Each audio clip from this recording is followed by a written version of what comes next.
Put your head underwater, it all disappears. Every time I jump in the water, it feels like I'm that 15-year-old kid jumping in the surf at Cronulla, and it just kind of kickstarts my day into something that's super positive. I didn't win everything as a kid, but I just kept showing up and tried to keep learning. That's the balance, that's the work.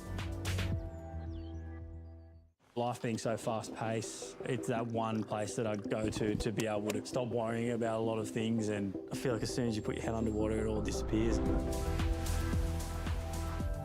Every time I jump in the water, it feels like I'm that 15-year-old kid jumping in the surf at Cronulla, and it just kind of kickstarts my day into something that's super positive. I didn't win everything as a kid, but I just kept showing up and tried to keep learning. That's the balance, that's the work. Life being so fast-paced, it's that one place that I go to be able to stop worrying about a lot of things, and I feel like as soon as you put your head underwater, it all disappears. Every time I jump in the water, it feels like I'm that 15-year-old kid jumping in the surf at Cronulla, and it just kind of kickstarts my day into something that's super positive. I didn't win everything as a kid, but I just kept showing up and tried to keep learning.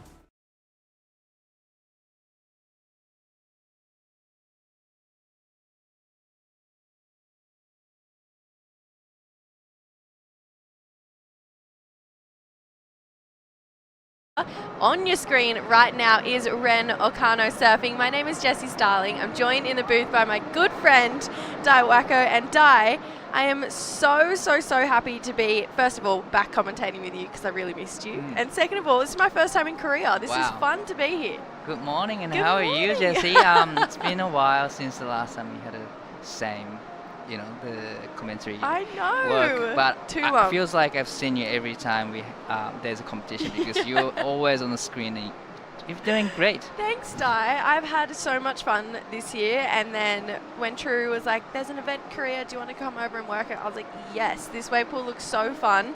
I actually was doing a little bit of research up on the wave pool. So this is the Wave Garden technology that I was going back and looking through. And do you know where the original wave pool is for this technology, like where it was built?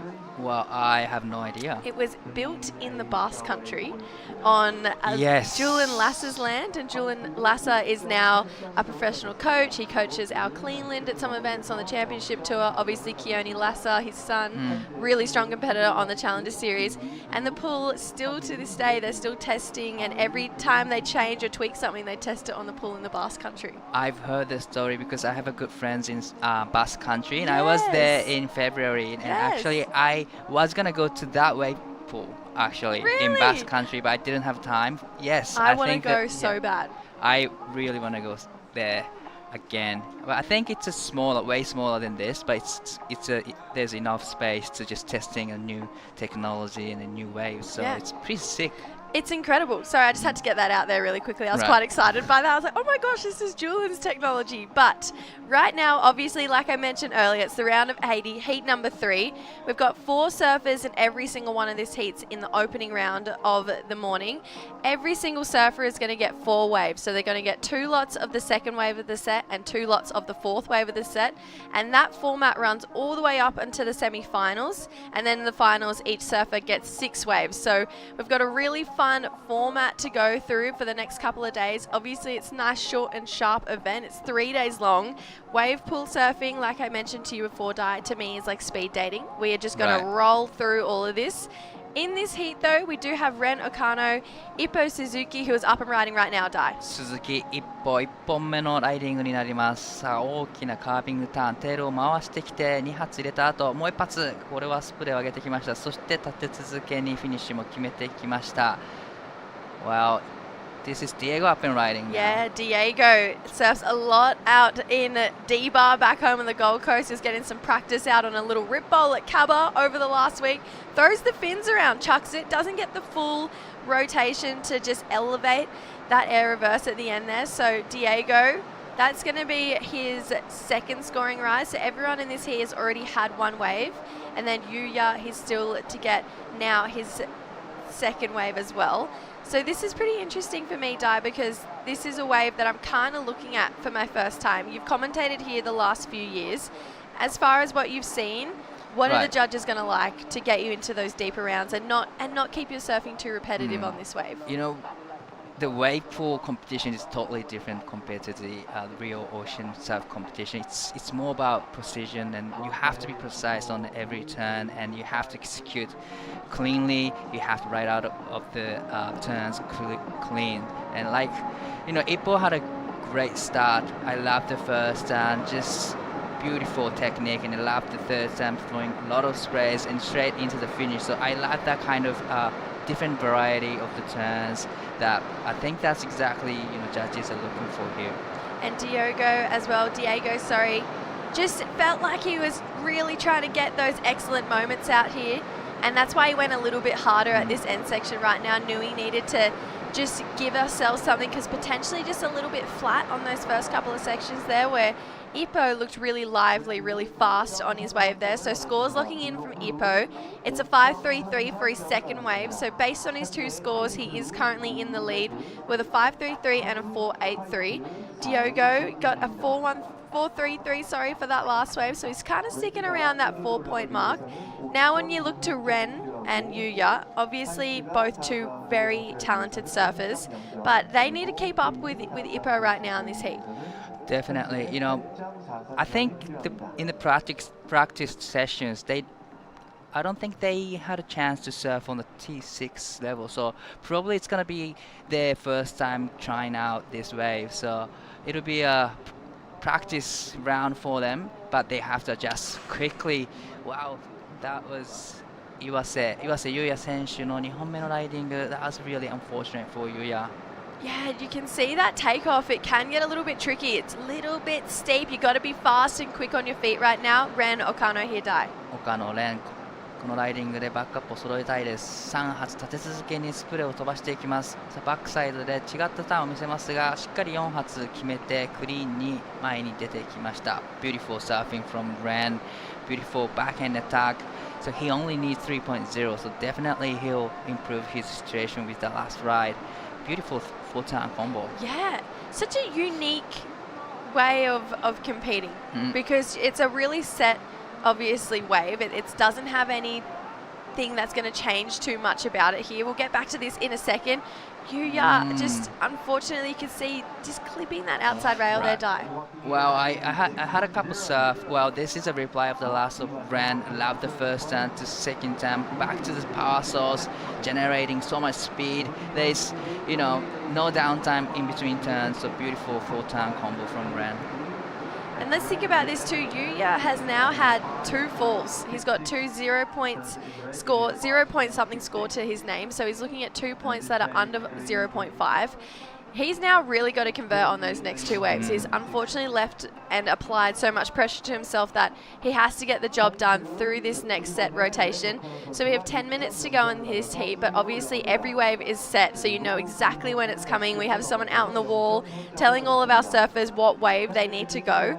That is high pressure. That is high stakes to be going into this. Definitely so much pressure, because you know the wave will come to you. And sometimes when you think that you know that you're gonna have 4 waves, it's a good thing, but it's too much pressure, because you only have 4 chances, and if you miss 2 waves, and pressure builds up, and wow, it's just so much pressure. Yeah, because right now he's looking for a 9.76 to take him up into one of those top 2 positions. So this is that's an extremely high score to get on one wave. Obviously this morning we haven't really seen anyone break super far out of that 6.5 range. It's kind of been what it's been capping at this morning. So Yuya, 9.76, he can break that down over 2 waves, but pressure is on. Diego, looking here, right now has a pair of 4s, looking to build on this. You can see carve to start, then starts to put a little bit more flair in it through this end section here.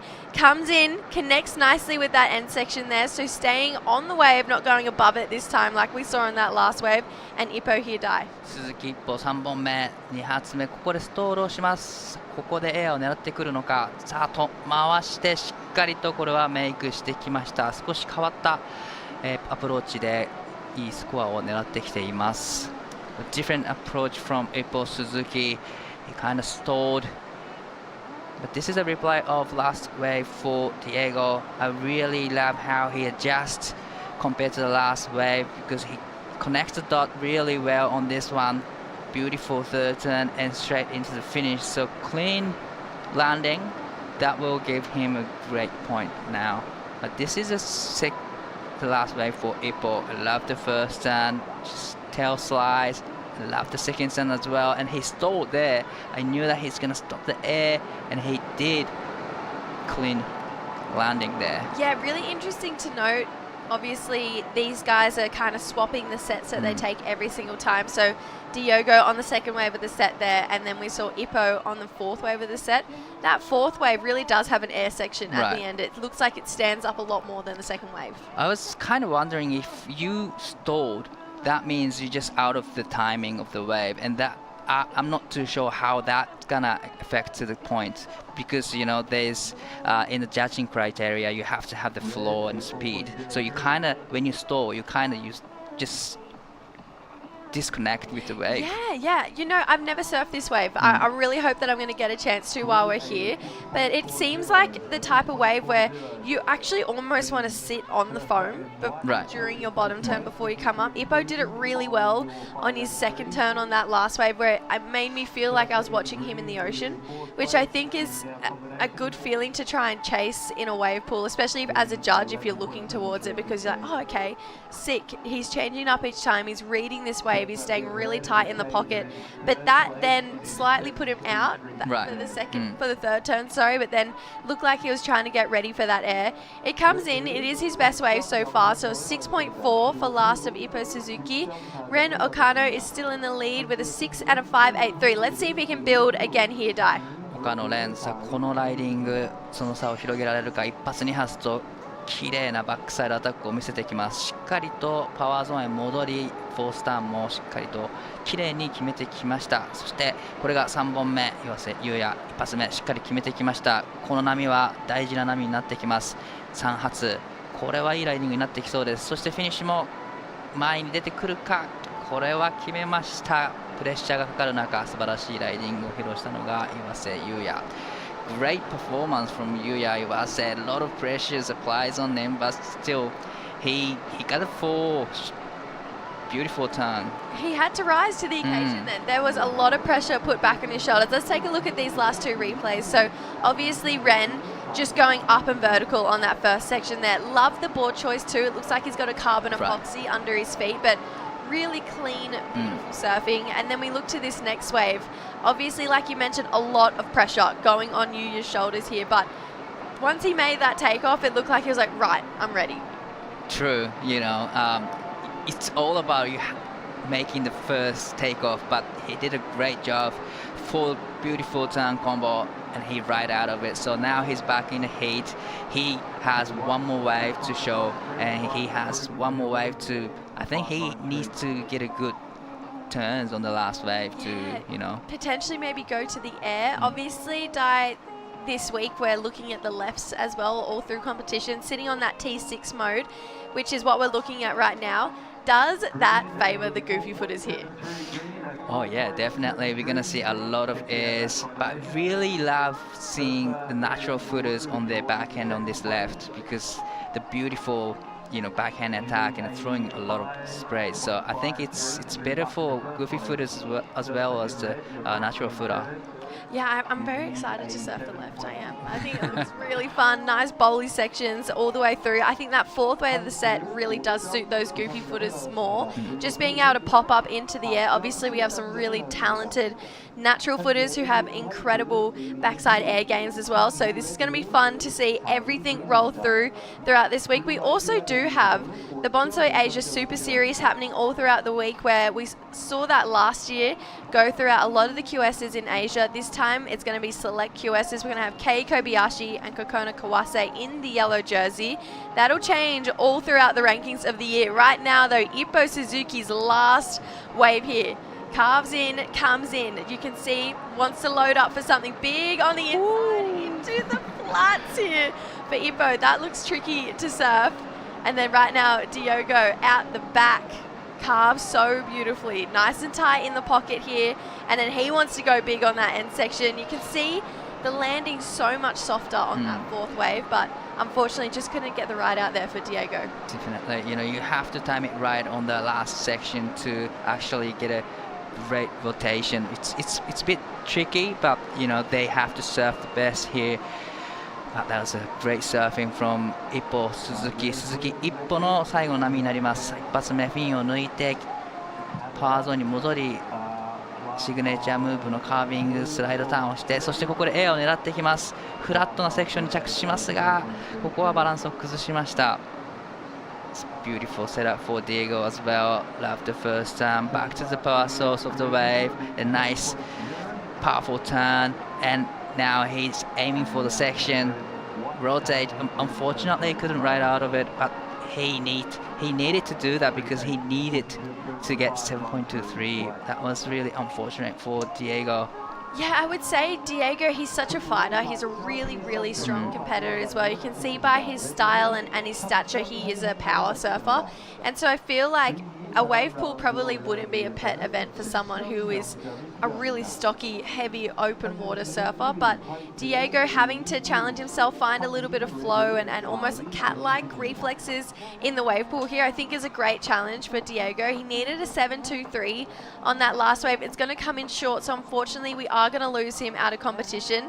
Right now, I'm really intrigued on Yuya Iwase. He needs a 7-point ride. Still has a chance to do it here, Dai. Still one more wave, 7.0. It's not a small score here. You know, we haven't seen 7-point ride coming out of the competition today.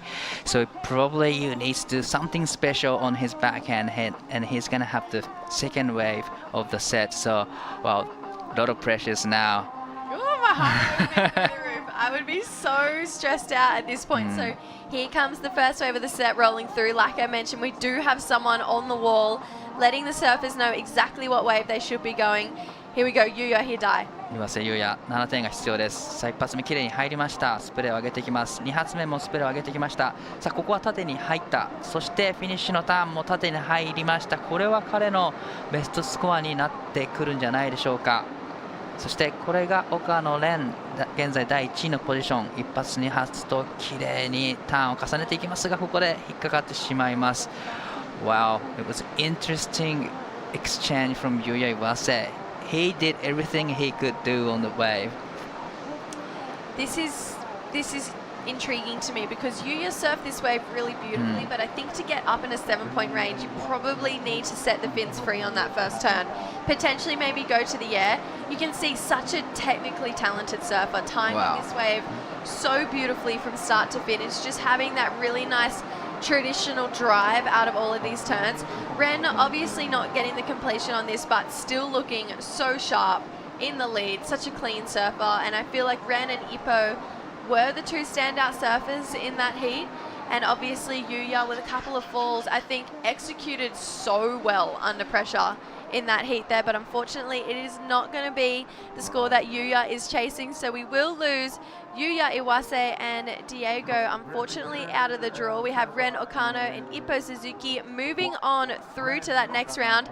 There is no time for any action to stop right now. We have so much more surfing to go through today. We are going to go to a quick break, but we'll be right back to bring in Arch Whiteman, Yuri Mori, Sammy Lowe, and Justin Osakabe, and Giada Legati for the call. Every time I jump in the water, it feels like I'm that 15-year-old kid jumping in the surf at Cronulla, and it just kind of kickstarts my day. I didn't win everything as a kid. Oh, Jushin, sorry, I saw a T from over here. It's that one place that I go to stop worrying about a lot of things, and as soon as you put your head underwater, it all disappears. Life being so fast-paced, it's that one place that I go to be able to stop worrying about a lot of things, and I feel like as soon as you put your head underwater, it all disappears. Every time I jump in the water, it feels like I'm that 15-year-old kid jumping in the surf at Cronulla, and it just kind of kickstarts my day into something that's super positive. I didn't win everything as a kid, but I just kept showing up and tried to keep learning. That's the balance, that's the work. Two Japanese surfers down here at the Siheung Korea Open QS 6000. Arch Whiteman is getting the first wave of the set right now. Can see really strong goofy footer from the northern beaches.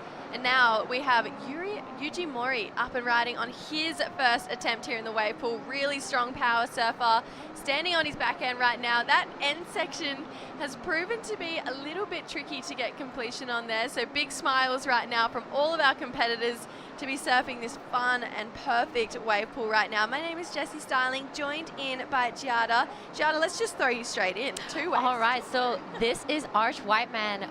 Really beautiful looking carves to start things off. He goes for the third one, wraps it really hard and pushes a tail in that last one, gets a finish there. So exciting stuff. It is back-to-back action. Right behind him is Yuji Mori again on his backhand.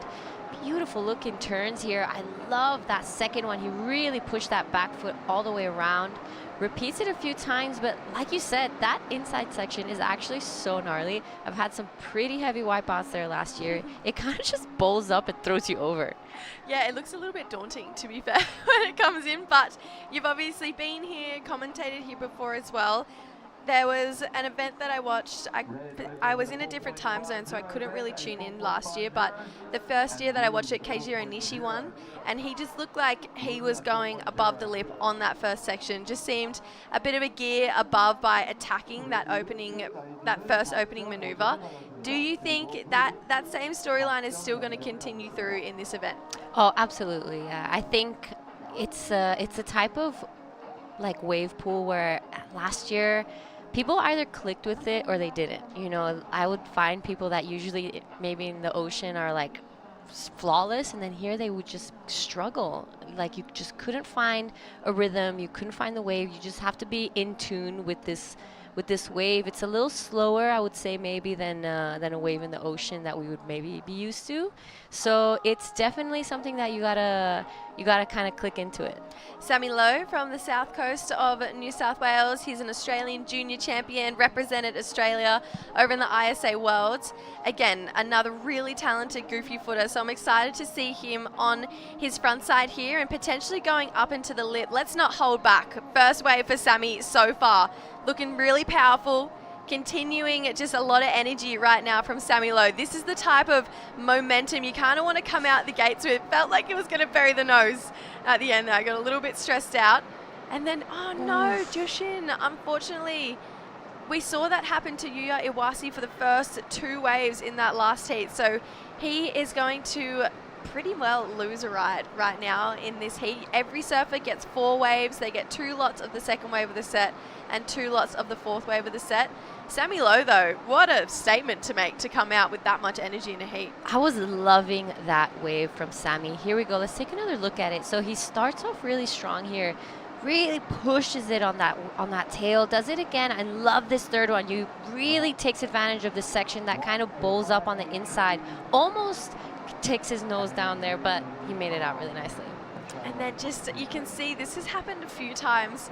Just the impact of that first drop, it's either going to just slightly catch your outside rail and send you over, but you could see just not enough, I feel like, momentum from where he took off. It was a full airdrop out of that section there. Okay, so there's something about this takeoff here that is kind of brutal. You know, you feel not only pressure I'd be so scared. but you feel like everyone's watching you. You know, there's nothing else happening around here. There's just your heat in that wave pool and everyone's watching. If you don't make the takeoff, you know, you're going down. That this wave is super gnarly there. So you have to be on time with it. You're like, hey. If you go over the pools, my goodness. Honestly, I probably will a couple of times when we do get to have a surf out here. Right now, Yuji Mori, his first wave was a 4, so he's only looking for a 0.51 to move up into that second place right now. You can see he's kind of sitting in first gear, second gear, not that usual full kind of throttle that we usually see from Yuji. So he's going to be taken off on the second wave of the set now, which Di and I were chatting in that last heat. They do look a little bit different from each other. Absolutely. There is a difference between the first and second wave of the set. I do believe usually the second one tends to have a little bit more backwash sometimes from that, like remains from this first couple waves. So it's inevitable, but because it's, you know, everyone has this rotation of turns and waves, everyone has to surf the similar conditions. So like in the water, you have to be able to read it best you can. Here we go, Yuji. He's going to have a second attempt here. Nice first connection. I love the fact that Yuji really does drive off that front hand on his bottom turns. It touches the water. Technique looking so beautiful.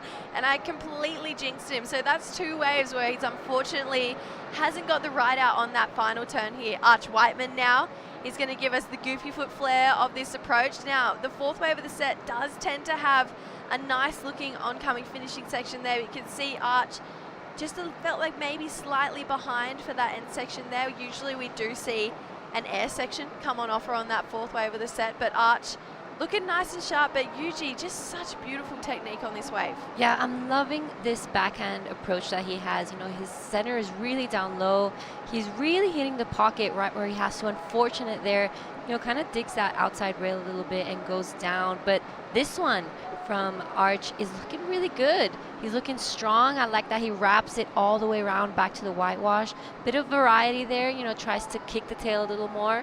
And here finishes it off. So I think it's really important to get those completions here, because otherwise I think it's going to be a huge chunk of points just like taken off. Oh, absolutely. Yeah, Arch looking really just, I feel like, smooth on his lines right now. Arch and Sammy are really tall guys. I'd say they're both easily in the 6-foot range. So they're making what is kind of a 2, maybe 3-foot wave look a lot bigger than what it is, because those guys are getting so low, really relying on their technique. Scores locking in right now for our last 2 surfers. So Arch, he's got a 4.53, Yuji with a 4.67. So it has put them up into that top 2 position, but Sammy Low holding down the highest wave score of the heat so far, so 5.83. Like I mentioned earlier, but if you're just tuning in, we do have this really fun format going from the opening round all the way to the semi-finals. Each surfer gets 4 waves, but when we do hit the finals, each surfer is going to get 6 waves. So it's going to start to open up the field. Everyone's going to get a little bit more of a go as we move towards finals day, which is literally only 48 hours away. We are go, go, go in this event right now. Jushin Osakabe, he now unfortunately has applied a bit of pressure on himself after going down on that first wave. Yeah, it's pretty unfortunate to start things off like that, but he's definitely getting the chance because everyone catches 4 waves in this format, so it's going to be fair game for everyone. He is going to be taking off on this one. What do you think, Jessie? Here we go. Pressure's on. Jushin Osakabe is up and riding here, so got the takeoff and is just showing us some really, wow, textbook clean traditional surfing. Felt like I saw shades of Oki on that 3rd turn there. He stands a little bit closer together, driving really beautifully. Here is the spark of Sammy Low, just looking so lively and energetic. He's actually feel like he's drawing me in and like entertaining me on that wave there, just because of how hard he's coming out of the gates with that energy and momentum. It's really strange for me to see Sammy Low in the opening round because he just doesn't feel like an opening round surfer to me, but he hasn't really done too many QSs, so has a lower seed. However, Jushin, this next turn was so beautiful. Loving his style. He really has that drop knee, really close stance. I'm really loving Jushin's style there. And Sammy here, beautiful wave here. Starts off strong, but here's when things really get flowing. I was loving that second one. Finishes it off super strong. He is, you know, putting his name out there for this event. That's the type of energy that you need to have. I feel like that's the type of energy that's going to take you really deep into the draw, because you're not kind of just meeting the wave where it's at, you're going above and beyond. And I feel like that obviously surfing is an entertaining sport. That's kind of what everyone does on every single stage and thinking about putting on those performances. But I feel like that's really highlighted in a wave pool event where everyone is getting the exact same set of waves. It's more like a skate comp, really, and you have to entertain better than the person who's next to you and the other 2 men who are also all women who are out in the water. So I feel like Sammy's seen that, really tick that box, and I feel like other surfers should take a leaf out of his book right now. Yeah, Sammy's the type of surfer that I was saying that he just clicks and he's just in tune with this wave. He's figured it out, and once you do, you just can go turn for turn and really showcase your surfing. And I think Sammy is really doing a good job at that right now. He's pretty young, isn't he? Yeah, he is. He's still around 18, 19 years old. I mean, these guys, I feel like they've grown up so fast. It's crazy. Obviously, I grew up with Arch. We're the same age. We competed all through the junior series together, but Sammy was kind of always this grom. And he's like, oh, there's Sammy. And I'm like, oh my gosh, Sammy's a man now. Like, Sammy is a full-blown man. It is so crazy for me to see. So he's surfing so sharp. Let's see how Arch can build on his situation right now. Currently stuck in the land of the fours. Let's see him open up, push a little bit harder, and get himself up into the 5 or 6s. Nice drive into that third turn, but you can see slightly put him out for that end section there, but I think that's the level he needs to get those good scores here. Yuji Mori feels like he's building every single time he's up and riding on his feet, connecting just so timed perfectly on those last 2 sections there. It was quick, fast reflexes for Yuji Mori. Really close between him and Arch, so these guys kind of need to match each other as this heat goes on. Yeah, the scores are pretty tight. Let's break this one down from Arch Whiteman. All right, so good looking turn. He has that, pushed round tail on lock, really. Loving that one. He really tried to give it the variety. 3 nice solid turns there. Not sure if he's gonna really push out of the 4 range just yet, but Yuji right behind him. I'm loving his backhand turn. Really low center of gravity. And you could see here how fast he's surfing. He really got those 2 last turns in not a lot of space. So beautifully done there from Yuji. I felt like there was a lot of confidence in those last 2 turns. He knew exactly what he was going for, where potentially on some of his opening rides, maybe a little bit unsure. You could see maybe he was thinking about his surfing rather than just doing it. But those last 2 maneuvers, it was almost like he finally hit that flow state, and it was like bang, bang. Let's go ahead and let's do it. So we have 2 surfers now with 3 waves. We've got Sammy and Jushin to go through and get their 3rd wave. We're going to see Sammy on the 2nd wave of the set and Jushin on the 4th. Excited to see hopefully a couple airs potentially go down before this heat is going to come to an end.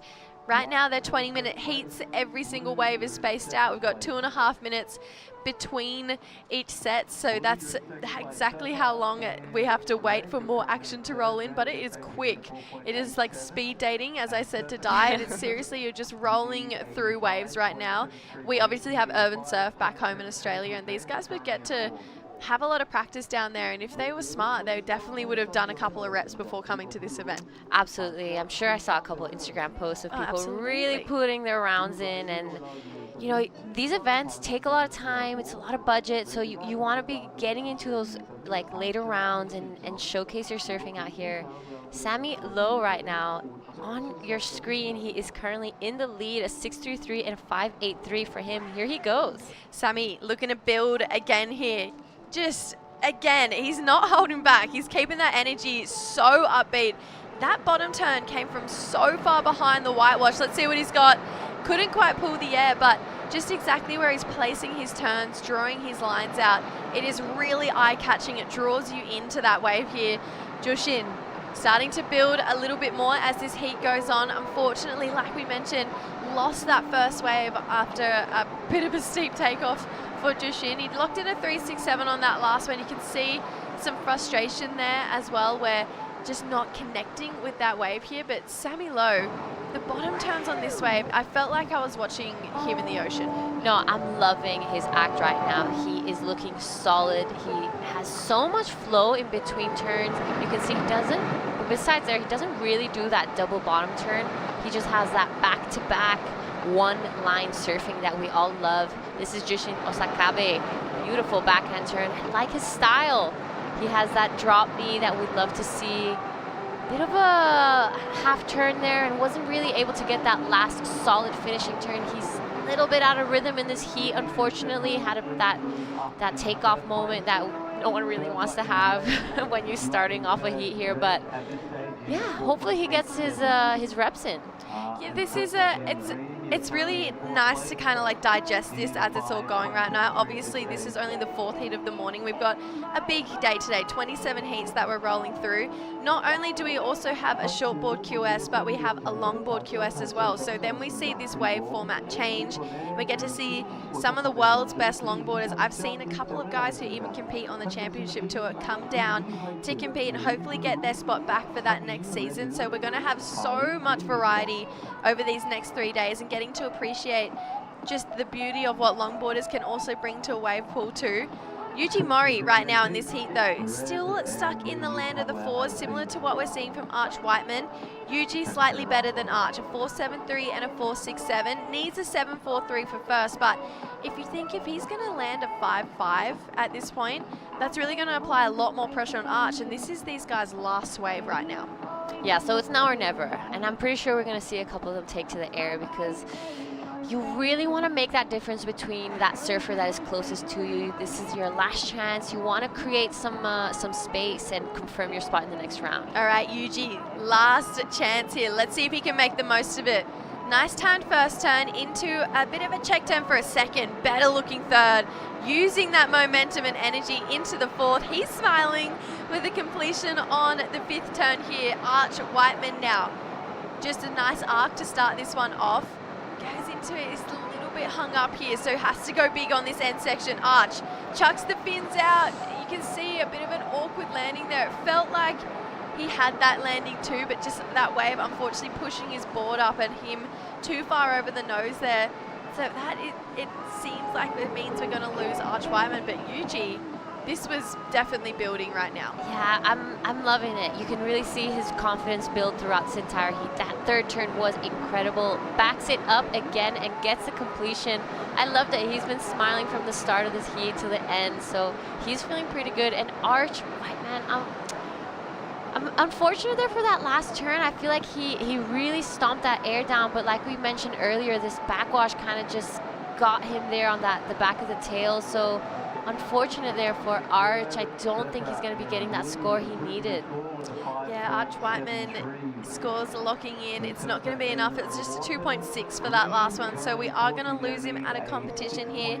We do have one more wave left for Sammy Lowe and for Jushin Osakabe. So Jushin needing a 6.79. He's the only one still with a chance. We are guaranteed to have Sammy Lowe moving on through to that next round, which is going to be a really fun one actually. So if he wins this heat, he is going to go into what is going to be a pretty stacked one. Iko Watanabe, Jin Suzuki, and Jong Jun-yi. So that is a really stacked field, with Iko especially being such a specialist in conditions like this and wave pools. So that's going to be a good match for Sammy Lowe. Right now, Jushin, like I mentioned, still has a chance here. 6.79. You got to think that's going to be an air on that wave to get him into that ballpark range. Yeah, it has to be the best wave of the heat for him to be able to get back into it. He really needs to go exceptional on this one.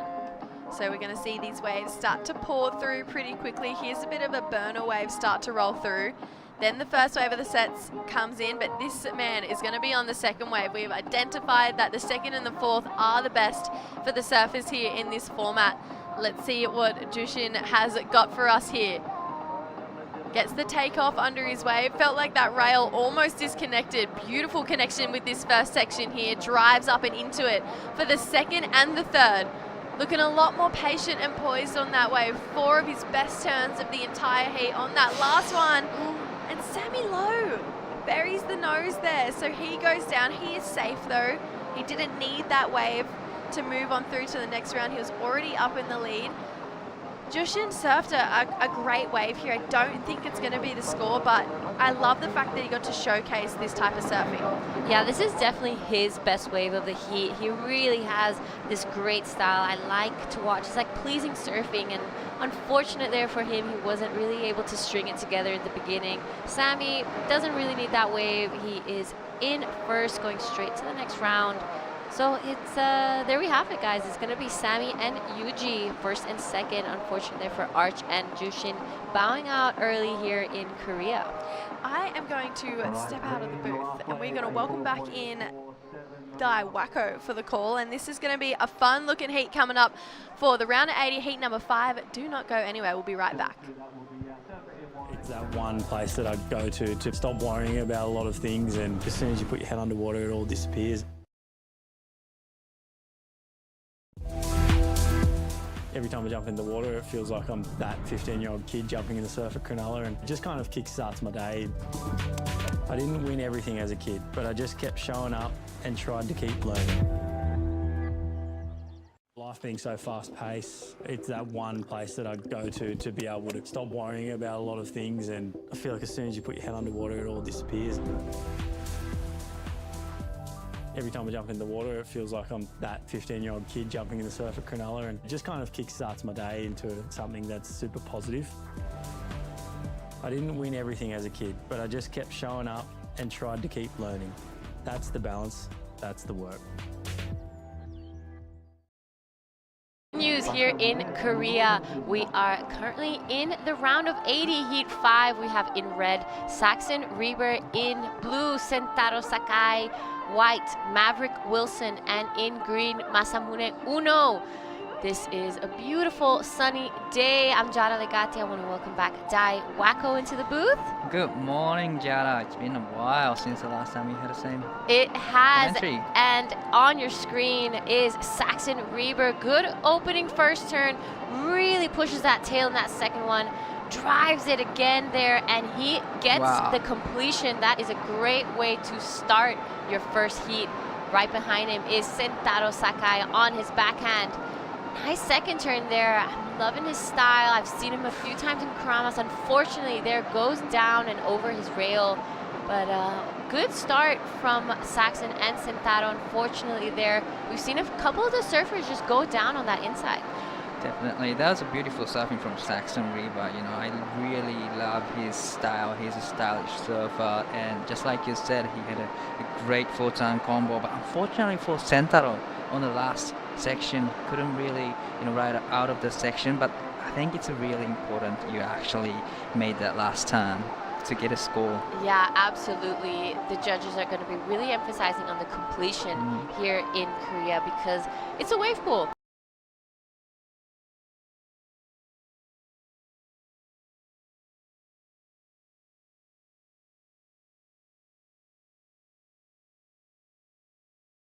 Drive, good bottom turn, between turns, and obviously the completion. It's all about execution because every time you get the same waves and you get equal opportunity here, so it's totally different strategy compared to the ocean competition, and you have experience actually last year, right? So how did that experience? Yeah, all right. So I was telling Jesse that already from the takeoff, it is so much pressure because not only the heat and you want to win and have a good heat, but you feel like everyone's watching you because there's only this happening. There's no other waves around. There's nothing else going on. We're all here. We're all watching that heat. We're all watching your waves. So if you don't make the takeoff and you go down, that's a wipeout filmed forever on the internet. Like you're not. Yeah, it's not going.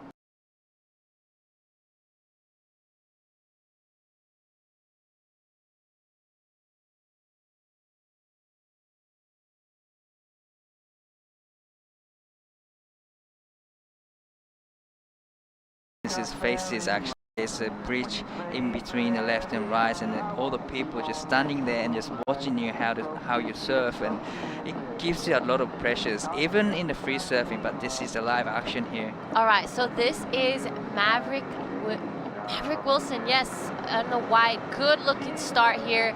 He gets beautiful turns, a big fan of spray every time that lip connects to the board connects to the lip. Sorry, unfortunately goes down on the inside. Right behind him is Masume Uno. Unfortunately gets a bit stuck on that bottom turn and goes down again. We're really seeing the guys fumble on this inside section today. Last couple of days they had a practice sessions, but unfortunately I don't think they had a session in the T6, so it's a bit of a tricky moment for them. This is a replay of the last white, beautiful first turn, straight into the second turn. I love the third turn as well. This is when it gets really tricky here. Really needs to, ride out of that last section, but unfortunately for him, and this is Uno Masamune、1本目のライディングになります。バックサイド1発2発と大きなスプレーを上げてきます。さあここで少しレールが引っかかってしまいました。タイミングを逃してしまって最後のセクションもうまく前に出てこれません。まだ3本チャンスがあります。All right, scores coming through for all 4 surfers now. Everyone has caught their first wave. Saxon Reber starts things off with a 4.67. Maverick Wilson 3.83. Masume Uno a 3.4, and Sentaro Sakai a 3. Right, compared to the last couple of days where they had a practice session, takeoff position is a bit different compared to the other settings, so it just, I don't know how to explain, but it sucks up really quickly and you kind of like edge up the section. Absolutely, it kind of just scoops you up, and if you're not in the right position or you're not paddling hard enough, you're going down. That thing has no water underneath. Right. You're just airdropping, and we've seen a couple of heats where it's already happened, and that really kind of puts you off. You don't want to get stuck in that mindset of, oh, I made a mistake on my first wave and bring it onto your next one. You kind of have to let it go and start over. So the format here, each set has 5 waves, and the surfers are only surfing the 2nd and 4th of each set. So it shows that each person gets the same chances. This on your screen though, Sentaro Sakai, beautiful second turn there, really drives that tail around. Love the fan of spray.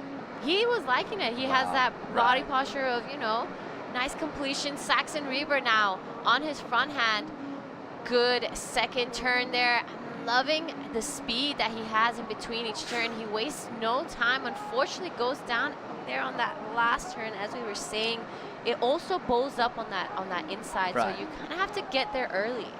Definitely, and I really love the performances from both Sentaro and Saxon, but this is a replay of Sentaro Sakai. Sakai Sentaro 2本目のライディング、1発目、2発目と綺麗にタイミングを合わせていきます。1本目のミステイクからしっかりと調整して4発決めてきました。そしてこの後、This is the last wave for Saxon River. Beautiful first turn, straight into the second. A lot of sprays at the back, and third turn. Unfortunately, couldn't really ride out of that last turn. But love seeing these guys just adjusting every time from the mistakes they made on the last wave. But the last section is a bit tricky here. Yeah, like we've said a couple times, it's important to get there early. You really want to have that completion. You want to kind of be at the bottom of finishing your turn when the wave, just before the wave closes, because otherwise it just bows up, you're gonna nosedive, and you need to complete these turns. So it's gonna be something that really puts the winners away from people who don't pass the heat. And then on the second wave and fourth wave, they have a different last section actually, so you have to change the approach on the last section. Just like you said, you have to go early to the section, otherwise it just sucks you up and just nosedive. So a lot of thinking, when you're waiting for the wave to come. So, but good thing is there's time that you can think and just focus on yourself here. Yeah, absolutely. The wave pool takes away the factors of, you need to find the wave, you need to find a good one, you need to read it well, but it does apply pressure in many other areas. It's gonna be you have to showcase your surfing. Like, there's no other choice. Like, there's no factors, there's no luck. And on your screen right now, this is Masume Uno. Good looking first turn there. Gets around the section, does it again. One beautiful flow state line there for him. He needs to get this finishing, and he does. So that is some gorgeous surfing from our man in green. Right behind him is Maverick Wilson, sitting on a 3.83. Nice second turn there. Gets a good one there. He needs to finish this one, and he does. Turns it around. So good wave there for our man in white. He's going to be backing up that 3.83. Wow. Exciting stuff. Right, beautiful surfing from both green and white. So I just probably it's going to be a best surfing for Masamune here. Uno Masamune 2本目のライディング。1発目は縦へのターン、そして2発目も縦へのターンを見せてきます。ここから波が速くなってくるんですが、クイックに2つ入れて、そしてフィニッシュもしっかり入れて、ここは前に出てきました。素晴らしいライディングです。This is a replay of the last wave for Maverick. Left the first turn, back to the power source of the wave. Nice carving turn and straight off the top and into the air reverse. That was a beautiful 4-turn combo from Maverick Wilson. All right, scores are trickling through here for our Heat 5 of the day. Saxon Reaver backs up that 4.67 with that 3.93. Sentaro 4.83 and a 3. Masume Uno 3.93 and a 3.40. We're waiting for the last of why. I think this can kind of shake up the scoreboard a little bit because it was a beautiful finishing. It gave variety. It gave, you know, something different, something fresh to look at. We were talking with Jesse that this is kind of like a performance, you know, you got to showcase your surfing, you got to make it entertaining, you got to really give that wow factor to get those scores, especially since so many of the other factors in surfing are gone. So it's all about you and the wave right now. You and the wave Yeah. and your performance. So it's a lot of pressure, but it's fun to watch, and probably it is really fun for them to, you know, just showcasing their surfing. Yeah. You know, they get equal opportunities here. So, well, last wave for Maverick comes in at a 3.43. So probably the last, you know, air reverse wasn't a completion. All right, so on your screen, back to live action. Beautiful first turn there, really wraps it around on that second one. Loving how he pushes his tail and gets the completion done. That on your screen is Saxon Reaver, current Heat leader. Now Sentaro Sakai on his backhand. Was loving his surfing. Gets Wow. that rail stuck, goes down. So unfortunate there for Man in Blue. Wow, really unfortunate for Sentaro, but really enjoyed the performance from Saxon Reaver.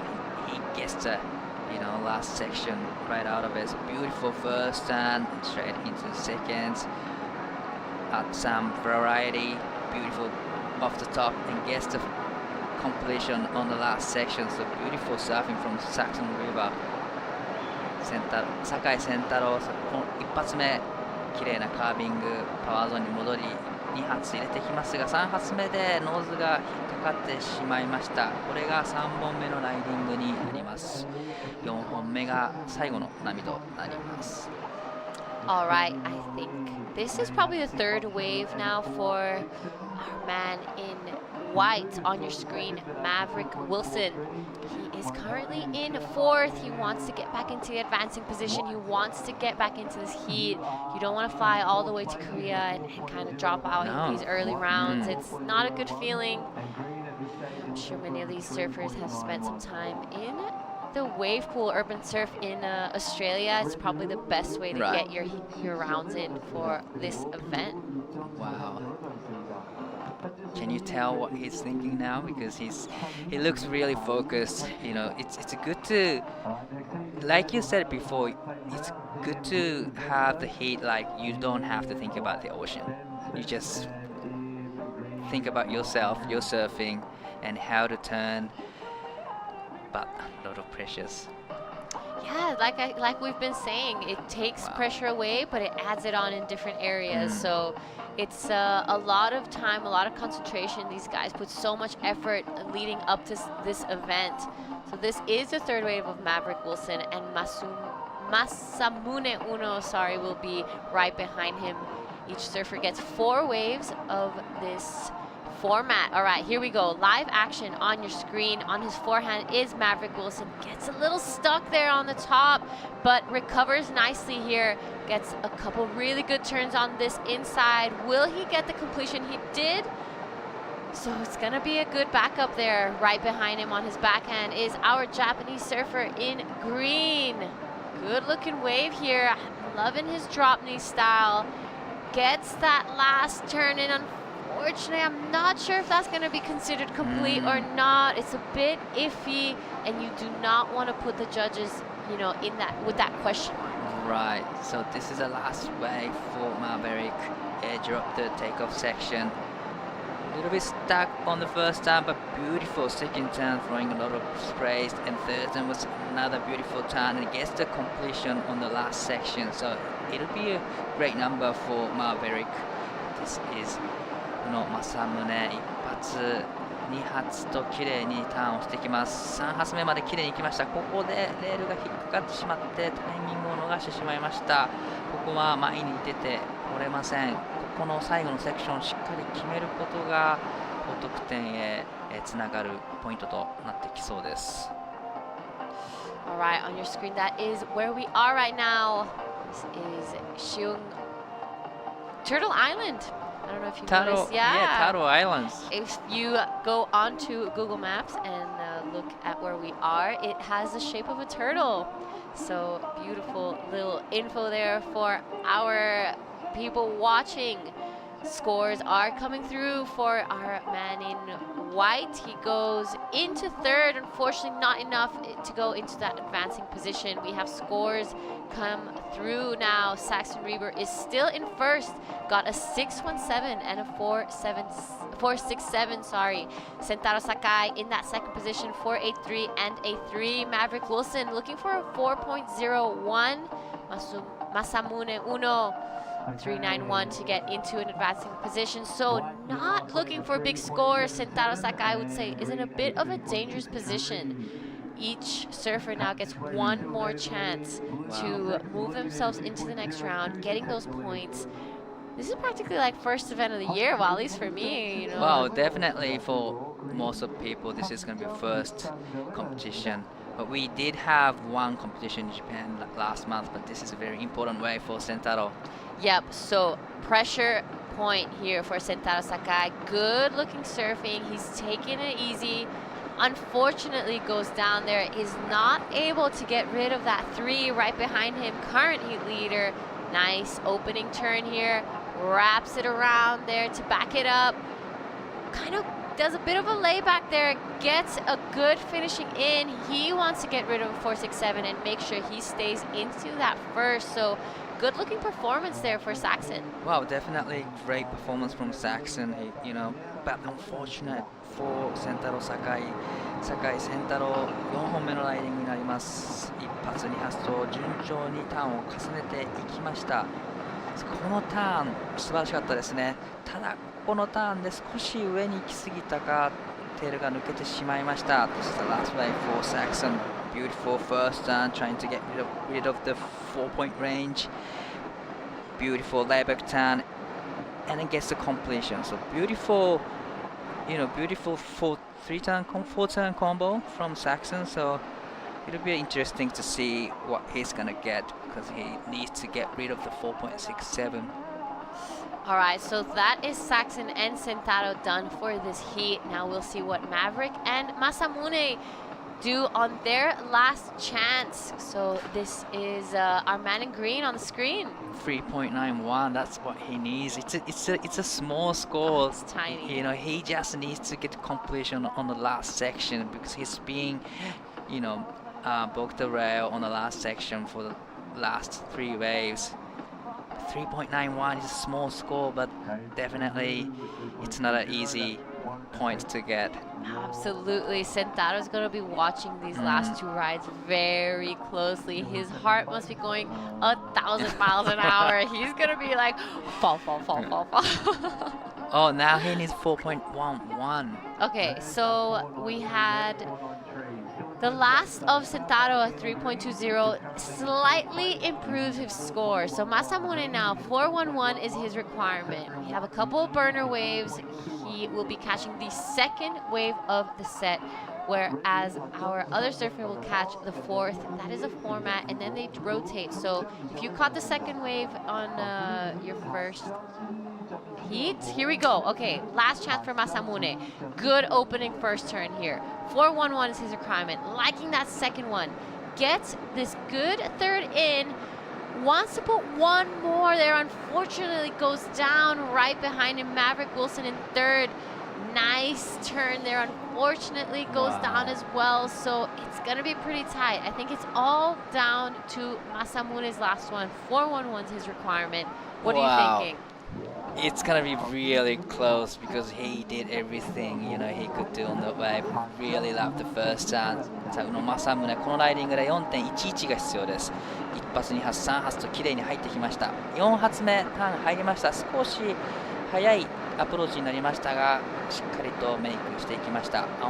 Unfortunate for Maverick on the first wave, no starter section, so it's just like you said, it all comes down to Masamune's last wave, 4.11. I have to say it's a yes because he just finished, he gets the completion and really loved the first 3 turns from Masamune, but just wait and see. 4.11. Ooh, nervous moment there for Masamune. Judges really taking a good look at it. They're going to be analyzing, comparing, looking at all the other heats as well. All the other waves surfed in this heat as well to, really make sure that's the 411 that he needs. So we are still waiting for that last one of green to come through. What are your thoughts? What do you think? I say yes. He either will just get it or just under. I think it's on that borderline as well. It's either gonna just be the score or just be right under it. So really, really nervous moments here for both Sentaro and Masamune. Still waiting for that score. There on your screen on the background is the wave pool, as well as where most of us are staying. There we go, 3.87 for Masamune Uno. Does not get the score, so it will be Saxon and Sentaro going into that next round. And with that, we're going to throw over to a quick break, and we'll see you guys in Heat 6. It's been so fast-paced. It's that one place that I go to be able to stop worrying about a lot of things, and I feel like as soon as you put your head underwater, it all disappears. Every time I jump in the water, it feels like I'm that 15-year-old kid jumping in the surf at Cronulla, and it just kind of kickstarts my day into something that's super positive. I didn't win everything as a kid, but I just kept showing up and tried to keep learning. That's the balance, that's the work.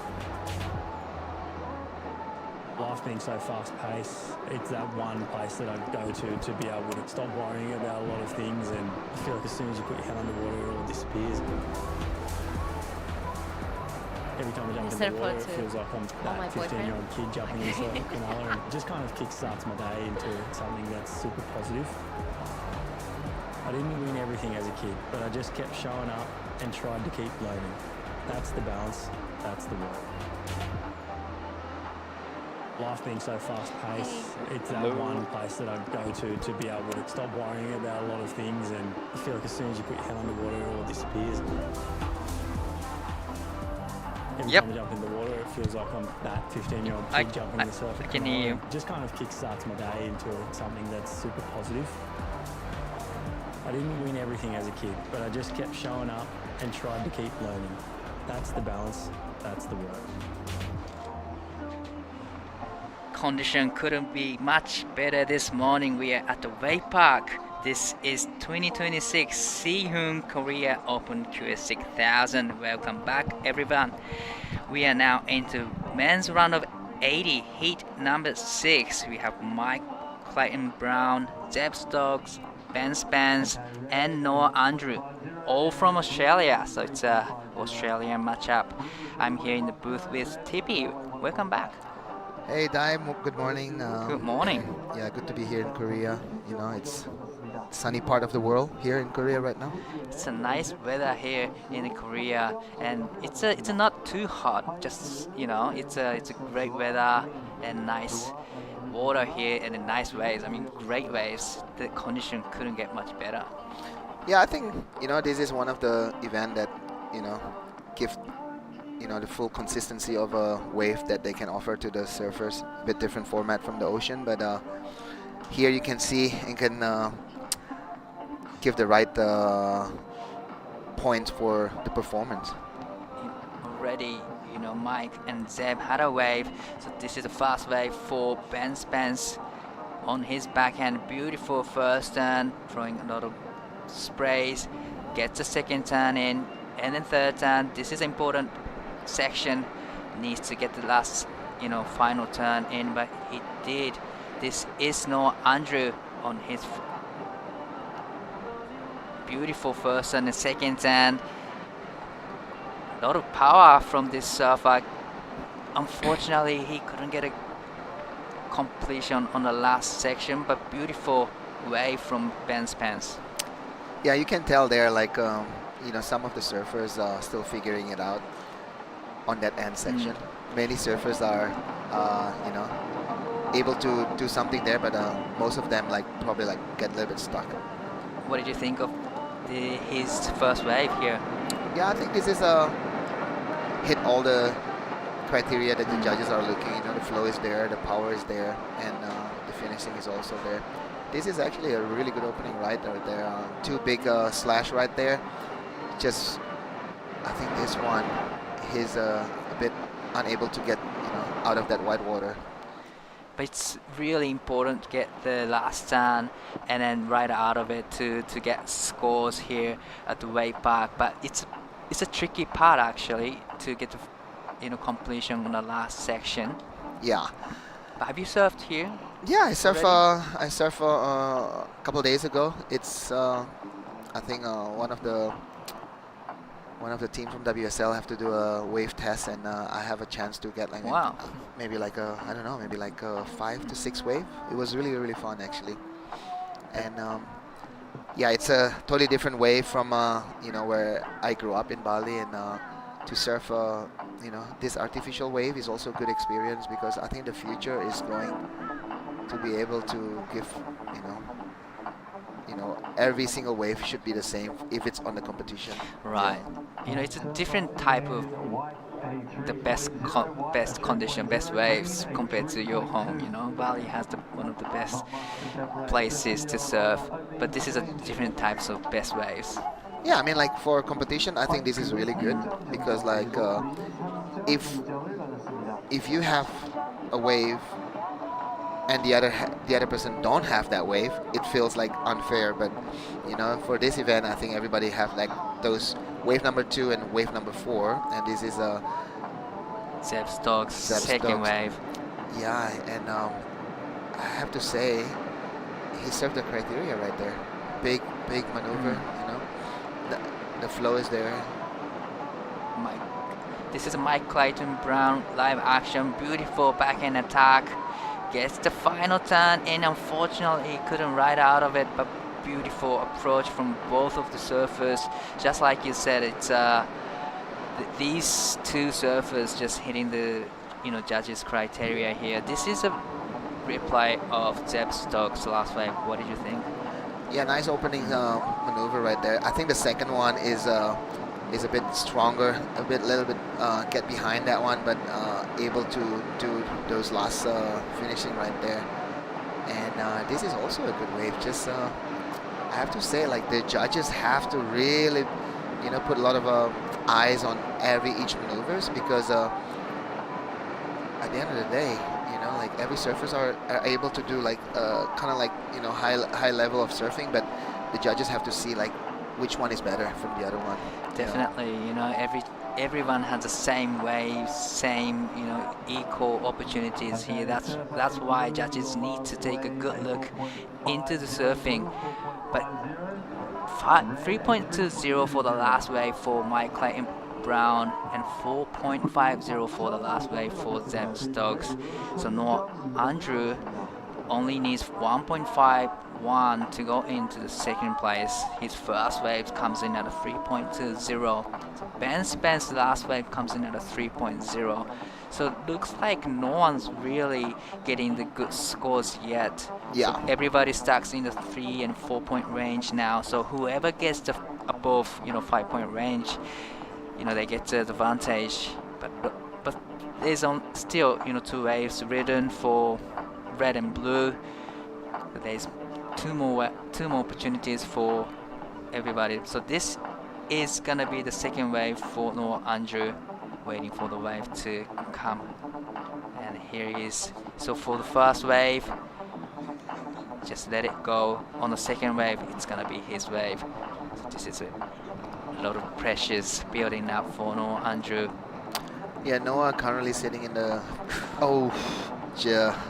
We've seen quite a lot of of them this morning. You know, it's a tricky takeoff position. It sucks you up really quickly, but this is second wave for Ben Spence on his backhand. Beautiful first turn, back into the parcels of the wave.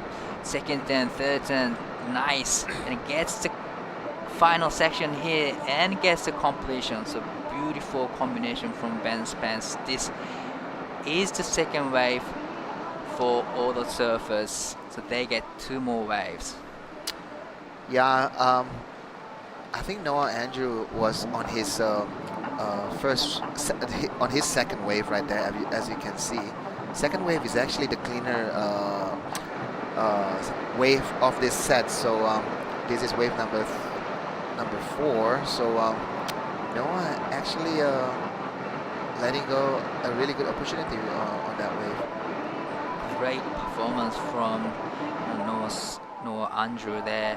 He needs a small score right now, so whoever gets above 4-point range, then he'll be in the advancing position. But Ben Spence, the last wave, comes in at 3.90. Wow.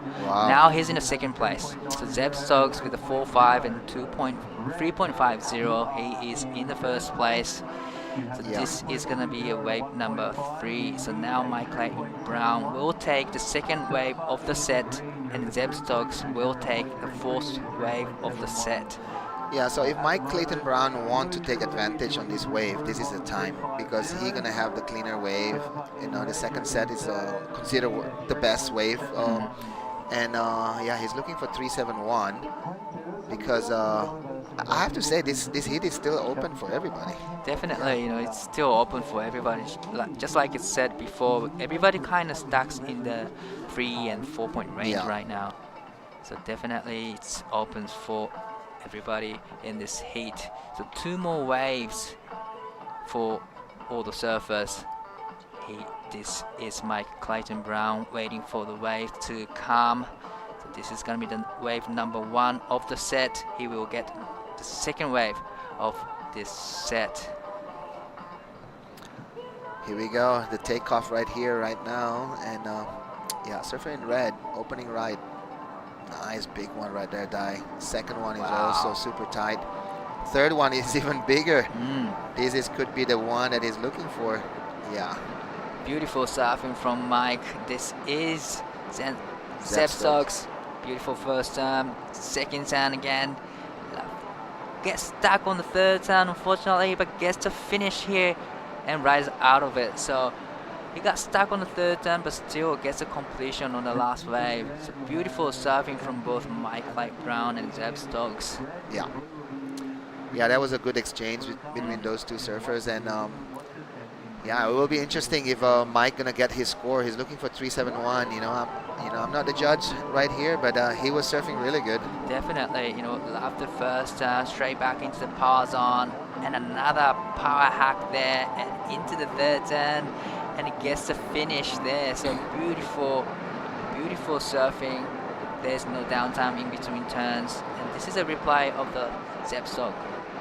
Yeah, also a nice surfing there from Zeb, but I have to say there's a little bit of a delay right there, as you can see, and yeah, he recovered really good right there.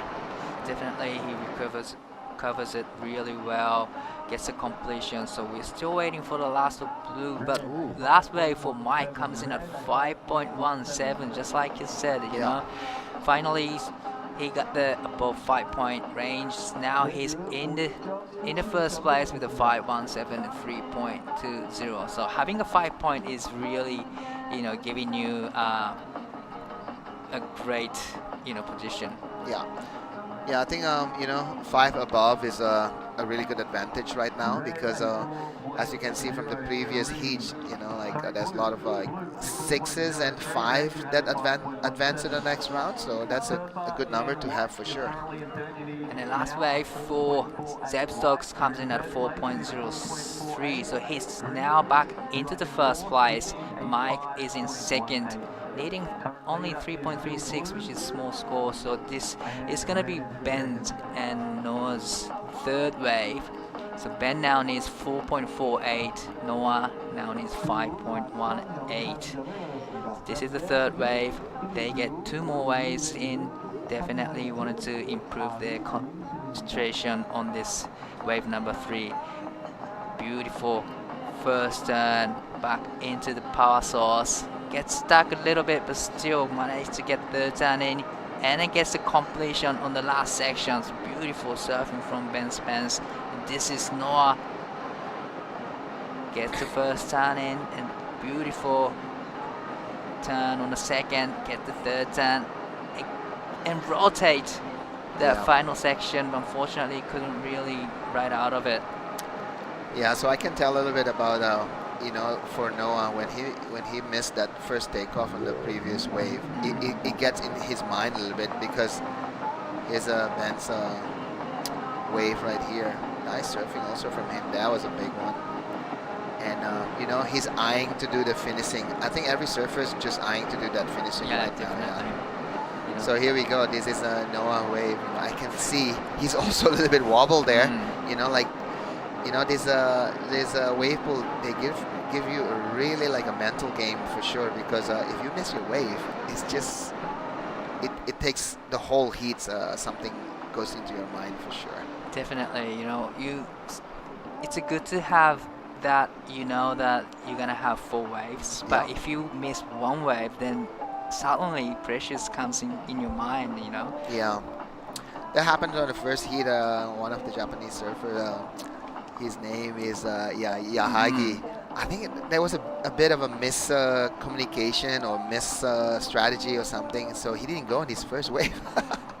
Yeah, that was. I think we both saw that happen, right? This morning. I think it's something happened, you know, first wave, first heat, and he thought the heat is not started yet, and he let go that second wave, and like he have to move out from that wave. Yeah. Well, this is gonna be the last wave for all the surfers, but we are still waiting for the last wave for Noah Andrew.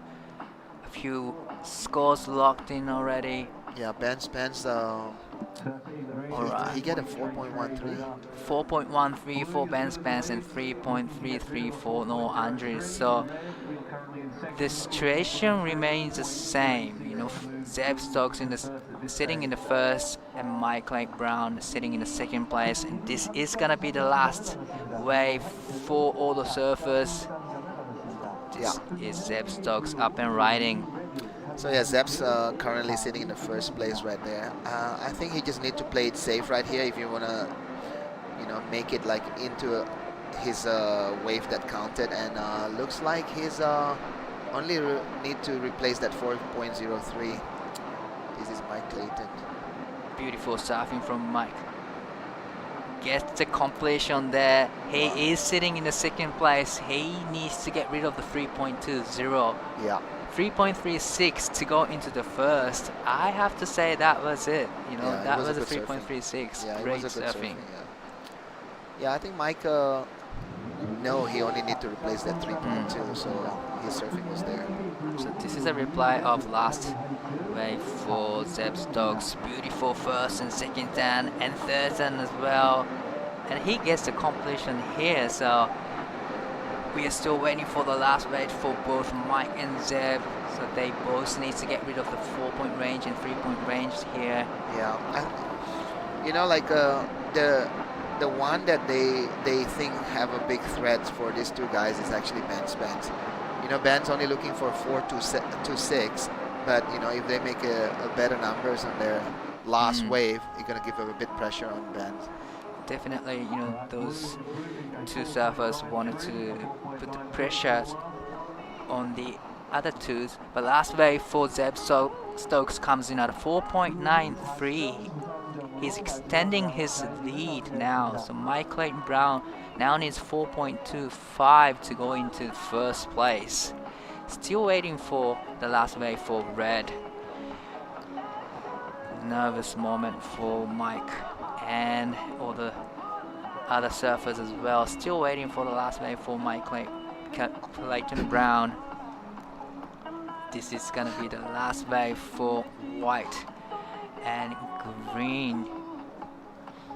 Yeah, I think the judges are still thinking because Mike was, he did pretty good actually. Yeah, No? looks like it's gonna be a good score for Mike. It's a 4.73 now. Mike is In the lead. into the lead with a 5.17 and 4.73. Now Ben Spence needs 5.3. Noah Andrew needs 6.10, which is a Still achievable, Yes. that's for sure. Noah Andrew right here, he have the better wave of these sets.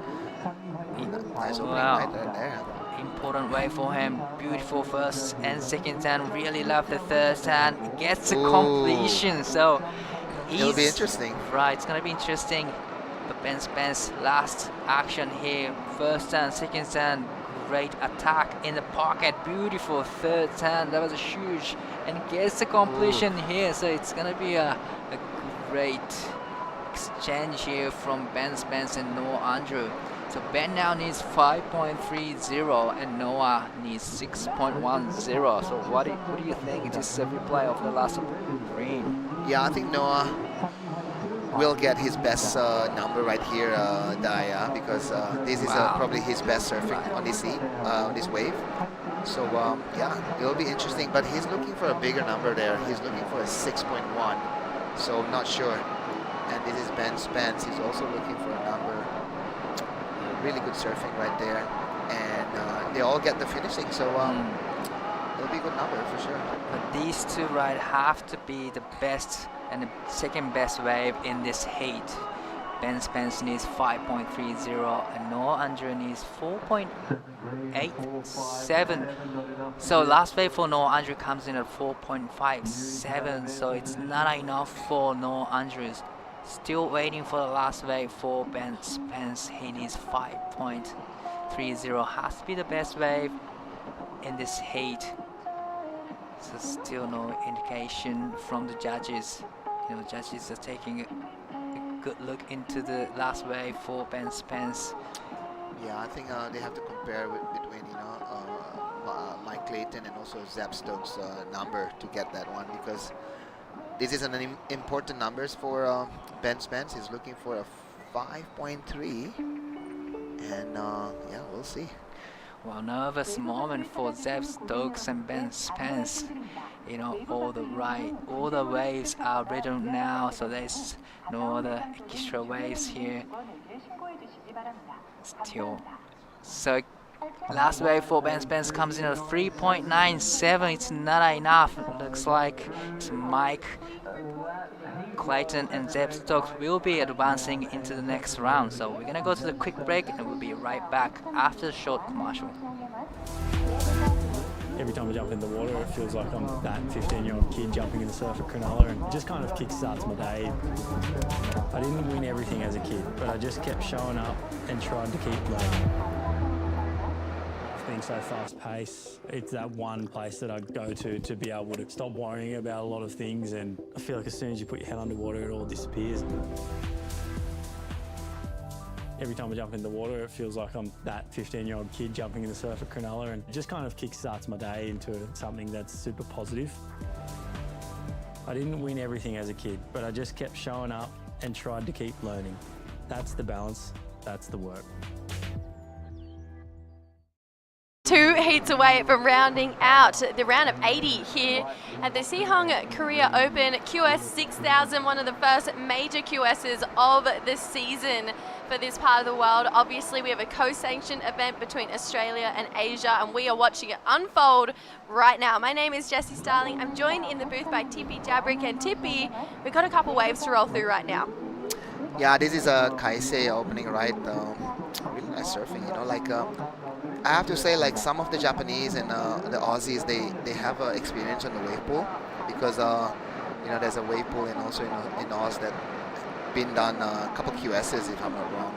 Yeah, Urban Surf is a really fun and popular wave pool down in Sydney and Melbourne. Yeah. Love this opening ride right now from Miyu Furukawa. Yeah. Really smooth, just clean. I feel like really just drawn out, classy lines there.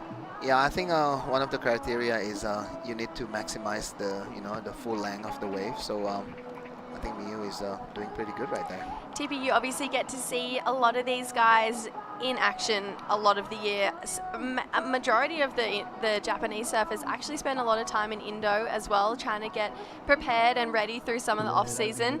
Putting them now in a wave pool kind of category, it feels like those guys who get really creative with what they'll have on offer today, they're the guys that go deep in the draw.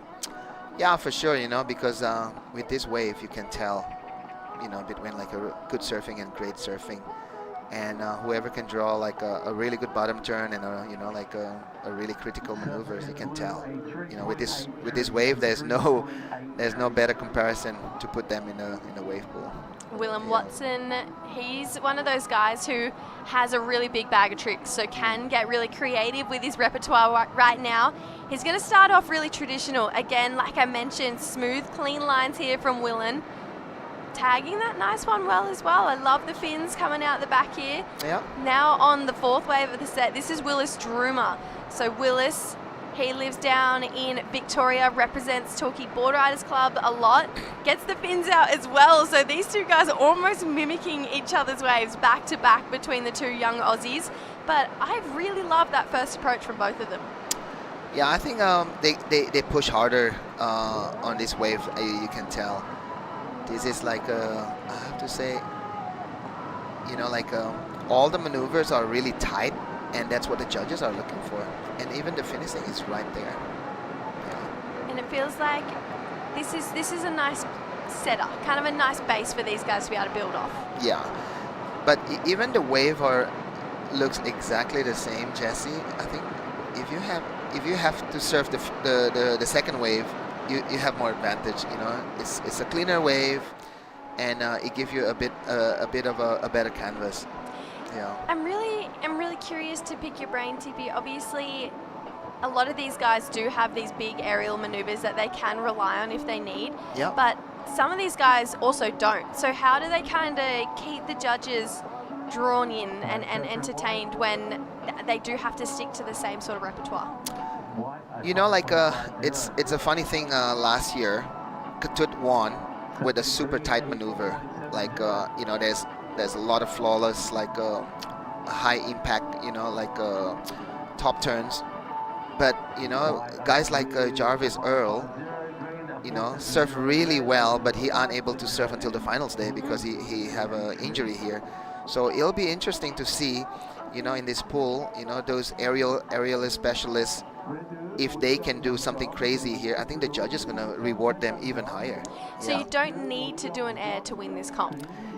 Not necessarily, yeah, because that's what happened in the criteria now, because if you put those a power surfing on this wave, it also can be rewarded, because putting a lot of power on this kind of tight situation, it's not an easy thing to do. No, I agree. I agree. And even watching, I feel like some of those guys who almost bottom turn from behind the section, they have that really dramatic effect for these judges. That first section, really critical part in the scoring here. Miyu Furukawa on his second ride of this heat, pushing harder through that third and fourth and final section there. You can see, felt like that was a little bit of a no-claim claim here from Miyu. He was feeling it. Now Kaisei, he's going to give us his variation of that. So we've got all natural footers, in this heat right now.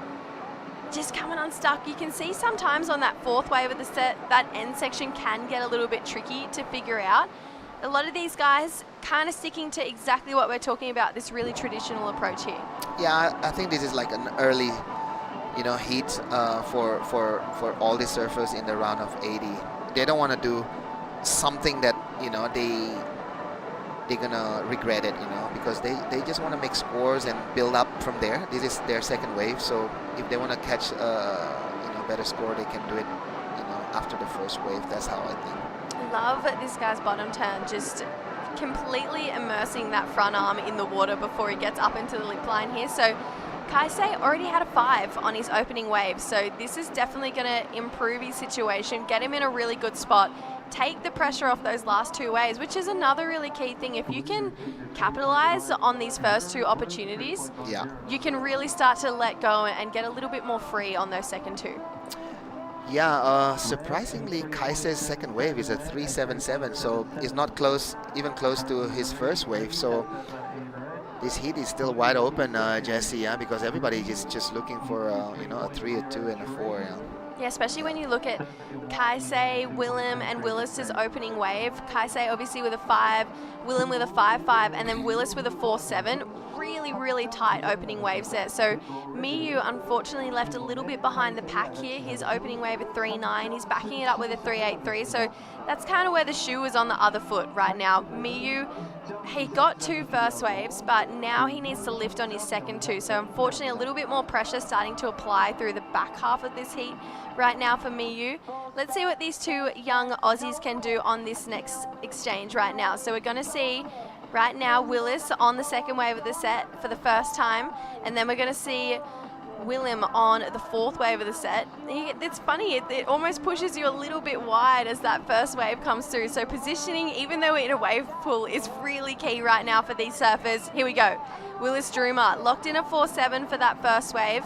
He's going to start to connect down the line here. This inside bowl looks so fun on the back end, just able to unleash, draw up and into it multiple times here. So Willis is going to finish off his second ride here. Willem, pretty close, I could get tongue-tied doing that. Willem, he's going to take this one as well.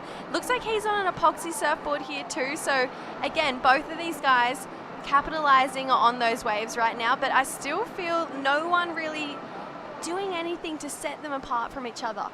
Yeah, I think everybody surfed kind of similar on this round. I have to say, nobody's really like pushing it hard.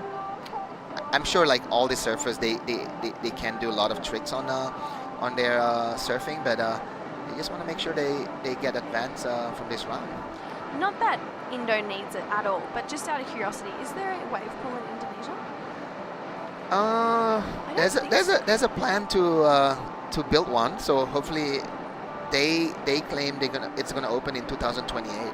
Really? Yeah. That's exciting. Not that you guys need one. You've got the most perfect waves in the world over there. Yeah, I don't know. Maybe a wave pool is just an addition to the wave that we already have in Indo. So, one more wave is not going to hurt anybody. No, absolutely not. Absolutely not. We'll never say no to more waves. Yeah. So, if you see all those surfers being taking off position, Jesse, I have to say you have to watch on a local kids who surf here really good is Kanoa Hije.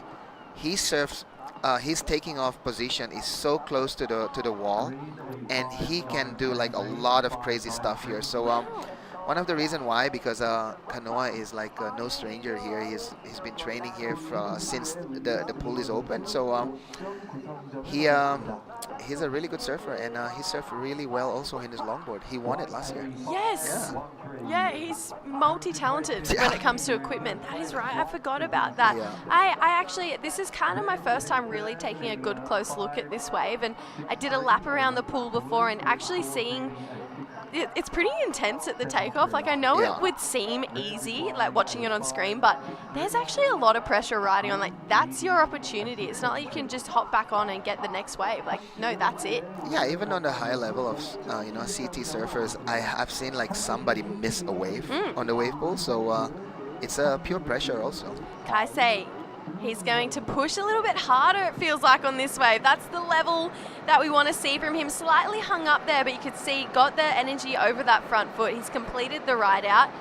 And then now Miyu, like I mentioned, a little bit left behind on that opening exchange here. So he's starting to drive up, push a bit harder, give the judges an exclamation mark here. He's going to get the completion, I hope. Yeah. Feels like it. Miyu is really pushing strong on his bottom turn. As you can see on the replay later, he's always trying to grab his rail on every bottom turn. So he's really pushing really hard right there. Yeah, I appreciate that as well, because I feel like that's what really does give the exclamation mark at the top part of the wave. This last turn here, although he got a little hung up, entire tail blown out the back here. Yeah, it will be interesting because he's looking for a score of 5 right there. And then what do you make of this last wave? So Miyu, I have to say, is surfing really clean right there, a really stylish surfer, As you can see, he's holding his rail every bottom turn right there. So that's showing that, he's pushing. He's pushing really hard. Yeah. So that was their third wave each, so they only get one more opportunity after. These heats fly by. That was their third wave each, so we have obviously the third for Willis and Willem to come through. They're currently holding down the lead right now, so Willis's last wave a 4.7, Willem's last wave was a 5.13. Sorry, Willis's last wave was a 5.93. Willem's last wave was a 5.13. So these guys are building every time right now. It's starting to edge them a little bit further away from the rest of the field. Miyu's score still to lock in, but Kai says it is a 4.5. So if the two Aussies can keep building their scoreline, they are going to slowly apply a lot more pressure and put it out of reach for our two Japanese surfers here. 8 minutes to go. Like I mentioned, Willem, really talented surfer from back home. He's one of those surfers who is really not afraid. If it's big and it's a closeout beach break, he's going to throw himself at it. Similar to Willis Droomer as well, they get cold, kind of chunky conditions down there in Victoria. So he is definitely not scared as well. So this is actually a really different environment for these two surfers to have to almost think about really clean surfing to get those scores from start to finish. Yeah, it's crazy, all this surfers background, like some people come from the cold Victoria, some kids come from the, like the tropical Mentawais, like Dylan Wilcox, and so putting everybody on the same environment on a wave pool like this, it's really interesting to see how they approach their surfing to this wave pool. So yeah, a little bit stuck there for William. Yeah, surfed that start of the wave so nice though. Here we go, Willis Droomer. Feel like these two are really feeding off each other's energy right now. They're pushing so hard. Better looking finish here for Willis, but Willem had a certain amount of flow and energy on that wave that felt like it was better than his ones prior. It was such a bummer that he didn't get that finishing turn here, but Tippy, just this wave, it felt really smooth and clean from the get-go. Yeah, really, the surfing is there, everything is there. I think he just unable to finish this one last part right there. I think the judges gonna, not gonna penalize him that much because he does like a lot of nice maneuver in the beginning already. And then Willem, you can see again, he's just so reliable for surfing a good wave start to finish. Oh yeah, and I have to say, Jesse, if you chasing a score on your last part of your heat, is a bit of a pressure, especially here in the pool. Yeah, absolutely. Yeah. It is really something I've picked up over watching the last couple of heats and even walking around. Like, it feels like the energy rises a little bit more for this last wave because it's like, right, this is my last one. Okay, if you're in first or second, let's push as hard as we can and build on that scoreline. But if you're in third and fourth, you cannot fall. Yeah, and one thing for sure, I guarantee on this event, there will be no buzzer beater. Yeah.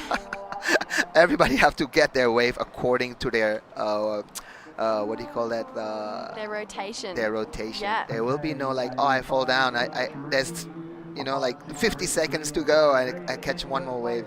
It's not happening. It's not how it works. It's not how it works. Like, it's not, that's what I mean. You can't fall off and then take off on the next one because you have your assigned waves. And I feel like I actually really like that about this comp because I feel like it makes it feel more like a skate comp For too. sure, yeah. And I feel it'd be cool to even talk to some of those surfers like Java Searle, like you mentioned, who have these incredible air games and think, are they thinking of this like a skate comp? Do they have different routines? Yeah, I think in skate they call it runs, so they have numbers of runs, and this surfing we just call it 4 rides, so it's similar like skating for sure. Yeah, I feel like I'd love to see them get creative and give us some different runs on each wave. Yeah, I think we will see them all those creatives surfing later on later rounds, and right there you already see the first one from you, but unable to get around that section. Kaisei needing a score right now. This has to be a 6.23 if he wants to go into round 2 here. Completion is crucial. Yeah. I feel it's pretty safe to say with both of those surfers not getting the completion there. Unfortunately, they're probably going to be out of the draw here. Yeah, there's not going to be a Marco Migno situation right here. Oh my gosh, he's the buzzer beater king. It is crazy what he does. I know. So cannot like on those kind of level, you cannot let a person have any chances to get the score because they will get it. But on this wave pool, it's according to your right, and you cannot ask for an extra wave. If you have 4 wave, that's it. It's so funny. Marco calls himself, he's like, I am that guy. I am the buzzer beater guy. And imagine what you could do if you surfed a heat, like, and won it from the start. I know, he likes to go from behind, Yeah, he loves the pressure. Actually, it's really interesting. His next heat, he like came out, did an alley-oop and a full row on one wave, and then Leo just like went crazy in El Salvador and got a 9. Yeah. And I was like, oh my goodness. But we're not going to see that, like you mentioned, over in this event. No buzzer beaters. Everyone gets their set wave. We have 2 waves left right now for Willis Struma and Willem Watson. This is essentially right now just the battle for the lead. These two are so close in their combined heat totals, 11.56 to 11.23. Yeah. Good mates, but they both want the win here. So you can see a bit of chirp going down between the two of them. Some smiles. If you see here, Jesse, so you know, if you're first or second, it's really determined who you're gonna surf against on the next round. So if you're really putting your strategy, you know, like that advance, you can also create your own pathway, how you're gonna advance and meeting, you know, all those people in the next round. Yeah, absolutely.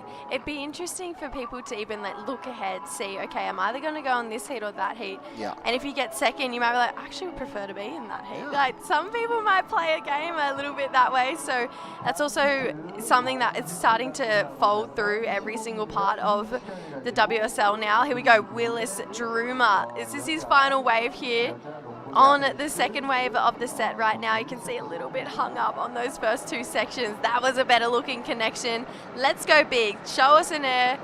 Just chuck the fins out. So Willis, that's not going to go into the top 2. Willem Watson here, currently needing a 5.84 and loses the fin. So you can see the pressure was off and they almost didn't need to click into gear and get those waves ridden. No, I think they're happy enough to, you know, take that advancing situation. And yeah, maybe, you know, if I'm going to be in that position, I'm just going to surf my last wave. So make sure get, you know, more surf on this wave pool. Yeah. All right, well, it is confirmed. Willis Struma, Willem Watson, they are going to be moving on through. Fortunately, we lose Kaise and Miyu, but we'll see them through many more events this season. We're going to go to a quick break, and we'll come back with plenty more surfing here in Korea. It's so fast paced. It's that one place that I go to be able to stop worrying about a lot of things, and I feel like as soon as you put your head underwater, it all disappears. Every time I jump in the water, it feels like I'm that 15-year-old kid jumping in the surf at Cronulla, and it just kind of kickstarts my day into something that's super positive. I didn't win everything as a kid, but I just kept showing up and tried to keep learning. That's the balance, that's the work. Every time I jump in the water, it feels like I'm that 15-year-old kid jumping in the surf at Cronulla, and it just kind of kickstarts my day. I didn't win everything as a kid, but I just kept showing up and tried to keep learning. Life being so fast-paced, it's that one place that I go to be able to stop worrying about a lot of things, and I feel like as soon as you put your head underwater, it all disappears. Every time I jump in the water, it feels like I'm that 15-year-old kid jumping in the surf at Cronulla, and it just kind of kickstarts my day into something that's super positive. I didn't win everything as a kid, but I just kept showing up and tried to keep learning. That's the balance, that's the work. Life being... All right, action-packed day here in Siheung Korea Open. This is the QS 6000. Now in the water is Jay Brown, Bodie Williams, Ryuichi Inoue, and Fred Carmody. Exciting moments ahead. We have the sun out. It's a bit of a pool party now.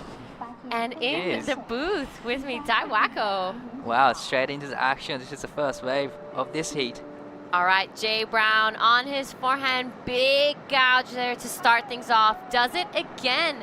And let's see the finishing, a bit of a float there. I like his approach. Right. It's different. He's giving something fresh, new. Bodie Williams right behind. We've seen him a few times in Indo. Let's see what he does out here in the wave pool. Unfortunately, just goes down there. But good start for Jay. I think that was probably the wave I've seen today with the most variety in it. Definitely, you know, like you said, really enjoying watching his first wave here. Beautiful first turn, nice tight section to snap. Beautiful second turn as well. Really loved his energy there and loved the approach to the last section, further to finish. Beautiful surfing from Jay, and this is the first wave for Bodie Williams. Beautiful first and second turn, and love the third turn, but unfortunately got stuck on the third turn. So, but still, beautiful surfing from both Jay and Bodie. All right, couple scores came in for both surfers. 417 for Jay Brown, Bodie Williams 250. So those were the first two waves. Now we have surfer in white and green going to be showcasing their surfing. White's going to be catching the second wave of the set, and green's going to be catching the fourth. And when they catch their second wave, they actually rotate rounds again. So then green will be catching the second one, and white will be catching the fourth one. So everyone gets an equal amount of waves, equal amount of chances, and it's, I think, the closest you can get to maybe a professional setting, maybe as in the Olympics, as like running. Everyone has the same field, everyone has equal chances, and this is probably what the wave pool does as well. Definitely, it's a surfing version of skateboarding competition. Everyone watches their surfing on I wouldn't say beach, but it's like a beach side, and there's a bridge in between left and right. So it's a beautiful setup here in a wake park in Korea, and always love to be back here, and so glad to be here. So this is gonna be first wave for Ryuichi Inoue. He lives on Gold Coast now. He's actually competitor, but as well as a coach, surfing coach. Beautiful. The best way to improve is by teaching others. There we have Ryuichi on your screen. Good opening first turn. Wasted no time to get there. Backs it up again. Wow. 4 really nice turns there. He gets the finishing, so that's a great start for our man in white. Right behind him, Fred Carmody. Good opening first turn there. Really pushes the tail around. Unfortunately, gets that outside rail just stuck and goes over his board. So not a great start, but he still has 3 more chances. Apparently the second wave of the set is a bit better and a bit cleaner compared to the fourth wave of the set. But this is the second wave of the set for Ryuichi Inoue. Ryuichi 1発2発3発と綺麗にターンを入れてきて、この波では5発のターンを見せてきました。Beautiful surfing from Ryuichi Inoue. 5 beautiful turns, and this is the last wave for Fred Carmody.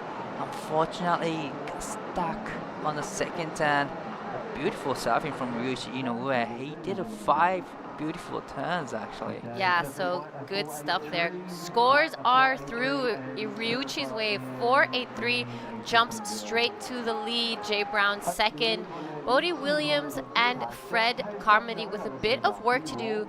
They haven't been able to get past those 2s, but it's still first wave, so not too much of an issue. I'm seeing Ryuichi opted for an epoxy, and I think that's probably the sort of equipment we're going to be seeing a lot from these surfers these next 2 days. I think this wave pool, it doesn't have the same energy, I would say, as maybe Indonesia or some of the ocean waves. So the epoxy is a little lighter, it's a little more flexible, it's easier to kind of keep that speed and have a bit more expressive surfing. Definitely, even it's a perfect shape of the wave at the wave pool, just like you said, wave pool doesn't have as much power as Indonesia and other country has. It is like a small. The power zone is really small and tight, so you have to be flexible and you have to be quick, and react to the wave. So probably the epoxy and the carbon will do really good in this kind of condition. Yeah, you're right. Epoxies are very reactive, so they're flexible, they're fast. It's perfect for this wave pool because that's what you want. You want to be able to do a lot of turns in a small amount of space, and I think that epoxy really lets you do so. So on your screen now, Bodie Williams in third, wants to back up. Good first gouge there, sets it up again, really tight in the pocket there, giving the variety, lays it back a little bit. Big fan of spray every time Bodie really connects that board to the lip of the wave. He's one of those surfers with a lot of power. Unfortunately goes down. Jay Brown right behind him. Good turn here, a little out of rhythm compared to his first one, but liking his surfing. Needs to finish this. Also, unfortunately, doesn't make it out of that one. That inside section is really kind of clipping a lot of these athletes. Well, checking his equipment right now, but just like you said, It's a tricky wave because this is actually first wave for him to get a second wave of the set. A beautiful first and third turn, love the layback, a lot of variety in this on this wave. It gets to the last section, but unfortunately it wasn't a completion. Almost broke the rail there, but unfortunately, comes around the section, gets the second turn in. Just like you said, it's kind of tricky to surf on the fourth wave. And especially this is probably the first time they try out this T6 settings. It's tricky. Yeah, unfortunate there for Jay. We saw he kind of bogged his rail a little bit on the takeoff. Recovered nicely, but that kind of put him off rhythm for the rest of the wave. You could see that he was just slightly behind. The timing wasn't maybe as precise as he would have wanted to.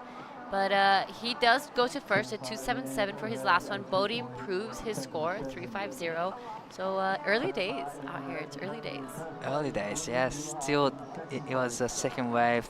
They get 2 more waves, but this is gonna be Fred and Ryuichi's second wave here. So Ryuichi actually has the best wave so far in this heat, 4.83.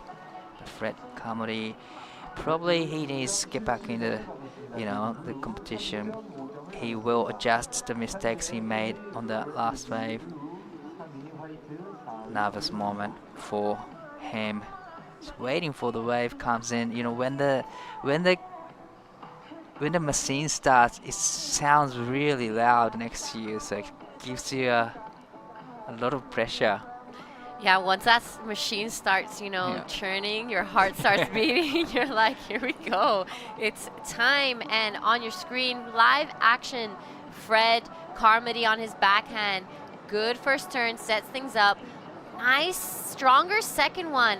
A bit punchier on that third one. I like what he's doing. He's keeping it simple. Unfortunately, doesn't make that last turn. Ryuichi Inoue, good opening turn here. Sets it up again. I like his style. He's not one of those surfers that gets super low, but he has a good thing going there. Definitely stylish surfer. That was a great performance again from Ryuichi Inoue all the way to the inside. He gets completion as well. So 2 waves in a row. So beautiful stuff from Ryuichi Inoue. This is gonna be the reply of the last wave for Fred Kamori. Beautiful first turn and straight into the second, throwing buckets of sprays there. And fin release on the third turn against the fourth turn and trying to get a fifth turn. Unfortunately, it wasn't a completion, but still beautiful combination from surfer Green. Inoue Ryuichi 2本目のライディング、こちらは4本目のセットになりますが、この波でも綺麗にタイミングを合わせてしっかりと4発入れてきました。素晴らしいライディングです。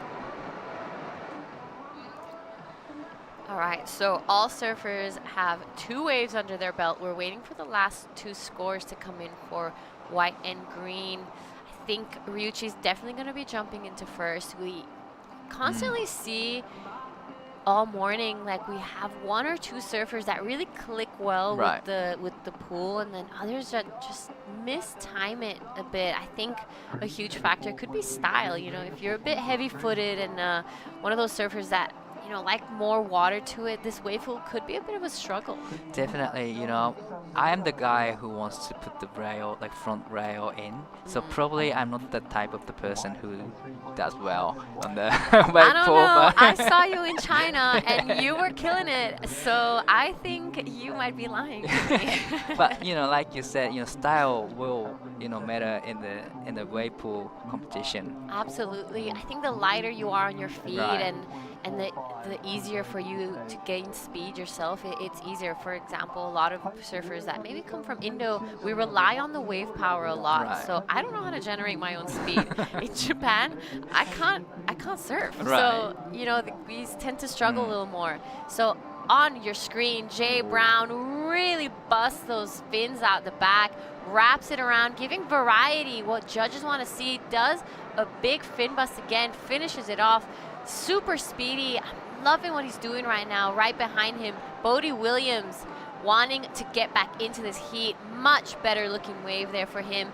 Does a bit of a layback there. Wants to go to the air, and he lands it. That is a gorgeous wave for our man in blue. Wow, beautiful surfing from both surfers in red and blue. That was a beautiful surfing and a lot of variety on the waves, you know. Love that performance from Jay here. Fin released on the first section. Gets a curve turn there, and another fin release there. Beautiful attack, beautiful approach, and then gets the final section there. So beautiful combination from Jay. I love this combination as well. Beautiful first turn. I love the second turn again. A little bit, you know, timed it late, but still gets this full, pretty much a big rotation from Fred. Oh, that's Bodie Williams. It's a beautiful combination from both Bodie and Jay. All right, things are getting excited. We're into that third wave of the heat. And, you know, the surfers need to ramp it up. Once you have those 2 scores in, I would say it's similar to the ocean where, you know, you build your house. You get your 2 scores in the first 5 minutes, and then you start building. So it's the same in the wave pool. You get your first 2 waves, you get your base, and then on the second 2, it's now or never. You have to surf the best. Yeah, you know? you got to do it. And otherwise, you're going to get left behind. I think that's exactly Jay and Bodie just did on the third wave, because Jay got a pretty good scores on the third wave. Yeah, so I think Bodie's wave is going to kind of be setting the scale for the airs. I think it's the judges are gonna look at that and show the other surfers, like, this is a score, this is what we're looking for, this is what we want. So 387 for Bodie. Practically, I would say all the main scores came from that last air. Maybe it wasn't a completion, you know, he couldn't really ride out of the white water, so maybe it wasn't completion, but back in the live action here. All right, Ryuichi on his backhand. Nice first backhand slap there. Does it again a couple more times down the line. He's opting for some of the safer surfing, I would say, compared to Bodie and Jay. Right behind him, Fred Carmody on his backhand as well. Low bottom turns, good surfing there from Green. Unfortunately, I think went down as well pretty early on. So all the surfers have 3 waves in. This is their last chance. Once we get those last 2 scores in, we're going to have a good idea of positioning and who needs what in their last wave. Well, beautiful surfing from Ryuichi Inoue. He's trying to get rid of the 3.87. A beautiful 4-turn combo here. Replay of the Ryuichi Inoue. Inoue Ryuichi 3本目のライディングになります。1発目綺麗なターン、そしてドライブを効かせたボトムターンで2発目3発目と続けていきます。4発目が入って、この波では5発のターンを入れてきました。これで何点出るかによってその差を広げられるか、1番になるのか。All right, good moments here in the Siheung Korea Open, QS 6000 and LQS as well. Eventually we will see the longboarders take the wave. It's action-packed, only 3-day event. It's a non-stop action here. Non-stop action from 7:15 to probably 5:30 this afternoon. So it's a big days of competition, 3 days. But it's fun to watch. You know, it's a skateboarding competition, so it's fun to watch. Yeah, and it's only the first round, and as we get deeper into the draw, things are going to start to ramp up. We're going to see a lot more air action, and hopefully we get a bit of an air show like we did last year. Oh yeah, that would be amazing. So all the scores locked in now. 5.5 for Ryuichi Inoue's last wave, 2.87 for the last wave for Fred Carmody. So 5.60 for Bodie to go into the second place. So 5.6 has to be the best wave in this heat. So big pressure, a lot of pressure applies for Bodie Williams. Yeah, so the judge is really emphasizing you want to take to the air, you got to really show us that you land it. So this is Bodie's last chance. big opening first turn. Really pushes the tail again on the second one. Massive fan of spray. Goes again for the air. Let's see what the judges think. This was his last chance here. Right behind him, second in the heat, Jay Brown really pushing that tail all the way around. Completely 180 change direction of his surfboard. Again, goes for the air as well, and unfortunately goes down. He's in second place. So now it is all eyes on Fred Carmody and Bodie Williams to see if they get the scores that they need to get into the next round. Wow, beautiful surfing from Bodie. Needs a score. Love the first turn, layback first turn, and straight into second. I really love the fourth turn here. He gets the completion, so a lot of variety on that wave. And this was also important wave for Jay. You know, he wanted to improve his situation. Loved the third turn as well, but unfortunately on that last turn couldn't really ride out of it. Oh yeah, so unfortunate there for Bodie. I think he'll probably be bowing out after this one, and he's usually one of my standout surfers, I would say, in most of the events. He has a solid style and he's consistent, so I don't think he's going to be very happy with this result. Few scores locked in for Bodie, so it's a 4.80. Well, it's not enough for him, just like you said. It's sad to say, you know, goodbye to Bodie, but still waiting for the last wave for Jay. Yeah, we're still waiting for one more score for Jay Brown. He wants to be improving on that 417, and he does, a 423, so slightly improves his scoreline. Fred Carmody now looking for a 491 to kind of keep his dream alive here. Let's see what he gets done. Ryuichi Noe, I'd say, is in a pretty safe spot now. He's definitely either first or second in this heat, depending on how Fred finishes. Wow, this is going to be a very important wave for Fred Carmody, but he'll get the second wave of the set. Apparently, it's the best wave. The second wave is the best wave, so he gets the opportunity here to score 4.91. All right, here we go. Fred Carmody now. All eyes on him. This is where we've been saying that the wave pool actually builds pressure. You know, you get the chance, but it's all eyes on you. Unfortunately, fumbles slightly on the takeoff. Good second blast there. Really pushed it around. Loving his act, that epoxy looking lively under his feet. 3 solid turns. Fred Carmody right behind him, current heat leader. Ryuichi, nice turn there, slightly too behind, I would say. Gets stuck on that second one. Unfortunately, slightly out of rhythm. Let's see if he gets a solid finishing here. Bit of a knee expression session. My knee would pop out how it is right now. If I did that, I would die. Right.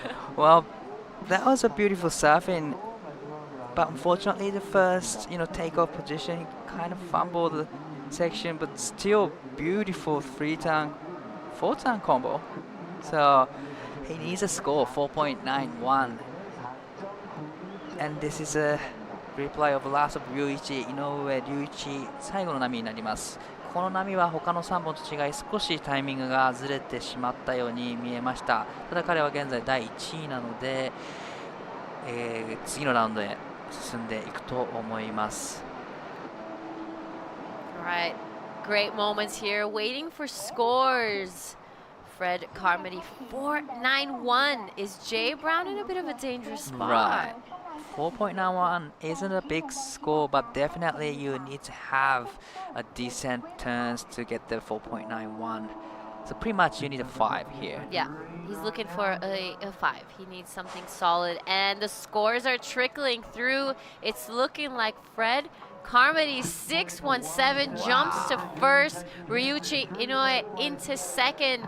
Unfortunately, we will be saying sayonara to Jay Brown and Bodie Williams. And that, we will be heading over to a quick break, and we'll see you guys into the next heat.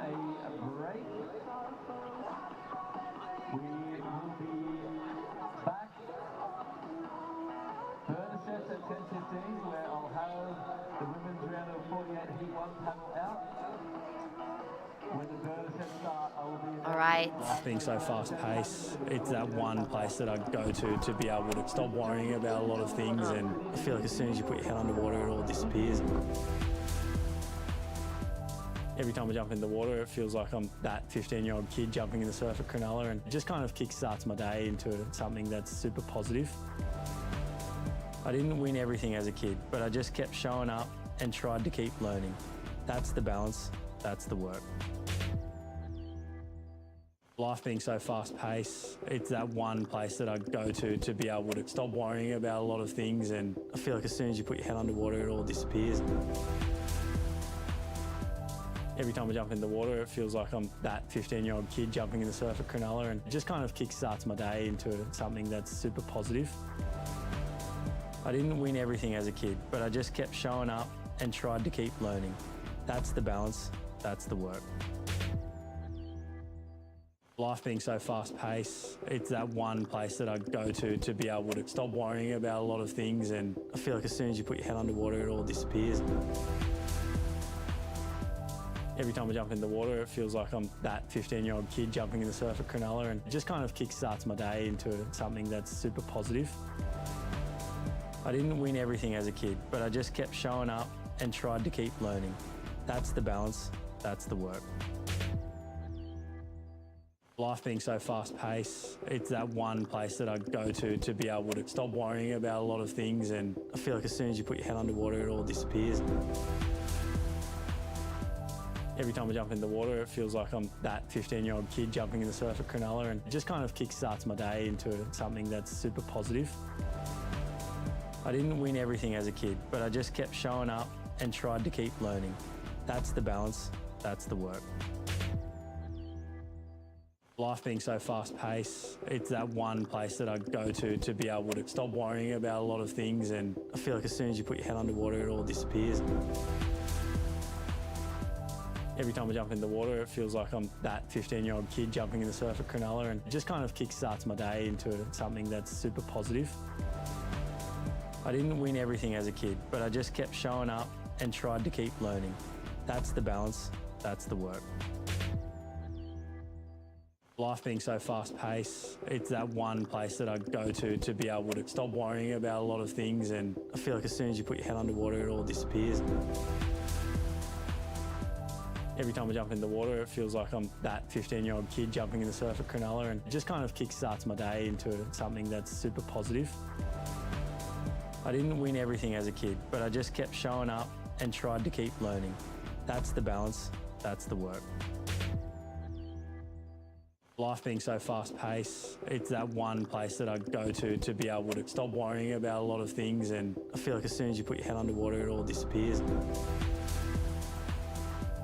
Every time I jump in the water, it feels like I'm that 15-year-old kid jumping in the surf at Cronulla, and it just kind of kickstarts my day into something that's super positive.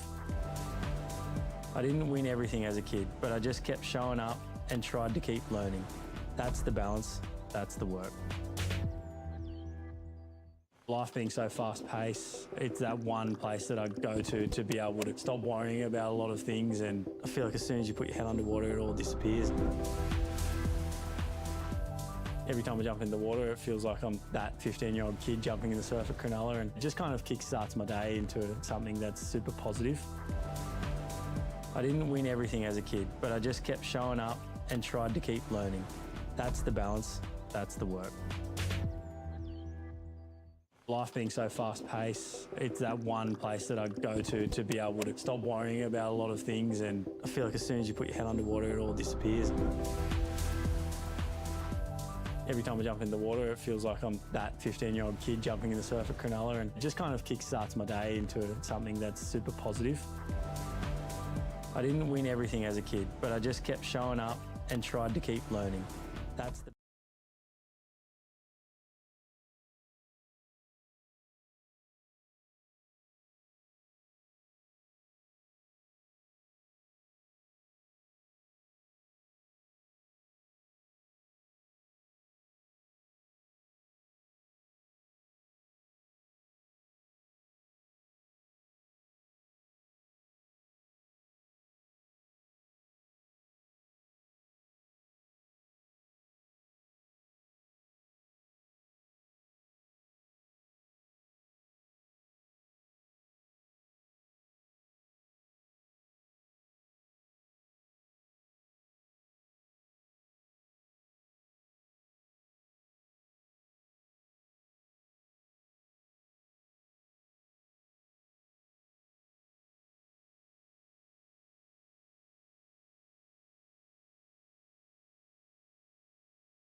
Life being so fast-paced, it's that one place that I go to be able to stop worrying about a lot of things, and I feel like as soon as you put your head underwater, it all disappears. Every time I jump in the water, it feels like I'm that 15-year-old kid jumping in the surf at Cronulla, and it just kind of kickstarts my day into something that's super positive. I didn't win everything as a kid, but I just kept showing up and tried to keep learning. That's the balance, that's the work. Every time I jump in the water, it feels like I'm that 15-year-old kid jumping in the surf at Cronulla, and it just kind of kickstarts my day. I didn't win everything as a kid, but I just kept showing up and tried to keep learning. Life being so fast-paced, it's that one place that I go to be able to stop worrying about a lot of things, and I feel like as soon as you put your head underwater, it all disappears. Every time I jump in the water, it feels like I'm that 15-year-old kid jumping in the surf at Cronulla, and it just kind of kickstarts my day into something that's super positive. I didn't win everything as a kid, but I just kept showing up and tried to keep learning. That's the balance, that's the work. After a quick break down here at the Siheung Korea Open QS 6000, let's take a look at the women in the water. First time that we're going to see it for this event so far. That opening round of the men's is done right now. In the red we have Kia Hua from Indonesia, Natalie Fensom in the blue representing Australia, Arisa Ichi in the white representing Japan, and then Kai Kim representing Canada in the green. My name is Jessie Starling, joined in the booth by Izzy Caldo. Izzy, first of all, welcome in. This is really exciting. I'm so excited, so lucky to be here. Thanks for having me, Oh my gosh, I love when I saw that you were coming into the booth, I was like, this is good. I know, I'm so excited. And it's pumping. It is. I mean, it can't get any better than the wave pool.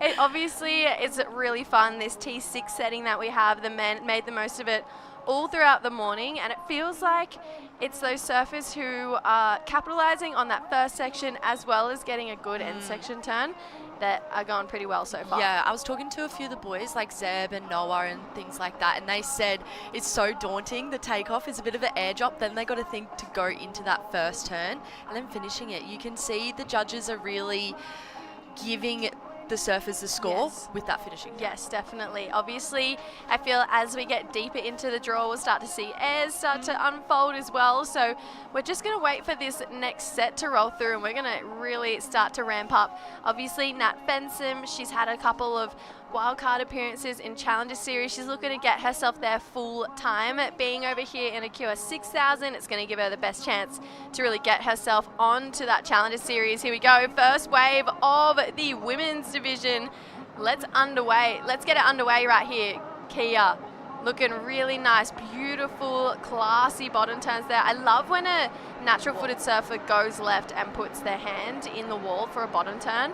Nat Fensom, she's given us her variety of that as well. Again, two really nice turns here. This end section on the fourth is really critical for that fourth wave there. So Nat, unfortunately, going down there, but solid looking end section hit for Kia, and I feel like that's going to be pretty well rewarded. Yeah, Kia, I love, as we see this replay, we'll see her airdrop that takeoff. Comes around this section, nice little first check turn to get things started. Really puts her in great rhythm for that turn there. And a third, I love how she really bends that back foot and finishes that one off. Ooh, I know. It's a little bubble. does she? It was a really nice end section though. And then Nat unfortunately had a little foot slip, but it was looking so good before that. Yeah, I feel like that second bottom turn, she hit a bit of a bobble, put her out of rhythm, and then that third turn just coming unstuck. But getting the feet in the wax for the girls, they haven't surfed this setting yet, so they've got 4 waves. Yes. And they have the opportunity to have a little bit of mistakes, feel out the waves, so I think that's pretty good. And Izzy, you're competing as well. Did you do much practice sessions? Did you get to feel out the wave? Yes, I did the 9 p.m. practice on T2, yeah. Well asleep. Yeah, I was pretty much falling asleep out there. But no, it's really fun. And then I think just even watching this T6 setting, just the takeoff, it spits at the takeoff. Does it? Yes. So I'm a bit nervous to nosedive. You're going to be fine. It'll be fine. Actually, a few people have done it this morning. It looks like a tricky takeoff, but I feel like you'll be fine. You'll be under that pressure. You'll just go into action and you'll be like, okay, sweet. This is going to happen right now. Obviously, all of the women in the field extremely talented. We look to Arisa Ishii. She is such a fun little pocket rocket. She's got so much just spice about her, and I feel like she's got a lot to give this event. Yeah, she finished this event 33rd last year, so I think she'll really want to push further into that draw. As I saw her in the warm-up session, she was absolutely going to town. I'm really excited to see her here on this second set of the wave. Yeah, I love the second set. It feels like it maybe has a couple more steeper sections at the start, but maybe not that big exclamation on that finishing section like the fourth wave of the set does. There is a nice variety between the two. Let's see Arisa give this one a go for the first time here in this competition. Beautiful looking bottom turns, just accelerating as she gets to the top of the wave here. Little fumble comes in, and it still has been tricky to see consistent makes on that end section here. Kai Kim, she is going to get her chance at the start here. Really nice flow on this wave right now for Kai. You can see racing around, trying to get the exclamation mark on the end here, and she's going to get 2 nice turns in as well before this wave completely runs out here for Kai. But a lot of grace and a lot of flow on that wave there for Kai. Yeah, she's such a sweetie. She was giving everyone her sessions the last couple of days because she had surfed way too much, so she was just handing out her sessions. But here, Arisa on this nice wave, she's pushing so hard through that bottom turn to the top turn. I feel like this turn here, she just pushed a little too high, which put her out of rhythm for that one a bit late. Yeah, that's okay. I feel like those first waves, there's probably some nerves coming out as well. However, Kai didn't look nervous at all. She just looked really like she was just enjoying herself on this wave right now. I love this flow. She's got so much flow on there and really digging that rail on that bottom turn as well. And takes this one all the way through. So great surfing for Kai Kim. Yeah, I love the fact that she was so generous to I give know. people the sessions. That is so sweet. So all of these ladies, they're going to have their first wave locked in pretty well soon. So Kai, if we look to Kai, she got a 4.17. Nat Fensom a 2.83 with that fall. So a couple of lower scores to lock in here. Something I've been picking the brain of with obviously Dai, Giada and Tippy so far this morning is those first 2 waves are actually really crucial to setting up the energy and momentum for the back half of the heat. And I feel it's really going to translate into the women's side as well. If you can start with a good score like we see from Arisa with a 5.33, that's a lot of pressure off your shoulders and ability to get a little bit more creative as we go into the back half of this heat. Yeah, 100%, especially a 5.33 with a fall. Like imagine what Arisa could do if she finishes that one off. So it's got to be a big confidence booster for Arisa. Yeah, I feel like if we ran the numbers, a lot of those guys who made the most of those first 2 waves typically do go on to progress through that heat. Tippy said we're not going to see any buzzer beaters. No. Everyone knows where their wave's going to roll through here. So Nat Fensom, she's going to get her first look at the second wave of the set here. She was on the 4th for her first go. She's going to look for a completion here. This is going to be really crucial right now for Nat. Great looking first turn. A lot of water coming out the back there. She's going to keep going into the pocket here. That LSD looking nice and sharp under her feet there. No downtime. Really smooth lines here. Let's take a look at our Indonesian. She gets a little hung up on that first section. Oh, looked a bit better on that second, but you could see there's a lot of water actually draining back up the face. So you have to be, I feel like, using speed. If not, you're going to get caught out. Yeah, 100%. And I feel like for Nat in this replay, this is the Nat we know. This great backhand surfing there, just straight into the pocket, throwing buckets. And again, for a second, she just makes it look so easy. Nat, nice little check turn there and closes that one off pretty strongly. I like just the confidence that she had on that wave, where a lot of people can fall and not find that straight away. And then obviously from Kia here. Yeah, that first turn where she got a bit hung sort of put her out of rhythm for that second turn. She just came unstuck, but she had that great first wave with a 4.17, so that will just be a throwaway. Without giving any of your secrets away for anyone listening in, what's your your mantra and your strategy for surfing this wave pool? I think definitely for me the takeoff. So make the takeoff. No, literally make the takeoff. But definitely capitalizing on those first 2 sections and then that finish turn. So I feel like the middle part of the wave is a bit slower and it gives you a bit of opportunity to just reset and you're like, relax, I just need to finish this. So if you can get those first 2 turns, which we saw Nat do, she drops a 4.93. Yeah, looking sharp for Nat. I just love the recovery. We touched on it really quickly before. I just feel like a lot of people, including myself, like if I fell and I knew I only had a couple more opportunities, like you have to bounce back on that next wave. So the fact that she did and did it really convincingly too, I think is good signs of what's to come for Nat as this heat does start to roll on. She's only got 2 more waves to go, so she's looking to really build and start to apply some more pressure on these other ladies. Kai, she's going to take her second wave of the set. She got a 2-3-3 for that last one, so looking to build on her scoreline here. Currently needs a 4-0-2. And Arissa chasing a 1-0-1. So there's literally nothing right now between second and third. Kai obviously has had a lot of reps out here before as well. You would have got to watch a lot of these women out here and just kind of see who's really reading this beautifully. We're going to get back to this in a second because these sets are going to start to roll through right now. Kai, bottom turn into this first section here. You can see using her entire wingspan to drive up into those sections, push hard and get the rotation as she's coming back around here for Kai Kim. She's going to get knocked off her feet at the end there, but some really beautiful surfing. And now Arissa, that board looking so fun and electric under her feet. Connects really well on that third. That's a tricky looking finishing section, but she's going to make it. So she's liking it. Yeah. That felt like a little okay when she jumped off. But these two ladies, a bit different approaches on how to surf this wave, but both really entertaining in their own right. Yeah, and I loved this takeoff for Kai. Just put her straight in the position at the bottom of the wave to really wrap around and hit that first section. She hits it again for a second, and look at her flow. And like you said, Jess, her wingspan, she's really utilising her whole body to really turn through those sections. And this one for Arissa. Late drop, free falls, nearly loses it, but actually puts her in a great position for that first turn. And I think this is the difference here for Arissa. She's like in the pocket for all 4 turns there. Yeah, that last one in particular like, had a really big exclamation mark on it, and I imagine she probably would have been one of the standout women's in the free surf sessions, which is kind of where I wanted to go just before. You would have got to watch a lot of surfing over the last few days. Was there someone who really stood out to you as like, oh, I feel like they're going to do well in this event, other than yourself, obviously? Definitely Arissa. Arissa's been surfing so good. I surfed with her on the right as well, and she's good both ways, which is insane. But the biggest standout for me is Nanaho.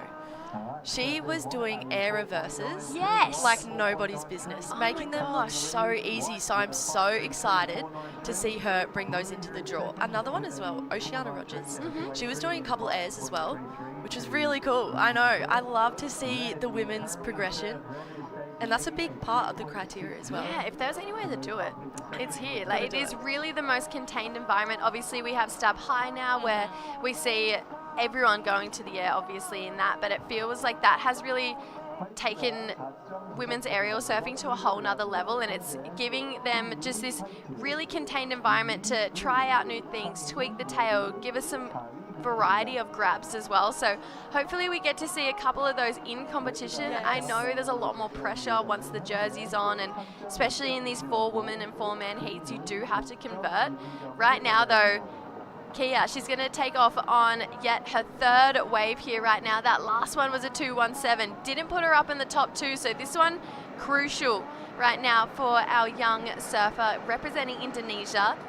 I like the connection on those ones. It feels like it's going to put her in a good spot here. Nat Fensom currently holding on to 2nd place right now, so needs to keep building to keep Kia away from that 2nd place. Tricky looking end section here. You can see didn't have a lot of speed to drive up into that end pocket, and that has proven time and time again that if you're taking the 4th wave, you have to be in front of the 8 ball with speed. Yeah, 100%. And we see nearly the little bend in the 4th wave as we see Kia.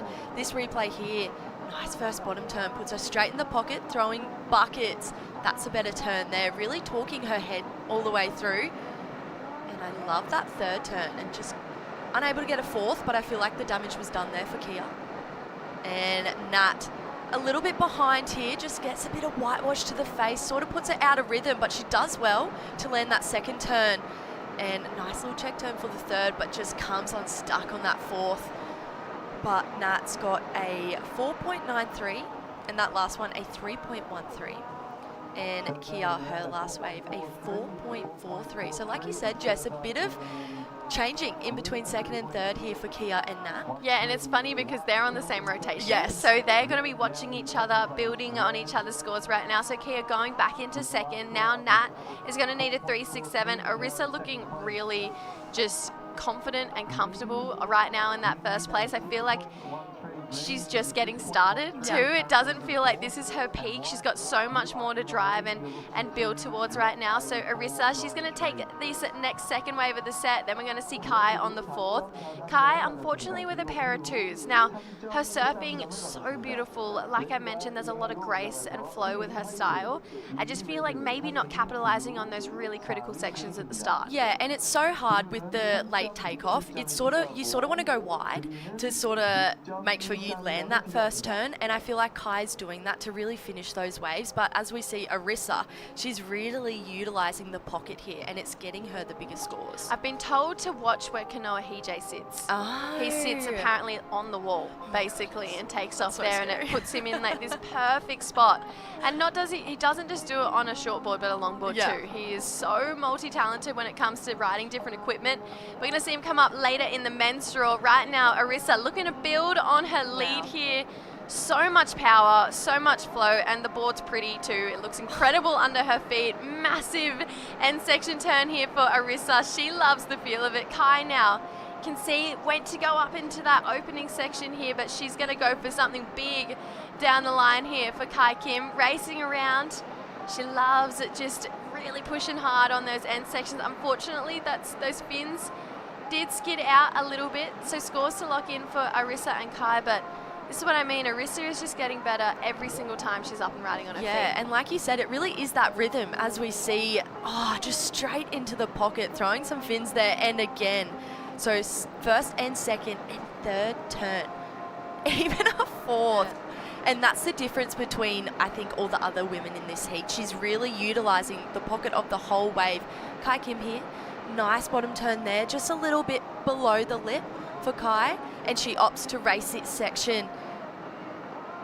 And comes around here, and the tail skids out on her a bit, so unable to ride out. Yeah, I would imagine it would also be quite daunting because obviously the water is this perfect crystal blue, but as you're looking down to concrete. So And it can be a bit daunting on those opening sections. Yeah, and you know what's so daunting too? Looking up at the big screen and seeing just your face.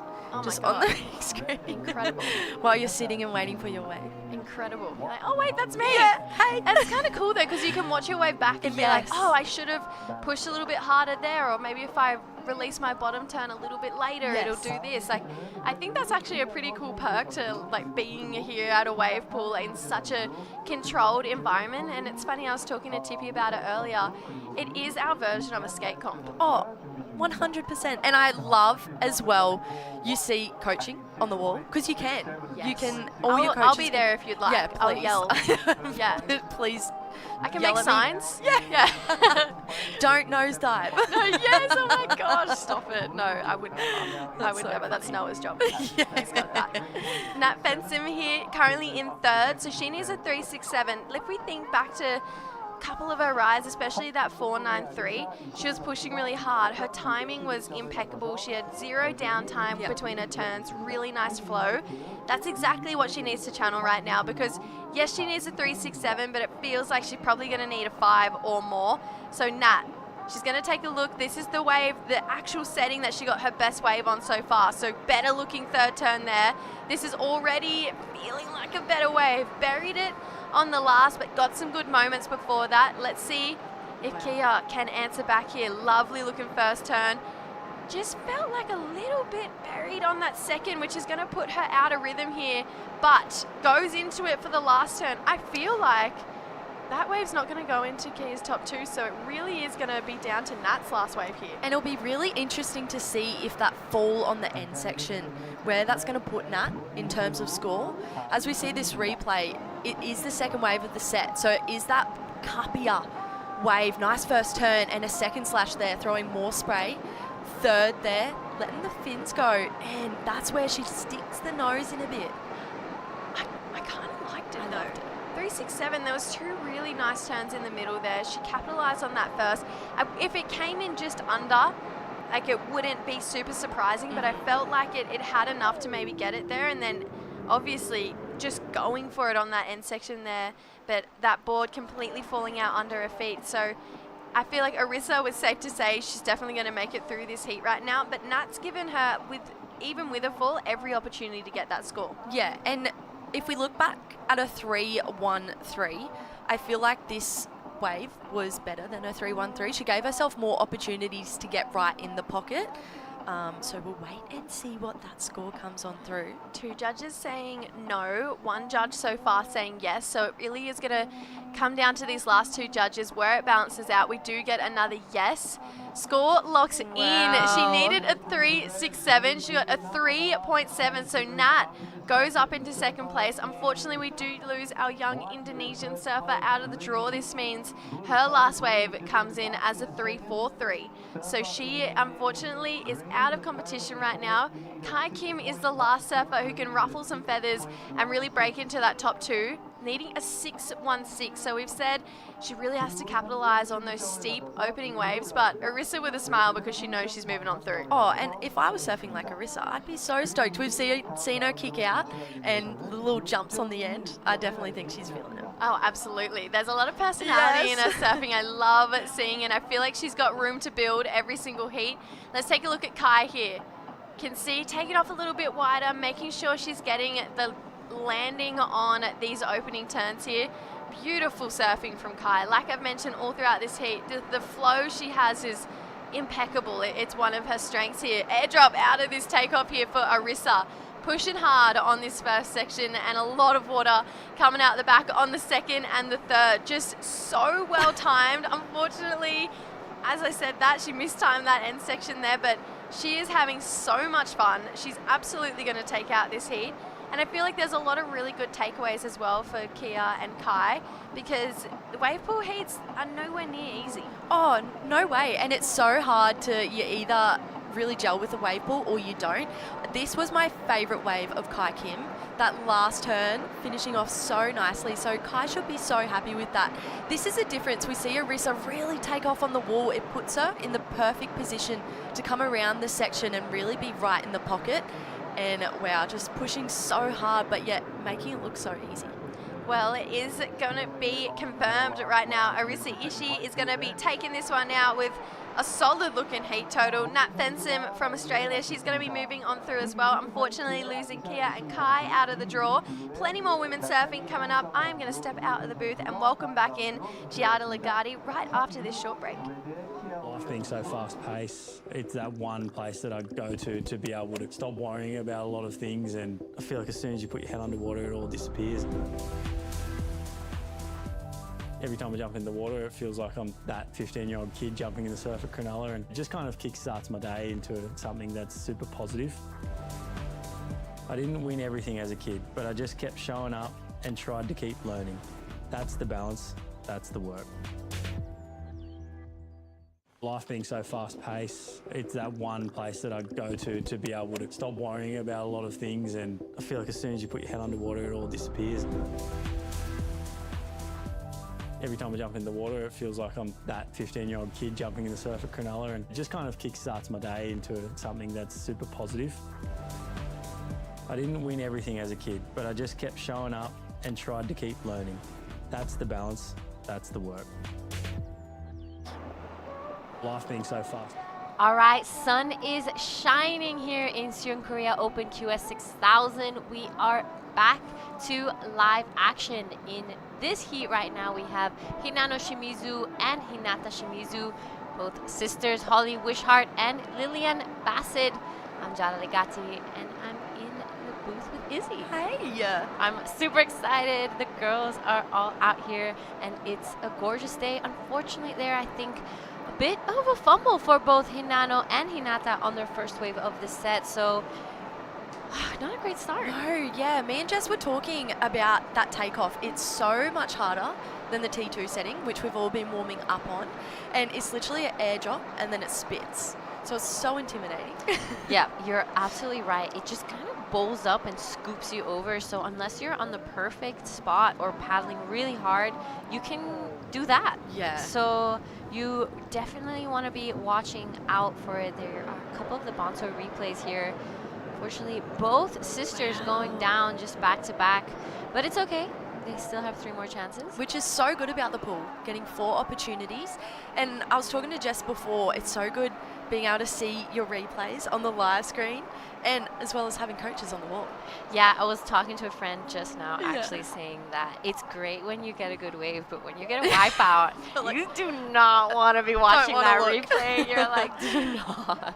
So good. So Holly Wishart now on her first wave of this heat. Exciting moments ahead. So of course only a 0.2 and a 0.1 for both of those surfers. These 2 girls are going to be watching closely, taking note, be like, all right, that's exactly what we don't want to be doing.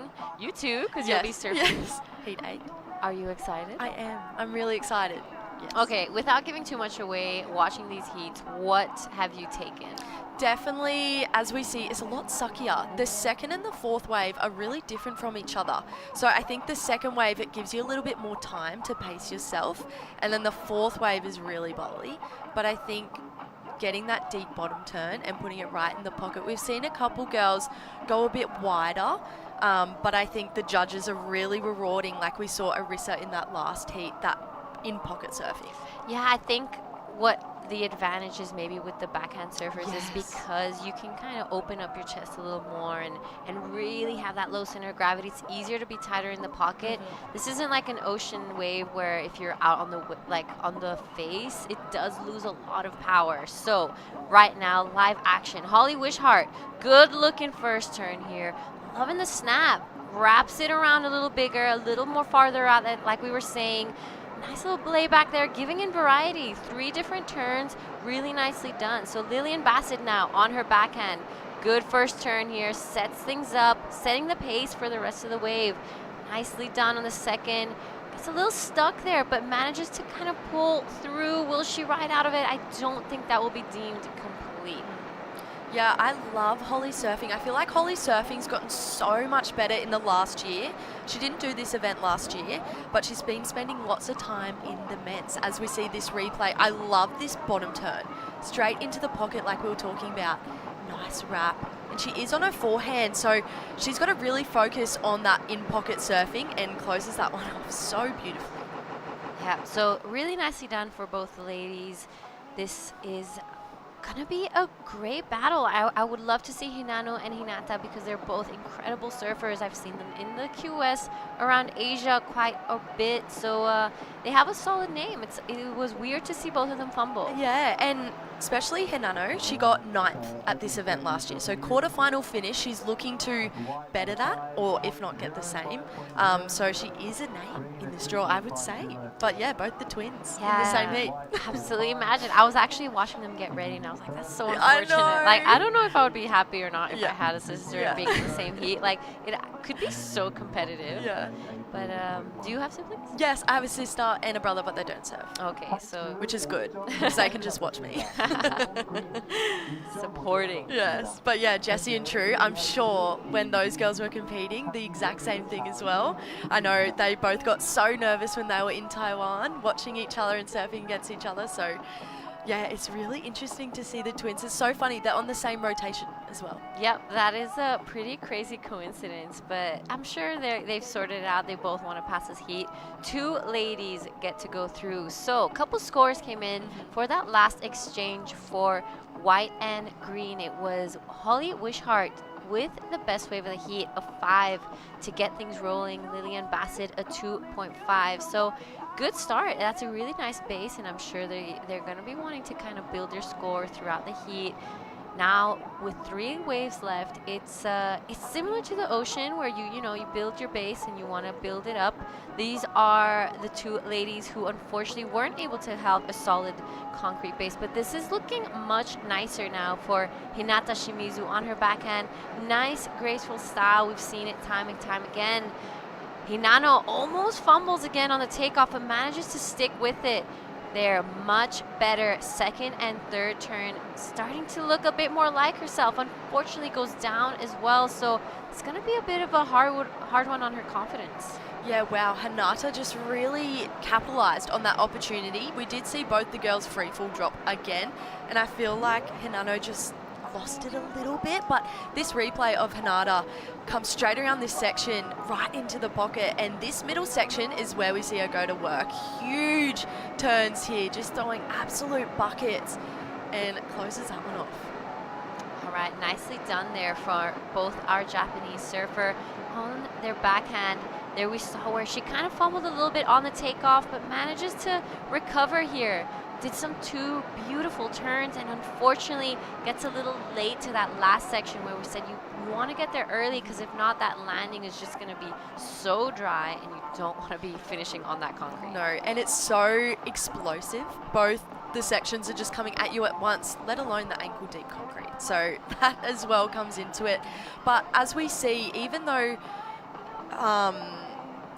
Hinano didn't really capitalize on that, we saw one huge turn on that wave.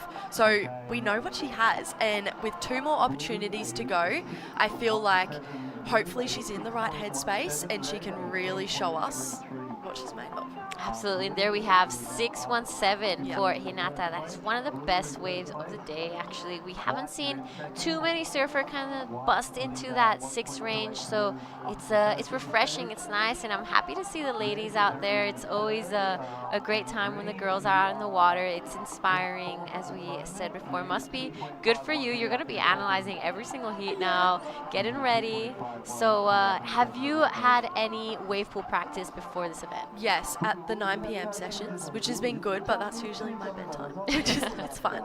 But I've been really watching the girls in the round of 32, like Nanaho Suzuki. Oh my goodness, she has just been throwing air reverses left, right, and center, and she did one in the final last year. Yeah, so that is last year's winner, Nanaho Suzuki. But on your screen, Lillian Bassett on the second wave of the set. Good first hammer, does it again there.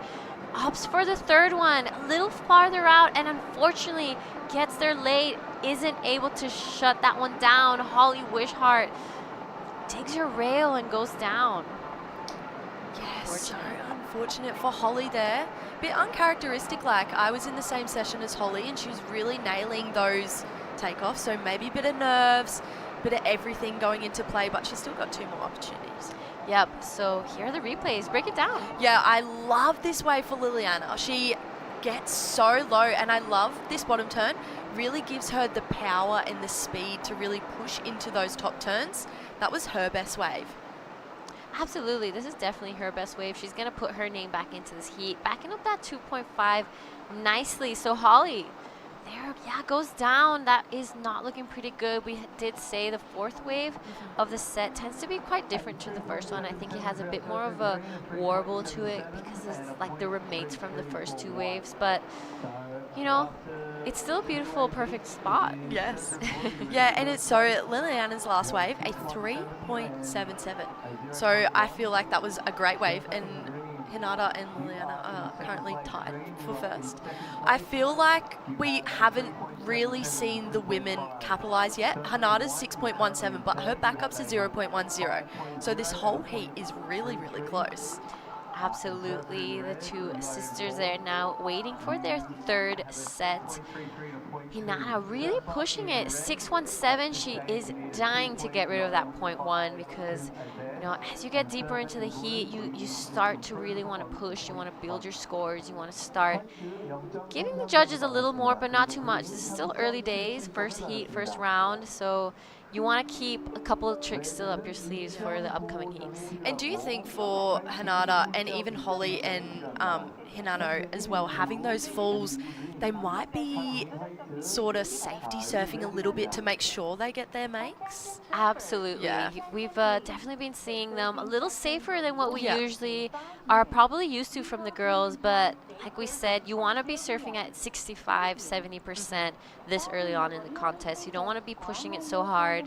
And these girls, you know, all the training comes from before. This is just when you showcase all the hard work you've done during the off season. Unfortunately, Hinano really not being able to string this one together. She goes down again. She hasn't had a complete wave just yet.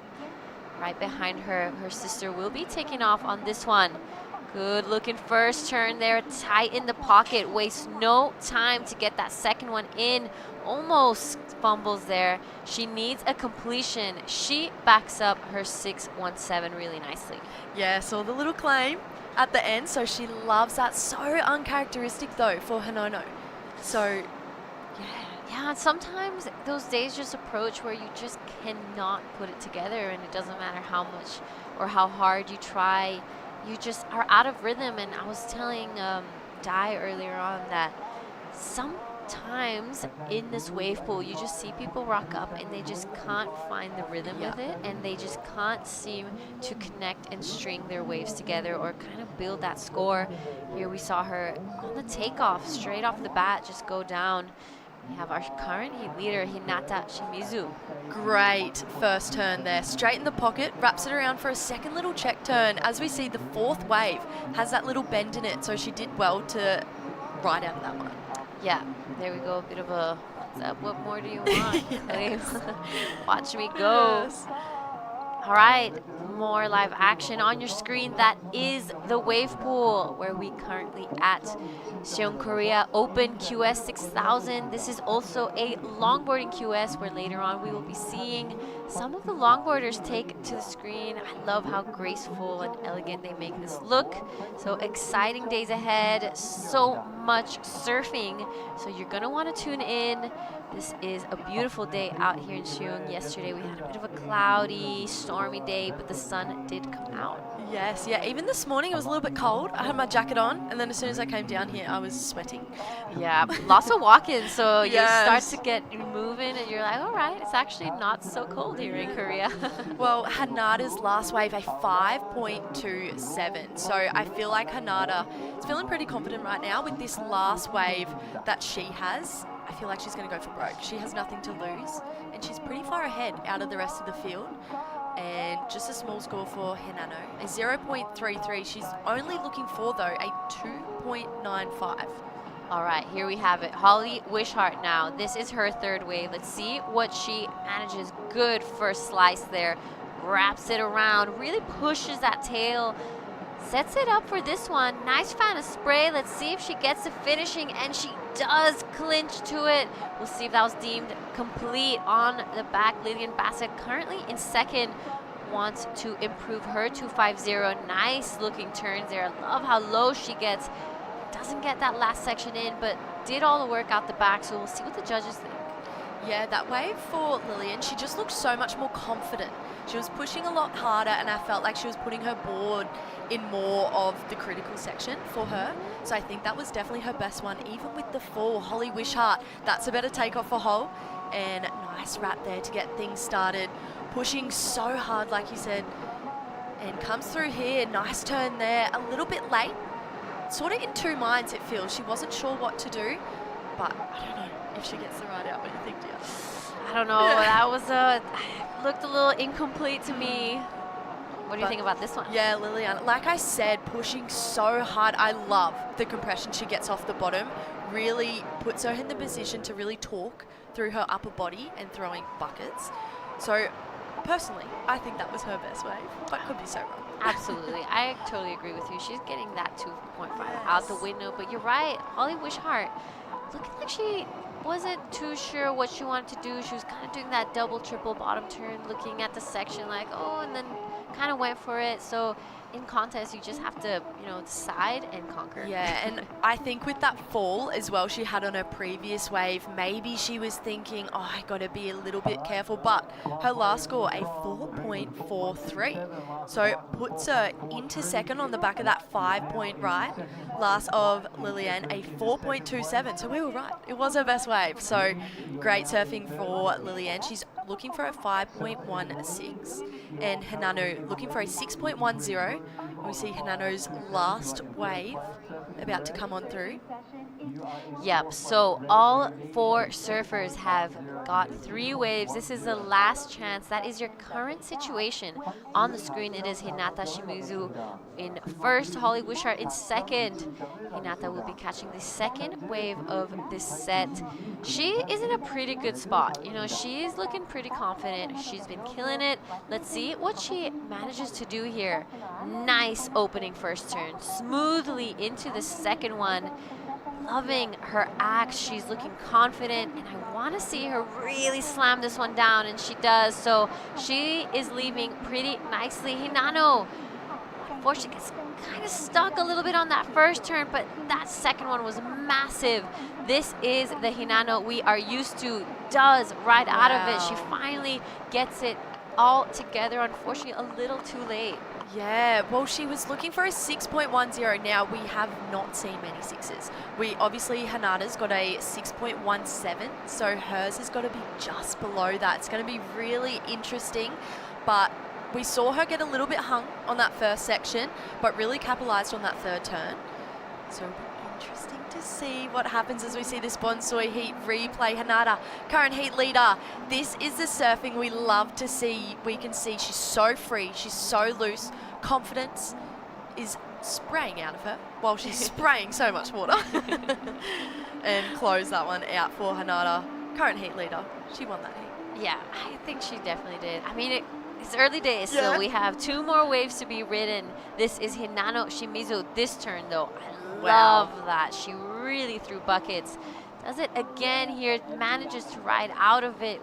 Is it too little too late, or does she get the score? All right, so Hinata gets a 7.07. Wow. Really textbook heat surfing from our surfer in blue. She did exactly what we were saying. Actually started with a fumble and just slowly built her scores. There we have a 6.17, then got the 5 and finishes it off strong.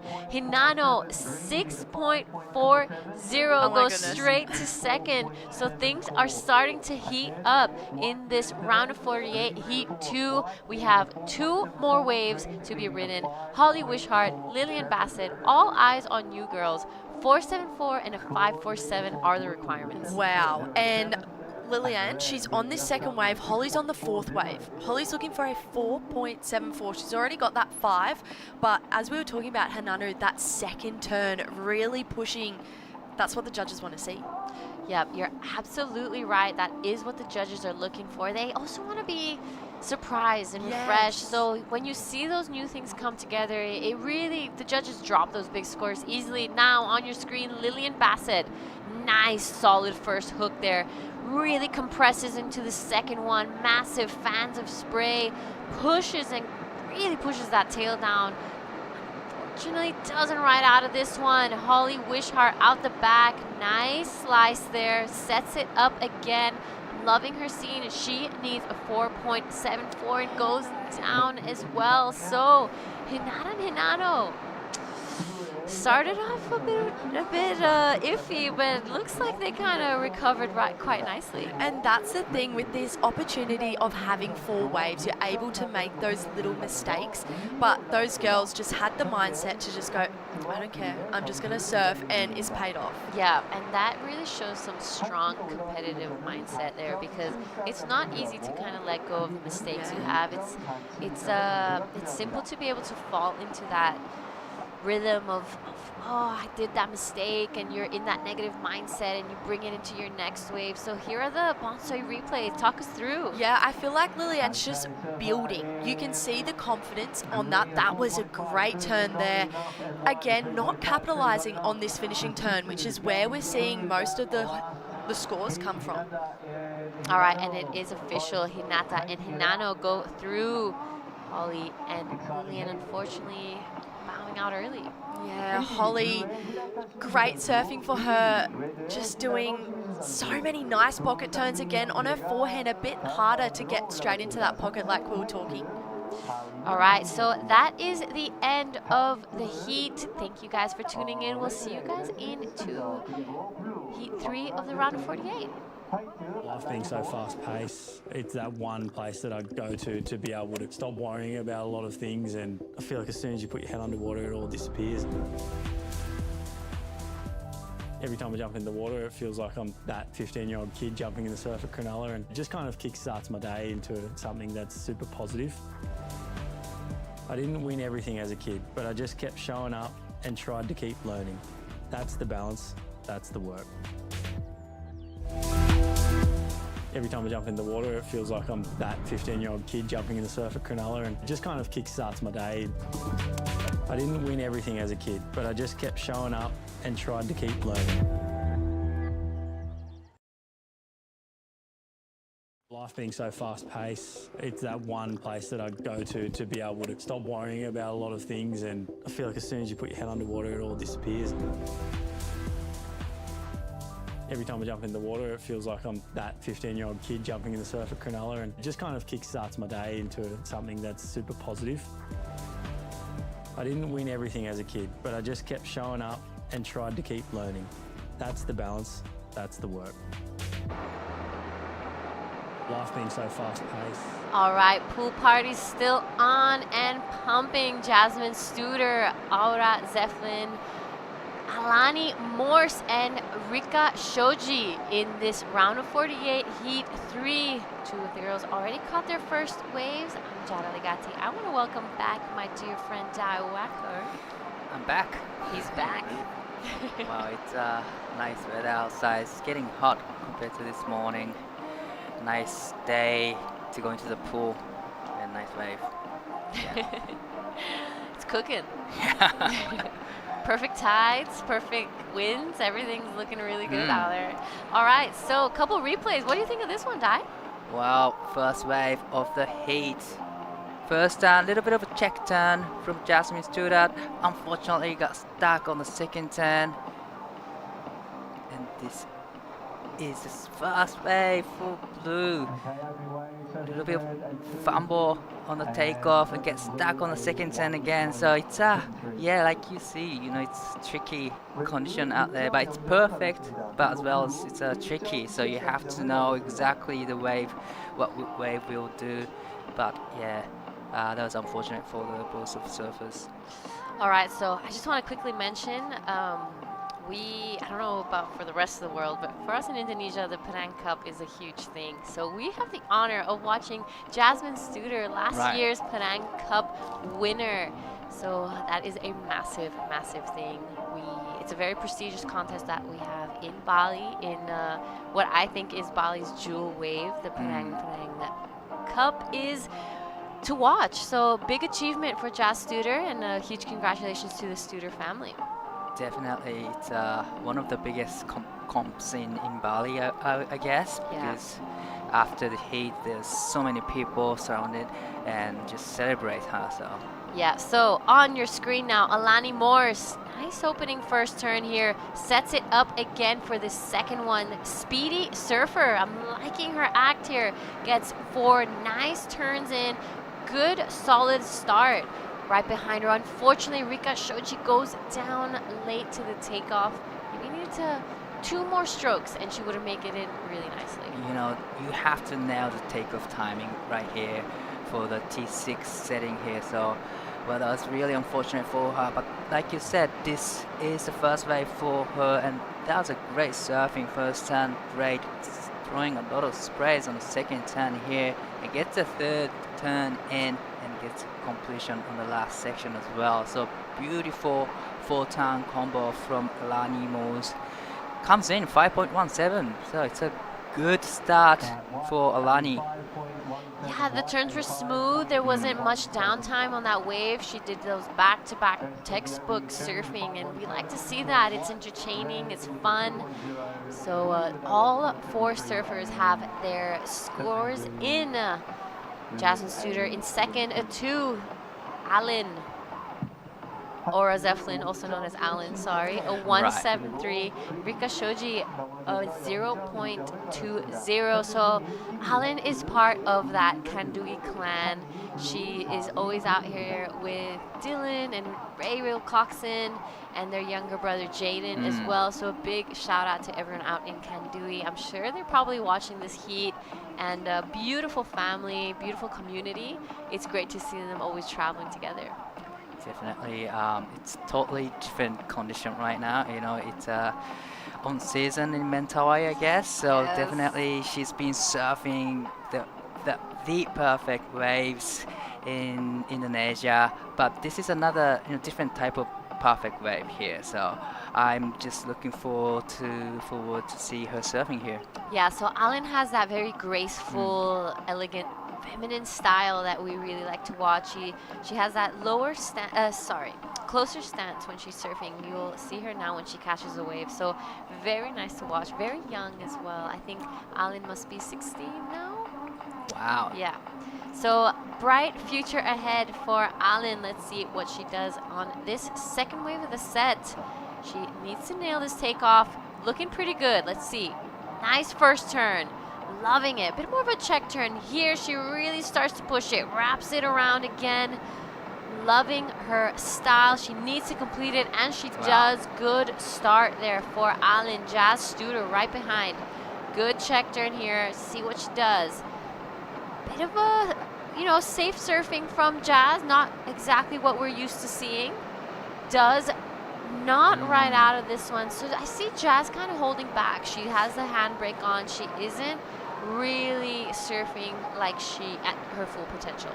Right, so this is her second wave. So still, she's gonna get 2 more waves. Now she experienced both second wave and fourth wave. So it's gonna be a tough for her because she needs to get a score on this third and fourth waves, but still there's plenty of time and waves. But this was amazing surfing from Aura Zeppelin. First turn, second turn, nice. Third turn, actually she put a lot of energy to it and it gets the final turn. So that's a beautiful 4-turn combo. Yeah, just like you said, missed time to take off a little bit of a check turn for the first section. And here, a little bit mistimed on the third turn, but gets completion there, but unfortunately couldn't ride out of it. So yeah, unfortunate for Jasmine Studer, and we all know that she can do better. Yeah, absolutely. I mean, like we said, she's playing it safe, and it's the first 2 waves, and it's a pretty good strategy to have. You kind of build that concrete, you're building your scores, and slowly you start to ramp it up and give a little more to the judges. I've got this, and then I've got that. So it keeps that surprise factor alive. Definitely. There's still, 2 more waves for them, so there's plenty of opportunities. Yeah, we're taking away the ocean factor here that you're going to catch waves, 100%. You're getting 4 waves. There is no chance of you not, unless you miss it, then that's a you problem. But here it's pretty equal game plan for everyone. It's just about what strategy you use and how you're surfing and your timing with the wave. True. This is Rika Shoji from Japan. She's from Shonan area. To the west side, it's called Seisho. She needs to get this wave. All right, so Rika, our surfer from Shonan, nice first turn there. Unfortunately, goes down again. Rika not really finding her rhythm, mistiming her first 2 waves here. Right behind her, Alani Morse. Let's see what she does. Nice first turn here. Sets it up for the second one. Wow. Massive slash and goes down. That is pretty unfortunate. It was looking like it was going to be a really nice score. She's already locked in 5.17, so definitely she's just keen to get 1 more good score. So that was a great attempt.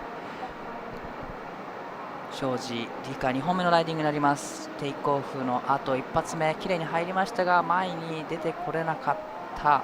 少しタイミングがずれてしまったようです。And this is a replay of loss of Alani, already locked in 5.17 and looking for another great score. So that second turn was big, huge turn. Unfortunately, got stuck on the top of the white water. So that one comes in at a 2.50. Still, having 5.17 for the first wave is a great way to start her heat. All right, Jasmine Studer. She is up onto her third wave. These heats are flying by. It is going so quick. There's non-stop action here at the Siheung Korea Open QS 6000. Huge thank you to our partners, Covea, Ballon Blanc, Mao Method, O'Neill, LS, Kia, LG Gram, Pocari Sweat, and obviously Bonsoy. So a lot of support in these events, which is beautiful for these surfers. You know, it really showcases some good surfing. People get an equal chance and big points. 6,000, you know, we don't have many QSs in Asia region this year, so this is going to be very, very important for all the surfers. You know, 6,000 is the biggest QS of the season, so wow, everyone want to get a good points here.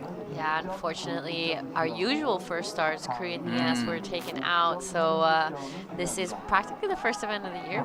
Pretty much, you know, so it was really unfortunate that we couldn't go back to this, you know, Rui and Nias, always best good competitions. All right, back to live action. Jazz Studer, good first hammer there. Gets a little stuck behind. Needs to get around the section. See her finishing. A bit of a check turn there. Shuts this one down. So 3 solid turns. Alin right behind her. Nice first slash there. Tries to do it again, but unfortunately gets a little stuck off the top. Whips it shut there and falls backwards. So the girls having a bit of a fumble there on their third waves, but still early days. Still early days. One more wave for them to, but like you said, you know, it's a bit unfortunate for Jasmine and Aura. This is a replay of last wave for Jasmine Studer, and you know, got stuck on the first wave, but she recovered really nicely, come around the sections, set it up again, gets a second turn in, and actually gets a completion on the last section. So there was a beautiful recovery there from Jasmine, and this is the last wave from Aura. Nice first turn, broke the rail a little bit, but still recovers it really nicely, gets a second turn in.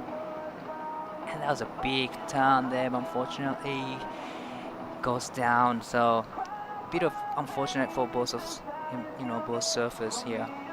Yeah, both surfers from Indonesia representing the red and white, and a great community coming all together. Talking about Indonesian surfers, Ketut Agus was walking around earlier, and he is last year's QS 6000 winner. He had an incredible performance throughout the whole event, so big moment there for him. I'm excited to watch him surf later on today. We are gonna have just back-to-back heats. I know, non-stop action today, you know, until 5:30. But yeah, I am so excited to see Ketut surfing this afternoon. He was ripping last year. He was on fire. Yeah, and just been seeing him around the island, and he's been really putting in the work in. He's been really putting in the time. I've seen him training, not only in, but outside of the water too. He's looking strong, and I'm excited for his season. But back to live action. First burner wave there. We have Alani Morse. Current heat leader, 517, wants to get rid of that 2.5. Let's see what she gets under her belt here. Good, solid start there for her. Bit more critical on that second one. I like how she pushes her tail. Let's see if she gets to complete it. Unfortunately, she does not. That's going to be quite a big chunk of score cut off right behind her. Rika Shoji struggling to kind of link this one together. Let's see what she does on the second part of the wave. Yeah, so unfortunately for Rika, she's not really able to, she hasn't had a good score just yet. She hasn't gone out of the .2, .8 range. And she's struggling to time it right on this T6 setup here. But great surfing for Alani Mo sitting in the first place. Beautiful first turn. An even bigger turn on the second. Being released. And I love the third turn here, but unfortunately she couldn't ride out of the final section, but still she will be able to get rid of the 2.50. 庄司理香の3本目のライディングになります。1発2発この後当てていきますが、波とのタイミングが少し合っていないか前に出てこれない。これは出てきましたね。Yeah, but early days, she has one more chance. That's pretty unfortunate for Rika Shoji. I was hoping to see her showcase a little bit more of her solid surfing. So actually in the last heat, both Hinano and Hinata Shimizu started off pretty terribly. I mean, they fell off on the first wave. And then I think it must have been Hinano on the very last wave. She caught the score she was looking for and got into second. So it's you never really know what's going to happen, and it's never too late. You know, especially this heat, Alani Moss is only surfer who got 5 and 4s here, so it's, you know, doors wide open for second place here. Yeah. So one wave can change everything. Exactly. So this is that last one wave we're talking about. So Jasmine Studer and Alan Aura Zeflin really need to take advantage of this situation. Alan wants to get rid of that 2-5. She knows she's not in a very safe spot. Girls, Jasmine and Rika, they need minor scores to get back into it. So pressure on Alan. Definitely, you know, she needs to get rid of the 2.50 when she's up and riding. All right, here we go. Alan, good first turn. Big fan of spray. Sets it up for the second one. Goes a little more out on the shoulder. A little nice, massive hack there to kind of solidify her score. That was beautifully done from Alan, exactly what we were talking about. She needs to save her spot. Jasmine Studer now out the back on the fourth wave, goes in for the barrel, showing exactly why she's a Penang Cup champion. Right. So interesting finish there. Alan, I love that third turn. It was really nicely done. I will say it's gonna be a best ride so far in this heat. That was a beautiful surfing from Aura Zeflin. Let's take another look. This is a replay of last wave for Aura Zeflin here. Nice first turn to start with. Love the second turn here. More of a check turn, but this turn throwing a lot of sprays here. And that was a fourth turn. That was a really huge turn for Aura Zeflin. Definitely she'll get rid of the 2.50. Absolutely. And then this is another important wave for Jasmine Studer. Need 3.858 right now. So a little bit of a check turn or second turn. Stuck on the third turn, unfortunately, and here she goes in the tube, traveling. Unfortunately, couldn't really make that section. All right, that was some great action. All right, we have some scores come through. Alin 5-1-3, backing up herself and getting a little deeper into that second spot. She wants to stay there, so Alani Morse now still in first. She will be up next. This is our surfer Rika Shoji from Shonan. Let's see if she can get that 716. So she just needs one wave. She needs one wave. This is her one wave that can save her. You know, she's not out of the game yet. 716, that's she needs. It is not a small score. It is a big score, but still, you know, she has the technique to get a 7.16. It is an important wave for Rika Shoji. It would have to be the best wave of the day for now. So she has to do something pretty impressive. Here she goes. Takes off. Sets it up. Nice first turn. A little outer, not so tight in the pocket. That was a little nicer. I like that quite a bit more. This was a solid finishing for Rika Shoji. Right behind her, Alani Morris, current heat leader. Looking like she's in a pretty safe spot. Beautiful second turn there. Sticks close to the whitewash, to that power of the wave. Gets that third one in. So she's definitely going to be staying in first. Alin solidifying that second. Rika Shoji, 716. What do you think? I gotta say, you know, it'll be her best score in this heat.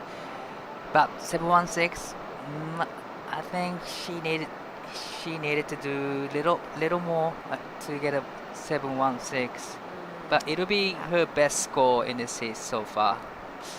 Yeah, definitely her best score, but unfortunately, I don't think it's going to be changing too much on the leaderboard here. So we're still waiting for those scores to come through for white and green. Has Alani Morris improved her situation? She has 537, does solidify her spot. She goes into the next round. Rika Shoji, like we said, 3-8, best wave of the heat, unfortunately stays in 4th. So with that, we're going to throw over to a quick break, and we'll see you guys into Heat 4. Life being so fast-paced, it's that one place that I go to be able to stop worrying about a lot of things, and I feel like as soon as you put your head underwater, it all disappears. Every time I jump in the water, it feels like I'm that 15-year-old kid jumping in the surf at Cronulla, and it just kind of kickstarts my day into something that's super positive. I didn't win everything as a kid, but I just kept showing up and tried to keep learning. That's the balance, that's the work. It's that one place that I go to stop worrying about a lot of things, and as soon as you put your head underwater, it all disappears. Every time I jump in the water, it feels like I'm that 15-year-old kid jumping in the surf at Cronulla, and it just kind of kickstarts my day. I didn't win everything as a kid, but I just kept showing up and tried to keep learning. We have a former CT surfer in the water right now in the likes of Paige Harab out there representing New Zealand in the red, Hansuri Jabrik in the blue from Indonesia, Grace Gosby in the white from Cronulla back home in Oz, and Lola Groob as well representing to New Zealand. So a couple of Kiwis out in the water right now. We are at the Siheung Korean Open QS 6000. Here's the lady herself, our former CT surfer, coming a little unstuck on that end section, and Suri unfortunately feeling the wrath of that takeoff there too. There was a lot to deal with on that one, so she's gonna have to reset for that next wave. My name is Jessie Starling, joined in the booth by Izzy Caldo. Izzy, the women rolling on through, giving us something to think about, especially in that last heat. Alani Morse was incredible. Yeah, the wildcard, New Zealand Raglan Pro wildcard, Yes. definitely showcasing her back end as we see the Bonsoi replay of Paige Harab. Great snap in the pocket, definitely showing her competitive surfing here. Nice float, just comes unstuck in the flats. Out behind her is Suri, again with that wall, that takeoff. But Suri definitely watching the heats before and seeing the scoring potential coming off deeper. Taking off on the walls, really giving the judges that scoring. I know she didn't get the takeoff there, but I feel like where she was sitting was actually perfect. Yes. Like that's as close to the wall as you want to be. It's putting you in these really critical parts of the wave, especially capitalizing on that first section. We saw Alani do that in the last one. Grace Gosby, she's going to get her first run at the wave pool here alongside Lola Groob as well. These women have been getting the reps in the last couple of days, but I've come to realize, I felt a little bit naive in this, you practice on a different setting. Yes. So this is a completely new take on this wave. Yeah, so we practice on T1 and T2, and then this is T6, but we get a warm-up on the right on T6. Yes, So we get a feel of the free full drop off the wall, Okay. which is actually really good rather than going into it blind. To be fair, you're going to be fine. Yeah.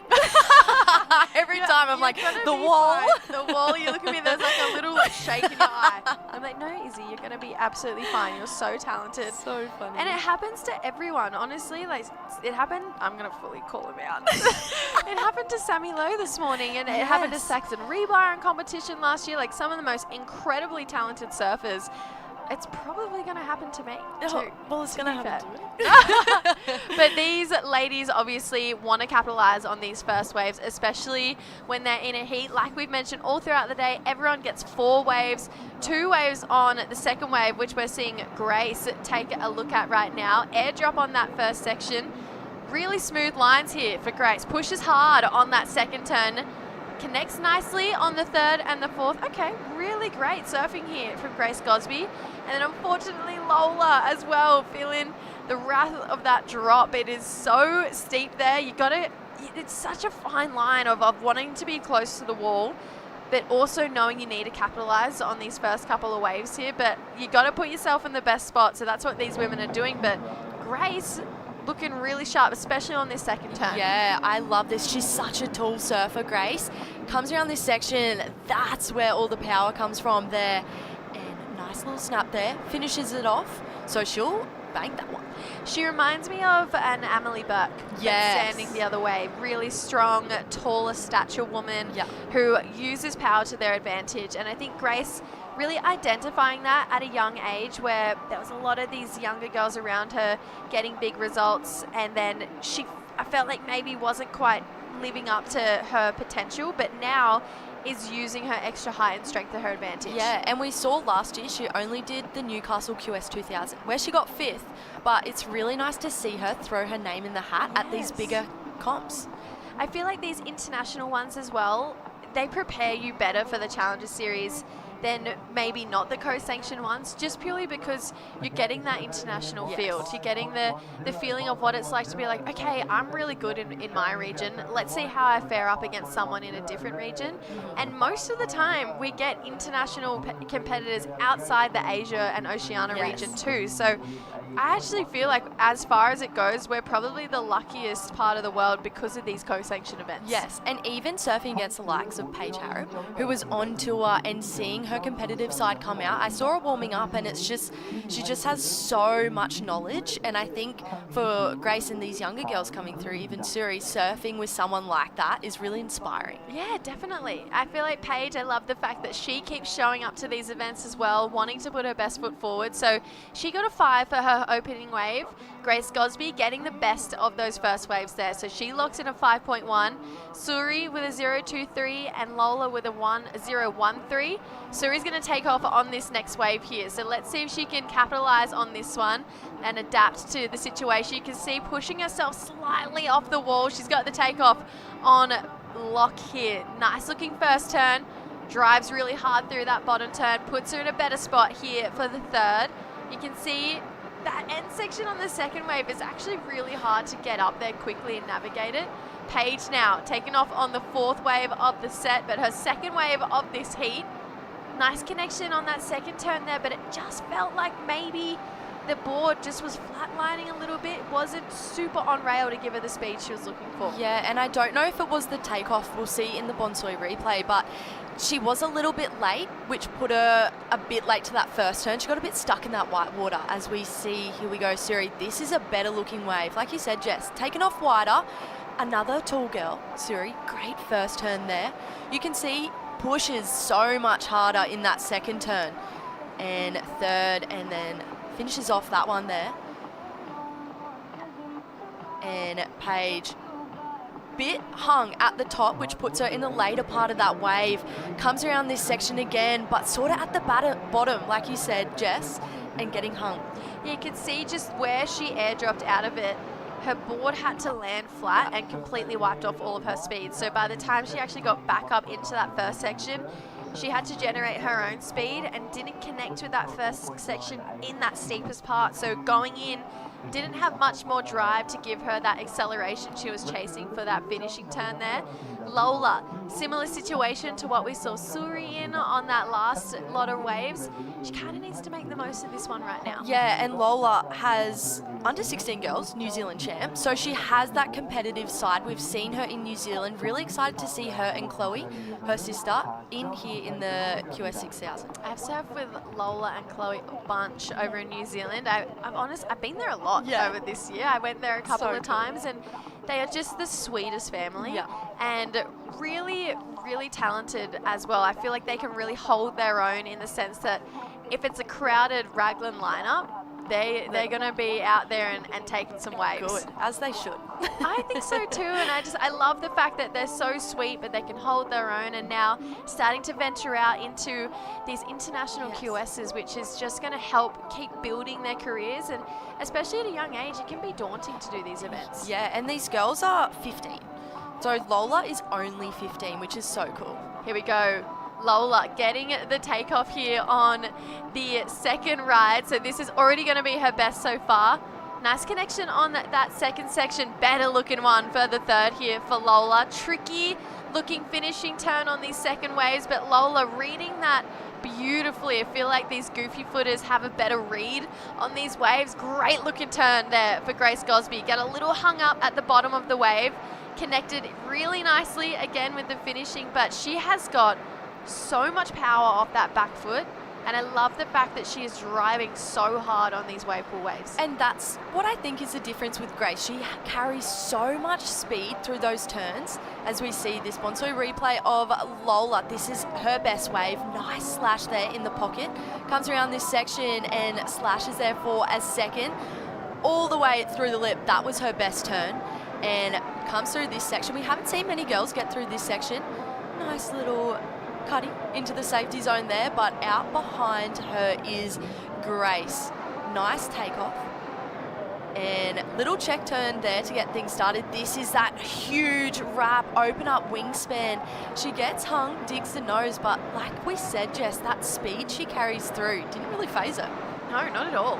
And I feel like the fact that she can also lean back over the rail even after she's just pushed a little or drawn her calves a little bit too far back on these really fast moving waves shows that she's adaptable, and that even though she is a stronger, taller girl, she also has really quick reflexes, which is the perfect combination in my opinion for a professional surfer. The fact that she's strong but quick, when you look to the Challenger Series, the women who usually do best then tick both of those boxes and they're the ones that pretty consistently go to the championship tour. Yeah, well, that last score for Grace, a 3.60, so she is in the lead with a 5.10 as well.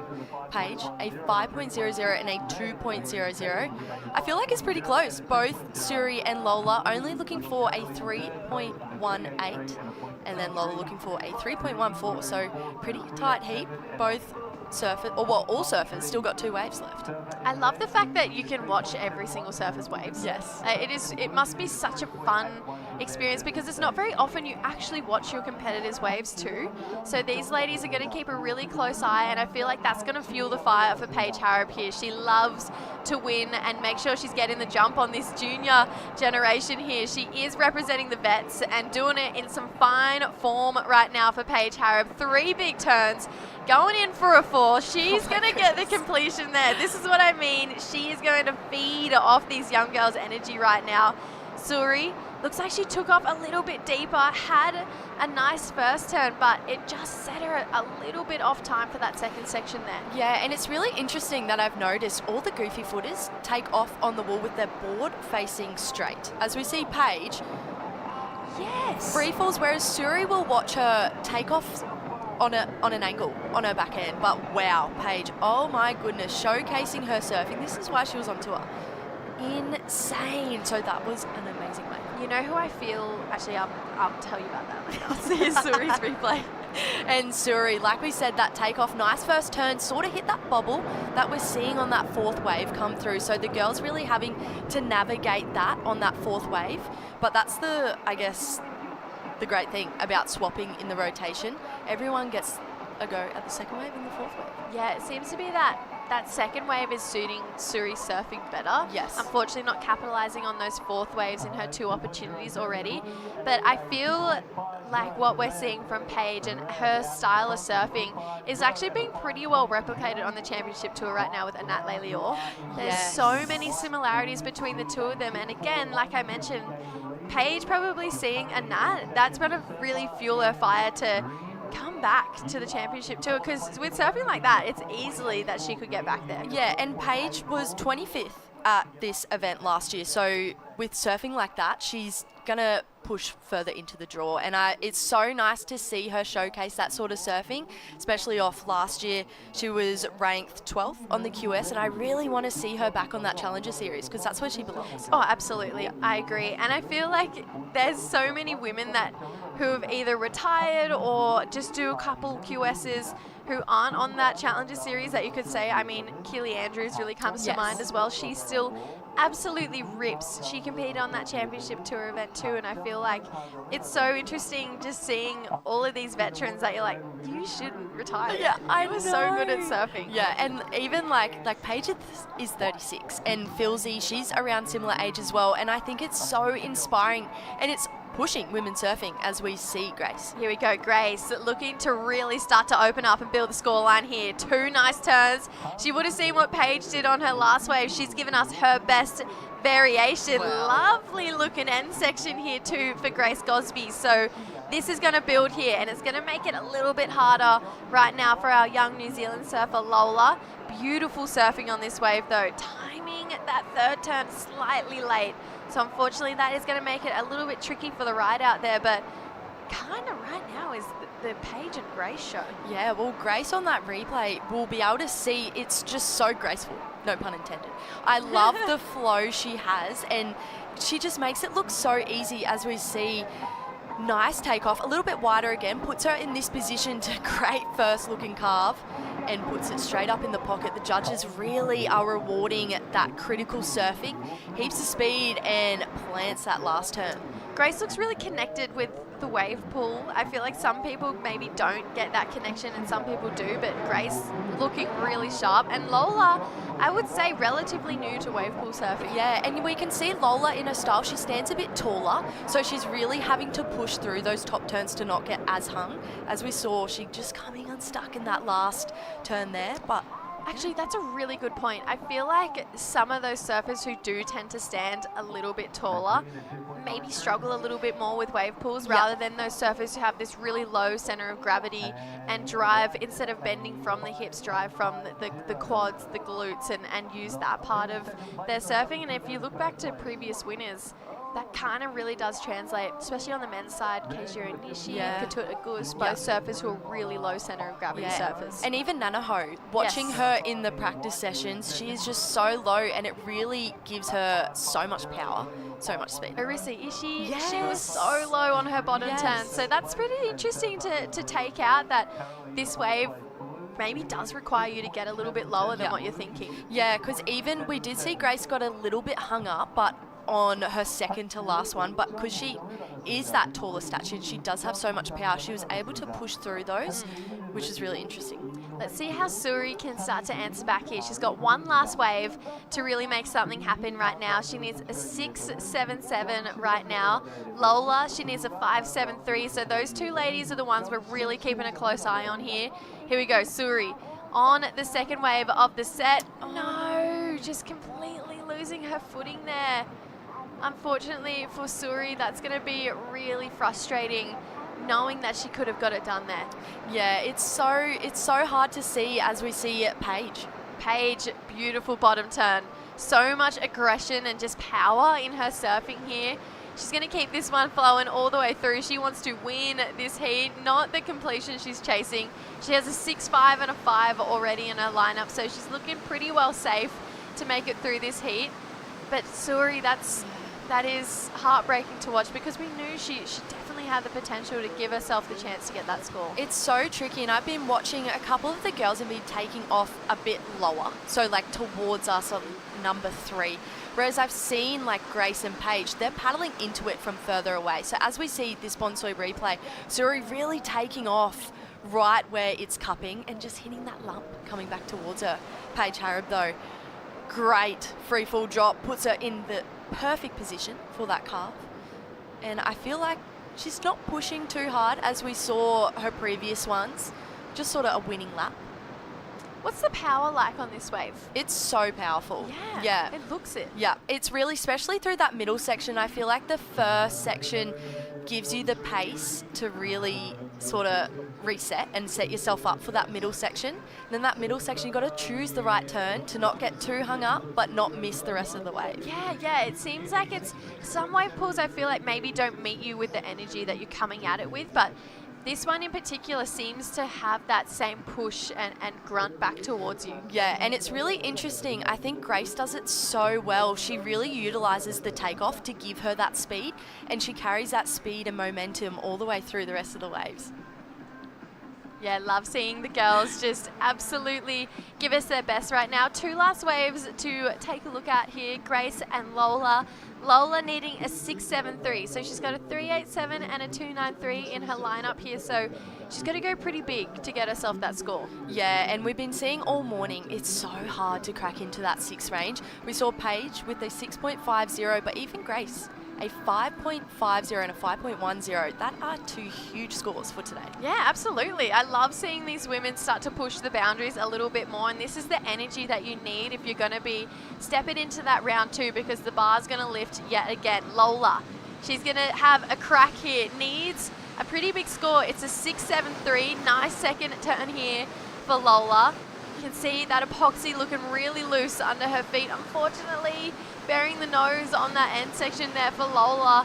So it feels like that score may not go there. Now Grace, unfortunately the fin's just skidding out, but surfed such an incredible heat. Had every potential to win that heat too, just with the power she was coming at it with. But I'm really excited to keep watching Grace throughout the rest of this comp. Yeah, and I love the no downtime from Grace. She, as we see Lola, she does stand a little bit taller. As we see, great first turn. I felt like this was one of her better waves this turn here as well, throwing the tail, just unable to get that completion, which is really giving the judges are throwing the score at that one. Grace, no downtime at all, straight into that top turn, and the fins just let go on her. But moving on through, Paige Harrop and Grace Gosby. Yeah, love to see it from both of those goofy footers, just really attacking these waves with that energy that we want to see. Unfortunately, we do lose two of our young guns, Lola Groob and Hansuri Jabrick. Coming up next, though, it's another pretty well young gun heat between the four ladies. We're going to let Izzy step out and have a break and welcome in Dai Wacko. We'll be right back. Life being so fast-paced, it's that one place that I go to be able to stop worrying about a lot of things, and I feel like as soon as you put your head underwater, it all disappears. Every time I jump in the water, it feels like I'm that 15-year-old kid jumping in the surf at Cronulla, and it just kind of kickstarts my day into something that's super positive. I didn't win everything as a kid, but I just kept showing up and tried to keep learning. That's the balance, that's the work. Life being so fast-paced, it's that one place that I go to be able to stop worrying about a lot of things, and I feel like as soon as you put your head underwater, it all disappears. Every time I jump in the water, it feels like I'm that 15-year-old kid jumping in the surf at Cronulla, and it just kind of kickstarts my day into something that's super positive. I didn't win everything as a kid, but I just kept showing up and tried to keep learning. That's the balance, that's the work. Life being... Welcome back to the show. We have had a fun day of surfing right now between the women and the men's division. Right now we are rolling through another heat of the round of 48, heat number 5 of the women's. This is the Siheung Korean Open. Ruby True is going to get us going right now in this heat. One of her good friends, Grace Gosby, making it through that last one. So she's coming in with some heat right now. Great looking second to last turn, bit of energy in that one. Tricky takeoff there. Osha Curtis getting hung up at the top of the wave, unfortunately making it hard to get herself into the best part of the wave here. My name is Jessie Starling, joined in the booth by Dai Wacko. Two really opposing feelings on those last waves. We went from quite a high to a low. Definitely, but that last ride from Surfing Red, that was a beautiful surfing. The powerful hack for the first turn, and love the carving turn there right in the pocket. Love the third turn, fin release, and gets the finishing turn. So it was a beautiful combination, but just like you said, it was unfortunate for Oceania Curtis. You know, broke the rail, goes down. So, but you know, there's still 3 waves, 3 opportunities for her. It's always good to, it's not a good, but it's always good to have, you know, falls on the first wave. You don't want to do that on the fourth wave or third wave. No, I agree. So getting it out of the way. Yeah. Now, Siki Yang, she is an Olympian. She is out there in the white, and then we have I'm Sengjong in the green. So we have a Chinese representative and a local Korean representative too, which is really fun to see. So much talent coming out of this part of the world. You know, we couldn't be back to Kurui event this year, but I think Suji Yang had a competition over there couple weeks ago, and she did amazing trip, and she did amazing surfing at the Kurui point. And you know, everyone knows she's like you said, Olympian. She charges chopo, and but her turn is so solid, so mature, and I'm Soo-jung, she's been competing quite a long time. She's a Korean surfer, probably first generation to be on the tour. Wow. It's really cool to see just how much acceleration and talent that there is, especially over the last 15 years in the Asia region. I feel like it was really dominated for a long time by Hawaiians and Australians and Americans. Right. And now we have this incredible wave of talent coming out of Asia. And, you guys going to have CT in the crowd line this year. Yes, we are. Going to have a CT over in Siargao, which was just announced a couple of days ago. Wow. Siki Yang surfs so good, so much power just in all of her turns here. Driving so smoothly off the bottom, connecting with that finishing section. I mean, hello, that was such a well-surfed wave. Now our local Korean surfer, you can see, has a bit of drive and spark in her surfing as well. Let's see what this end section has on offer here. She's going to race around it and goes up into it for a pretty cool looking phone climb at the end here. So statement made by our Chinese and Korean surfers on their first wave. Beautiful surfing from both of surfers here in Siheung. That was one of the best rides so far this morning. She took off nicely. Beautiful first a lot of energy, power, fin release on the second turn. I love the third turn, throwing buckets of spray. And there's no downtime, in between turns. And gets a completion on the last section. That was a huge combination from her. And this is a local surfer. I think our Japanese legend coaching her now, so she's been practicing here at the pool, so she knows exactly how to surf this place. Amazing combination. Yeah, I love in her bottom turn, she almost swings her back arm back before she starts to bottom turn up in it, so it's almost like an extra little bit of acceleration through her bottom turns there. Pretty cool to see these local surfers just get to know this wave so well. We're obviously on a man-made island, which I have come to learn is in the shape of a turtle. Right. Which is very exciting. And then it made me think, okay, well, tell me more about this place. Obviously, it's called the Siheung Wave Pool, and Siheung actually means fresh start in Korean, which is really cool. So it's cool to see that we've come to a new, it actually translates properly to beginning of prosperity. So fresh start was a real bogan way of me to throw it down. But that's so true, this is, like you said, man-made, it's been made by a human, and it's a fresh start for Korean surfing industry. Yeah, I just thought that is so well named. And what a cool storyline to have behind not just this wave pool, but this island, and it's so quirky that it's in the shape of a turtle as well. That is the coolest thing ever. I zoomed out on Google Maps, I was like, no way, it actually is a turtle. So it's fun to see different parts of the world just taking on surfing in their own way. Here we go. Osha Curtis, again, another fall on the takeoff here. This is really uncharacteristic for her. Unfortunate for her, but still, she's got two more waves. This is live action. Here we go, Ruby Berry. You can see, not Ruby Berry, sorry, Ruby True almost getting hung up on that section as well. This takeoff is proven to be pretty tricky. Let's see what this end section has. Ruby goes into it, connects really nicely. So she already had a 6 on her first wave. That's a great way to back it up. But we have just got our first excellent score of the day so far. Siki Yang locking in an 8-point ride on her first wave dive. 8.0, that is the first excellent score we've seen this morning. And, without a doubt, that was an excellent ride. So, yeah, no wonder she's getting 8.0. But this is a replay of the last of Osha Curtis. Unfortunately, goes down on the takeoff. Really unfortunate for her. This is a replay of Ruby True. Already locked in 6.0, so she needs to back it up with this ride. Stuck on the second turn, but still able to get the finishing turn there. So definitely it'll be a decent score for her. So it's a 4.50, so it's a nice backup for her. Yeah, this is a really fun battle right now to watch between Ruby True and Siki Yang. For me, Siki has rapidly improved over the last 3 or 4 years. I mean, when she first kind of came on the scene and everyone started to hear about her, I thought, yeah, she's a good surfer, but there was probably a long way to go. But now she is so impressive. Her technical surfing is out of this world. Definitely, every decision making is just right, and it's surprising that she's from a swimming industry and now she's a fully surfer. Yeah.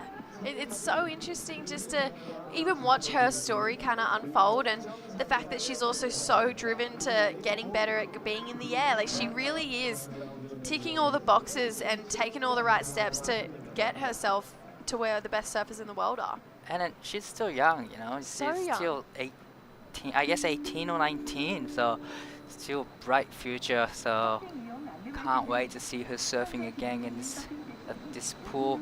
But this is a local surfer time now.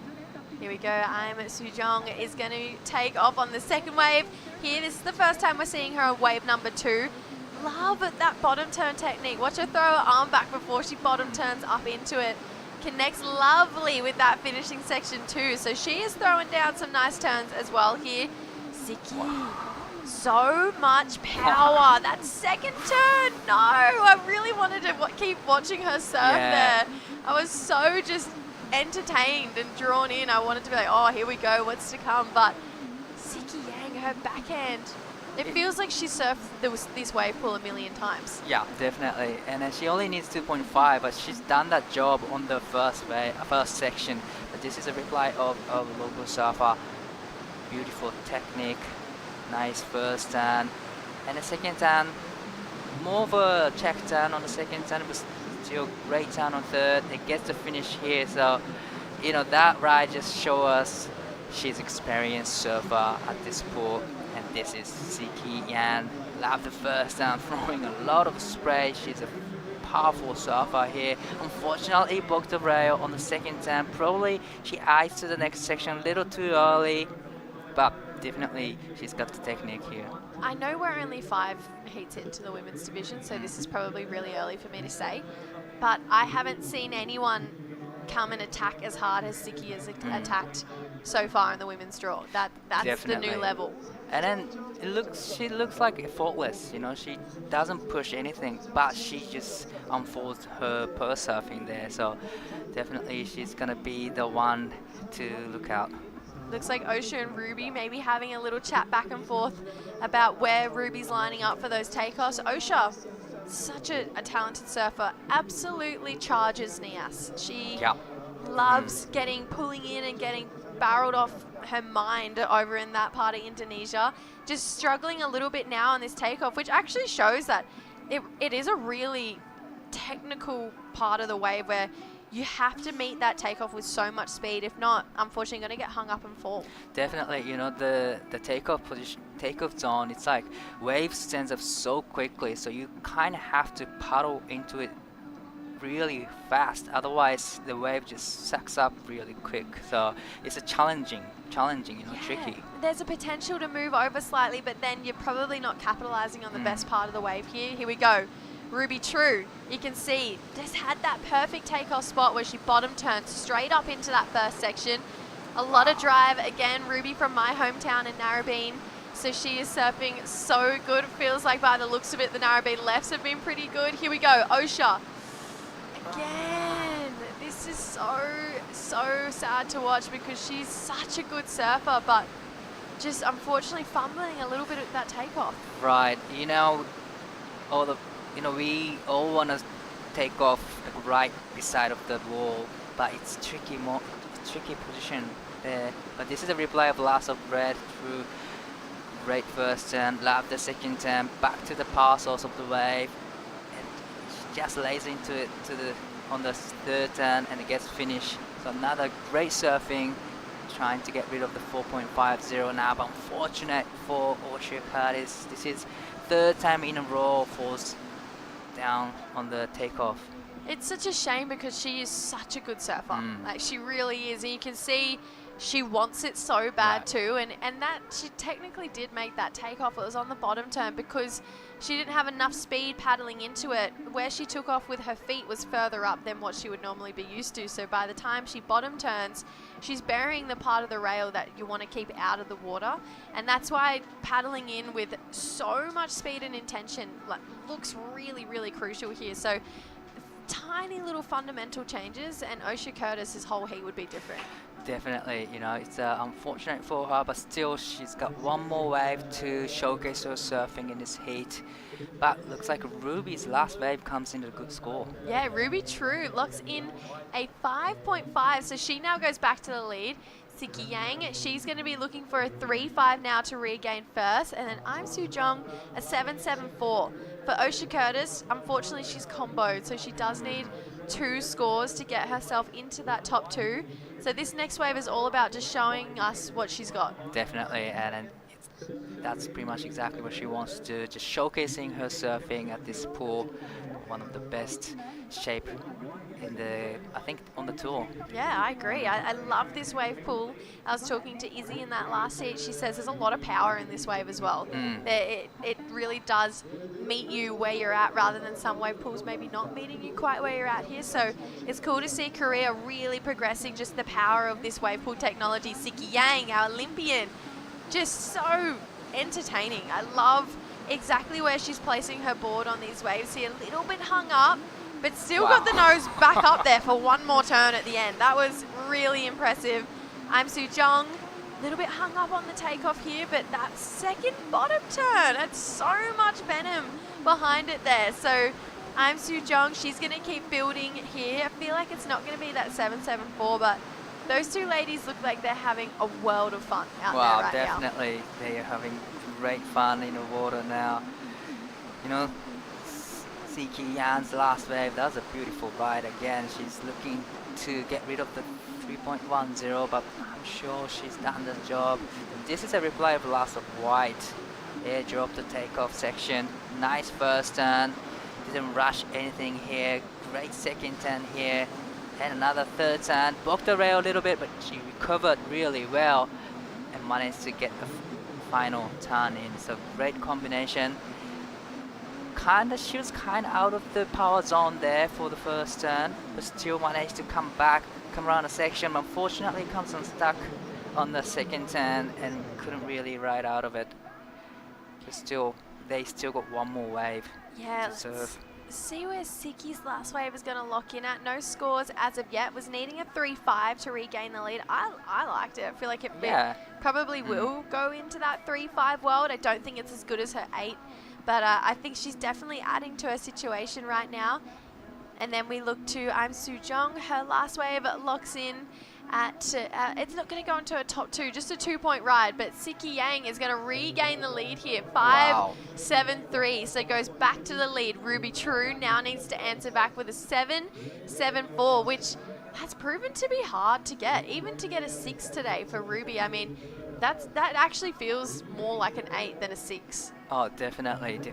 You know, 7.74 is like, it's hard to get, but Siki Yang, 5.73, with a little bit of downtime on the wave, still getting the 5.5 is amazing for her. It's kind of hard to get even like 4s and 5s today, so definitely if she managed to get all the turns in one connection, then she'll get another excellent score here. Okay, Osha Curtis, let's see it, girl. That's a good paddle in. Can see, gets the takeoff. Yes, this is what we wanted. We wanted to see her showcase her surfing. Great looking second turn. She would have had a real fight in that heat if she had got those first couple of takeoffs, but that would have been a really nice personal wave, I think, for Osha Curtis. Ruby True here, like we mentioned, needs a 7.74 to take the lead back off Siki Yang. It's been a fun battle for first place between those two. Ruby doesn't feel like she's going to get it there, so Siki Yang, we have to say, is probably going to take the lead in this heat right now. And then I'm Soo Jong needs an 8.13 to take Ruby's spot. But what a great kind of push the limit heat for Siki and Ruby, two of the highest scores we've seen on the women's side so far, and really, really setting the new benchmark. Definitely, and then finally to see Osha Curtis on the wave here. Nice first turn. She recovered really well from the takeoff. Gets the third turn in. Unfortunately, couldn't ride out of it, but there was a great surfing there from Osha. And this is the last wave for Ruby True, trying to get rid of 5.50. Nice couple turns to start with, and gets a finish turn there. But like you said, I'm not too sure it's gonna be a 7.74. still she is in the second place now. It's, you know, all eyes on Im Soo-jeon now, needing 8.13. That's a pretty big score. That's a really big score, and I think Siki has really come in at maybe a bit of a refreshing point in this part of the competition, where someone who did it on the men's side as well was Sammy Lowe this morning. Just having that much intensity and energy on the wave, it will set you apart from the rest of the field. Instead of just maybe just surfing the wave from start to finish, Siki is attacking the wave from start to finish, and we saw Sammy do that this morning, and that does feel like it needs to be the level that it has to be at. So which means you can't surf safe here. No. You have to attack every section Absolutely you not. see. Yeah, and think about it. Yeah. You can. Some people might think, all right, I'll just get this first wave, get a score, and then we'll build from there. But Siki's best wave was her first wave. Right. She just came out the gate swinging, which I think then draws the judges in even more. It does for me. Like, drew me in. I wanted to see what her next waves look like. So I feel like that's a really fun and fresh kind of energy that Siki's bringing in. Let's see what Im Soo-jeon brings for her final wave here. Takes off. She's just got that fun approach to her bottom turn there, where she really just winds up so beautifully. She's going to take this one all the way through. Great heat for our local surfer. She holds on what is a really tricky end section here. Now, Siki out the back. Just so much aggression in her surfing here. Loses the back foot there. But if she didn't come out the gate swinging like she did and get that 8-point ride, she still would have got through. But, I mean, she really just did set a new standard for herself. Definitely, you know, she just set up the tone for the rest of the women's side of the draw. So great surfing from all of the surfers here. So Siki with a score to lock in. I don't see Im Soo-jeon's coming in at an 8.13, but she had such an incredible heat, gave us a lot of fun to feel through her surfing as well. So cool to see just how talented the surfers are coming out of this part of the world. Siki Yang, it feels like, is definitely going to take the win here. So all scores are in. It is going to be our two Olympians, Siki Yang for surfing, Ruby True for skating. Moving on through to that next round. Unfortunately losing Im Soo-jeon and Osha Curtis. We are going to keep on rolling. There is no downtime in wave pool events. We're going to go to a quick break and welcome in Giada Lagarde.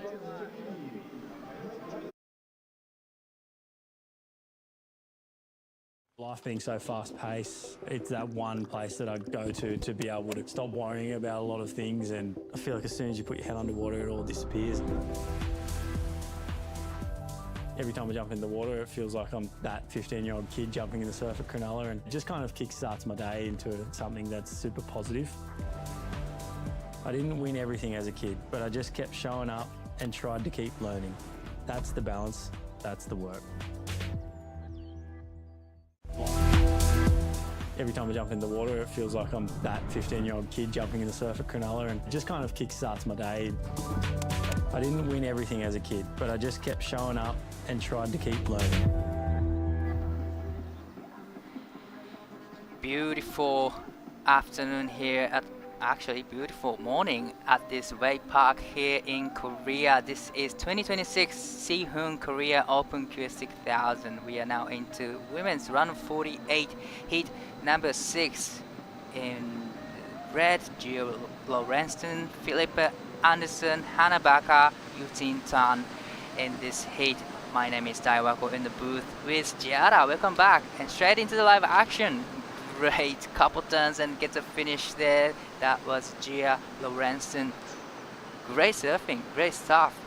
And straight after, we're gonna see another surfer surfing on the wave. Welcome back, Giada. Back. You're back. So this is a couple of the Bonsai replays. Gia Lawrence, we caught up a little later, but beautiful backhand surfing. She is looking so strong. I love that second turn. Backed it up really nicely. Finished it off. That sharp eye looking really good under her feet. Right behind her, Philippa Anderson unfortunately goes down here on the takeoff. That it's not going to feel so good, but it is all good because she still has 3 more chances. Still have 3 more chances here for Philippa Anderson and Gia Lorenzen. And And we're going to see Hanabaka from Japan and Yu Tin-tuan from China will be surfing soon on their first wave. Yep. So It go ahead. is a 12 noon time here in the Korea local times. It's getting warmer and warmer here. Absolutely. It's getting pretty hot out there, but we are stoked because we would rather the sunshine than the rain. So, as I was going to say before, since Philippa is in the water, I want to give a little bit of a shout out to Ivan, her coach when she's in Indonesia, and they have traveled together quite a few events for the Challenger Series. I'm sure he's probably watching and analyzing this heat for her right now as well. So, big shout out, Ivan. Elite Surf Coaching on Instagram for those of you who want to improve your surfing while you're around town. He's been doing it quite a long time now. Yep, he has. He's been coaching for quite a long time now. Used to live in Spain, now based in Indonesia. He spends a lot of time in Kandui Resort as well. So again, shout out to those guys out there. Always welcoming everyone with open arms. I think one of the best spots ever to stay at in the Mentawais. Right, fast wave for Gia comes in at 5.50. Great way to start her campaign. 0.23 for Felipe Anderson's first wave. This is live action. Hanabaka unfortunately goes down on a takeoff. It is a challenging, takeoff with a T6 setup here, but this is a live action, up and riding, nice off the bottom, beautiful first turn, straight into the second, edge up the section, third turn unfortunately comes unstuck. That was Yu Tin-tuan from China, beautiful two turns, but unfortunately couldn't ride out of the third turn. Still beautiful surfing from her. Yeah, that was really nicely done from Green. Unfortunate there for Hannah Baker. That kind of goes down early on the takeoff. You just see her take off a little late, and the lip just kind of breaks onto her, and just not a very nice position to be in. All right, Eugene Zhang, beautiful work out the back. I'm really liking her style here. Wide open arms on the bottom turn, and when she kind of twists around and go back to the whitewash, but unfortunately there it's a little caught behind, so wasn't able to really complete that wave. She has that, no rush style. She's slow and steady, and I like that. Now you have to be like that kind of style at the wave pool. You don't want to rush, and otherwise you just lose the connection with the wave. So great stuff from Hanabaka and Yu Tin-tuan. So last wave for Hanabaka comes in at 0.37, and Yu Tin-tuan last wave comes in at 3.67. So looks like Gia's only the person who got the best score out of the first wave, 5.50. So it's pretty much still anyone's game here. This is gonna be a second wave. So Philippa Anderson will be taking on the second wave of the set, which I think is best wave out of these two waves. Easier to surf and more clean faces. So Philippa needs to get a good score here. Yeah, so Philippa's second wave, she gets another chance, 0.23 to start things off for her, but that will be over pretty soon as we see the sets kind of rolling in. That first burner set goes by. She catches the second one. Let's see what the surfer does on her backhand. Good first slash there. Sets it up for this second one. See what the inside does. Philippa Anderson, nice wave there. She was a little safer. Needs to get a score on the board. Right behind her, Gia Lawrenson. Big gouge there to start off her second wave. I'm loving how strong Gia's looking. She's looking sharp and fast and just confident. Super strong, powerful surfer there. Another great surfing from Gia, and also Philippa's last wave was amazing. Great combination. Just like you said, she kind of surfed safe, but still managed to get 4 turns in. So this is a replay of the last of Philippa Anderson's. Love the first turn, heading straight into the second, throwing a lot of sprays. nice connection between turns, no downtime, and gets the finishing turn as well. So great performance from Felipe Anderson. This is Gia up and riding, beautiful first turn and a lot of space at the back, beautiful connection there with the wave, beautiful last turn as well. So another great performance from Gia Lorenzen.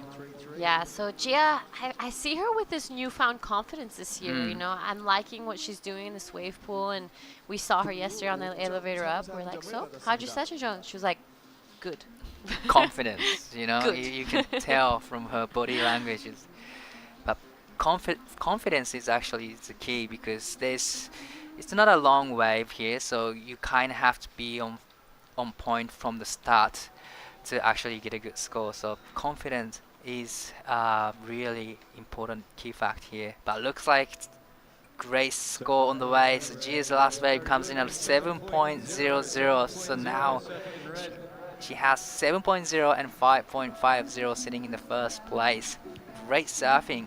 And the last wave for Felipe Anderson comes in at a 5.33. She's still sitting in the second place with a 5.33 and trying to get rid of the 0.23. So challenging time for both Yu Jin-tuan and Hannah Baka. Now Yu Jin-tuan now needs only 1.90, but you know, she's not looking to get 1.90, trying to get the probably 5 or above. This is live action from Surfing Green. Nice off the bottom. First turn, great. Second turn, another beautiful turn here. Third turn, unfortunately, comes unstuck again there. It looked like she's on the way to the best score, but unfortunately for Hannah Baka, she goes down on the takeoff. So unfortunate for both Hannah and Yutin, the last wave. Yeah, so, you know, that feel for the girls. You know, it sucks falling when you have a limited amount of opportunities. Here you have our surfer in green, nice looking first part of the wave here. You see her, you know, you see the moment where she realizes she gets a little stuck and falls over, but right behind her, her surfer in white as well, going down.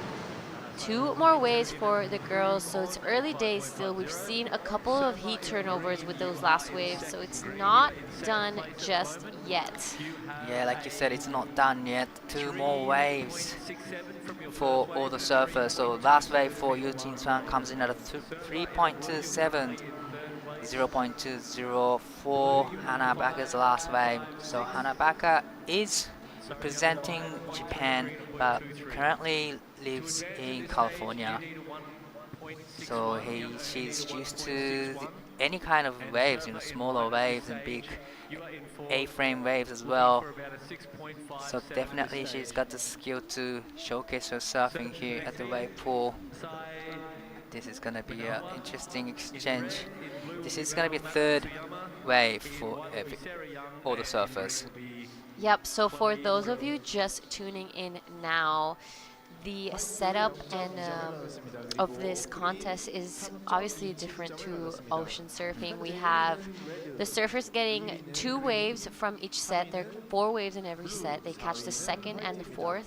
So if you catch the 2nd wave on your first round, and the second time you catch the 4th one, and there's 2 rotations. So it's an equal opportunity for all the surfers, and it just shows, I think it's the most professional way you can make this sport.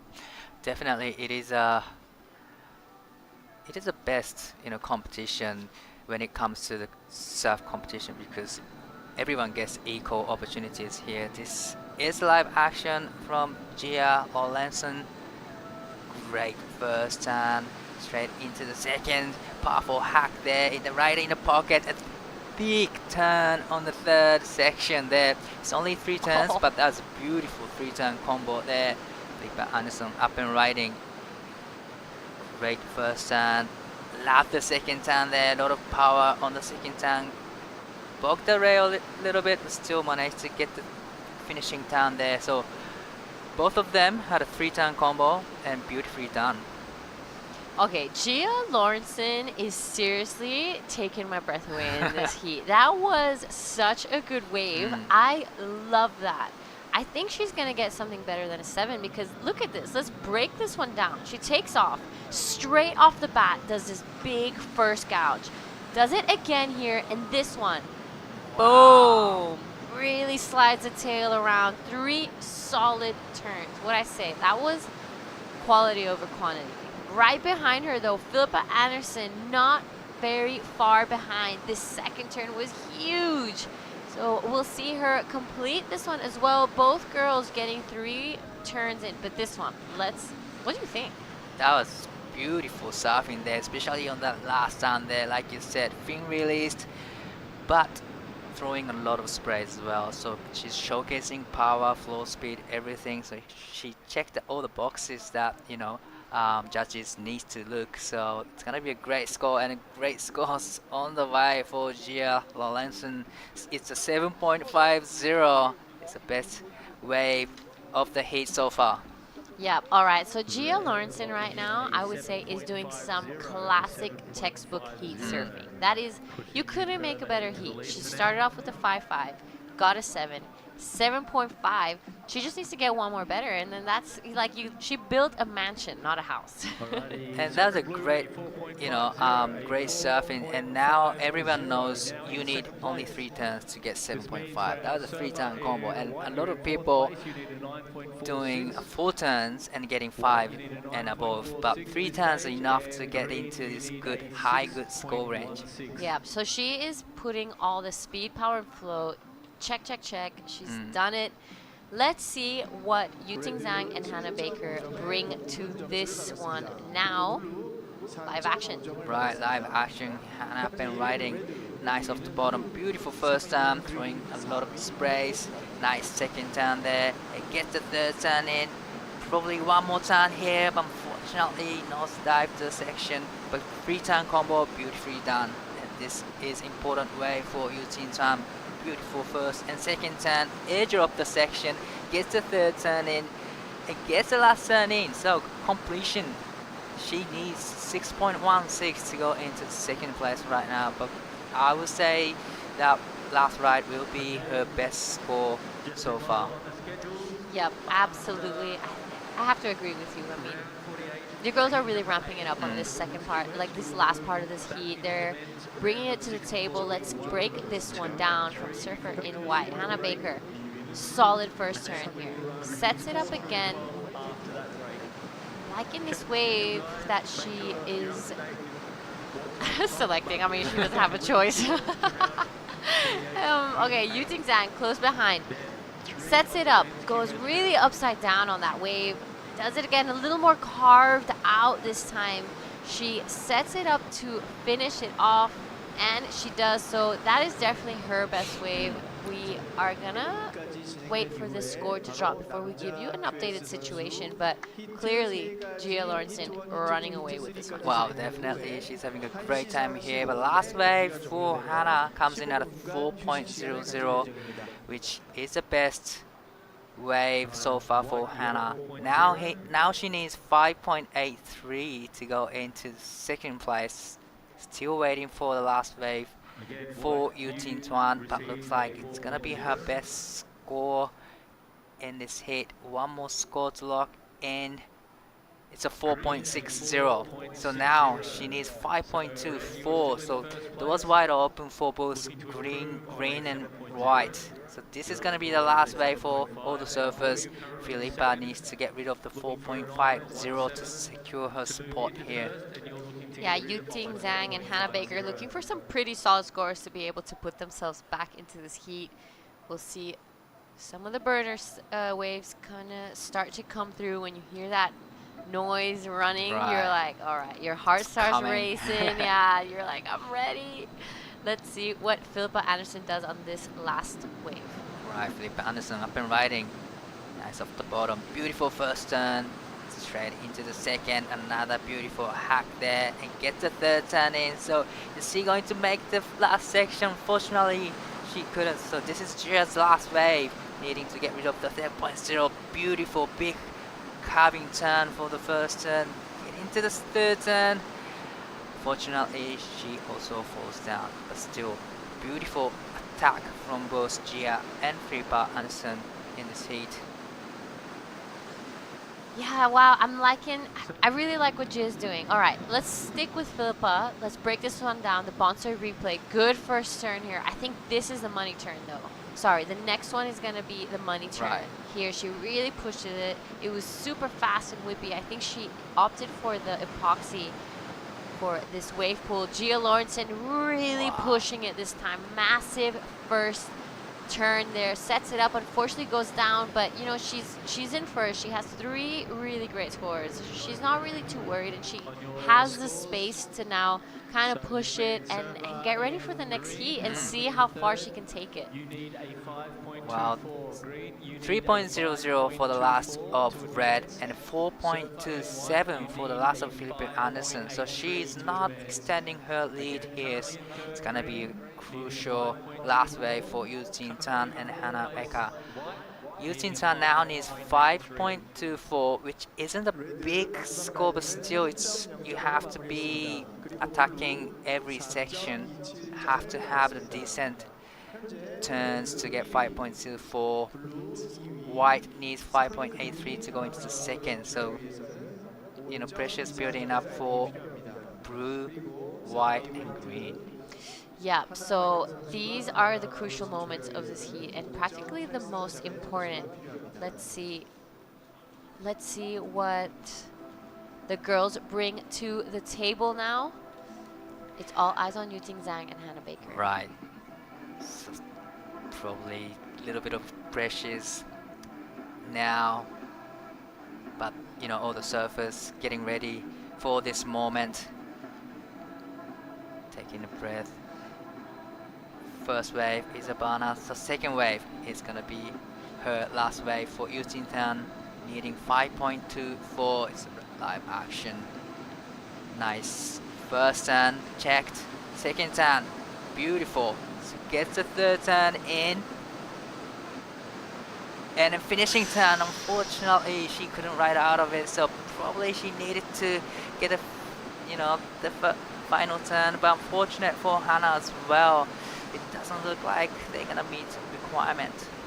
Okay, Yuting Zhang, 5.24. If she completed that, I would say yes. 100%. 100%. Now I'm not so sure. We have to look back to the 5.33 from Philippe Anderson to compare, because has to be just under the Philippe's 5.33. Yu Jin-tan needs 5.24. First 3 turns, amazing. Check the boxes, but the last turn unfortunately goes down. Yeah, that last, that was so unfortunate, Right. because I was like, Things- she's got it. That, you know, she's got it, and then she fell on that last section that has gotten people time and time again all day here in the Siheung Korea Open. So let's see what the judges deem that. Unfortunately there for Hannah Baker, she wasn't able to really string the last 3 waves together. She's gonna be sitting in 4th. Let's see what the judges think of the last of Yuting Zhang. 4.73. It is not the score, so it is Jia Lawrenson and Philippa Anderson going through. Well, with that, we're gonna go to the quick break, and we'll be back after the short commercial. Life being so fast paced, it's that one place that I go to be able to stop worrying about a lot of things, and I feel like as soon as you put your head underwater, it all disappears. Every time I jump in the water, it feels like I'm that 15-year-old kid jumping in the surf at Cronulla, and it just kind of kickstarts my day into something that's super positive. I didn't win everything as a kid, but I just kept showing up and tried to keep learning. That's the balance, that's the work. Every time I jump in the water, it feels like I'm that 15-year-old kid jumping in the surf at Cronulla, and it just kind of kickstarts my day. I didn't win everything as a kid, but I just kept showing up and tried to keep learning. It's that one place that I go to stop worrying about a lot of things, and as soon as you put your head underwater, it all disappears. Every time I jump in the water, it feels like I'm that 15-year-old kid jumping in the surf at Cronulla, and it just kind of kickstarts my day. I didn't win everything as a kid, but I just kept showing up and tried to keep learning. sun is shining and the waves keep coming through in the wave pool here in Siheung Korea Open. Welcome back to the QS 6000. In the water right now in red, we have Sai Maniwa, Renon Matsuyama, Sarah Young, and Chloe Grube. A couple of the waves coming through. I want to welcome back Tippy Jabrick into the booth. Hey, Giada, good to be back here. I've been watching a lot of action before, and yeah, the wave is pumping, and also it's tricky. It's not easy, you know. Yeah. All right, so here are a couple of replays. What do you think of this one, Tippy? Yeah, I think this is Sai Maniwa opening a really good first wave there, but unable to finish that one. Yeah. All right. Right behind her, surfer in blue, Renon Matsuyama. Solid looking turns here to start off her QS 6000 campaign. And I was really liking that one. She was a little safe, I would say, but it was really nicely done. Yeah, I think to be safe on the first wave is good because you only have 4 chances, you know. I don't know, like Suri before, she fell off on 2 wave. You know, pressure pushing in, and even after that heat, I saw like I think one of the girls also didn't make out on that first section of takeoff.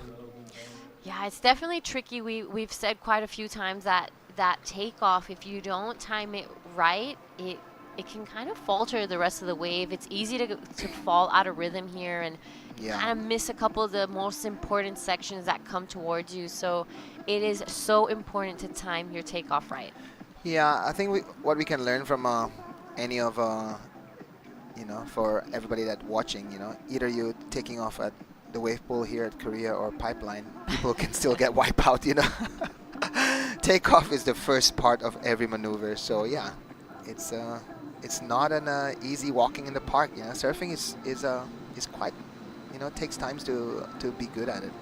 Yep. You know. So talking about good surfing, let's hope to see Sarah Young whip out some good maneuvers. Here we have a good start there, wasting no time in between her turns. Unfortunately, there kind of just pushes a little too hard. The board flies out the back.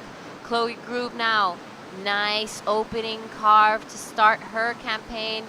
Sets up the second one, gets stuck on the top there. Yeah, you got to be really careful here because you know, every section of this wave is not, you know, identical to the ocean. It's a bit different, you know. So as you can see here, this is Sarah Young. Quite a good opening right here for her, but I can tell here maybe she's not gonna make that last one. Yes.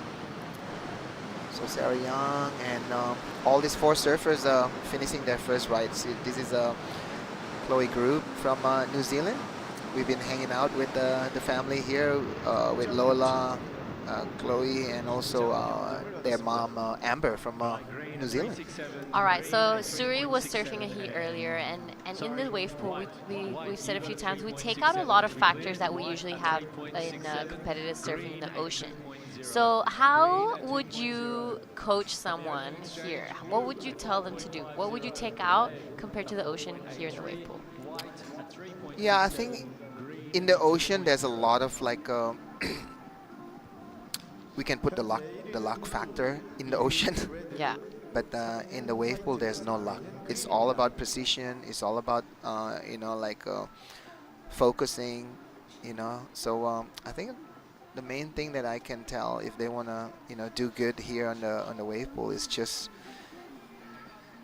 try to find a place, you know, a beach break that kind of like, you know, having the same identical situation, because this is actually a beach break if you think about it. The shape of them, like I can find a beach break like this in Legian, for example. So I'm sure in Japan, in Australia, there's a lot of left-handers that offering like 3 to 5 turns, and you just have to be consistent on it. Yeah. Absolutely, yeah. I would agree with that. And it just has that thing here where, you know, you go too far away from that pocket and power the wave, and it's easy to lose the energy and speed. So it's important to catch waves that or surfing waves that are similar, like beach breaks as well. All right, on your screen now, Renan unfortunately goes down there on the takeoff. She did get a 5.5 to start things off though, so not too bad just yet. Right behind her is Saimaniwa. Let's see her on her backhand. Nice solid first turn to start things off.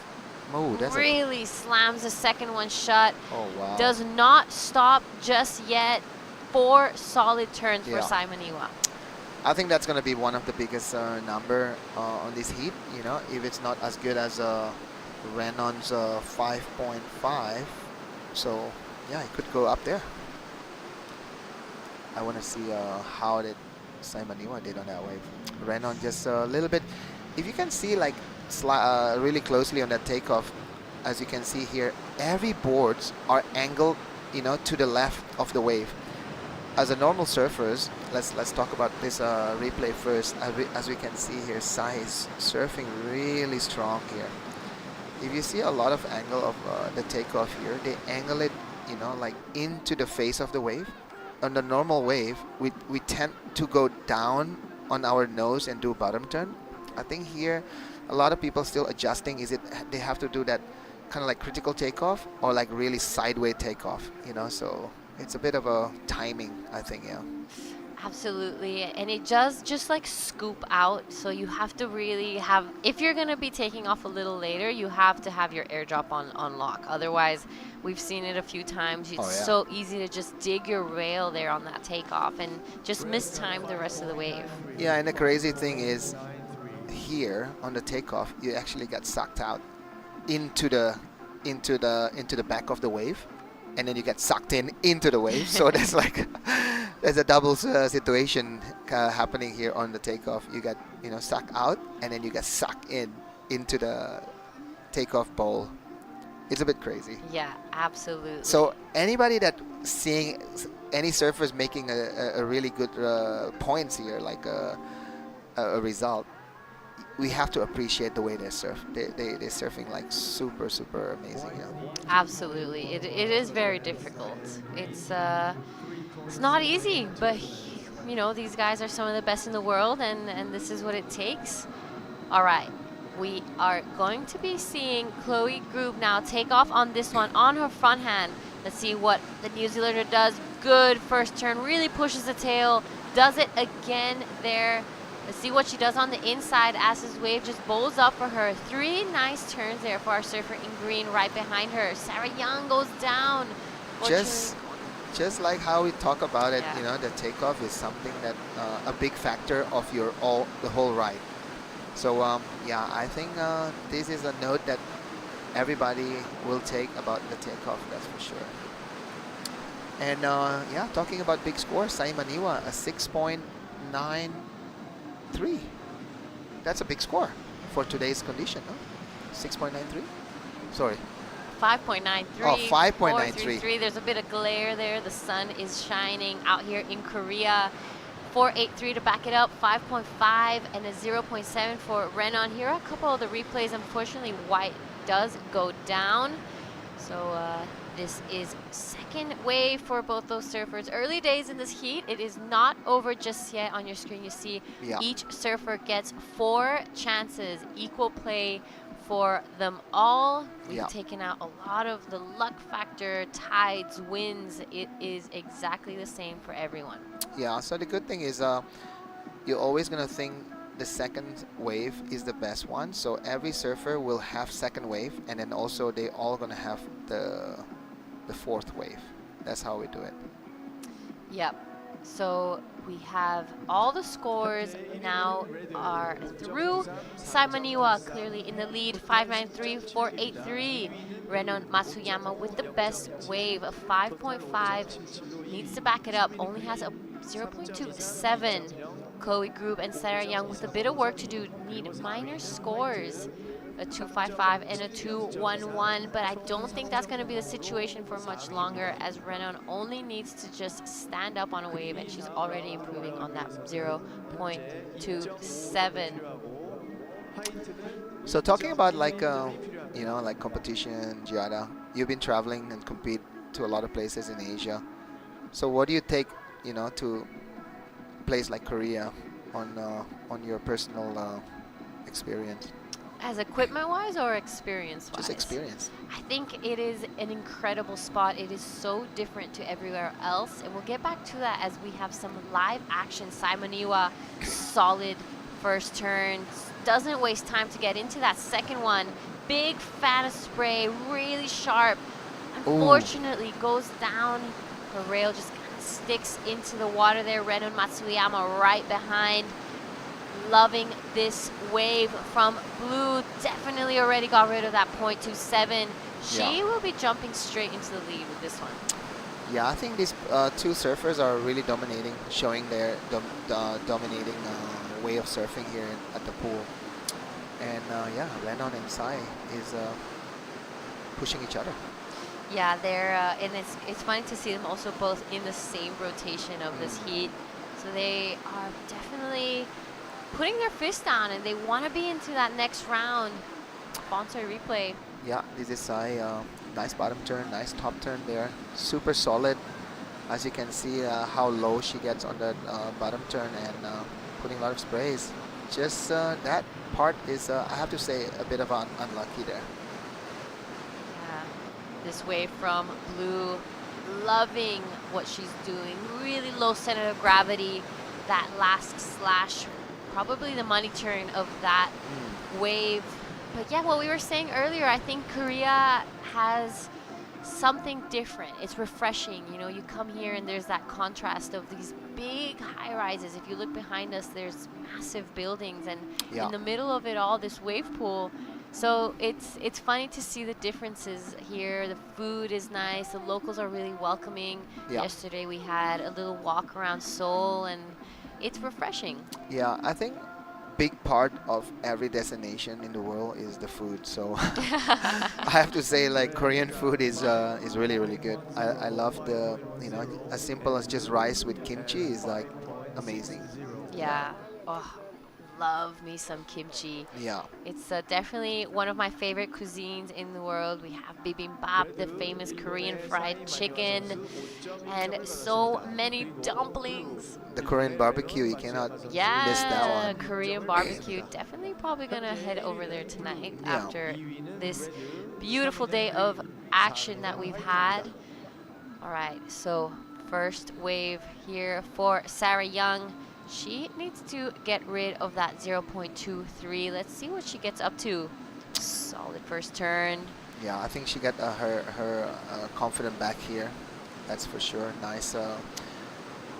4 top turns right there. Can she finish that one? That's the one that always swallow a lot of surfers, I have to say. Yeah, Chloe Grube right behind her. Nice first turn. Took a second there to get that second one in, but nicely done. You could see that double bottom turn, kind of doubting, not sure. She had her mind split into decision and goes for that turn, but really well done. Chloe Grube in third, wants to improve on a 2. Yep.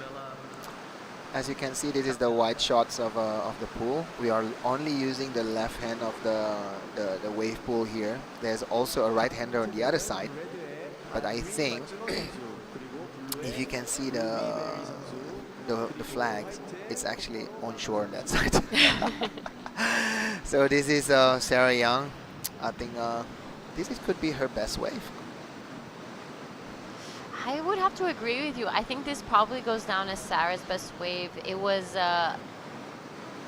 definitely her sharpest turns, and she was really in good rhythm. Behind her, Chloe Grube. Beautiful hack there. I loved how she pushes her tail. A powerful surfer. Yeah. So it is Sarah Young's highest score is a 4.17. So Sarah moved into third place right now. She's looking for a 4.86. So everything is still possible here. Absolutely. Renon Matsuyama did go into the lead of 5.60. Yeah. Simoniwa 5.93 and a 5.1. So they're with 1 foot into the next round. This is the last wave for all 4 surfers. Last chance as well. Yeah. So Giada, if you see like so far during this competition, you can tell, the difference between, the Aussie surf, because this is a double sanctioned event, so you can see that the Aussies and the New Zealand surfers and also the Japanese and some of the Chinese that perform really well, like Siheung. So I would say like like the gap between the two region is not that far anymore, because back in the days, like if the Aussie came to Asia or to our region, we're like, oh, there's no chance. But I have to say, like, there's almost like an equal situation right now. Everybody's performing. Absolutely. Yeah. Here on your screen, Renon Matsuyama, current heat leader, wanting to extend her score line. Beautiful surfing from our Japanese girl in blue. Completes it. Simoniwa close behind. Powerful backhand hack. Wants to go back into first. Wants to keep her spot into the next round. She smashes that one shot. That two surfers just, I have to say, smashed that wave, both of them.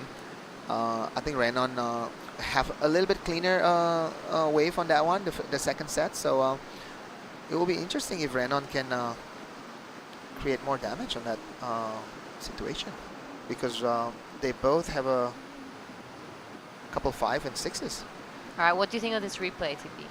Yeah, I really like this back-to-back second and this third maneuver. There is no delay. The flow is really, really good. So I think the judge is going to reward that one pretty good.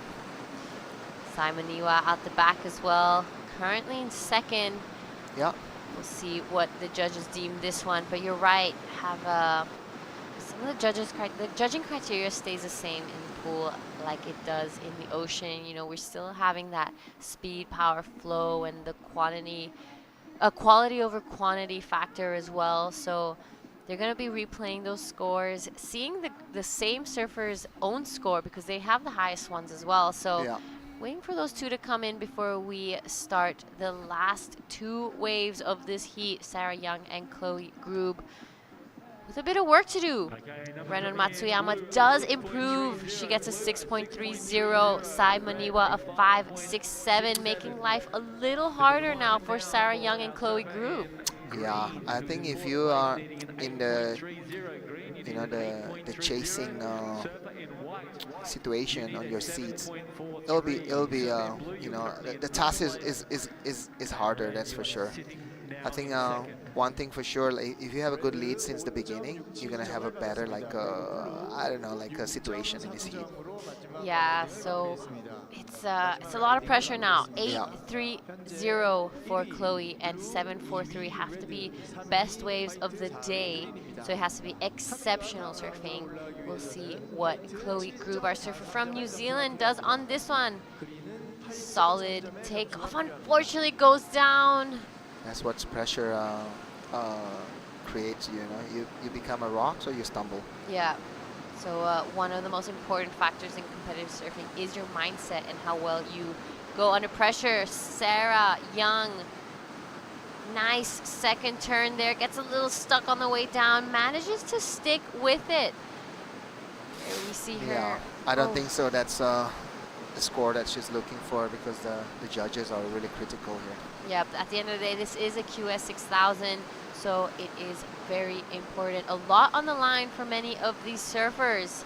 And with that, I think it will be Renon Matsuyama and Sai Maniwa going into the next round. We're going to throw over to a quick break, and we'll see you guys soon. Life being so fast-paced, it's that one place that I go to be able to stop worrying about a lot of things, and I feel like as soon as you put your head underwater, it all disappears. Every time I jump in the water, it feels like I'm that 15-year-old kid jumping in the surf at Cronulla, and it just kind of kickstarts my day into something that's super positive. I didn't win everything as a kid, but I just kept showing up and tried to keep learning. That's the balance, that's the work. Every time I jump in the water, it feels like I'm that 15-year-old kid jumping in the surf at Cronulla, and it just kind of kickstarts my day. I didn't win everything as a kid, but I just kept showing up and tried to keep learning. Life being so fast-paced, it's that one place that I go to be able to stop worrying about a lot of things, and I feel like as soon as you put your head underwater, it all disappears. Every time I jump in the water, it feels like I'm that 15-year-old kid jumping in the surf at Cronulla, and it just kind of kickstarts my day into something that's super positive. I didn't win everything as a kid, but I just kept showing up and tried to keep learning. That's the balance, that's the work. Life being so fast-paced,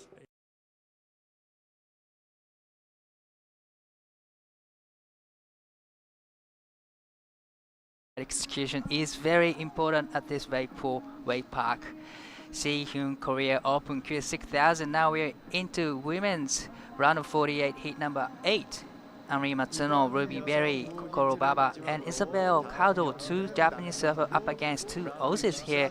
Well, it's a live action. Unfortunate for Henri Matsuno, nosedived on the takeoff section.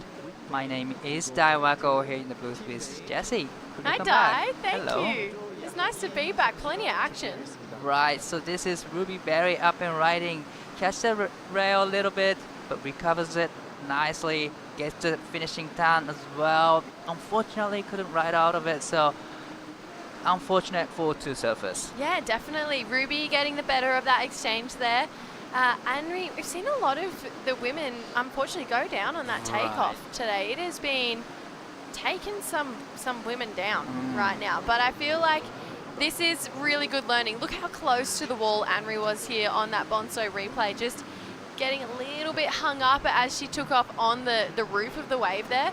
And then Ruby, again, really well positioned on that takeoff. Air drops out of it, but just buried a little bit of her nose at the start of that turn there. So it kind of set her up to, unfortunately, not hit that second section properly. Got a nice third jam, and then that finishing turn, it has proven that you need, when hitting that one, you have to have a lot of just energy under your belt there. So Ruby, she gets a good score, but it doesn't reflect, even for Henri as well, how incredibly talented these 2 women are. You know, just like you said, these 2 ladies are capable of getting a good score, you know, 5 and 6 and 7s. But the first wave comes in 2.9, 2.83 for Ruby Berry's first wave, and 0.10 for Henri Matsuno. But good thing is, there's still 3 more waves to catch for 2 of them, so I would say it's okay. They are capable of getting those good scores. Probably a little bit of nerves shaking off right now. So it's time for Kokoro Baba and Isabella Caldo. Yeah, a fellow commentator out there in the green, Izzy Caldo. So she was saying actually she was a bit nervous about that takeoff, but I think after you've watched it a couple of times, I have full faith and believe in her that she's gonna just go attack mode in this right now. And I feel like those women who have capitalized on every single wave and made the most of a tricky takeoff have genuinely moved on through. Definitely, it's an important key factor to actually make the takeoff. And it's not easy, it's tricky. So it's Kokoro Baba's turn here. Baba Kokoro 1本目のライディングテイクオフをし、ボトムターン、そして1発目きれいに入りました。そして2発目もゆっくりとしたタイミングを測ってしっかりと1発、そして3発目力強いサーフィンを見せてきて、最後のセクションも前に出てきました。Beautiful surfing from Kokoro Baba. This is Isabella up and riding. Nice first turn. Gets the second turn in, and third turn. Beautiful surfing.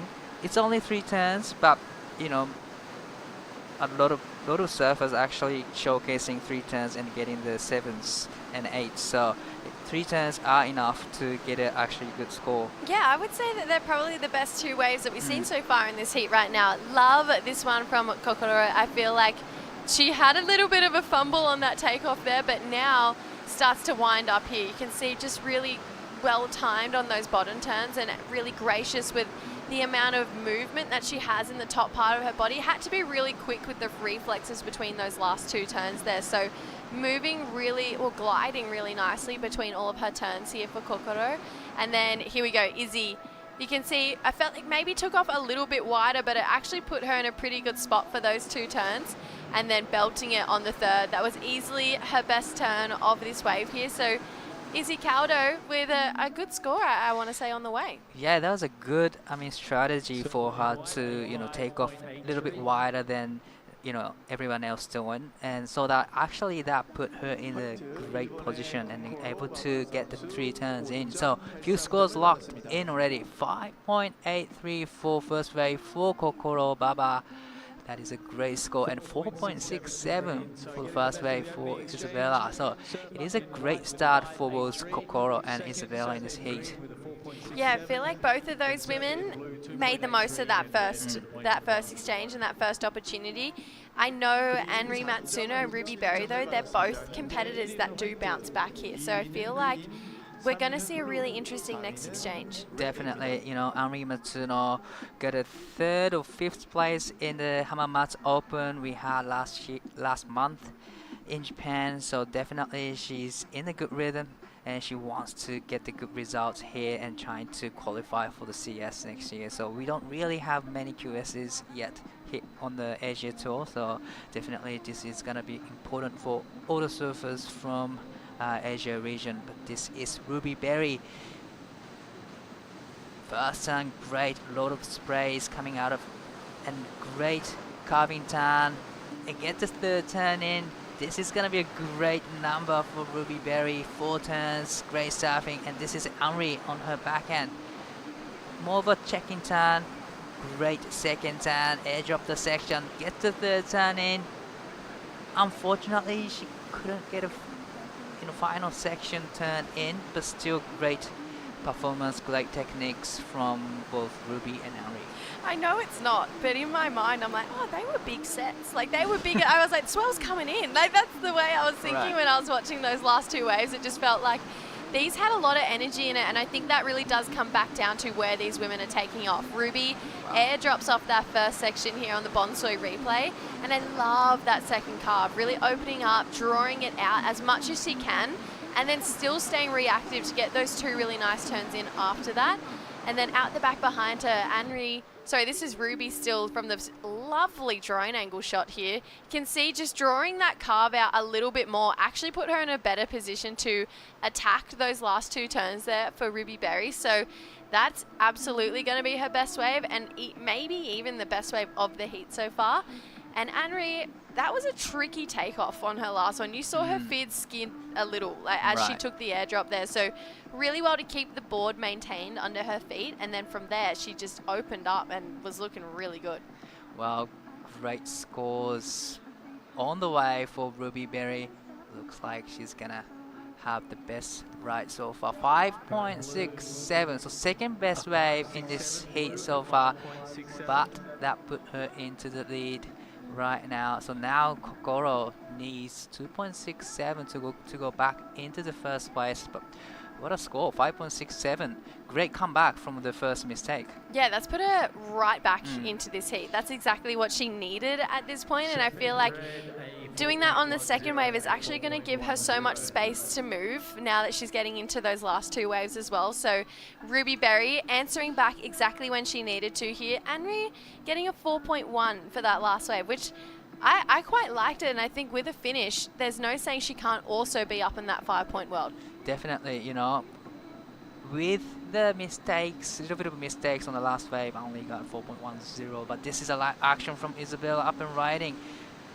Great first turn, straight into the 2nd turn, a lot of power, a lot of strength, and gets the last section in. Unfortunately, couldn't ride out of it. Beautiful stuff there, and this is Kokoro. 馬場心2本目のライディング、1発目大きなターンを入れました。2発目はチェックターンです。そして3発目、ここも力強いサーフィン、スプレーを飛ばしてきます。ただここは3ターンで終えます。Well, beautiful surfing from Kokoro Baba again. 3-turn combo, but it's a great surfing from both Isabel and Kokoro. Yeah, love this. This is a good heat. This is a great battle between all of these women here. Izzy Caldo getting the 2nd wave of the set, which seems to be a lot steeper at the start.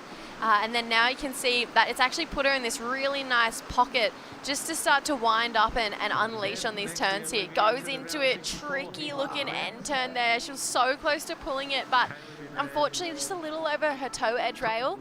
And then here for Kokoro, Wow, so Wow. much drive in her turns. She really is placing her boards, not just placing her boards, she's actually driving really hard through her turns, which is giving this element of a bit of an X factor to her surfing, which I dare say is why we're seeing so much water come out the back of her board too. You know, Kokoro is still really young surfer, about 15 years of age. She's representing Japan in the ISA World Junior Championships, but now she's getting into the mature tour now, QS, so she's just showcasing her techniques. She's been practicing at the wave pool back in Japan as well, so definitely she's really confident surfing in the pool. Shinzunami looks like such a fun wave pool. It is such a fun wave. It's crazy how quickly the technology has just Spread around the world. throughout the world, like even to places like Texas, Abu Dhabi. Like, I would never have thought that we would have a championship tour event in Abu Dhabi. That is, it's pretty cool to see. Like, it's really exploded, and like we spoke about earlier, this design, this concept, all started on a farm in the Basque Country, and on Julian Lass's farm. That's where they built the first pool, and it's so cool to see that that has just gone everywhere across the world, and is so successful too. This is such an incredible wave. Definitely, it's a great way for practicing surfing, but this is important way for Henri Matsuno Andy 3本目のライディングになります。少しレイトテイクオフになりました。1発目チェックターンをして、さあ2発目ここからしっかりとターンを入れていきたいが、タイミングがここで合わせてきます。そして最後のターンもしっかり入れてきました。Beautiful recovery from Henri Matsuno. This is an important way for Ruby Berry as well. Beautiful first turn and second turn. Unfortunately, got stuck on the wave. A little bit of unfortunate for Ruby Berry, but beautiful surfing from Henri Matsuno. I'd like that from Ruby though, because everyone seems like today has had a wave where maybe they haven't completed it because they've been pushing harder, and Ruby had got herself a good score and then a smaller backup, but I felt like that was a wave where she was starting to push a little bit further to get those bigger scores. Now, my goodness, Henri Matsuno was hanging on by her toes on this wave. Look at this section here. She stomps on that back foot to keep the nose out of the water there. It is a sucky end section. So Henri, from the second turn, I want to say, was so on her toes, but just looking so alive. And I love the fact that she pulled that wave. She's going to get a completed ride, and then back foot just completely slipping off there for Ruby Berry. But like I mentioned, I love the fact that she was trying to push a little bit harder on that wave, and it was time for her to do that. So you can see that was her game plan. Unfortunately, didn't execute, but if you want to keep building, that's what you got to do. Definitely, you need to attack every section to get those like 7-point ride or above. Definitely, Ruby did a great job there. But last wave for Henri Matsuno comes in at a 4.87, 2.50 for Ruby's last wave. Second wave for Kokoro comes in at a 5.93, so that put her into the lead. 5.93 and 5.83. Last wave for Isabella comes in at a 4.23.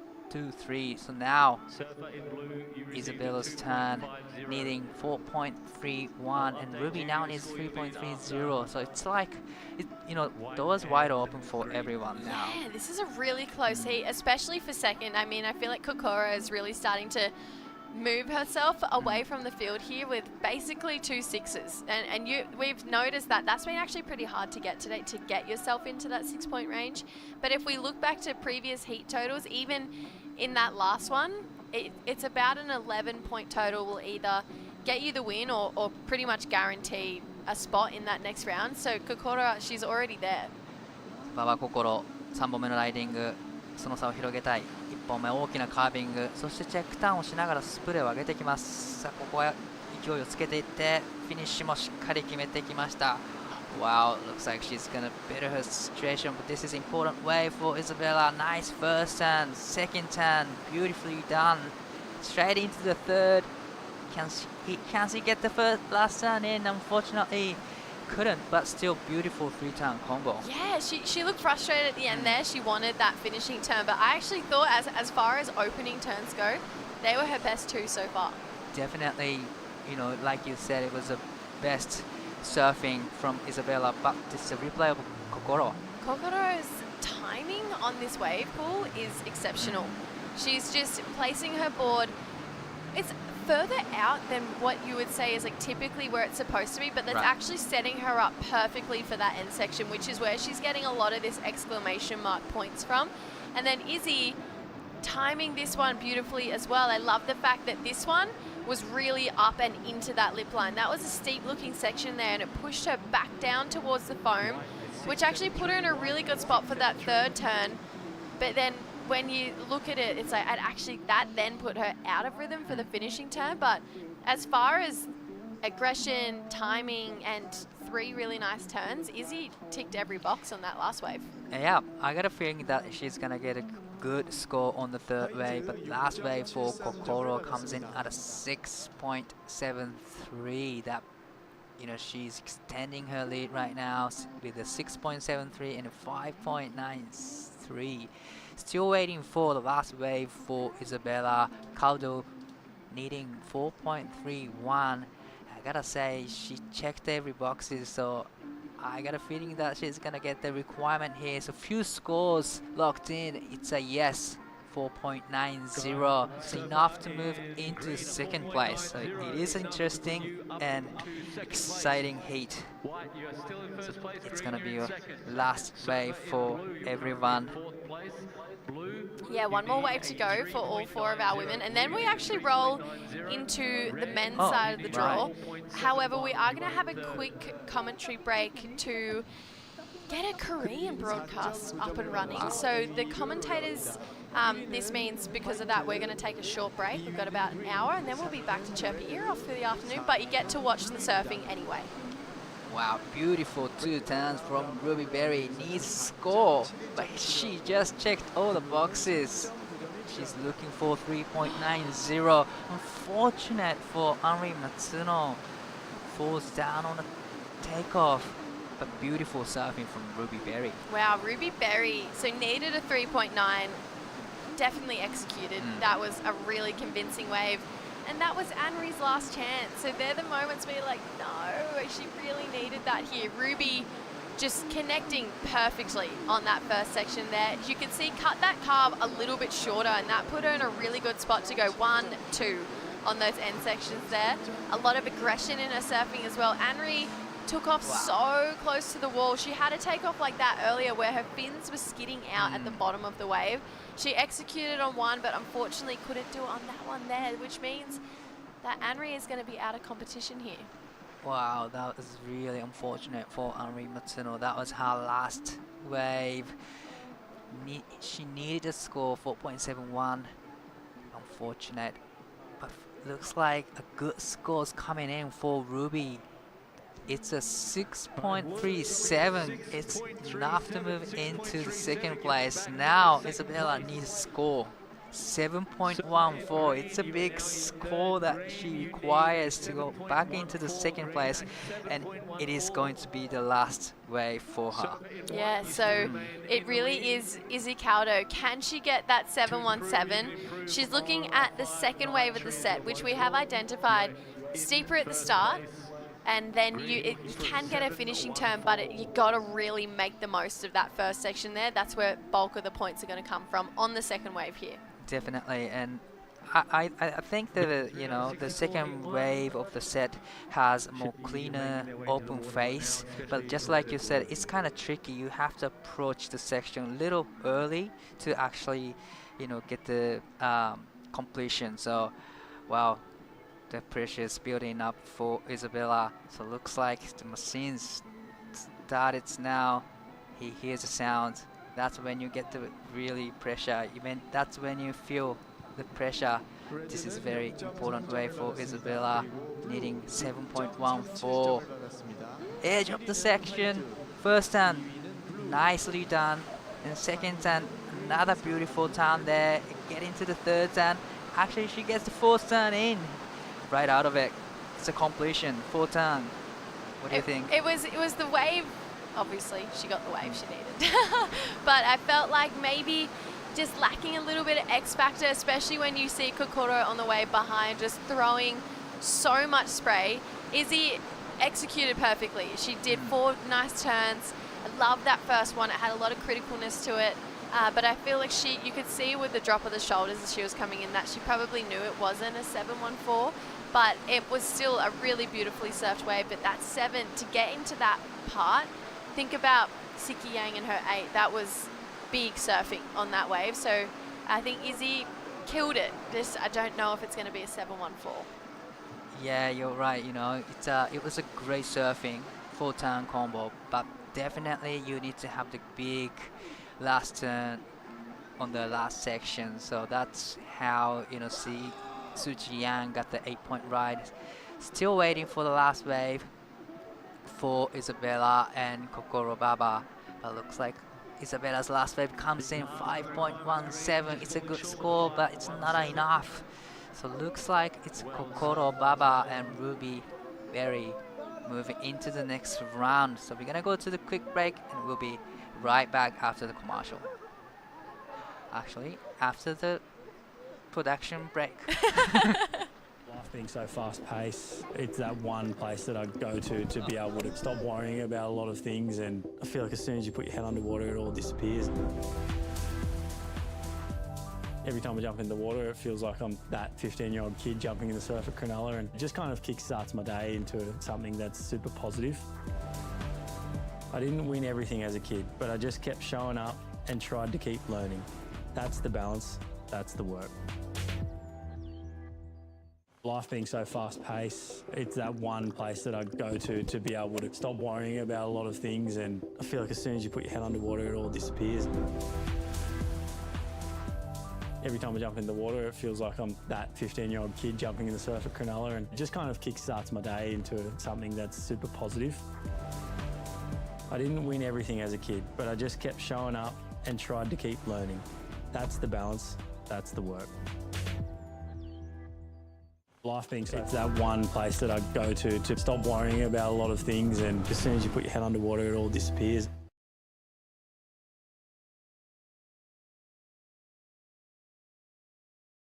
Life being so fast-paced, it's that one place that I go to be able to stop worrying about a lot of things, and I feel like as soon as you put your head underwater, it all disappears.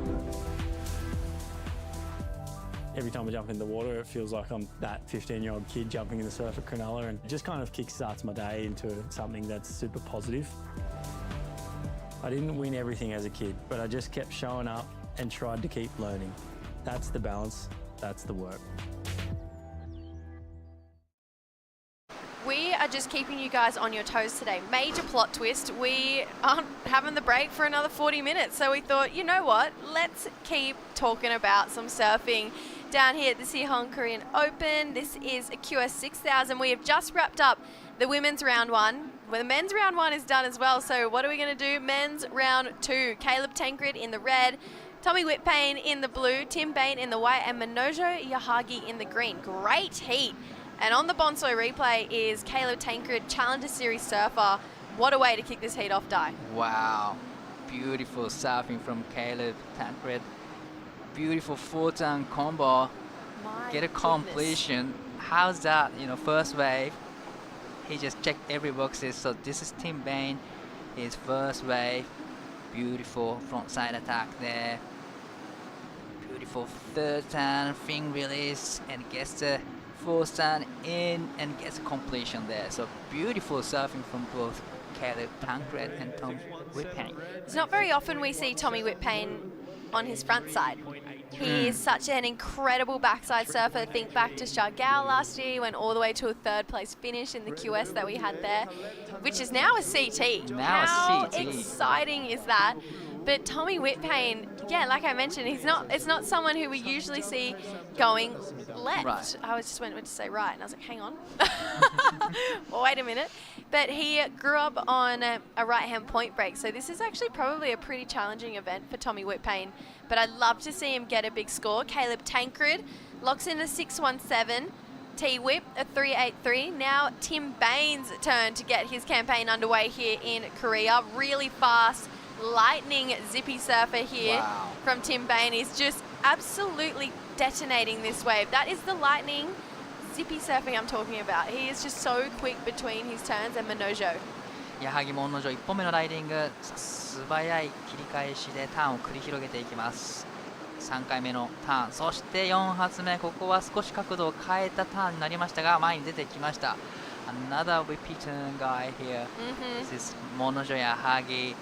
He's well known for air guy and tube riding guy, but he's also good on his backhand as well. But this is what you said, zippy turns. Beautiful surfing from Team Bain. A lot of sprays out the back, series of turns and gets the completion there. Wow, he'll be super happy with that surfing. Absolutely. And this is Monojoya Hagi. Beautiful quick turn for the first section, and love the second turn back into the power source of the wave. Gets the third turn in, and the finishing turn was a huge from Monojoya Hagi. Great stuff. That board looks like it's an old faithful. It's got a little bit of colour to it, Right. that board. So I feel like Minojo, there was a heat he surfed back in Shargao, I want to say maybe 2 or 3 years ago. It could have been the first, no, it was the second year we went. And he caught 17 waves in one heat out there. I have never seen anything like it. Yes. Yeah, no. A cruise. Cloud9. Oh, Got that one. Cloud9. Cloud9 over in Shargao. Cloud9. 17 waves. I was shocked. Wow. Like, he was just go, like on anything. And I was like, wow.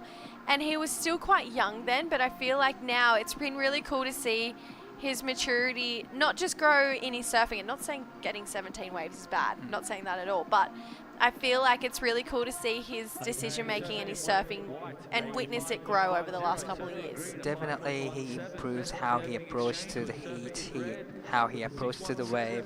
He always have now, plans before his heat. So definitely, like you said, he's improves a lot.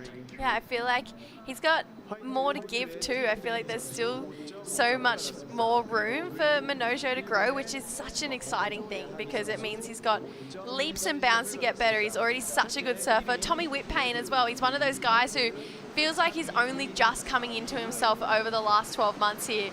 Bigger stature surfer, hence why he could literally just tap the lip line and so much spray would come out the back because he is so strong. You think about that with Caleb Tankred as well. Comes a little bit sticky on that first section, but this is just where the power starts to unfold. He is so convincing to me as a Challenger Series surfer. I feel like there really is a gap between those CS surfers and then some of the rest of the field, and it's pretty visible when you watch Caleb Tankred get up on his feet. Just so strong and so sturdy. Definitely, it was great surfing from both Caleb and Tom Whitpain. But let's take another look on this last wave.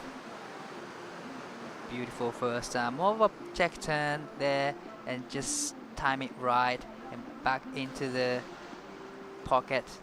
This is where he goes attack mode. A lot of sprays. Unfortunately, couldn't get a finishing turn there, but beautiful full-turn combo there. And this is, I really loved how he approached to the vertical off the top there for the first turn and get into the power source of the wave. And beautiful third turn there. And I even like this final turn better. It was a beautiful combination. And what's so interesting to me is Caleb is a stockier guy. He's one of the bigger guys in the competition, and when you think about that, you think, oh, he's going to be really good at waves like Newcastle, big beachies. That's the sort of environment that you go. He's going to be. That's where he's going to thrive. But even when you put him in a wave pool environment where usually a lot of the time it's the guys who are really light on their feet do well here, and he still rises to the occasion. I feel like that's also when someone's ready to go to that next level. Definitely. And then first CS will start really soon. Yeah, straight after week. this. So he's a busy man, straight after this. Probably he will head to South Africa. Yeah, we head to Bolido next week, which is really wild to think. Like Africa's next week, Right. it's crazy. But I love the fact that this is also a really fun practice ground for somewhere like Bolido, where you're getting that competition environment, you're in an international field as well, and so it really is testing the water, because the Newcastle Challenger Series, the most recent one, was a couple months ago. So let's dust the cobwebs off over here. Big fin drift for Minojo My goodness, that was so technical. Went to do it again and came unstuck here for Minojo. But that is the energy that he needs to bring here. Tim Bain, he got a 5-5 for his first wave here. He only needs a 2-4.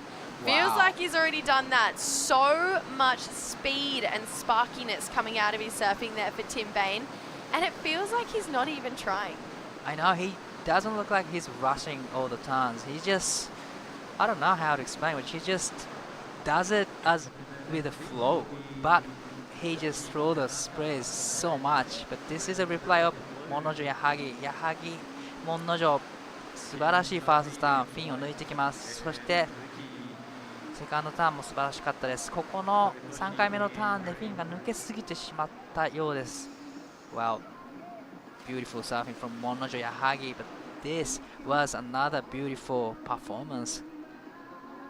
Whippy turn, really quick, you know, right in the pocket, beautiful surfing, strong, throwing a lot of sprays, checking all the boxes, so he's gonna get another great score on this one. That is, I feel like Minojo's wave, potentially a score gone begging there. That first turn had, all right, we're on. It felt like he was going into the 6-5 and plus, which, like we've mentioned time and time again, is actually kind of hard to do that here. It just had that element of drama that it needed with that fin drift. You could see it gave him enough confidence to try it again there. So I feel like Minojo, I really hope he doesn't take a confidence shock from that and then start to safety surf, because that's the level he needs to be at to keep making it deep in this draw. Definitely, you know, with the mistake, Monojo still gets a 4.0. So if he could have made that third turn and it gets the final section, then it would have been definitely 5 or above. So, well, hopefully, like you said, he's not going to stop attacking. I hope he's going to attack the section on the third wave as well. Yeah, Caleb Tancred's third wave coming up next. He's got a 617 and a 557. So already has that 11-point plus combo that we've seen be the theme of making through this heat. So the fact that he's got that, it is going to apply a little bit of pressure on the rest of the field. Tim Bain keeping up with him though. He's across that 11-point range. Let's see if that scoreline starts to bump up. Now we're in the seeded round here. Caleb, 2 turns, starts to belt it on the third here. Just love the flow and the mixture of flow and power in his surfing. And it's just so easy to watch. Tommy Whitpain, better looking first turn here. Like I mentioned, spent his whole life growing up on a right-hand point break. So this is going to be challenging for him to get flary on his front side, considering he spends so much time going right. But that was a great example of what he can do. That end turn had a lot of spice in it. Definitely, it'll be his best score so far for Tom Whitpain. Beautiful surfing on his front side attack. But beautiful surfing again from Caleb here.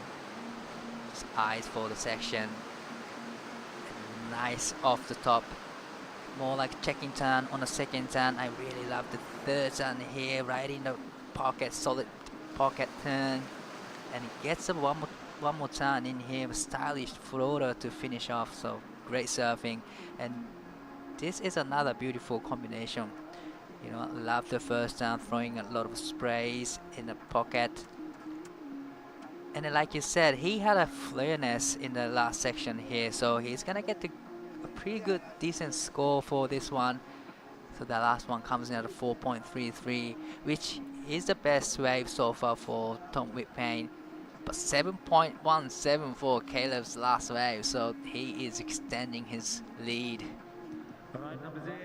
Yeah, I love that Caleb is just building right now. He still has another chance to still extend that scoreline again. So just when we thought 11 points was probably the number you needed, take a look at that. 13 points there for Caleb Tancred. Tim Bain has really been keeping up with him though. So he needs 7.57. He's built every single time now. So let's see if he can get himself up into that 7-point range. And then Minojo, if he can continue that energy from the start of his last wave, he's really going to build on his scoreline here. So Minojo Yagahi, I have really high hopes for him, and I hope that he does keep channeling that energy and bringing that flair, because that fin drift was so technical and so cool, and it's so easy to watch it, but to be out there and do that technical type of surfing and react so quickly, because this wave is not slowing down for anyone. So Minojo, let's see what he can do on his wave first. Let's watch Tim Bain. He's going to take off on the second wave here. Bowley looking first turn, a lot of water out the back. Let's see if it starts to steepen up again. It will. This Bowley section through the inside has been giving a lot for these surfers, but unfortunately burying the nose of his board there, just bouncing out of it. Minojo, this is good. This is the energy you want to see from this surfer here. I feel like now there's an end section. If he can capitalize, this is going to feel really good. Minojo off the back, but are you kidding? That is literally what we wanted to see from him. With the completion there, you're thinking that's 7s plus probably. Definitely, but before the air reverse, you know, he did an amazing job to get the 3 big turns. So even with the 3 turns, he'll get a best wave so far for his scoring. But this is another beautiful backhand attack. This is textbook surfing at the wave pool here. A lot of sparks, flareness in his surfing. Unfortunately, didn't get a finish, but still beautiful turn. 矢作モンノ城、一発目素晴らしいターンを見せます。そして2発目と立て続けに素晴らしいターンを見せていきました。そして3つ目のターンもクリティカルな場所でしっかりとオフ・ザ・トップ決めてきました。ここからアプローチを変えてエアリバースを試みますが、前には出てこれません。Unfortunate for not making that last air reverse for Monojo, but still those 3 turns were huge. Oh, absolutely. This is probably some of the biggest surfing I've seen from Minojo. He looks more solid as well. You can see he's been training in that off-season too. Right.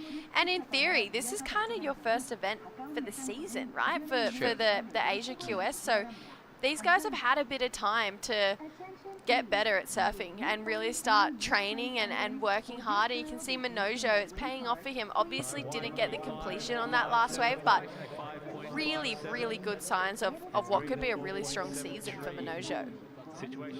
Let's have a look see what this score is going to lock in at. It is going to come under his best, so it's a 4.73. So now on his last exchange, he is going to need a 6.17. One more wave for all of our surfers here. First up is going to be Tommy Whitpain.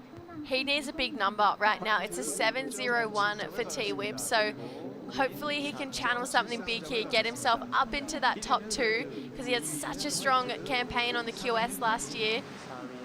Beautiful carve. Love the flare of the tail at the end. That's a better looking turn here for Tommy Whitpain. Chucks the fins around. Oh no! Unfortunately, was too far up his board that he buried the nose there, but he was feeling it.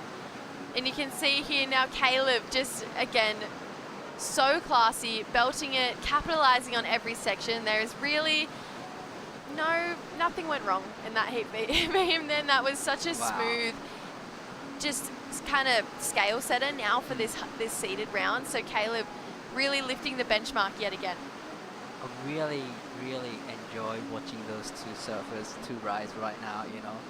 The last ride for Tom Whitpain, he did everything he could do. You know, he went for vertical off the top for the first turn and loved the carving turn there, back into the parcels of the wave. It gets a flareness on the 3rd turn and get into the air and rotate it. But unfortunately, I wouldn't say it's a completion, but beautiful surfing from Tom. And this is another beautiful surfing from, you know, Caleb. He's one of the most composed surfers on the tour. He just does what he can do, and on the wave, it gets the finish there. So beautiful, powerful surfing from Caleb again. Yeah, Caleb Tancred. Let's see if he extends his lead for another time. Unfortunately, T-Whip's last wave, a 4.23, so that last turn deemed incomplete. So we do lose Tom Whitpain out of the draw. Right now, that means Minojo is the last one to have a chance to get up into that top 2 and progress through to that next round, which is good points. There's a big jump in points, 540 points if you get 3rd in this round, but if you get 3rd in the next, it's 960. So that's really going to count, especially this first event of the season. You really want a result. Caleb Tancred betters again, 6.27 on that last one here. So Minojo needs a 6-1-7. Tim Bain needs a 7-6-7. So a guaranteed Caleb moving on through to that next round. Tommy Whitpain, like I mentioned, unfortunately out of the draw here. Let's see. It's an important exchange now for Monojo and Tim Bain. You know, Monojo needs a big score, 6-1-7. It's really hard to get, but he's capable of getting those scores. Minojo die. 矢作、モノジョ、ここで6点台を出さなくてはいけません。1発目フィンを抜いてきました。そして2発目いいターンが続いています。3発目これ前に出てこれるか。 Really unfortunate for Monojo. Yahagi, he was on the way to the requirement.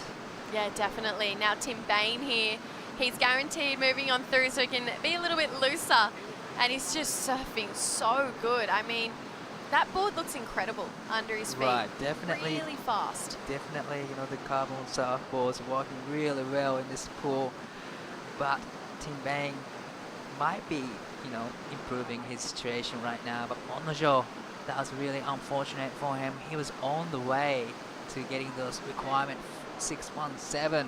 He was on fire, but unfortunately on the fourth turn he fell down. Looks like still not too sure if he makes it or not. He is definitely through. Caleb Tancred and Tim Bain rolling on through to that next round. We're going to take a look at this wave just one more time, just because of how fast this board was moving here, Dai. Wow, the whippy fast turn there in a tight section. That board goes really great and great technique. What a way to finish his heat. Yeah, so Tim Bain, his score's still loading. It's going to sit around the similar high that he's got. So it's a 5-6. It comes in, it does better his score. But it is the two Aussies, Caleb and Tim Bain, moving on through. Minojo Yahagi should keep his head up. That was such a good heat. I feel like with a couple completions, he's easily in that top two. And then Tommy Whitpain, unfortunately, we do lose him as well. We're going to go to a quick break, and then we'll bring back yet another stacked heat in the round of 64. Life being so fast-paced, it's that one place that I go to be able to stop worrying about a lot of things, and I feel like as soon as you put your head underwater, it all disappears. Every time I jump in the water, it feels like I'm that 15-year-old kid jumping in the surf at Cronulla, and it just kind of kickstarts my day into something that's super positive. I didn't win everything as a kid, but I just kept showing up and tried to keep learning. That's the balance, that's the work. Life being so fast-paced, it's that one place that I go to be able to stop worrying about a lot of things, and I feel like as soon as you put your head underwater, it all disappears. Every time I jump in the water, it feels like I'm that 15-year-old kid jumping in the surf at Cronulla, and it just kind of kickstarts my day into something that's super positive. I didn't win everything as a kid, but I just kept showing up and tried to keep learning. That's the balance, that's the work. Every time I jump in the water, it feels like I'm that 15-year-old kid jumping in the surf at Cronulla, and it just kind of kickstarts my day. I didn't win everything as a kid, but I just kept showing up and tried to keep learning. Waves are still coming through here at the Siheung Korea Open QS 6000. We have in the water right now Daiki Tanaka, Ryo Inaba, Kian Falvi, and Riki Horikoshi. Daiki and Ryo already caught their first waves. We will be catching up with live action with Kian and Riki Horikoshi. Let's see what these boys bring to the table today. A couple of replays. What do you think of this one, Tippy? Yeah, opening right here for Daiki Tanaka. Just a basic, really good surfing there from Daiki, top, bottom to top, and yeah, managed to almost nosedive on that one. He did stick with it. Right behind him, Ryo Inaba. Nice first slap there. Does it again. Really pushes the tail. Loving what he's doing. A massive fan of spray there. Does he finish it off? He did not complete it. Unfortunately, that will not be deemed as a finished wave.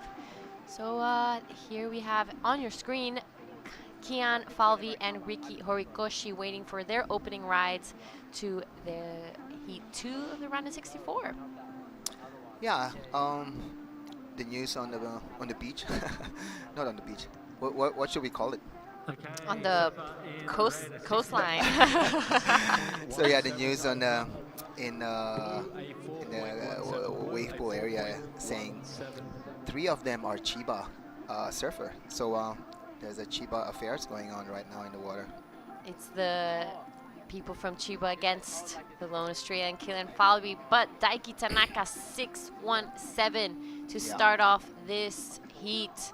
We are powering through it today. There are back-to-back action. We are wasting no time. Kylian Falvey now, let's see what he brings to the table today. So Kylian Falvey looks like 3. Is that a bit of a mistake right there from Kylian? Yeah, I was liking his approach. He was going for the, straight off the bottom top turn, but unfortunately just goes down slightly behind. Behind him though, Riki Horikoshi, good start there. Fumbles a little on the bottom turn, recovers nicely. Bit of a check turn here. Let's see what he does on the inside. Goes for the air. Unfortunately, isn't able to stick it. Yeah. See a couple replays of those waves come through. Unfortunate for Kian. I think he had a good start and his approach was pretty solid, but just wasn't able to execute it. Yeah, I can tell Kian want to do like a really, I don't know what you call it, like a tight bottom turn just as soon as he's taking off, but looks like there's a bit of a wobble there.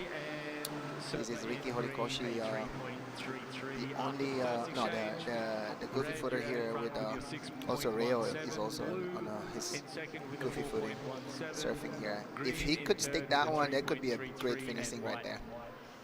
Yeah, so personal opinion here, I think that the regular footers actually have an advantage on this wave because I think on your backhand it's so much easier to just be tighter in the pocket.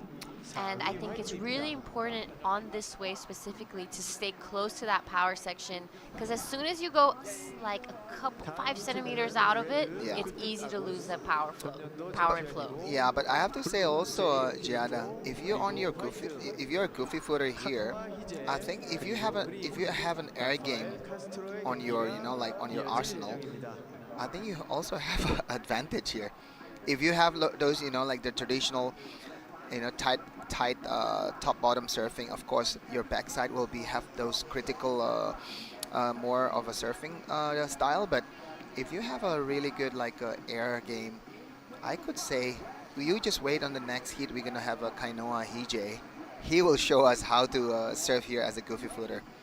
Absolutely. Kanoa last year was definitely a standout. He was won the longboarding event and got into the finals of the QS. I'm pretty sure. Yeah, you're gonna surf next heat number 3. So local hero here from Korea. So don't go anywhere because Kanoa Hije gonna impress us for sure. Absolutely exciting stuff here on your screen. Ryo Inaba, massive first hack, does it again there. He was not happy with his last one. This is going to be a huge score for Ryo Inaba. What a wave. Wow, what a big fan there on all of his maneuver right there. A lot of sprays getting out of the water. And this is also Daiki Tanaka, currently sitting with a 6 point, and it'll be a good exchange there between Ryo and Daiki. Ryo literally heard me say that about the backhand servers, and he was like, you know what? You know what, Jada? I think you are... I think you're wrong, actually. I'm going to show you how to surf as a goofy foot here.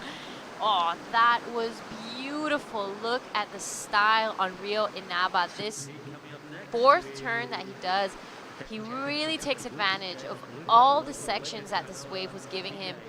Wasted no time, got early onto that last section, and I think that was pretty flawless surfing. Yeah, it could be go in the range of 6.5 to 8, around 7, somewhere around there. But I'm not a judge, so let's wait. So this is Daiki Tanaka, just a little hang up there, but it's enough to have his backup score. He had a 6 before. Yep. So in the previous heats, a 6 next to your name is definitely getting you through the heat, but with Ryo Inaba in the water, surfing the way he was, I'm pretty sure Daiki's gonna have to really work for it. There we go, 5.83 for the last of Ryo. That's it? No. Is it? Yep, 5.83. Oh, I should go back to my judging courses. Sorry there. Me too. I thought that was going to be quite a lot higher. Daiki Tanaka, though, 617, gonna back it up really nicely. He was fast surfing there. Maybe on Rio's wave, I have to say there's a bit of a repetition. Maybe the judges want to see a bit of, like a combination there. But who knows, But that's actually sets the standard of a judging criteria. You need to push more to get that excellent score. Who did get an excellent today? It's Siheung. Yeah. Yeah, Siheung has scored an 8-point. All right, there we have Caleb Tankard 717, Monojo Yahagi got a 7 and a 6.5, Ippo Suzuki a 6.4. Those were some of the highest heats we had, highest scores we've had today. Live action though, Riki Horikoshi, sorry. Nice second turn there, beautiful low bottom turn. I love how his backhand really follows his line. So he can finish it. Nicely done. Yeah.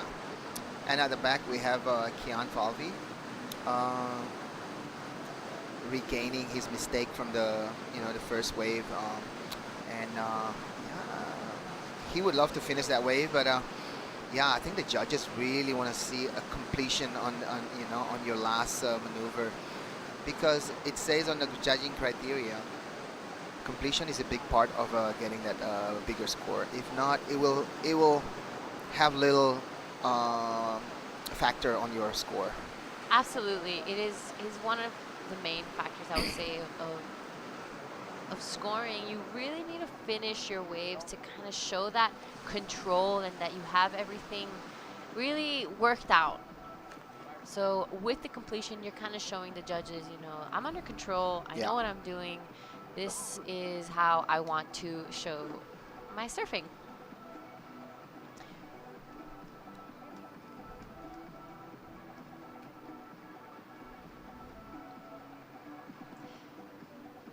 All right, so a bit of an update in our situation here in Siheung, Korea. The commentators will be going on a quick 1-hour break, but the surfing will go on, so do not tune out. There are many heats left.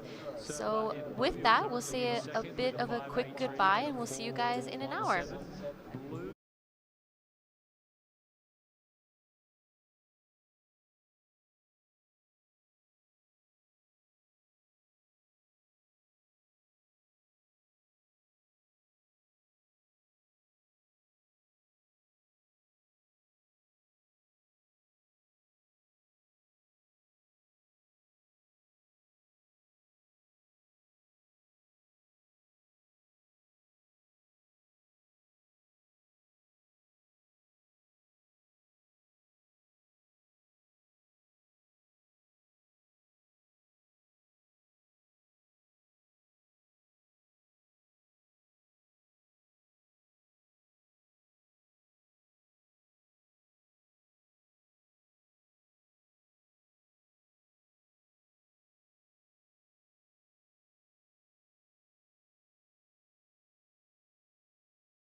Welcome back, everyone. We are back in the live action here at the Siheung Korea Open QS 6000. We are now into men's round of 64, heat number 4.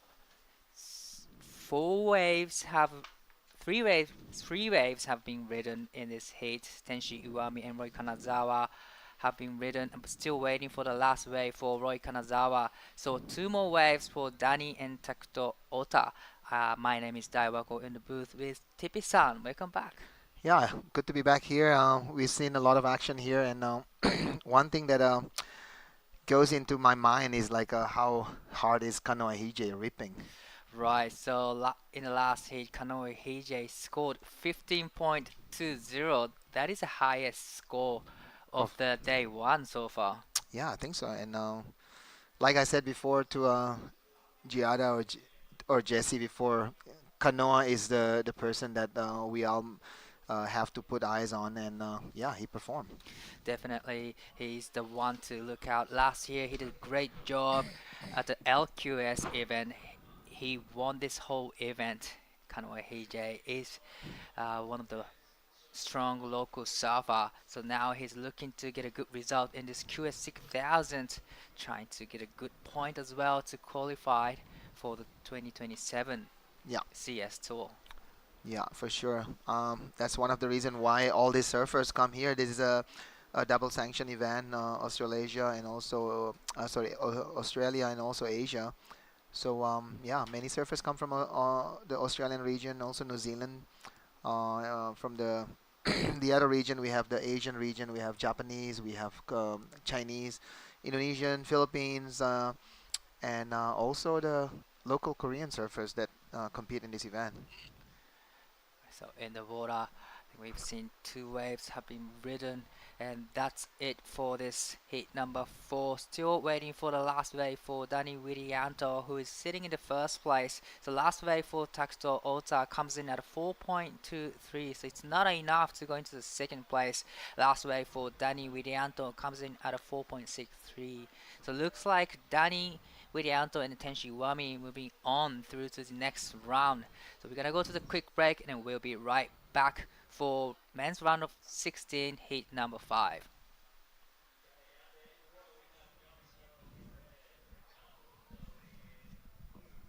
Life being so fast-paced, it's that one place that I go to be able to stop worrying about a lot of things, and I feel like as soon as you put your head underwater, it all disappears. Every time I jump in the water, it feels like I'm that 15-year-old kid jumping in the surf at Cronulla, and it just kind of kickstarts my day into something that's super positive. I didn't win everything as a kid, but I just kept showing up and tried to keep learning. That's the balance, that's the work. Every time I jump in the water, it feels like I'm that 15-year-old kid jumping in the surf at Cronulla, and it just kind of kickstarts my day. I didn't win everything as a kid, but I just kept showing up and tried to keep learning. Life being so fast-paced, it's that one place that I go to be able to stop worrying about a lot of things, and I feel like as soon as you put your head underwater, it all disappears. Every time I jump in the water, it feels like I'm that 15-year-old kid jumping in the surf at Cronulla, and it just kind of kickstarts my day into something that's super positive. I didn't win everything as a kid, but I just kept showing up and tried to keep learning. That's the balance, that's the work. Life being so fun. Oh. You gotta do it by looking at them. The OG way.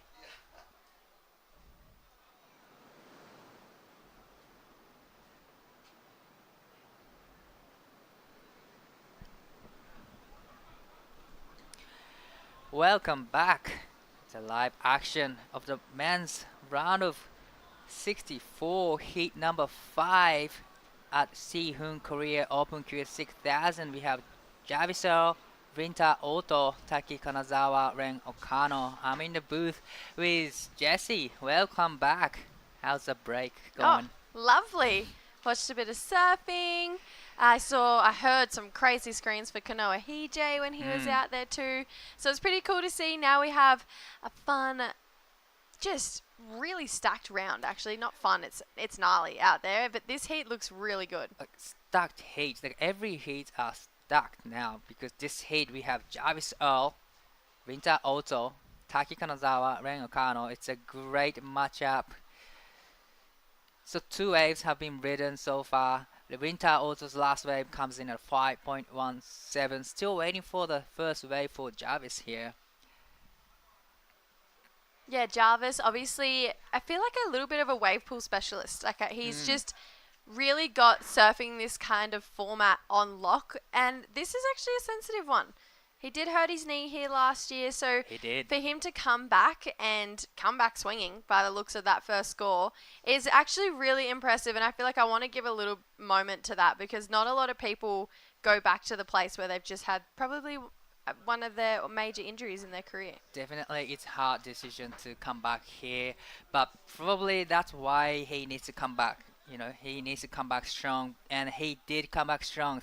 First wave for Jarvis comes in at a 7.67. How is that? You know, having a good score for the first wave in his heat. Yeah, major score to start off with here for Jarvisel. So 7.67, Rinta with a 5.17. Taki Kanazawa, Ren Okano. This is stacked. This is a really hard heat. You know, yeah, Jarvis obviously firing last year at this event. Rinta Oto used to be on the CS Tour. Taki Kanazawa, we've seen him surfing. Right now, this is Taki Kanazawa on his backhand attack. First turn, 2-turn, 3-turn combo. Gets a finish and rise out of it. So great start for Taki Kanazawa again. And at the back, we have Ren Okano up and riding. Nice first turn to start with. Another great turn there. A beautiful third turn. Unfortunately, comes down stuck on the third turn. Beautiful surfing from Taki Kanazawa. Yeah, Taki and his brother Joe, just an incredibly talented brother duo. I feel like Joe almost feels like taken a little bit of a hiatus in competitive surfing, and Taki's kind of shown up to consistently to every single event, but really different types of surfers as well between the brothers, but really good competitors, the two of them. Definitely, they are really strong competitors from Japan. They surf together pretty much every day. And now his brother Roy is sponsored by Volcom. Oh, cool. Yeah, so that's a good start for Roy. But Taki is showcasing his surfing. But still waiting for the first wave for Taki Kanazawa. But looks like it's going to be a good score, 5.83. It's a great way to start off his campaign in his heat. Taki Kanazawa now sitting in the second. So Jarvisel already puts a 7.67 on the board. It's a pretty good start. And 5.83 for Taki Kanazawa. 5.17 for Rinta Oto. So Ren didn't get a finishing turn, so 3.50 just locked in for Ren Okano's first wave. Yeah, it's cool to see these guys already coming into this heat and lifting their game as well. I mean, Taki, Rinta giving us something to really think about with that 5.17 and that 5.83. Jarvis, that 7.67 though is really going to set him apart here. Definitely, you know, first wave, 7-point ride. That's what a way to start his, you know, first heat of the event. I would be super stoked, but probably he's so much stuff to showcase in this, especially, you know, at this wave pool. It's a super surf skating playground for Jarvis. But looks like the waves approaching right now. It's so Rinta is up and riding. Nice first turn and second turn. Straight into third turn. Fin released on the third and gets the finish. So great stuff from Rinta Oto. And Jarvis up and riding. Nice carve for the first turn. Vertical off the top for second. Great third turn there. Comes around the section. Fin release to finish off. So another great ride from Jarvis.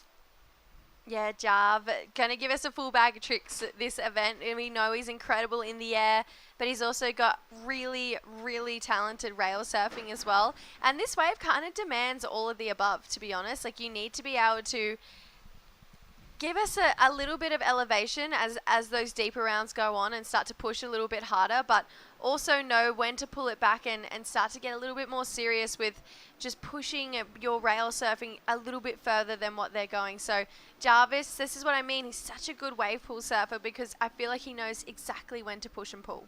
Definitely, he's just showcasing his surf technique and his strength. So I think he's coming back really strong. Yeah, definitely. Ren Okano, unfortunately getting the short straw when it comes to that first exchange, getting a 3-5, so it was the smallest score that we saw of those first 4 waves. How is Ren as far as it goes as a competitor under pressure? Because right now, every slightly missed opportunity of not capitalizing on a score, it is going to build as this heat goes on. Definitely. The last wave for Rinta comes in at 6.00.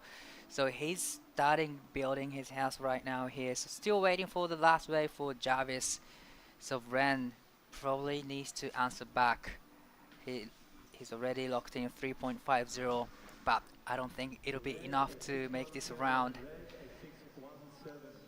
Ren Okano just waiting. Taki Kanazawa as well. He's kind of comes to mind as one of those guys who is a really good heavy water surfer. He's got so much power behind him. So maybe a wave pool, also another challenging environment for Taki Kanazawa. He's known for charger, so definitely, like you said, he's tried to showcase his capability of small surfing here.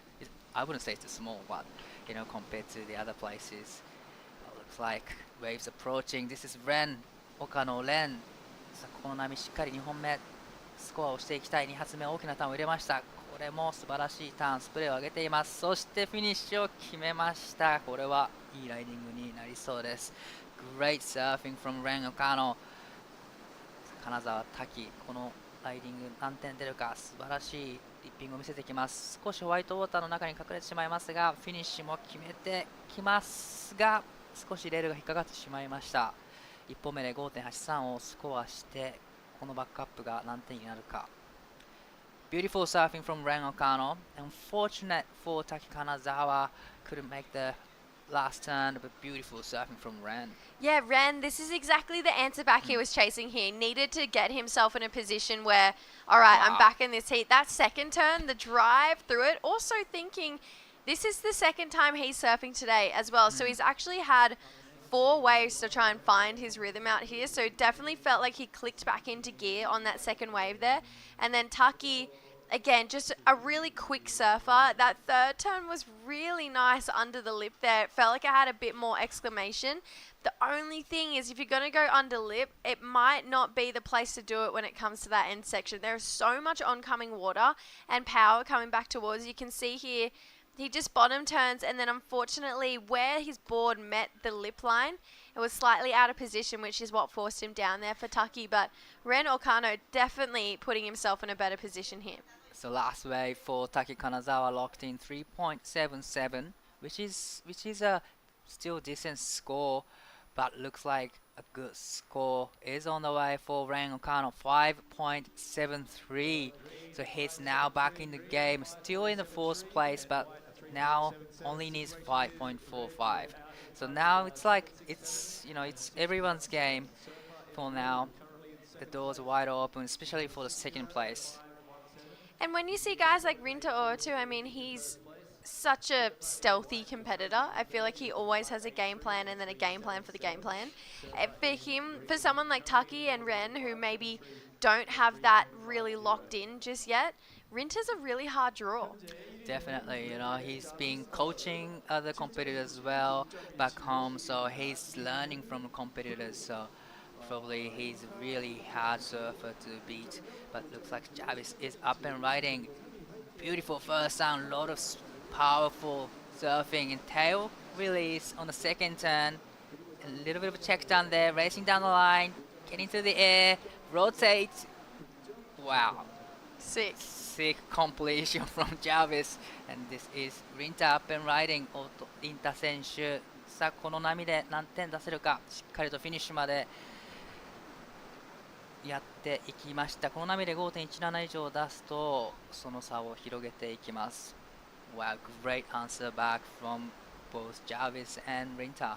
They both, to me, and this isn't taking away from the surfing from Taki and Ren, but Jarvis and Rinta look like the top seeds in this heat to me. They just seem like a gear above right now. Jarvis, he seems, although I know he didn't want to get injured, it feels like all the rehab he's done and the time off in that time has actually helped him put a little bit of weight on. And you can see it's allowing him to look and convincingly look a lot stronger in his surfing. So I think this actually, I know no one wants to get injured, but I actually feel like it helped Jarvis get that little bit further ahead. And then Rinta, this is what I mean. He is just so poised. Like, he is so ready to surf any heat at any time.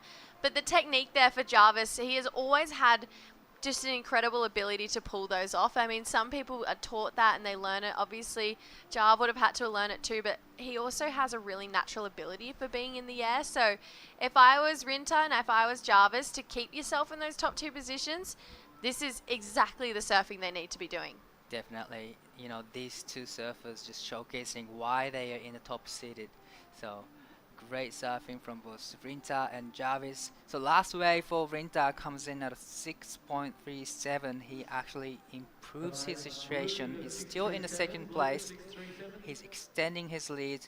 Taki Kanazawa now needs 6.54. Ren now needs 6.64. This is a great matchup. And on screen we have coming up surfer getting ready. Yeah, Tally Wiley, you can see getting ready. He's got Dom Thomas, Zaina Zink, and Ippo Suzuki. So another massive heat. Dom Thomas, incredible in the air, but then Tally Wiley, super powerful. So all these heats are definitely not easy in any way, shape, or form. Wow, stack heat on the way. Looks like this is Taki Kanazawa up and riding. Kanazawa Taki, この波で逆転することができるか。1発目、2発目、きれいに決めてきました。そして3発目も素晴らしいパワーサーフィンを見せてます。そして5発を入れたこの波、しっかりとメイクしてきました。Beautiful power surfing, but you know, Ren's gonna answer back. 岡野Ren、これもまた素晴らしいライディングになりそうです。さあ、ここでエアーをしてきます。ここはメイクできず。Beautiful surfing, and I love how Ren just attacks the section. That would have been the sickest full rotation. The quickness of that spin, he had that timing down pat on that end section there. So Ren, I feel like that's actually where he needs to be right now. So I love the fact that he's even getting to showcase that repertoire. But what a beautiful wave here for Taki. Just timing this so perfectly. His tempo was just in sync right there. And you can see, to come out of that end section with speed, you're doing something right, because a lot of people do get hung up or go down. So Taki really just adapting every single time he's up and riding here. And then Ren, this section here, you can see him throw the fins. He was so close to having that board complete for that full rotation there. Unfortunately, just landed, and where he's landed, that back foot had slipped too far to the toe edge of the board, and that unfortunately meant that he didn't get the completion there. But the technicality of like what he was doing in that, and the quickness of the spin that he had going for that air too, I was like, wow, okay, Ren, let's see more of that. Definitely, you know, that would have been probably up above like 7 or 8. Easy, you know, so how he plans to surf is completely right. So he's gonna get another chance to surf. Still waiting for the last wave for Taki Kanazawa, needing a score 6.54. I gotta say it's gonna be really close, but looks like it's gonna be just under. It's a 5.70. Still needs the same requirement, 6.54. Definitely doable for Taki Kanazawa, surfing so good. I also just want to touch on quickly with Ren on that last wave. If you look back to previous winners on the men's side, Katuta Gus, Kei Kobayashi, Reef Hazelwood, Bronson Mady, all surfers with incredible air games. So it feels like Ren is on the right path because they won by doing maneuvers like what he did. Didn't get the ride out, but if he can pull that on his next wave, there's no saying he can't get through this heat. Definitely. Live action おっとリンタ選手、これは大きなターンを立て続けに見せてきています。スプレーを上げながら繰り広げていきますが、最後のターンでかかってしまいました。Javisel up and riding. He's already locked in 7.40 on the last wave. So is he gonna improve his situation here? Gets the rotation. Unfortunately, he didn't ride out of it. But beautiful surfing from Rinta and Jarvis. Yeah, Jarvis with a pair of sevens. That's exactly what you want to see, especially in this round, and that really does kind of stay on that theme of you to convincingly win these heats. 13 plus is kind of now that new benchmark for this round here, but what a wave for Rinta. I mean, this was just so smooth. There is zero downtime between any of these turns, but he also was turning so tight in the pocket there. That last turn, so unfortunate to not get the completion there, because that was on its way to something massive. I still think it'll be a really good score. And then Jarv, you can see here, this wave almost, the whitewater almost pushed out on him. So he kind of was forced to go to the air to try and better his score there, but it was just a bit of a weird section as he came into it here. So Jarvis, he's pretty well convincingly won this heat. I'm intrigued on Rinta's last wave. It's not going to go as high as what I thought, but it definitely means that Jarvis is probably set, you'd have to think, but you never know what can happen on these last two waves. Well, definitely. Last wave for Rinta comes in at 5.07. He's not improving his situation, so this is going to be the last chance for Taki and Ren. Taki now needs 6.54. Ren needs 6.64. This is the last wave for two of the surfers. It's going to be an interesting finish here. Definitely doable for both of these guys. I'm particularly intrigued by Ren. Just with I didn't know that he had that much technicality in his air game. I know he didn't make it, but it was so convincing as he was coming through that last part of the rotation there. So I feel like Ren also seems like the type of surfer who, if he fails, he gets up and tries again and will just keep doing so until he's got that. So I feel like he's going to give us something yet another time. Like, may as well just go for it now. I'll say he's going to go in for it on this last wave because he knows he has to tap every section here. Important wave for Ren. 岡野レン4本目のライディング。いいスコアが必要です。1発、2発、きれいにターンを重ねていきます。3発目、これも大きくなった。さあ、4発目が入って、最後のセクションも縦に入って前に出てきました。6.64 が必要です。その後ろでは金沢、滝、4本目のライディング、重なってきたところに当てに行きます。少しタイミングを測って、ここでエアをするが少しタイミングがずれてしまったようです。Little bit of unfortunate for Taki Kanazawa, mistimed, and unfortunate for Taki. He needs a 6.54, but to me, you know, he needed to do something bigger. But Ren did a great job on that wave. Yeah, Ren Okano, it's actually, they're both currently looking for very similar scores here. 6.64 here for Ren. That first turn had a lot of spice in it, a lot of energy coming back down behind it again, and then carried that through this inside section here too. Really, really quick transitions at the end there as well for Ren, and then this was Taki. You can see that takeoff. It just set him off, unfortunately, for the back half of this wave. That was really unfortunate for Taki Kanazawa. He was looking for the section to actually go in for the air, but you know, didn't have a connection with the wave. Still waiting for the last of Taki. So last wave for Ren comes in at 6.07. It's not enough. And 3.27 for Taki Kanazawa's last wave. So looks like Jarvis and Rinta moving on to the next round. We're gonna go to the quick break and we'll be right back.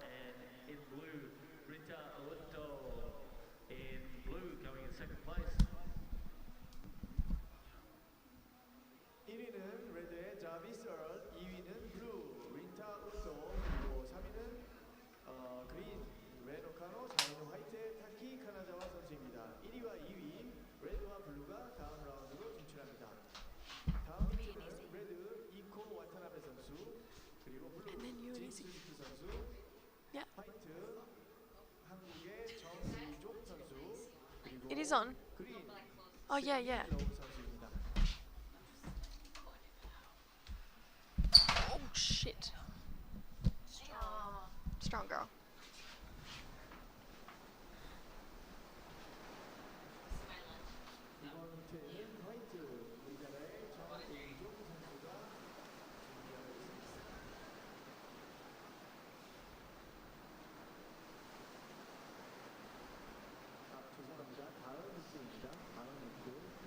Non-stop action here in Korea for the Siheung Korean Open QS 6000. We've got a couple of Aussies battling it out in this heat against the Seoul Japanese surfer Ippo Suzuki. My name is Jessie Starling. I'm joined in the booth by Izzy Caldo. Two waves by two very talented but very different surfers to kick us off for this heat. Tully Wiley, we think power. Dom Thomas, you got to think airs. Yeah, and for Tully, I love his forehand as we see him live. Nice first carve there, gets a little bobbled. He'll do a check turn for a second and wrap it. That's nice and powerful from Tully, and hits it again and comes unstuck there. Yeah, and then just this end section, it has proven to be a little bit tricky for some of these competitors today. Yeah, and as we see out behind him, looks like Dom as well, getting a little hung up. Nice speed and flow through this middle section as we see him throwing buckets, just like you said, Jess, coming unstuck on that end section. Yeah, Dom's the kind of guy, like I mentioned, like he's an air guy in my mind. Yeah. So I feel like this is him just getting started. You can see he actually got those fins free at the end there as well. So Dom Thomas and Tully just going to look in a couple small scores. They are taking on Zayn Asink from the sunny coast and Ippo Suzuki representing Japan. So Ippo already surfing a heat today where the three Aussies, this is the first time that they actually are really navigating this new wave, this T6 wave. Yeah, and especially for Dom, he lost last year in the round of 64. So this, again, is round of 64. So we'll see if he can try push through this round. Tully, he got 13th at this event last year. So he'll be looking to make his mark and get back on the Challenger Series. Yeah, he belongs there. Yeah. He really does. Yep. He's such a talented surfer, and the fact that he's not there, honestly, the fact that he hasn't really had his kind of breakout performance on the Challenger Series is a little bit mind-boggling to me, just with how talented he is. So I feel the time is coming for Tully Wiley. He's got to get back there first, but he's one of those guys who is a top-tier surfer on the men's Australia QS right now, so he would definitely find his way back to that Challenger Series here. Zayn Asink looking to crack it for the first time. Let's see what he's got to give us on this wave here. Beautiful second turn here for Zayn Asink. Starts to drift the fins, push even harder through this end section. Can he get more on the board? Let's kick the fins out one more time here for Zayn. Ippo out the back on the fourth wave here. Connects with this first section. He was really lively and explosive this morning. Let's see what he can bring. Goes for an air rev into the flats there, but that is a tricky section to land. So Ippo is going to have to regroup. And it was kind of Zayn getting the best of that first exchange. Yeah, I'm really impressed from Zayn. Zayn did such awesome rail surfing. I was watching him in the practice sessions as well, and he's definitely one to watch. He's got a really good air game as well, as we see this replay. Nice air drop into that first slash for Zayn. Comes around this section, and that's a better whip there. And wow, just throws the fins out and tries to get around this section. We haven't seen many surfers get around it, and he snaps it there. Correct me if I'm wrong. There's not a lot of lefts on the sunny coast, so this is just Zayn enjoying being a goofy footer right now. And especially he's from Noosa as well. Oh, yeah. So he goes right. Yes, all the time. And then Ippo here, this end section, you got to have speed. Yeah, it's nice to see he's going for broke, and I feel like to get through these heats, obviously we saw Jarvis Earl in that last heat going to the air, as we see this nice replay of Zayn. But Ippo again, I feel like it's a nice little practice wave. He didn't do this event last year, so he really has nothing to lose. And I feel like, that's going to hurt. I feel like that's almost a bit better coming through as an underdog. Nothing to lose compared to big names like Tully and Dom. Yeah, absolutely. So Ippo, I feel like as well, is definitely one of those guys who can surprise you and throw out some pretty solid airs. But you can see on that fourth wave of the set, that end section actually builds as you come towards it. So felt like Ippo maybe getting to it just a half beat too early, which is what really forced him out into the flats and into a bit of an awkward section with that oncoming wave. So potentially just needs to reset, readjust. We're going to look at Dom Thomas taken off on this next wave first, and then Tully's going to get a look at what is the fourth wave of the set here in this next exchange. Dom, it's mind-boggling to me that he hasn't had a big result in a wave pool contest yet. Yeah, and especially he got the wild card into the Stab Air Show with that crazy punt down in Sydney. as we see him up and riding. Let's see. Nice looking first turn here. A lot of water coming out the back on the second and third as well.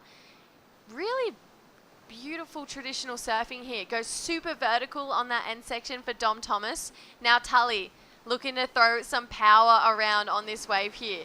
2 cars to kick us off. You can see he's pushing so hard on his board right now. Oh no, completely lost the back foot off the tail pad there for the finishing turn. But Tully, it's for both of these guys right now, definitely a step in a better direction. Yeah. Here. And I feel like Dom, so interesting, he's such a back-footed surfer, and we really can see the size difference. Like Tully is that big, powerful surfer, and Dom's still throwing the same amount of spray. So we see this replay, lovely drone angle. I love this angle. Great series of backhand turns for Dom, and wow, just so much flow, power, as we were talking about, and finishes that one off. Yeah, so Dom, it looks really shallow on that inside section it there. But Dom also giving us like a different variety of what we're used to from him. I really would have thought he would have gone for 2 airs on both his waves so far, and then Tully here.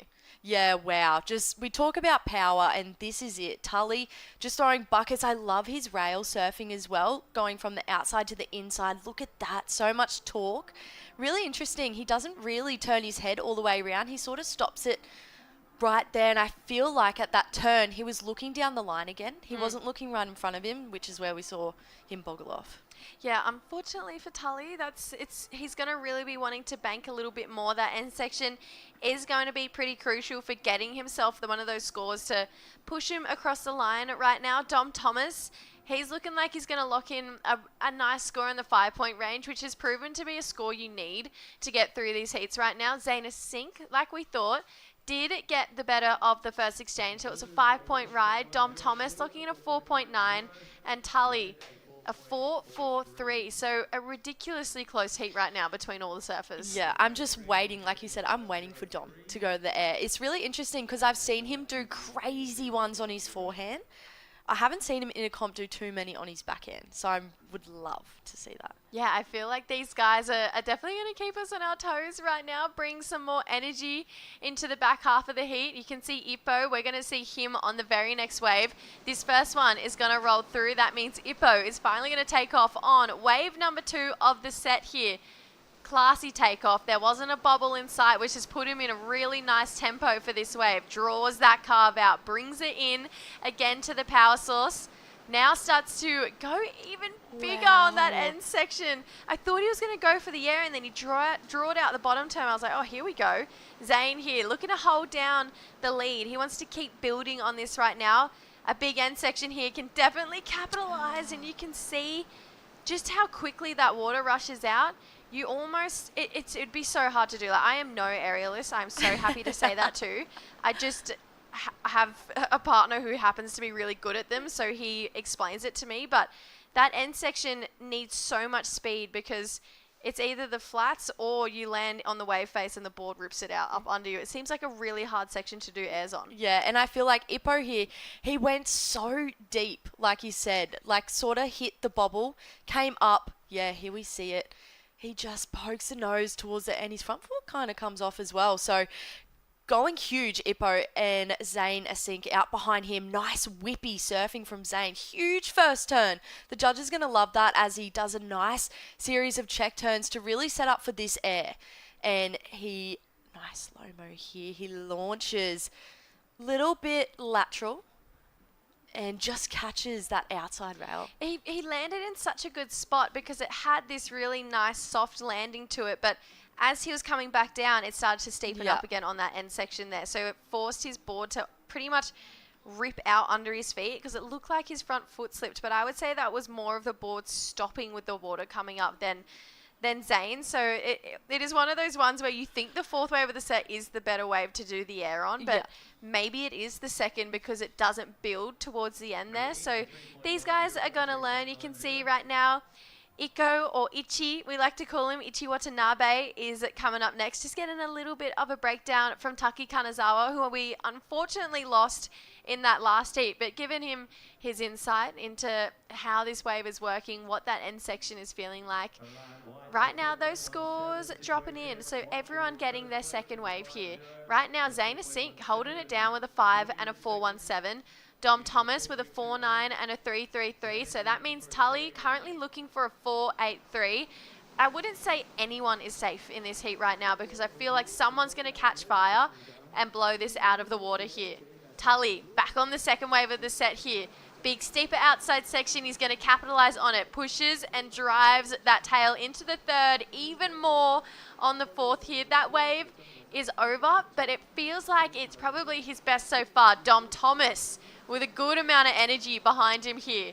There we go. Starts to bowl up as he's meeting this wave so tight and perfectly in the pocket here. I was just waiting for someone to figure it out and put it into play, and Dom and Tully probably getting their two best waves back to back. Yeah, that was amazing to see. I loved Dom Thomas's approach. He sort of was on the foam ball after those second and third turns, coming back into it, which allowed him extra speed to go back into through the lip. So we see Tully, so much spray. I love that first carve and second, and this is where we see him snap it there and finishes this one off so nicely for Tully. So that's got to feel pretty good. Yeah, absolutely. And just this part here where unfortunately this wave was kind of leaving him to do snaps, but pushing that tail as hard as he did is going to edge him ahead on a couple more extra points here. But Dom just perfectly timed in the pocket. So perfect. And I love this drone angle because you can see Dom right there on the foam ball, gives him that extra push to go straight back into the pocket.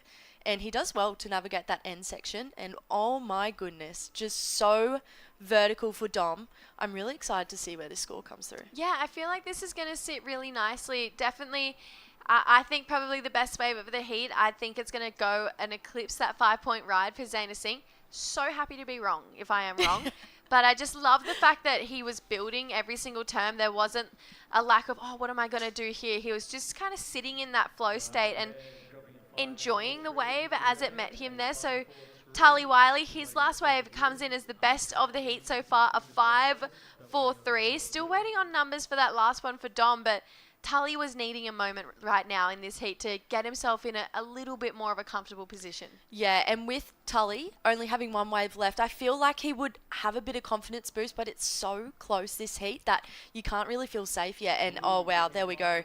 Last of Dom, a 5.30. So Tully actually getting the better of that exchange. So super close heat. Dom goes to first. Zane now chasing a 4.87. And Ippo looking for a 5.96 as we see Zane. Yeah, this is a really close heat right now. Zane drifting the tail around on the first and second section. He really is coming into this heat hard right now. Drifts it around yet again. This JS looking incredible under his feet. All right, stare him straight in the eye. Zane, stare those judges straight in the eye. I love the energy right now from Zaina Singh. Ippo out the back here. Feels like confidence just wasn't there on that wave then, and you can really tell by the end there too, he wasn't feeling it either. But Zaina Singh has come out the gates flying and has just continued to build speed as this heat has rolled along. I love it. It's so funny. I was talking to a couple of goofy footers and they were saying how hard it is to choose the right first turn for them, but I feel like Zane just has that turn on lock. Great first slash into a second slash. Comes around this section and wow, just showing variety. Float to finish. We haven't seen that much, a little float to finish. Ippo out behind him. Nice first carve there. And just gets a little hung, goes really deep off the bottom, which I think sort of puts him out of timing for that third turn. Yeah, slightly mistimed it there for Ippo, so it is going to come down to one last wave for him. Zane, I dare say he's got that 487. I really like this wave here for Zane. And you can see as he comes in, just that traditional floater on that end section. I feel like there's nothing wrong with a floater. No. I mean, think back to Julian Wilson at Burleigh last year. Like, so classy, some of those big, long, drawn-out floaters. Felipe does them all the time too. So bring it on in Korean wave pools. Let's see more floaters from our competitors right now. Zaina Singh gets the best wave of the heat so far, so it's a 5.7. Now Tully Wiley back in third, needs a 4.77. I dare say it's probably going to come down to these two surfers here. Ippo, I'm not going to write him out yet, actually, only needs a 6.3. But these two surfers now get to watch each other's waves back to back and try and push harder than the other one. And it was so funny. We were saying Tully had the best wave of the whole heat. before. And now he's in third. He's in this position. It is that towing to and throw. So Tully in third, and he's going to get the fourth wave of the set, which is going to be really interesting to see how he capitalizes on that one. Yeah, I feel like that is probably a little bit more suited to Dom rather than Tully. Yeah. Tully's best scores actually come from the second wave of the set. So hopefully he can readjust and get this going here. Here we go. Dom Thomas looking to defend second place right now. Needs to better a 4.9 here. Just, again, really, really smooth surfing from Dom Thomas. Oh, no. my goodness. I went to say not putting a foot wrong. My goodness, just completely slipping out at the end here. Here we go, Tully. Needing a 4.77.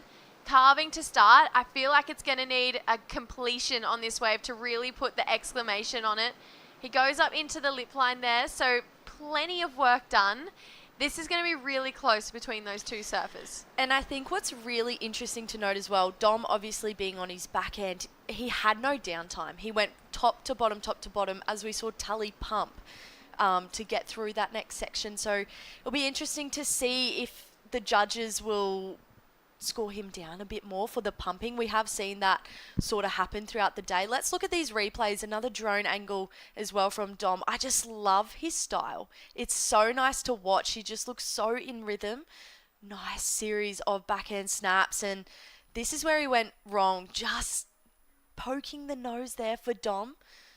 Wow, slow-mo, and as we can see, just sort of catching that inside rail there and coming down. Tully. Nice slow-mo. He's got that first turn on lock like we spoke about. Nice series of snaps there. Sort of cutting them a little bit short. I feel like he was looking down the line there, getting heaps of speed to come around this section. And he does get a finish. So we see great rail surfing from Tully. I just love his style. It's so nice to watch. He's so powerful. And I feel like especially we get to see it a lot on Showcase on his backhand. Mm-hmm. But to see it on the front side now, I feel like he's looking really strong. But Dom looking either frustrated. I'm hoping it's not a little bit of pain there. So we have to look at their scores previously. I mean, Tully, it feels like it's better than his 4.43. So Yeah. I feel like it could potentially go there. But Dom Thomas also feels better than his low score as well. So both of these guys, I think, are going to really push each other out further. Zaina Sink would be hoping that he still sits in that number one position, because if these scores don't knock him out of that, he is going to stay in the lead. So Dom Thomas' score is in. It's a 5.03, which means that Tully Wiley still needs a 4.9. I dare say he could get it on that last wave there. All right, let's turn to the other two surfers here. Ippo Suzuki now needs a 6.73 because Tully Wiley gets the score, goes into second. So Ippo, this needs to be the best wave of the heat so far. Tries to give us some flair, but unfortunately just couldn't quite make it happen here. Zane, he's going to win this heat. So this is pressure off, loose surfing right now from Zaina Sink. He's just having so much fun. There we go. Wow. Gets the completion here on that fourth wave. Really quick rotation as he re-engaged those fins off that air reverse. So Zaina Sink, I love the fact that he was kind of a dark horse in my mind. I thought this was going to be a hard heat to beat Tully and Dom in. Yeah, well, last year he had a round of 96 loss. He's now into the round of 32, and I feel like since Phillip Island, he got a ninth there. He's just come leaps and bounds, and it's really impressive. And you can see Ippo here, incredible surfer, but unfortunately just not getting this one just to get him across the line. Yeah, Ippo, unfortunately, such a great surfer. Just out of rhythm a little bit, show the little flair as well. So, as well, we say goodbye to Dom. I Huge. know, that is crazy. Yeah. That is actually wild, because Dom Thomas, in my head, is kind of a guarantee for a good result here. So he's going to have to be pretty on the money for his next couple of events here. But Zaina Sink, this air here, just the fact that he got that quick rotation, you could see adapting and learning each time he tried this. Yeah, it's so cool to watch, and that is a huge part of the criteria, which is progression, and Zane just showing that he's just loose and free with it and feeling confident. Absolutely. Love the fact that he took this heat out. Tully Wiley coming in second. We do say goodbye, like we mentioned, to Dom Thomas and Ippo Suzuki. Heat number 7 looks absolutely stacked as well. We are rolling into it straight away. I'm going to step out. We're going to welcome back in Giada Legati. Don't go anywhere. Life being so fast-paced, it's that one place that I go to be able to stop worrying about a lot of things, and I feel like as soon as you put your head underwater, it all disappears. Every time I jump in the water, it feels like I'm that 15-year-old kid jumping in the surf at Cronulla, and it just kind of kickstarts my day into something that's super positive. I didn't win everything as a kid, but I just kept showing up and tried to keep learning. That's the balance, that's the work. Life being so fast-paced, it's that one place that I go to be able to stop worrying about a lot of things, and I feel like as soon as you put your head underwater, it all disappears. Every time I jump in the water, it feels like I'm that 15-year-old kid jumping in the surf at Cronulla, and it just kind of kickstarts my day into something that's super positive. I didn't win everything as a kid, but I just kept showing up and tried to keep learning. That's the balance, that's the work.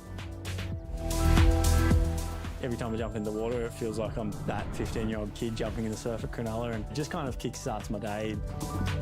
I didn't win everything as a kid, but I just kept showing up and tried to keep learning.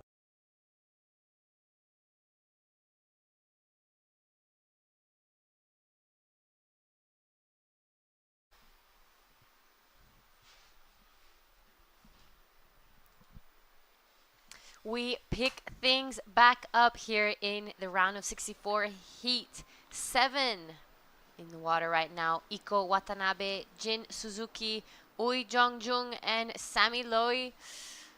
I am Jada Legati. I want to welcome back in. Well, you were in the booth. I don't know. Welcome myself, Izzy. Thanks, Gianna. So lots of action. Things are non-stop out there on your screen. Sol Grenling, one of my fave surfers. He's a young man from Australia and Brazil. Very lively, super fun to be around. But we already have 2 rides from Iko Watanabe and Jin Suzuki. Just waiting for those scores to come through. Up next, Ui Jongjun and Sammy Loy. Yeah, Iko Watanabe, he got around a 32 finish here last year, so he'll be looking to do one better, I'm sure. He finished 8th on the QS as well, so really looking to solidify his spot on the Challenger Series. And Jin Suzuki got around a 64 loss here last year, so he's really looking to push past this round. I feel like this round is such a tricky round. Absolutely. Yeah. You know, it's those early days, and when you bow out so, you know, so in such a young contest, you're like, Yes. oh no, I don't. You know, it's such a heartbreaking situation. You put so much time and effort to come here. You really check your equipment, your nutrition, your training, and then to bow out so early is very heartbreaking. Yeah, and Sammy Low didn't do this event last year. He was the Australian captain for the Irakanjis at the Junior Worlds. Here we go. All right, on your screen, this is Ui Jongjun. Nice first hack. Does it again. Massive fan of spray. Wastes no time to get these 3rd and 4th turns in. Unfortunately, goes head down there right behind him. Sammy, beautiful first opening carve there. Deep bottom turn to hack that one as well. He is not looking like he's stopping anytime soon. Beautiful finish. That was insane. I loved Sammy's finish. I feel like that's the difference to the huge scores today. We are seeing those 6s being dropped, but it is that dramatic start and dramatic finish. Absolutely, it's that exclamation mark, you know, it's that I'm here, I'm in control. Yes. What do you think about this one? I love this wave. I love the flow top to bottom. As we see, he's in that foam ball, so he doesn't actually have to pump at all. It's just giving him so much speed and flow. Just so unfortunate. That would have been a huge score out behind him. Sammy Low just has this wave on speed dial. I love these series of turns as we see that finish. Such a dynamic finish. I know, so much speed coming out of that. Here's a bit of a close-up of what we are talking about. This is our man in white. He got a 3.50 for this ride. That wipeout looked so gnarly. I would not want to be And it's that. so shallow. Yeah, that was the first thing I thought as well, but let's not put it out there.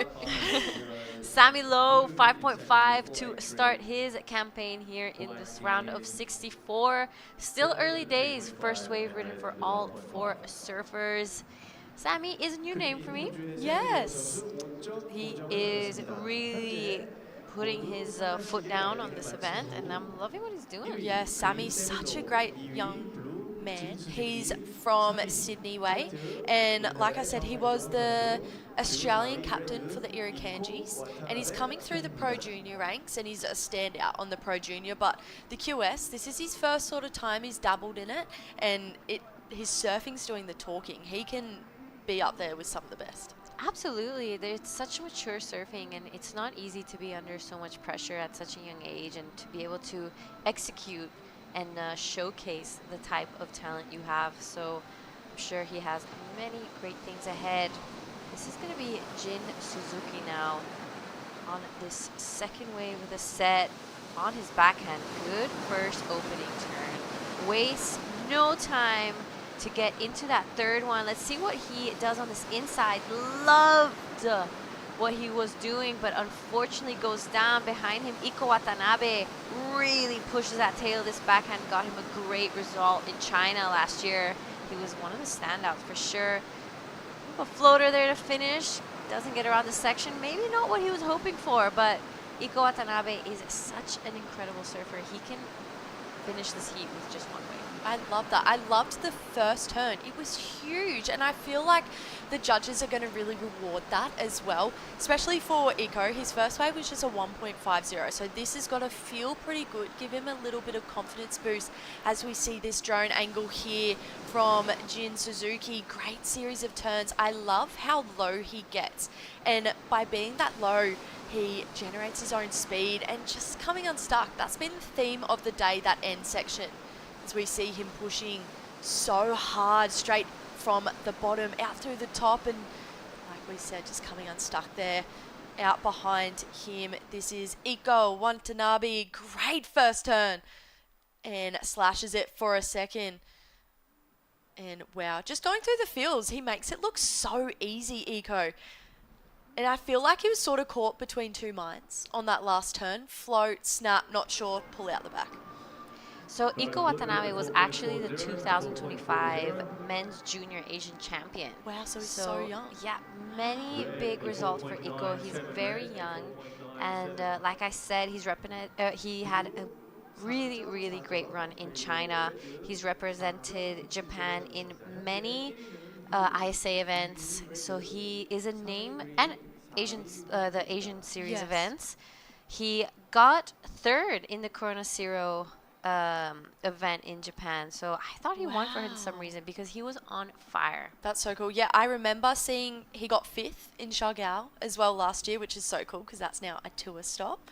How exciting. He also got 9th in Taiwan, so we know what he's capable of, and his last wave of 4.97, I feel like he's got more in the tank. Absolutely. I think he was still playing it safe. He wanted to really get a score next to his name. He only was sitting on that 1.5 besides that 4.9. So back to live action. Sammy on the second wave of the set. Big opening gouge. Does it again. Let's see how he backs it up. Nice layback there to give the variety, and unfortunately goes down. That was going to be a pretty solid score. Right behind him, Ui Jong-jun goes down as well. Unfortunately, that nose just kind of getting stuck on the way down. Wasn't able to ride out of it, but early days. It's early days. Exactly, and I think it's so cool as well. There are so many people out there on the wall getting around the local boys, and I love it. They've got their little signs as well. It's just such a cool atmosphere to be a part of, and I think when you're out there in the pool and seeing how many people are watching you, as we see Sammy Low, I just love his style. Great first carve. He's got that thing on lock and wraps it around for a second. This is where we see the variety, and just so unfortunate. He just pokes the nose here. I think that would have been a huge score if he rode out of that one. Absolutely. I mean, he was on the way to a really nice one. I love the variety he was giving. It gives something fresh to look at. And here we go, local boy just coming unstuck. See that? Yeah, he got a little hung on the takeoff, which put him a bit out of rhythm. With that fourth wave, there is that little bobble in it as well that we seem to notice. So he sort of went up into the lip and then just sort of dug on the way back down. Yeah, pretty unfortunate. But, you know, I'm sure he's going to kind of take that. And it's these moments that really make or break a surfer in a heat. It's you make the mistake and having that mental capacity to kind of take it and be like, okay, that happened, all good. Let's put it away and move forward now. And I feel like the pool is such a cool thing because priority, heat strategy, everything's out the window. So really, it is all mindset, which is huge. Yeah, And kind of really cool.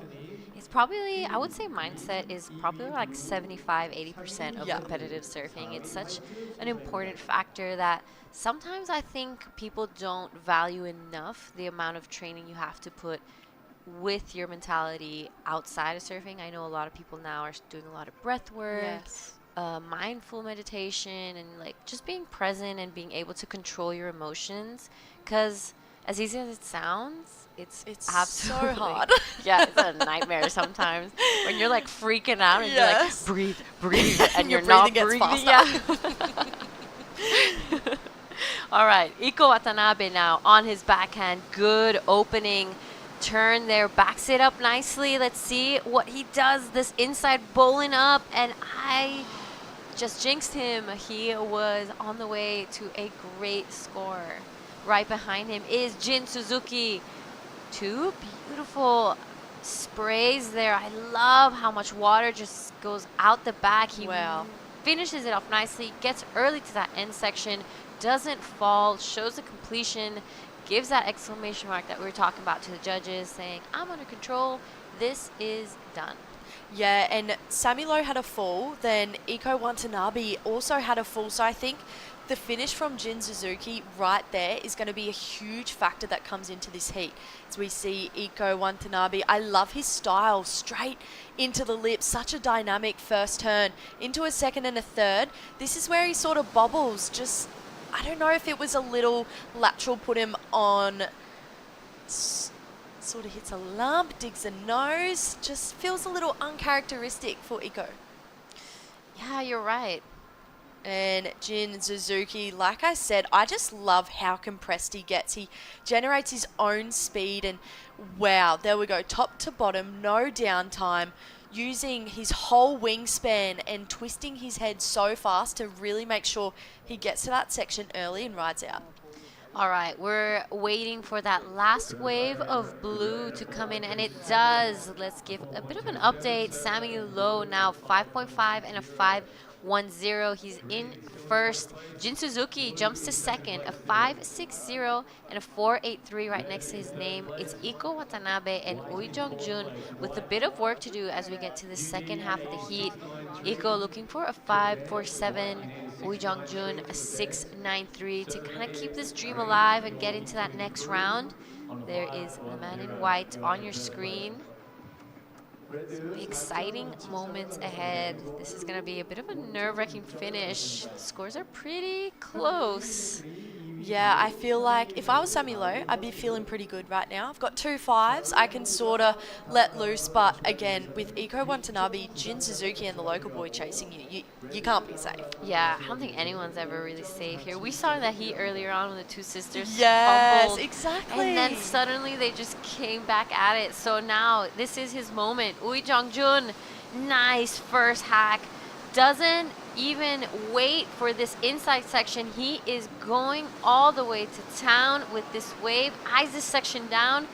Wow. Big hammering backhand turn to finish. He took it all the way down to that inside. Right behind him, Sammy Lowe, current heat leader. Gorgeous turns out the back.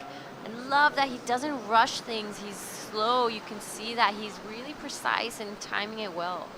Yes, Sammy Lowe, so interesting. I feel like Ui Jong-jun is out on the face a little bit more. Sammy Lowe's just right in the pocket, which can also be a good thing and a bad thing. We saw Sammy be a bit late to that end section, but wow, Ui Jong-jun, I am so excited to see this replay. Here we go.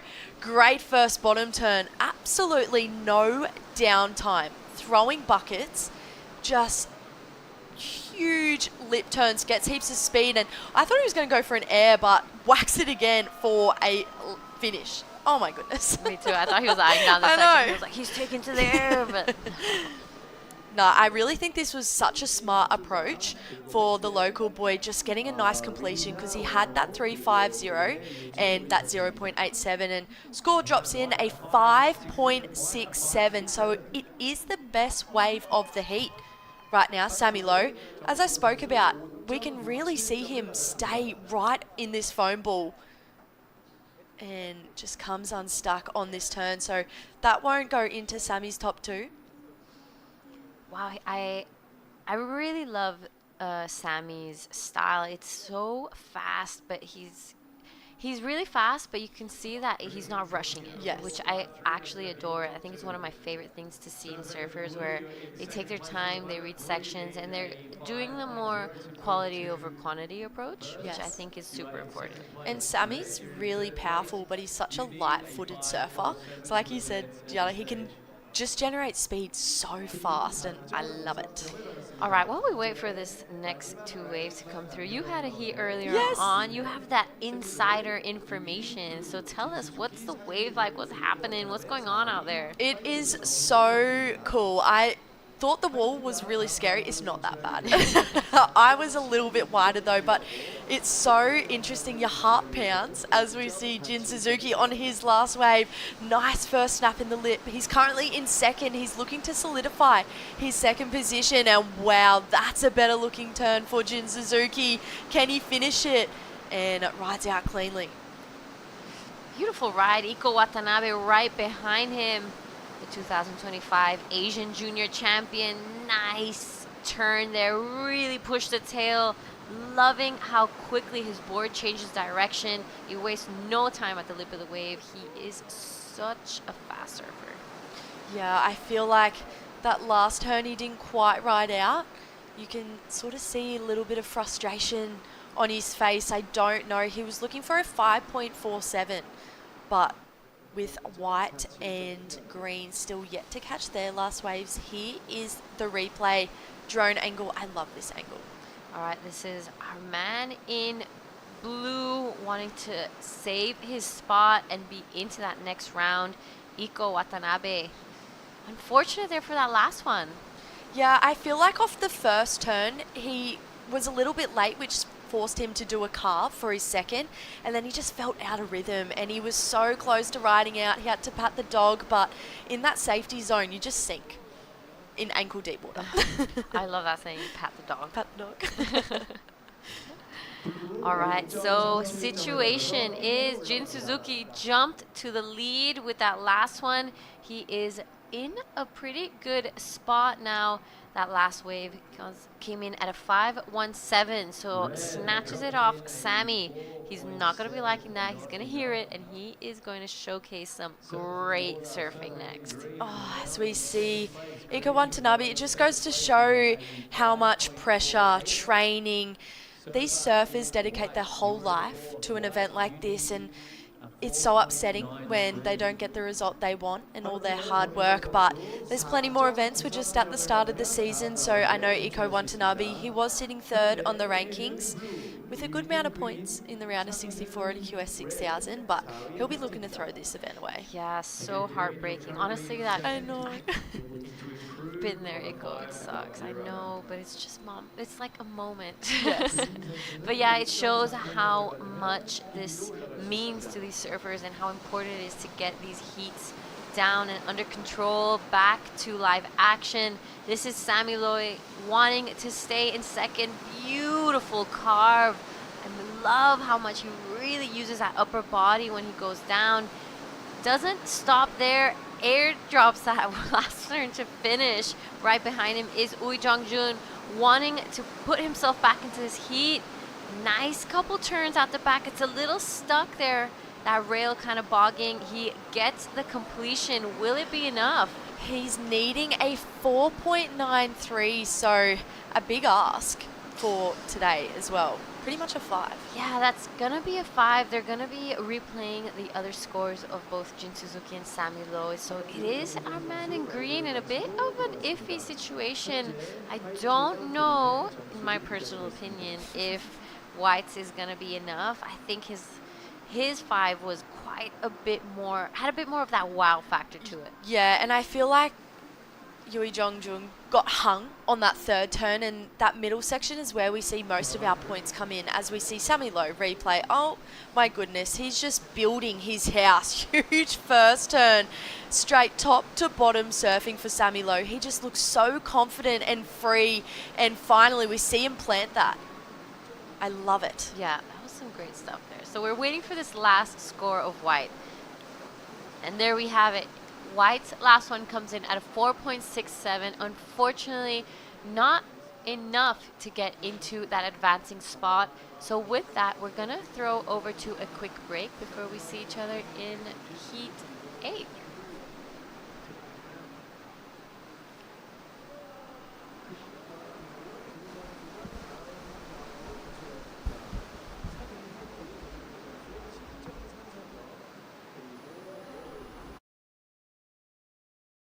Life being so fast-paced, it's that one place that I go to be able to stop worrying about a lot of things, and I feel like as soon as you put your head underwater, it all disappears.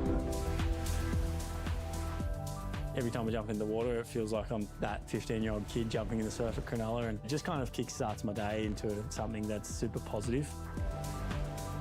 I didn't win everything as a kid, but I just kept showing up and tried to keep learning. That's the balance, that's the work. Life being so fast-paced, it's that one place that I go to be able to stop worrying about a lot of things, and I feel like as soon as you put your head underwater, it all disappears. Every time I jump in the water, it feels like I'm that 15-year-old kid jumping in the surf at Cronulla, and it just kind of kickstarts my day into something that's super positive. I didn't win everything as a kid, but I just kept showing up and tried to keep learning. That's the balance, that's the work. Life being so fast-paced, it's that one place that I go to be able to stop worrying about a lot of things, and I feel like as soon as you put your head underwater, it all disappears. Every time I jump in the water, it feels like I'm that 15-year-old kid jumping in the surf at Cronulla, and it just kind of kickstarts my day into something that's super positive. I didn't win everything as a kid, but I just kept showing up and tried to keep learning. That's the balance, that's the work. Life being so fast-paced, it's that one place that I go to be able to stop worrying about a lot of things, and I feel like as soon as you put your head underwater, it all disappears. Every time I jump in the water. All right, heats are getting stacked here in the round of 64. Heat 8 in the Siheung Korea Open QS 6000. We're with the men right now in the water. Xavier Huxtable, Raiki Masuda, Raiha Onu, and Yuji Mori in the water. We already have 2 waves ridden. Raiki Masuda only a 0.77, but Xavier starting off with a 5.83. So big moments ahead. I want to welcome back Tippy Jabrik. Hello again, Giada. Hello. Yeah, a lot of action before, yeah. As we can see, Sammy Lowe. I watch it from the background. Super solid goofy footer there from Australia. Yep, he's really great performance there from Sammy. Very young. He is still a junior, so just now starting his QS career. Yeah. And the sooner you start, the better, it seems, because you just get comfortable putting that rashi on and performing on a big stage. Yeah, I remember his dad, Mick Lowe, winning. He won the Quicksilver Pro back in the days in Gold Coast on his backside. So, you know, coming from a strong family of surfing background there, Sammy Lowe. So here we go. This is Raiha Onu from Japan on his opening ride here. Yeah, so Raiha, we've seen him quite a few times around these QSs in Asia. Nice first upside down hack there. Does it again. Let's see what he does here. Loving that turn. Beautifully placed and goes upside down to just really shut that one out. Yuji Mori now on his backhand as well. Low center of gravity. Really pushing his board around here. Lots of speed. He also gets a completion, so it's nice to see these boys kind of looking at the heat before. Saw a couple falls, so it's good to see these boys kind of completing these turns. Yeah, I think Raiha currently living in Gold Coast, if I'm not wrong, you know, and surfing really solid there from this young Japanese surfer. He come to Indo a lot, you know, doing all the Indo competition. As you can see here from the drone shot, how vertical he gets on that wave, yeah. Yeah, Raiha, also very young, has been around. We see him in all the QS events around Asia, but he's still was a junior not very long ago. What do you think of this wave? Sorry, by Yuji. Yeah, I think Yuji also answer that wave really well. Yeah, as you can see, you can see the rotation of the shoulder there, like putting a lot of pressure on that top turn right there. And yeah, I'm not sure. Like you always think like the second wave, the fourth wave is worse than the second wave, but I can tell Yuji Mori making sure that thing is getting a lot of score.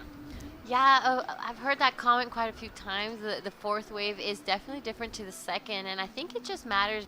Depends on style and the type of surfing you have. That it can be better or worse. So it's a thing of taste. I think it does have an effect a little bit if there's two wave or three wave in front of you. Of course, they're gonna make a little bit of a ripple, but those ripple can become advantage for you actually.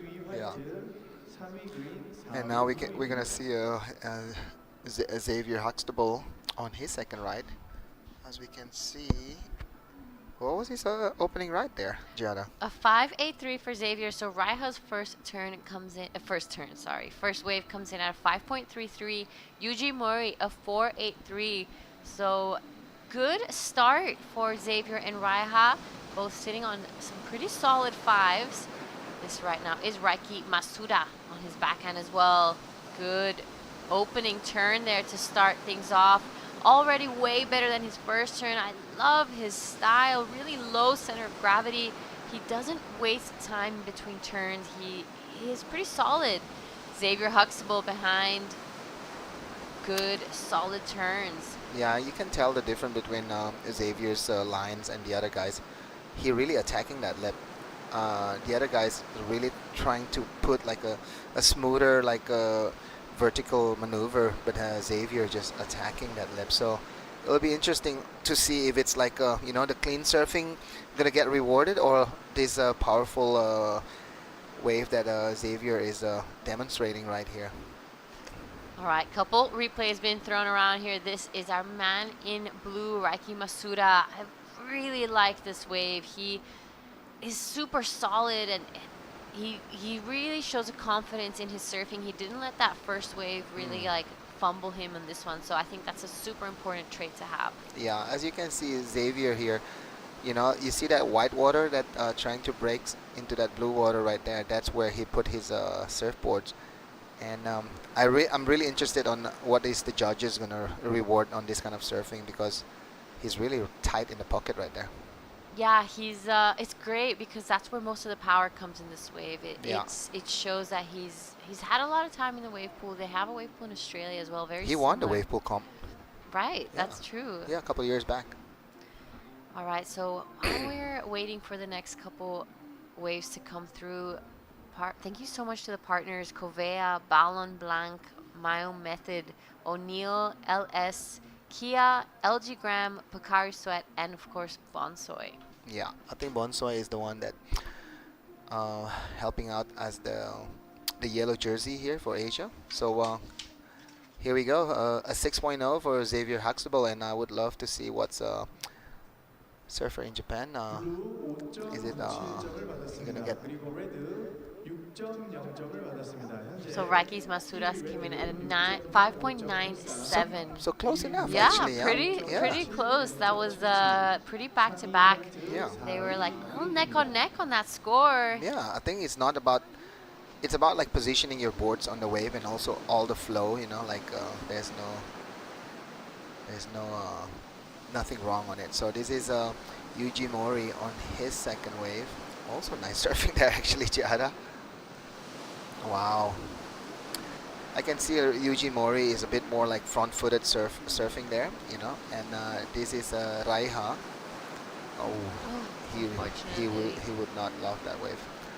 Yeah, because as we always thought, the second wave is usually the one that people stumble. Yeah, it's just easier with that backwash to maybe have a couple more bogs or not Yeah. have it as clean as that second wave. So here's the replay of Yuji Mori. Really solid surfing. We've got a great heat in our hands. This is going to be neck on neck. These guys are not going to give up so easily. Look how clear this drone shot is. Yeah. As you can see there, he looks like a skater there, like with those full deck pad on his surfboards, reminding me of you know, Matt Archibald back in the days, and also Christian Fletcher. Yeah? So this is Raiha unable to get around that section. As you can see, there's a bit more white water on that wave. Yeah. It's unfortunate for Raiha, but he still has 2 more waves, so it is early days. It's no worries at all. Yeah, I mean, like 4 waves is also enough to you know, to provide for all the surfers, but 4 wave in a normal surfing competition, some guys like getting 15 waves Jada. So 4 wave is a bit low, but you know, you have to maximize it with, you know, this is the format, and you know, if you know how to capitalize it, you will advance on that one. Absolutely, you're right. We have heat sometimes where people are catching, Scraps. yeah, anything. Yeah. Where you're wondering to yourself, how did he even manage to get himself going on that thing? But it is a wave pool, so things are much more concrete and stable. Xavier Huxtable, always a standout in most of the events that I've been on. He tends to always make finals day, and an incredible surfer, just all-rounded person as well. Yeah, I'm pretty sure he was on the CS series last year. So here we go, another tight maneuver in the pocket right there. Super low, the way he surfed, making sure that he get all the section attack. So yeah, Xavier Huxtable, the Victorian, no? See, he's from Victoria. Right behind him, Raiki Masuda. Beautiful surfing here from Raiki, looking sharp. Unfortunately goes down just as we catch up to him, finishing off that wave. We'll see on the replay if he got anything done on that outside, but he's looking really solid. I'm loving what Raiki's doing. Yeah, surprisingly, I haven't really heard about Raiki, but the way he surfed today is impressive. So here we go, another replay of Xavier Huxtable. All right, good looking wave here. He is looking to get rid of a 5.83. I think he did some beautiful surfing. I don't know if it's going to improve on his scoreline though, but he's in a pretty comfortable spot. Yeah. You know, for other situation, a 5.83 is a keeper any days, but for him, that's something that he need to get rid of him. Absolutely. And Xavier, I remember not long ago, he got that perfect heat in Nias, those 210s. What a day. But right now we are in Korea. This is Raiki Masuda. Good looking turns. Unfortunately goes down, but he will be going into second with us. With this one, he got a 5.23. On that last one? Yep. Oh, wow. Imagine if he does that completed complete, it. Yeah, it would have been a huge score. Probably going back into that 5.9, 6s range. Yeah. Yeah, I think with this you know, round already get this far, as we can see before, like, there's quite a high performance from Kanoa Hije. He get like a high 7s, and also Jarvis Earl. So there's a couple guys that already pushing the limits already. So we will see on the next round, probably on the round of 16s into the quarters. I think most of these guys are gonna push more. Absolutely, and it's a bit of a heat strategy as well. You don't want to show the judges everything you've got. It's otherwise it gets not boring quick, but it's something that they've seen already. Yeah, it's already what do you call that? Like it's predictable. You know, it's the judges want more actually, because that's how surfing is. So Raiha, one big one, another one. The first one he was need to get around that white water section, but yeah, 3 big maneuver right there. We'll see. Yuji Mori right behind on that fourth wave. Really push that tail around on that first turn. I love how much his board just changes direction there. Ooh. Nice finishing turn there for Yuji Mori. So he will be fighting back. He is not happy with that third position. As you can see, like he threw a lot of tails there. You almost gonna see a lot of fins also on that ride. But Raiha here, one big one, but a little bit stuck there. You can see there, but he recovered really good. Yeah, that first turn was upside down. You could see how his head was really down low. Love how deep his bottom turn is. Pushes that tail. Ooh. Nice surfing from Raiha. Yeah, as you can tell there, he recovered from that last maneuver. Here we go, the skater from Yuji Mori. I really like the way he surfed. Super, super strong. Have you skated a lot, Tippy? Nah, not really. I don't want to break any leg. Yeah. All right, so all surfers now with 3 waves, waiting for the last of green to come through before we give you an updated situation. So the last of Raiha doesn't get him into second. He's now looking for a 5.88. Yuji Mori wanting to get rid of that 4.83. Does he clinch second spot from Raiki Masuda, or does Raiki stay there? Waiting for that score to just trickle through. The judges taking a really strong, hard look at that wave, you know, comparing it, seeing what Raiki did on his last one, and then they can give that score down. Yeah. Oh, what a day. We're going to have a couple more heats today, Giada, before we end our competition today, and we're going to start again tomorrow. And looks like we're going to have the longboard division tomorrow. Yep, that's right. So the longboarders will be hitting the water, and it's so exciting because it's good to see how flawless and easy they make it look. Yeah, so here we go. Last wave of Yuji Mori. Move him into third, actually. Not enough. And live action, Raiki Masuda. So this is his last chance. Big blast to get things rolling here. Let's see. On the inside, I love this guy's style. He's really killing it. Oh. That was a great wave. Yeah, it was. And this is Xavier also on his last wave right here. Strong surfing from these two surfer here, exchanging. I think I have to say it could make the surfer in green and white getting a bigger score if they want to take second right now. Yeah, I think both red and blue will be improving. This wave from Raiki is incredible. I mean, look at this. He is looking pretty unstoppable right now. He has this great flow happening. Yeah. So much spray every time his boards connects with the lip. So I'm really excited to see that score. I think that could possibly fight for the best wave of the heat. Yeah, could be, because as you can see, there's not much like, those double pump going on. It's just a one big flow. Yeah, it's that one line that Yeah. the judges really like to see. When you kind of disrupt it with a double pump or higher pump, it can reduce your score a little bit. Yeah, I think the judge is really critical on this pool because it's pretty easy. They have the replay also on the judging tower, so they can see every details that you do. And there's only 4 waves each surfer. Yeah.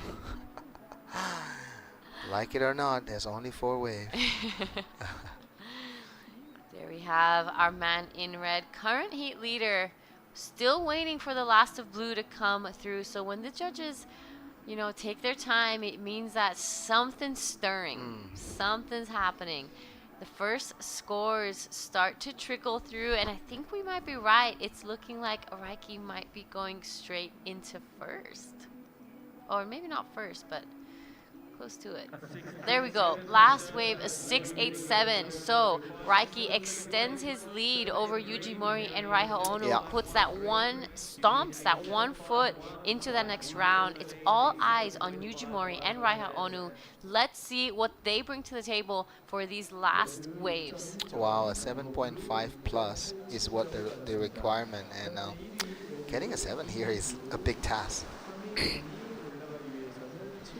Yep, that's right. So this on your screen, Yuji Mori, our surfer in green, looking sharp, looking fast, and looking unstoppable. Eyes this section down, big blast, unfortunately goes down, wasn't able to ride out of it. Raiha Onu now looking for a 751. Beautiful surfing, unfortunately just gets stuck behind, isn't able to really get that completion or wave that he was really looking for. 751 is a big ask. Yeah, it's an excellent wave. So you need to perform an excellent surfing there. So I have to say Yuji Mori is on the way there actually.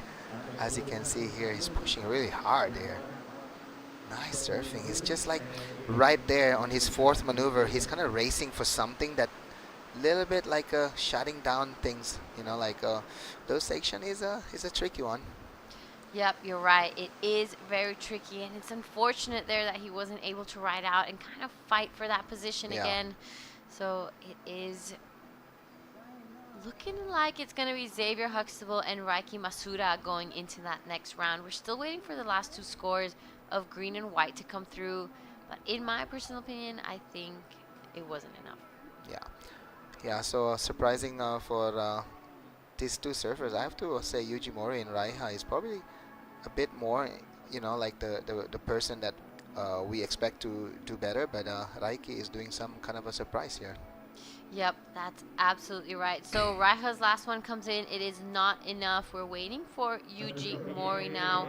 A couple scores posted up, and there we have it. It is a 5-1-3. So it is Xavier Huxtable and Raiki Masuda going into the next round. We're going to throw over to a quick break before we catch you guys again.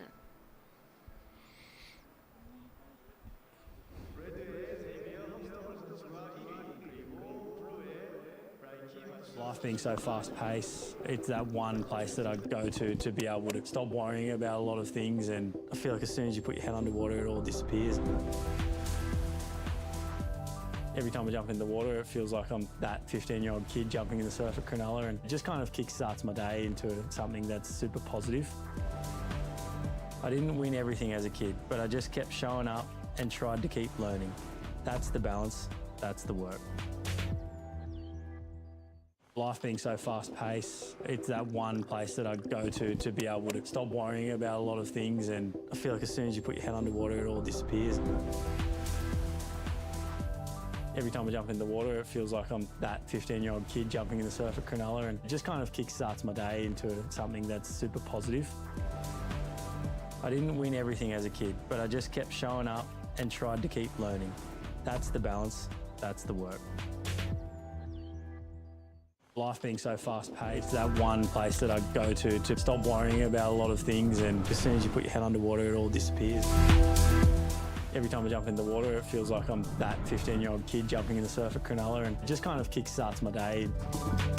I didn't win everything as a kid, but I just kept showing up and tried to keep...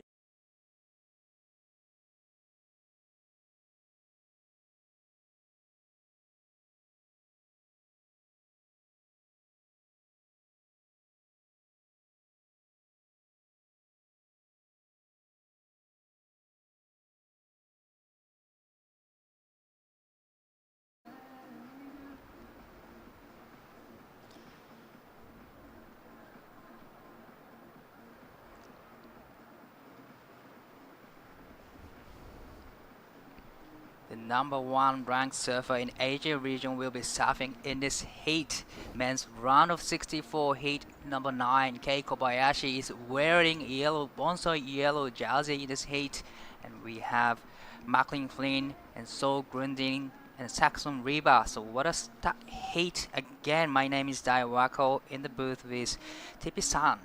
What a heat. Kei Kobayashi is wearing yellow jersey. Yeah, I think Kei Kobayashi is no stranger on the Asian region, Daya.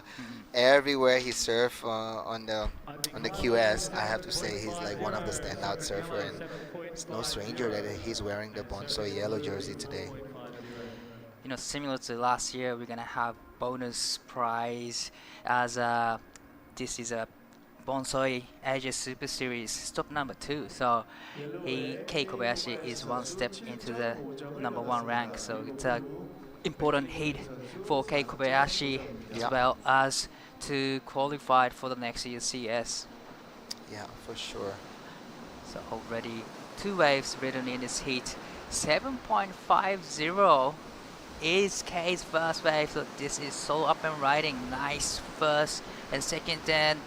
A lot of power in surfing. Unfortunately, the board catches a rail there. This is Siheung Korea up and riding on his front side. Nice first time, fin released, beautiful carb down to parcels and gets the big finish, but again unfortunately falls down on the last section. Yeah, that section it's been causing a lot of problem for all these surfers. Yeah, that inside section. Here we go. This is all replay here. Actually, you know, like everybody is doing exactly what they need to do. It's just the last part is always the one that cause problem. Yeah, as we can see there, he's pushing his tail a little bit too much there, and maybe he lose control on it. This is a replay of last of Siheung Korea. Yeah, another great display of surfing here from Saxon. He's doing his rail turn right there, but at the end of the section on the inside, looks like the wave pool wins. Wow. Almost, you know, almost. he could have stick to the landing. He would have get a good point. Yeah, I would love to see Kei Kobayashi's replay on his 7.5. Is that a 7.5? It is a 7.5 for his first wave. Yeah. Probably he makes all the section and right out of the last turn. So you can see on screen on your left side of the screen, this is the highest score so far of the day 1 of the competition. 7.83 from Kanoa Hije, and 7.67 from Jarvis Earl, and 7.50 from Kei Kobayashi. So this is the 3rd highest score of the day. So it looks like few scores locked in. 4.0 for the fast wave for Seoul, and 4.60 for the fast wave for Siheung Korea. So just like you said, that last section, that matters a lot. Yeah, there could be a reef down there. What do you think, Dai? Could be a reef down there, because everyone keeps falling at the on the inside section. But it is really tricky because it stands up so quickly. You kind of have to approach really early. Yeah, get out early and right. Yeah. So this is Marquee Flynn up and riding. Beautiful big turns, a lot of sprays out of back. Transitioning smoothly, gets a finish up. Not too sure, but this is the #1 ranked on the Asian ranking. Bonsa yellow jersey, Kei Kobayashi showcasing his technique at this pool. Beautiful last turn as well. That was out turn. You know what? Like some people are built for certain wave, but I can see like Kei Kobayashi fit the way he's surfing on this wave pool. Not many people are able to surf good in a wave pool. Right. Even on the highest level, also we can tell like some people are, surfing really good, and some people are just connect with the wave pool. And looks like Kei Kobayashi is one of that person. Oh, this is a replay of the last of blue. Beautiful surfing, smooth transitioning in between turns, and gets a finish. But I'm not too sure it's gonna be a completion or not. Yeah, the judges are critical on that one. They want to see like a full, way of your surfboard out of the wave. Here we go, Kei Kobayashi. Double tap right there on his bottom turn, but still managing to get a couple more. He's showcasing why he came second last year of this event. Yeah. Definitely, he's got the technique surfing at the wave pool. So last wave for Kei Kobayashi comes in 6.33 and 5.0 for Marquee Flynn. Yeah, a 6 point is, for any other heats is good enough to advancing, but I know Kei Kobayashi, he's not a person that happy with, a not like without a great performance. He wanna do the best. Last year he came second. For him, it's good enough, but he don't want to be second. Yeah. No, he always want to win the Yeah. whole event, and even in the earlier round, he wants to showcase his surfing the Yeah. best. So probably he's not gonna be. I wouldn't. I wouldn't be surprised if he said he's not happy with this scoring so Yeah. far. Definitely looking forward to get into the excellent score range. Yeah. There's a wave approaching to Saxon River. Beautiful bottom turn. Strong frontside attack. I love the curve down to the parcels. A beautiful third turn. And another one. So now he gets a completion. That'll be a great score for Saxon. And here comes So up and riding. Nice two-turn combo. Beautiful surfing, smooth transitioning in between turns, and get completion again. So beautiful surfing from both Saxon and Seoul. Now they both got completion. Yeah, it'll be interesting what kind of score those surfing fit in on this one, because Kei Kobayashi, putting the standard on the bars there, with a 7.5 and a 6. Yeah, we'll see, because these three surfers now is the one who's chasing Kei Kobayashi. Right, so let's take another look. This is the last wave for Saxon River. What did you think? Yeah, I think he consistently surfing the same exactly the way probably his strategy is. Start strong, finish strong. That's what he won. I can see that that's his strategy there. This is Sol Grundling. Yes. Yeah, nice surfing there also for this young surfer. And I'm sure he's pretty happy with this wave because he finished it pretty strong too. Wow, beautiful fin release there from Seoul to finish off this wave. Definitely now he's building up the confidence there. Yeah. So last wave for Seoul comes in at 5.93, which is his best wave so far, and looks like good scores will be locked in for Saxon River. Couple more score to lock in 6.60. So now he's back in the game. He is now in second place with a 6.60 and 4.60. Wow. Beautiful surfing done from Saxon River. And now it's Kei's turn. Bonso yellow jersey, #1 ranked on Asian region. Trying to get rid of the 6.33. He looks very composed, focused. Yeah.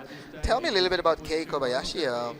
Dai, is he a Japanese living in Japan, or is he Japanese living in the U.S.? He's living in the U.S. now, California, but he comes back to Shizuoka to practice.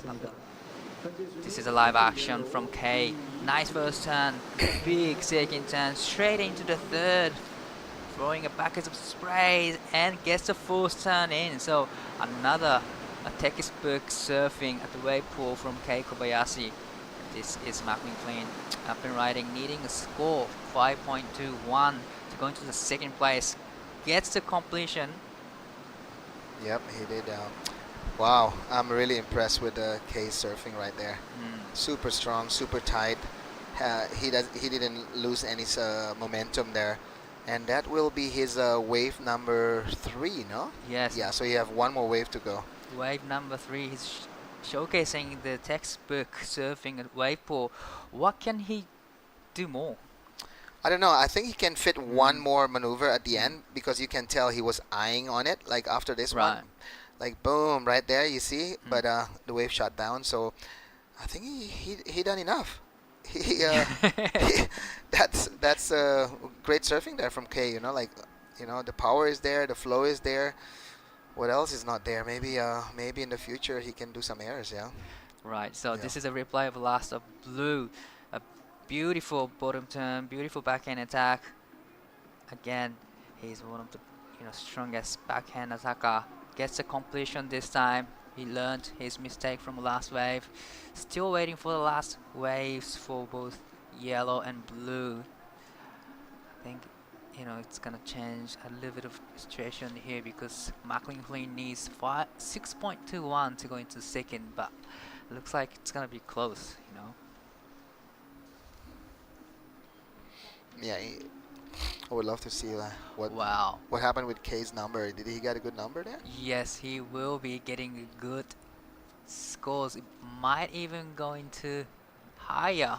It's 8.17. Oh wow, It's the highest highest score of the day for the men's division. For the men's, yes. So now So now everybody hears that. K can relax now. he already pushed hard enough. Wow, with the 3 waves, he scored 8.17 and 7.50, 15.67 in total. So that is Yeah. a strong number there, showcasing why he is the #1 ranked surfer in Asian region. But this is so. Try to answer back, needs to score 5.28. Good first turn, straight into the second. Here comes the third. Nice fin release there. It gets the fourth. Again, fin released. Nicely done. So great surfing again here. Saxon River up and riding. Great first vertical off the top. Love the big carves straight back into the parcels. And gets the full stand as well. Wow, that was a good exchange there from those two surfers. You know, Saxon sitting in second place, but Seoul is chasing not far behind actually. Right, so that was a great exchange from both of surfers. So last wave for blue comes in at a 5.07, not enough to go into the second. But this is a surfer currently sitting in the fourth position, Seoul Grundling. And yeah, I love that last turn here. All 3 fins released. yeah. Gets completion, nicely done. And I think he's pretty satisfied with that wave. And at the back we can see Saxon currently sitting in the second position. He's surfing like a little bit more safer than the first one, but still throwing a lot of water in the air. Yeah. Well, we're still waiting for the last waves for Saxon River and Macklin Flynn. It'll be interesting because it is interesting, you know. there was a tight battle between those two guys. Oh, here we go. Some score for the white. Right. 5.77 for the last wave for Seoul. That actually puts him into the second place, but still waiting for the last wave for Saxon River. Now he needs 5.10, and I just get a feeling that he might have done that job. Still waiting for the last wave for green. Yeah, the highest score usually come from that second wave. So it'll be interesting if Saxon gonna get that wave, that score. Well, looks like he's done that job. It's gonna be a good score. Yep. 6.73. He's even improving his situation. So Wow. now he's back in the second place. So needs 7.40. Macklin Flynn now needs 8.26. So Oh, that is a wow. huge score. But you know, these two are capable of getting this point. Macklin Flynn answers back. Needs to score. Beautiful 2 turns to start with. Great 3 turn and fourth, gets the 5th turn and completion. Wow, great answer back. Yeah. Oh, Wow. everybody need to do what Kei Kobayashi is doing. You know, getting an 8 to take the lead, or go second. But Kei is doing that everybody not should do. Right. Wipe out. I don't usually see, you know, K's falling down on the takeoff. No. That was unfortunate for K, but he's done the job on the Yeah. second and third wave. So he's sitting in the first place comfortably. Yeah. The 817 and 750. Yeah, that's super not like a K maneuver right there. So this is Macklin Flynn. We'll see if he can move from fourth into second position, where that everybody is looking for, on the advancing situation. Well, he's done the job. He did everything he could do on that wave. He just needs to score one more score to lock in, and it's a 5.33. It's not enough. It's unfortunate for him. So that was his 4th wave, which means we sadly have to say goodbye to Macklin Flynn. At this stage, you need a 7.40. So this is gonna be the last wave for Seoul and Saxon. Seoul now needs 7.40 to go into the second. Saxon is looking to get rid of the 6.60, and Saxon will get the second wave of the set. Yeah, it'll be a big task for Seoul for sure. Yeah. So getting 7.40, it has to be the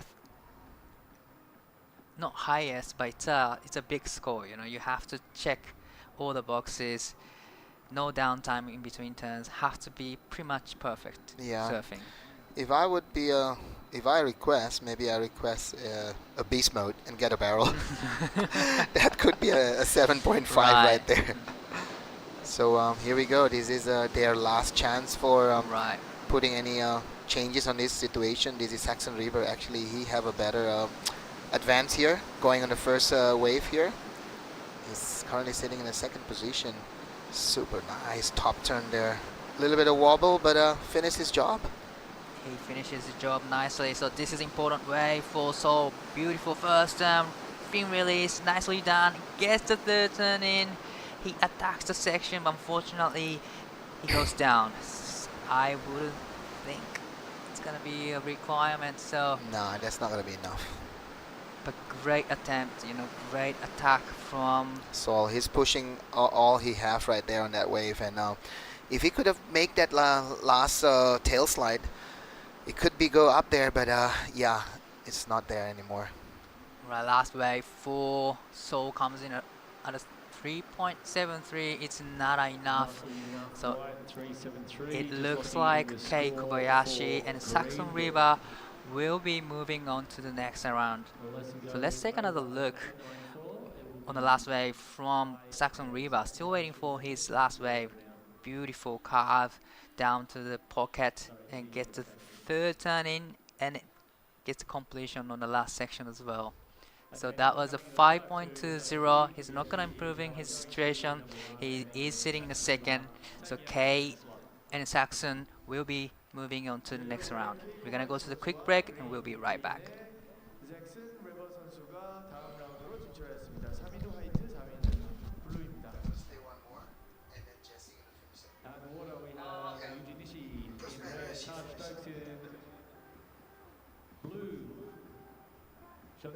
John in white and Sentaro Sakai in green.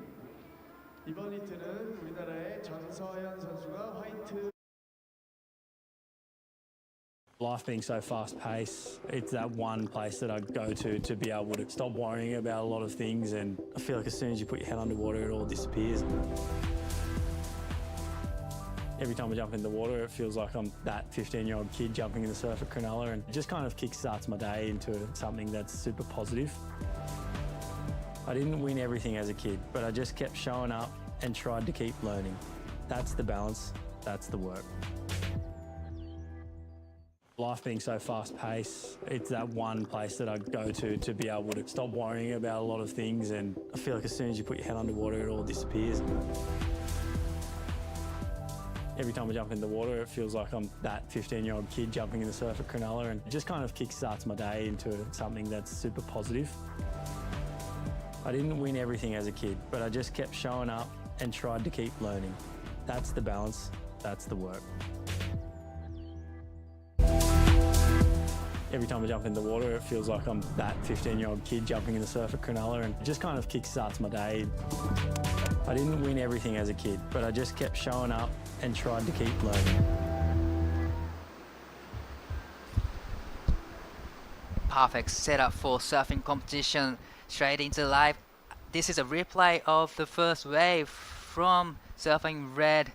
西裕二1本目のライディングのリプレイになります。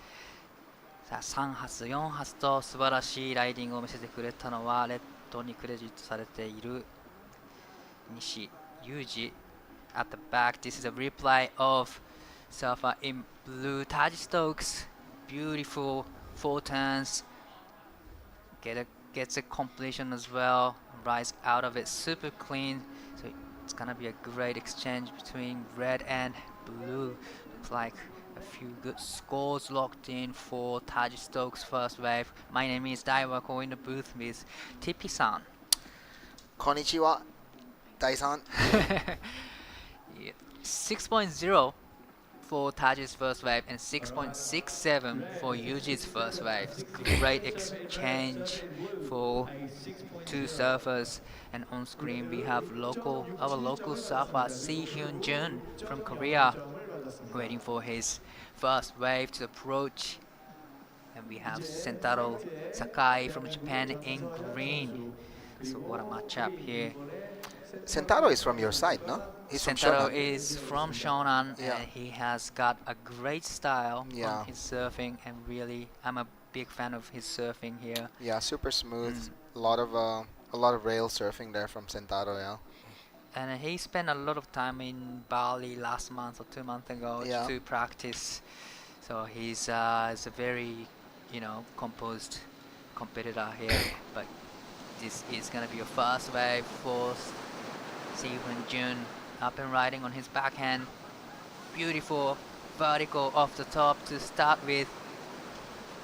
Big carve straight into the third turn. Unfortunately, a little bit late to the section, falls down. This is Sakai Sentaro 1本目。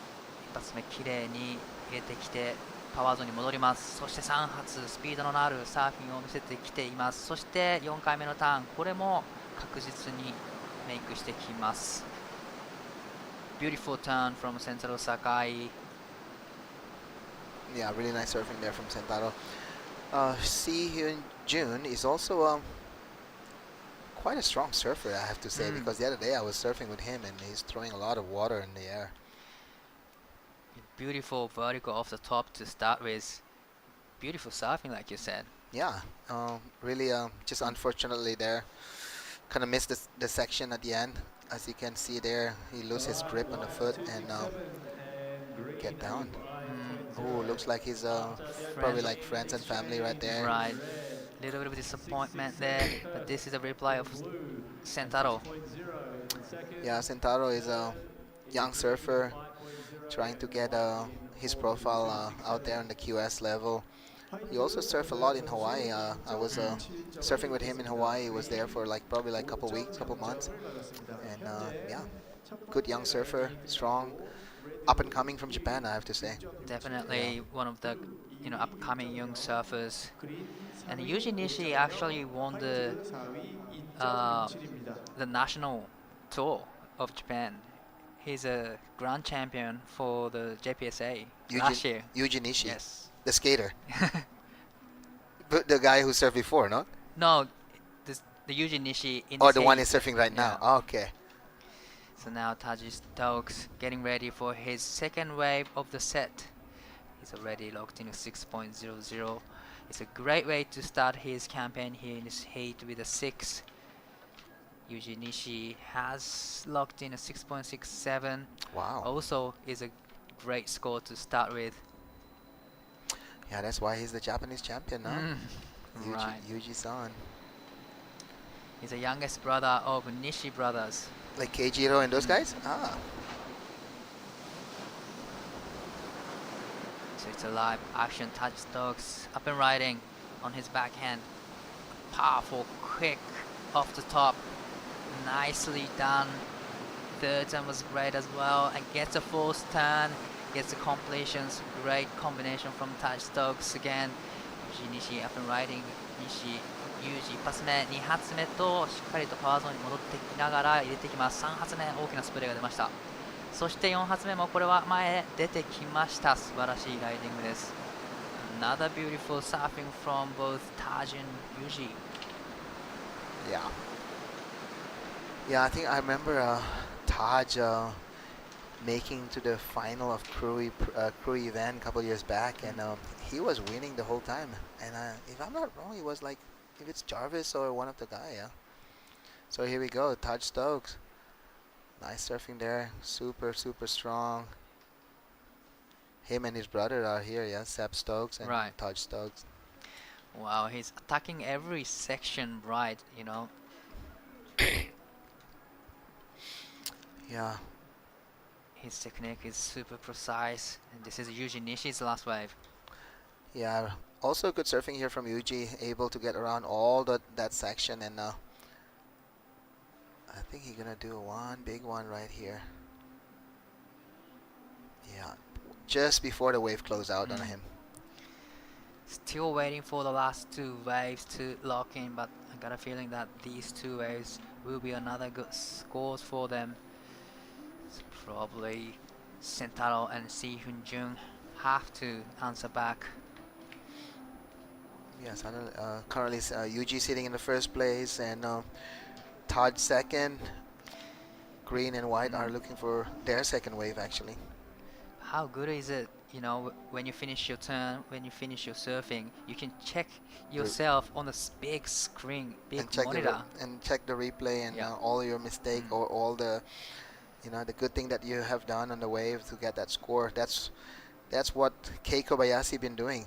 Every after his wave, he always sit down and watch the replay. I think he just kind of like, you know, like check and see if he done anything wrong or something. Or maybe he, you know, anything that he can add Yeah. to the surf. It looks like it's gonna be a second wave approaching to Sentaro Sakai up and riding. Sakai Sentaro 2本目のライディング、1本目で 5.0 をスコアしています。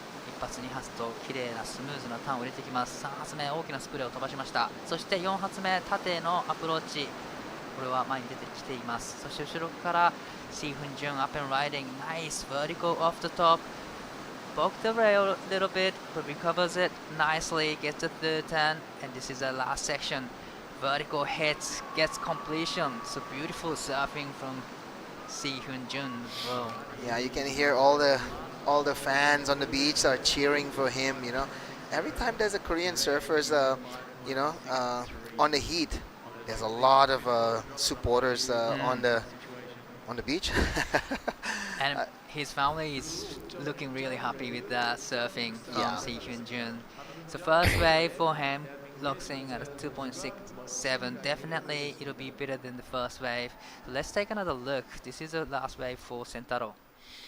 Yeah, another nice surfing here from Sentaro, but I have to say, his surfing is really good. But I think there's a reason why Yuji get that score, because he's a bit more tighter and have more power on the pockets. But this is Siheung Jun. This is one of the reasons why everybody's hooting, because their local surfer here did a really good job there. But we'll see what the judge gonna reward on this one, because they are chasing good surfing there from Yuji Nishi and also Taj Stokes. Yeah, you have to be able to get close on that score. So it's 4.50 for the last wave of Sentaro Sakai, and a decent score will be on the way for Siheung Jun. It's a 5.0 for Siheung Jun's last wave. So all the scores locked in. Last wave for K comes in at a 5.63 and 5.60 for Taj Stokes' last wave. So Yuji Nishi currently sitting in the first place, Taj Stokes sitting in the second. Sentaro now needs 6.60, Siheung Jun now needs 6.60. So, you know, it's pretty hard to get 6-point range at the wave pool, but these two surfers are capable of getting those good scores as well. But now Yuji trying to get rid of the 5.63. Third wave is approaching to Yuji. 西ユージ3本目のライディングになります。このライディングでその差を広げていきたい。1発、2発、3発目特にパワーが入っています。4発と入ってきました。そして5発目もタイトなセクションですがメイクしてきました。At the back, Taj Stokes up and riding. Blocked the rail a little bit, but nicely, you know, recovered nicely there. It gets a completion. Wow, he recovered from that mistake that he did there before, because any small mistake will affect the way that you get around that section. But looks like Taj have no problem at all. No problem at all. Yeah, that's what he's riding there, a DH or a sharp eye, looks like it. So this is a replay of last wave for Yuji Nishi. Beautiful 2 turns, and a third turn actually threw a lot of spray. And I don't even know how he recovered from that nose dive that he almost got there. Super tight section to fit 2 turns in, so Yeah, I think the reason why, because he's so springy. Here we go. This is Todd Stokes. Little wobble there, no problem at all. Get around that section and able to finish this one with a super strong finishing. alright, this is gonna be interesting exchange from both surfers because they want to improve their situation. You know, they both sitting in the first place and second place. Yeah, I think Touch is not sure he's gonna better his score, but that last wave is gonna be close enough to the 2 score that he have so far. Wow, looks like both of them actually improved their situation. 6.37 for Yuji's last wave, 5.80 for Taj's last wave. Yeah. They both improved their situation here, so the pressure builds up for green and white. Now Siheung Jun needs 6.80, pretty much 7. So that means Sento Sakai also needs 6.80. Wow. So they pretty much need 7.0. Yeah. Yeah, I don't know. This is going to be a Siheung Jun wave number 3. So this is actually his chance because he's surfing on the first wave. So if he want to get the number right now, like on this heat, this is going to be his chance. His biggest chance going to be here. That's right. Second wave tends to be a cleaner, open face, Yeah. easy to surf. So this is a big chance for Siheung Jun. Beautiful first turn, tight in the pocket. Another beautiful off the top. It gets the third turn in, but unfortunately comes unstuck. Yeah, looks like the rail kind of bogged a little bit, but that's the reason why he didn't get around that section. Look at this one. This is Sentaro, also looking for a big score. A little bit hang up there, recover really well, and nope. That reef under there just too hard to handle. Unfortunately, couldn't make the last section, but there's one more wave to ride for both of surfers here. Yeah, So it's not done yet. and then on the last one, it will be Sentaro's gonna surf on the first wave. So let's see if these 2 surfers can capitalize on that one. So 3.17 for the last wave for Siheung Jun and a 3.67 for Sentaro's last wave. Unfortunate moment for Siheung Jun, our local surfer. There's one more chance. Beautiful surfing from Sento Sakai again. You know, a little bit stuck on the white water there, so comes around section a little too late. If he could have, you know, come around section earlier, then he could have made that turn. Yeah, for sure. So here we go. Our local surfer still sitting in the 4th position. Still in the place that you know, 6.8 is not impossible actually. Dai, it is possible. He's a local here. He surfed this wave pool a lot, and yeah, I heard that all the surfers from Korea they have a chance to practice more than anybody. So Right. you know, 6.8 is still achievable. So this is gonna be the last exchange for all the surfers. Each surfer gets 4 waves in heat. It's a tense moment. It's always tense moment when you're waiting for the wave. Yeah, but in this situation, I think Taj gonna try to surf his best because you know, he's sitting in 2nd position with a strong lead. The other guys need almost like a big score, and I'm pretty sure Taj gonna go big here. Definitely, he's gonna take the 2nd wave of the set, which has a lot more cleaner face. Important wave for Taj as well. Whip it through the first section, gets in the 2nd and 3rd. Nicely done. It gets the 4th. Unfortunately, it goes down. Yep, here we go. Yuji Nishi also with a little airdrop right there. Beautiful 2 turns there, and a big 3rd turn. Managed to come around a section. It gets the finishing turn. That was a great combination. He'll get a big score on that one. That's for sure, because that 2nd turn was so tight, so strong, and putting a lot of power on that wave. And actually he uses the white water to generate so much speed into the last section, and he was able to get the finishing turn there, so beautifully done. Yeah, if you see Taj here, he's a little bit stumble on his takeoff, and all the rhythm is kind of like a bit like not in the speed that he would like to get. So that's the reason why on that last part, he's the effect is till the end. You know, like I think the takeoff is a big part on how is the flow that you know you finish the wave also. And this one, Dai, I really like that second turn right there, and also that one. He'll get a good score on that one. Maybe not as high as his first one, but could be. Who knows? Yeah, definitely. Like you said, he's gonna get a really good score for this combination. So that was a fourth wave for both Yuji, Nishi, and Taj Stokes. Still waiting for the last wave to lock in. So it's a 6.40 for Yuji's last wave. He is improving his situation here. 4.93 for Taj's last wave. Didn't improve his situation, so the requirement still stays the same. Sentaro and Siheung needs 6.80. Yep, this is his last chance. A do or die here for Sentaro, and he's gonna go first. A 6.8. All his family and friends are giving him a good energy, and who knows, could be a last chance. This could be the last wave. What do you call that? Situation changes. Yeah. Right. Important moment for This is Sentaro Sakai, needing score 6.80. サカイセンターを 6.80 が必要です。一発目綺麗なカービングターン、2発目もカービングターンになりました。パワーゾーンに戻り、今度は縦へのアプローチ、パワーゾーンに戻り、リズムがいいです。4発目、さあ綺麗に4発入りました。この波が 6.80 になるか。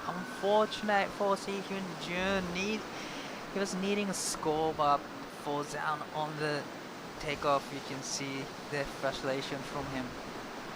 That's all the pressure happening right there. I think. Is he okay? He's holding his head. Is he like a... Yeah. Is he sitting? Hitting?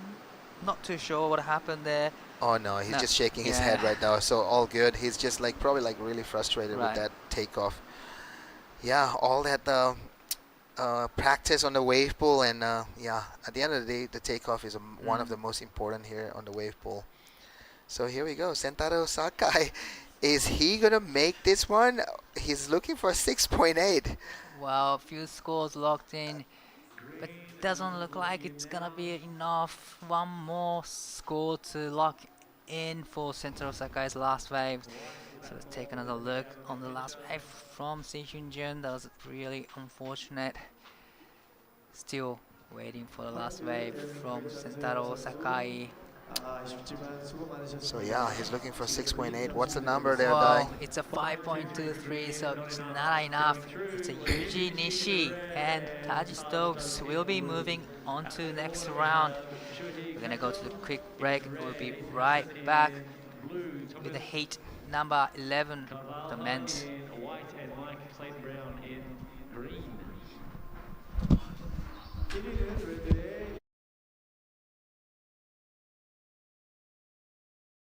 Life being so fast-paced, it's that one place that I go to be able to stop worrying about a lot of things, and I feel like as soon as you put your head underwater, it all disappears.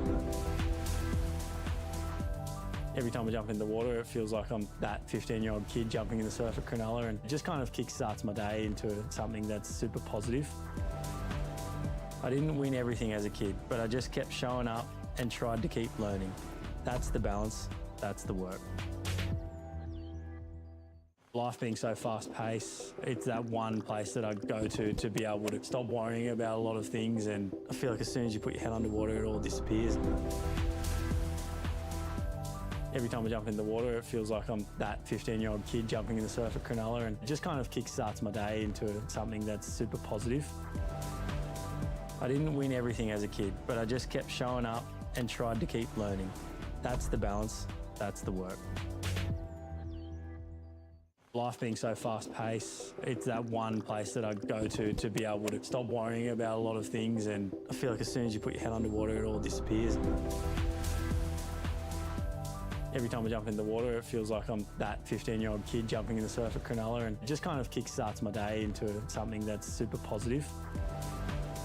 I didn't win everything as a kid, but I just kept showing up and tried to keep learning. That's the balance, that's the work. Life being so fun.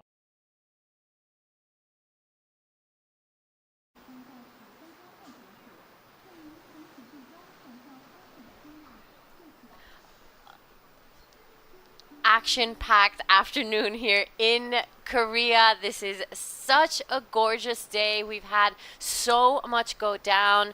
This is the round of 64, Heat 11. We have Shohei Kato, Eden Hassan, Thomas Carvalho, and Mike Clayton Brown, also known as MCB.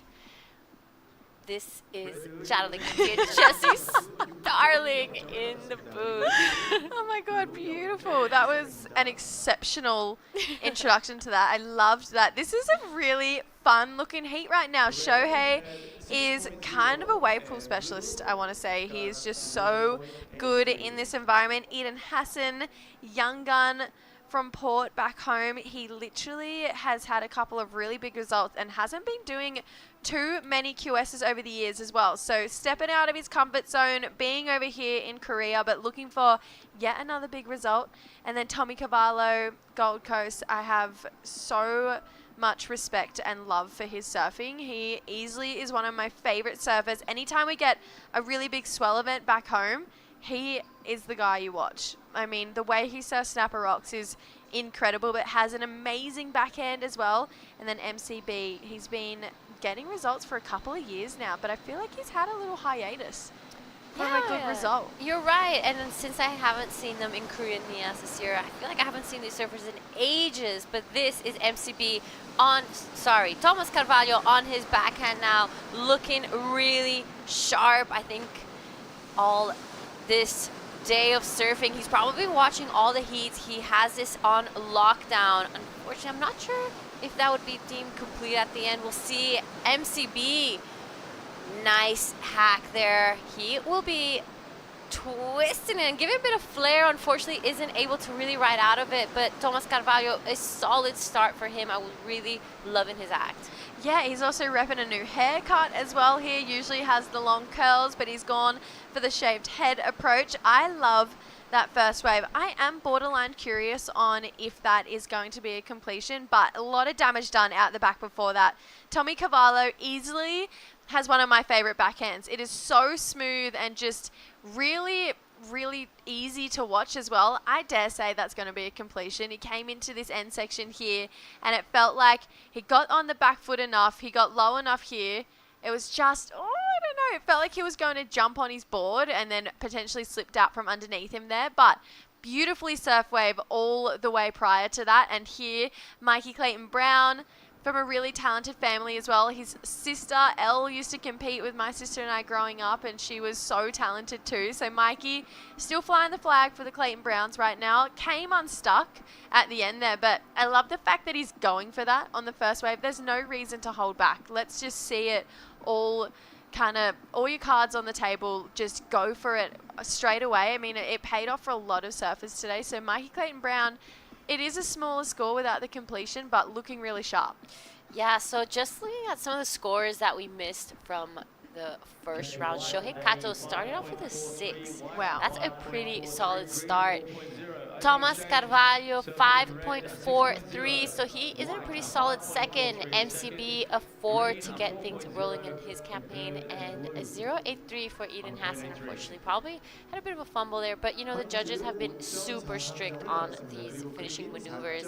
You have to show a solid, you know, in the whitewash, riding out of it stance to be deemed a complete. Otherwise, I've seen a lot of scores get chopped, and something that I probably was like, oh yeah, complete, and they're like, nah. No, they're crucial, and they've got to be too, because there's so many close makes for that end section, but there is definitely a point of difference when you ride out with speed here. Eden, Eden, all right, so he is already improved on that 0.83. Beautiful backhand hacks. Let's see what he does as this wave just bowls up for him on the inside. He does manage to ride out of it. Almost fumbled there on the inside, but he did it. Shohei Kato now as well, wanting to back up that 6. Some gorgeous upside down hacks. Completes it beautifully. So this is going to be feeling pretty good for him. That's a completion. Yeah. That there is exactly what you want to see at the end of the wave there. There was no doubt in the judges or our minds that he wasn't going to get the full completed score there without maybe the question mark on the ride out. So that probably isn't helping Tommy Cavallo's case in that sense of seeing a ride out like that, but still got a nice score. Eden Hassan, so I feel like looking at the scoreline, potentially maybe fell on the takeoff of that last wave, but regained beautifully there. I mean, Eden just was up and down, top to toe surfing there, and I feel like that's a good base. Now we'll see him elevate and lift again. And Shohei getting that end section, especially on that 4th wave, you really do have to step on that back foot as you're coming out of that turn, just with how quickly it starts to steepen up here. So really well timed, held on. There was so much water converging from both ways as well. So Shohei, he's going to add to the scoreline. 2 waves he's capitalized on here. So I'm a fan of what Shohei's bringing to the table right now. Yeah, you're right. He did an exceptional job riding out of that because of all that backwash that's happening. It's not easy, and it's not easy on the knees either. I've learned that this year. It's a big lesson of mine. Yeah. So Shohei Kato, we're waiting for that last score to come in. Just going to see a couple of scores just trickle through. The last of Eden, a 4.83. So he got things rolling now. Shohei Kato waiting for his score. Thomas Carvalho and MCB now will have a solid idea of what they need to do to kind of get themselves back into this heat and into that next round. It's been a massive day of competition here in Korea. A lot of things going down, some upsets as well. I think off the top of my head, I think Iko Watanabe for me was a bit of a surprise. Yeah, he dropped out quite early. No way. I didn't know he was out of the draw. Yeah. That is a big surprise. He is usually pretty well given to get a result in these QSs. I feel like Ichi has just found his form and his flow over the last few years, but it's going to give other guys some underdog kind of status in this event now. All right, MCB now, big hack there. So much water out the back, almost reaching our hotel. That was a beautiful ride from MCB. Thomas Carvalho now on the 4th wave of the set. A couple really good turns to start off. That was really fast, and this time I can say he did the completion. Yeah, the last wave was actually pretty well rewarded, so I feel like completion maybe intact on that last wave. He got a 5.43 for his first one. Really solid backup. He's on the Arakawas. He rides for the board lab back home. Those boards looking incredible under his feet. Let's take a look at Mikey Clayton Brown's though. Loving this drone angle shot because I feel like it really gives you an insight into where they're placing their board. And Mikey is getting it in a really nice part of the wave where it's not the tightest turns you've ever seen, but it is just slightly out where it gives him the freedom to kick those fins. So love what Mikey Clayton Brown is doing. Tommy Cavallo here just again felt like was in a similar part where maybe a little bit further out from the pocket, but it allowed him to really go nice and vertical when it did come to that end section on that 4th wave, where you do have to be a little bit further out in front to capitalize on that bigger oncoming end section. So both of those surfers reading that exchange really well. Yeah, you're right. He timed that really nicely. We've seen time and time again all day that you kind of get there a little late. That maybe in the ocean is fine, but out here it just kind of scoops up and throws you out. So it's been hard to have those completions today. And as you're saying, I feel like this wave pool last year when I was surfing it, if you lose or get a little too far away from the whitewash, it is so easy to just mistime those turns and not have enough speed to get into your next one. So it's really hard to get it right. These boys are doing really good. Tommy Cavallo, he's going to build on his scoreline, so goes back into second place with a 5.5. I love that Situation is red. we've actually seen the playing field be pretty level today. It's guaranteed you need a 5 to get through this heat. There is no doubt about it. Those really good guys are going 13 points plus. Shohei is on the cusp of it right now if he keeps building with the way he's going. But we actually have a really even playing field with a lot of our surfers right now in that 5-point range and challenging for that first or second place. All right, I'm excited to see this wave of Shohei. He has 2 solid scores, big hack there. I love how every time that board just connects with the lip, so much water goes out the back. He is surfing perfectly on time with this wave.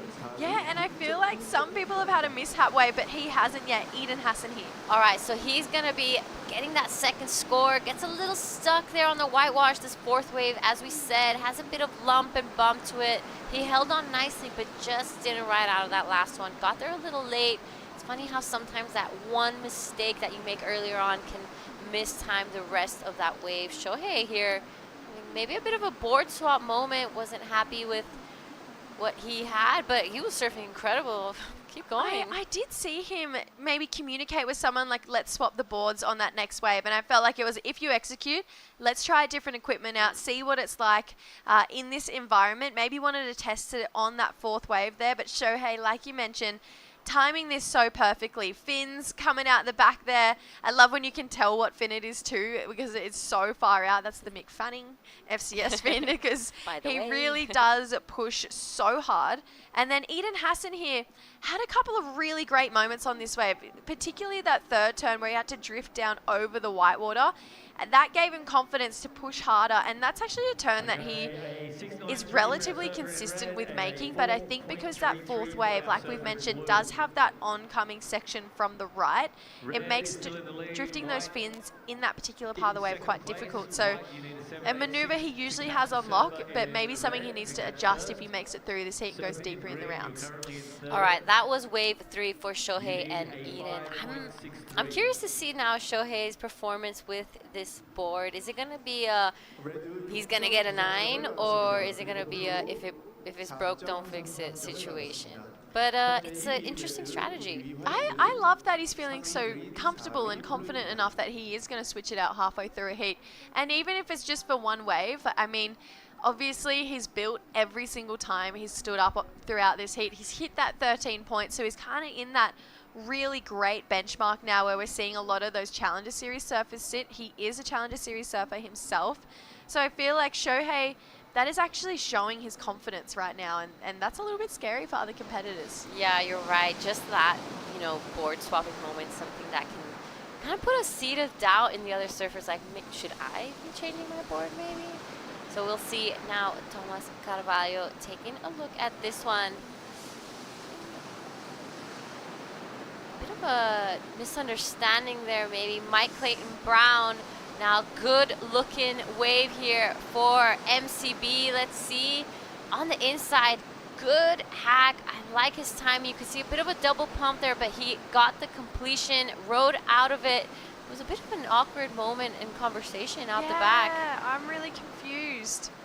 Because when we look at our sheet, Tommy should have been on the second wave of the set, and then Mike should have been on the fourth, but you could see him looking up, maybe slightly confused. Just a little bit of... Yeah, so there's like some conversation going down. There must have been a bit of a miscommunication or misunderstanding. Hopefully it will all get sorted out pretty soon. Ooh, Tommy not looking very stoked. I'm pretty sure that will be considered a missed wave. Oh no, that's a real shame. He is still in second place right now, waiting for Mikey's last score to lock in. Needs around a 5.63, but that for Tommy Carvalho is an opportunity missed, because he's had a high score already on that second wave of the set. So I feel like, yeah, that is a real moment missed where he couldn't capitalize on that next second wave that he's got so far. Yeah, that's very unfortunate. And it's these little moments that can really make or break a heat. So I'm hoping that he recovers well, kind of lets go of the situation pretty quickly and gives it all his last wave. Here we go. So now he has to wait and sit and wait all the way through. Good news is still in second. So he still has another opportunity. But we haven't seen that today, so that definitely would be frustrating for Tommy. But a big lesson that if he makes it through this heat, let's definitely have that locked in and dialed of what wave I'm going. Yeah. So maybe he let the second wave go under and was going for the third, and they wouldn't let him go that wave because it looked like there was a wave in between. So yeah, but really annoying. I'd love to pick Tommy's brains about that after this heat, but right now it is going to be Shohei and Eden taking off on their fourth wave, the last one. Yeah, it kind of did look like, yeah, it was that, like he didn't realize which wave he had to go, if it was the second or third. But you're right. Now we are gonna be seeing our man Eden Hassan out the back. Couple really good turns. Unfortunately, goes down there. Isn't able to ride out of it. It will be all eyes on Shohei Kato. On the new board. Yep, on the new board. Let's see the results now. He got a 6.93 on his last one. He's looking like he got some really good turns out the back. Let's see on the inside. Unfortunately, kind of just pushes a little too hard and goes down. But Shohei Kato is seriously doing some textbook heat surfing. I mean, he literally started off with a solid score, built his house throughout the heat, and is doing some exceptional work. Yeah, I feel like Shohei as well. I think that original board looked really great under his feet too. So that is something that he can take away, that, okay, I've got a good board, got to try out a second one. Obviously didn't complete that wave, but had some nice moments on it too. So there's definitely confidence to take out that he has got an incredible quiver under his feet right now. Let's really turn and look to these next two men on the next waves. Obviously, it's going to be Tommy and Mike Clayton-Brown, but I feel like it has to be Mike Clayton-Brown taking the second wave of the set and Tommy Cavallo on the fourth. This is the last go, not just for Tommy to kind of regain that confidence and get a better score, but also for Mikey to get up into that second place. Yeah, so we'll see both of these surfers giving it their all now. This is kind of make or break moment. Tommy wanting to keep his spot, MCB wanting to give himself the opportunity. He is looking for a 5.63 to take and clinch second place. So nerve-wracking moments. I can't help but feel bad for Tommy. That was a bit of a harsh one.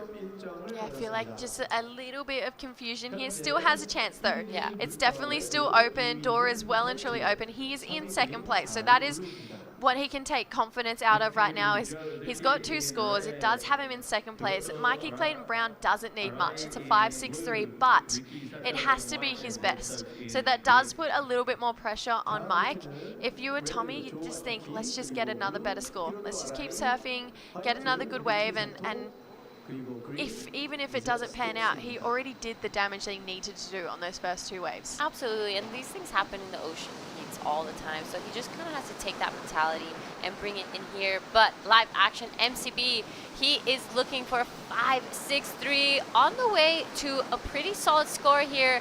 Love that down carve on his backhand, super sharp. I feel like he could have capitalized a little more in that middle section, but solid finishing out the back. Thomas Carvalho now on his last wave. Let's see what he does. Love that super sharp and fast surfing here for Tommy. Goes down on the inside. So it is all eyes on MCB, and if he got the score that he was looking for. This is going to be really close because Mike gave himself the best opportunity to put himself up in that second place. You can see Tommy is frustrated. His last wave, I dare say, won't go into his top 2. It really does come down to this right now. Beautiful first carve. Again, with a nice second one. This second wave, does have a steeper start. And then Mikey read this so well that he actually got a really solid vertical finish too. So it definitely lives in that world of a 5.5 to a 5.63, maybe more. I feel like he believed it too at the end of that wave. And then Tommy here, there had to be a lot of emotion in this wave. There's going to be a lot of frustration considering he missed that last one. I love the first turn, but it isn't that traditional Tommy Cavallo textbook backhand surfing that we know. So you can definitely see surfing with a little bit of frustration here, but even with that, surfed so well. Came to this inside section, and there's just that power where it does unfortunately bury the nose if you're not hitting it with a lot of speed. And you can see he wants to go out and maybe talk to some of those guys, because there was a little bit of confusion, and if it doesn't go his way, I feel like that's valid to want to have a conversation. Yeah, to kind of figure out what went wrong and what he must have misunderstood. So that is pretty unfortunate there, but yeah, I would do the same. I'd kind of go there and be like, hey, like, what's up? Can I know what I did wrong? Or Let's just get that communication clear. So Tommy's last score doesn't go into his top two. Oh my God, this is heartbreaking right now. Yeah, so MCB, a 6.20 goes straight into second, waiting for the last of white. And I don't think it was enough. There we have it. Tommy Carvalho drops to third. So it is Shohei Kato and MCB going into the next round. We're going to throw over to a quick break, and we'll see you guys in Heat 12.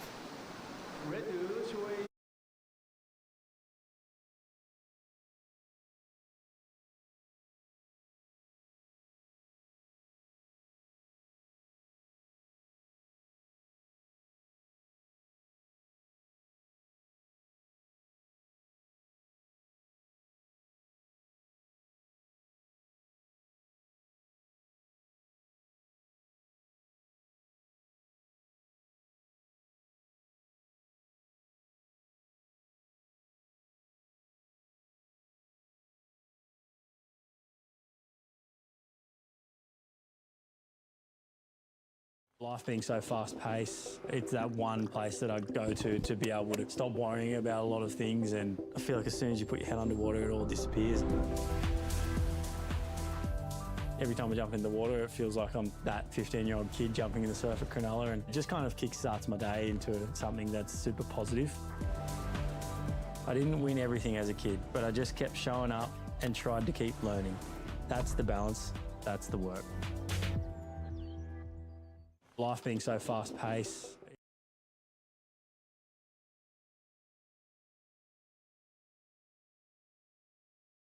Sun's out and the wave pool keeps pumping.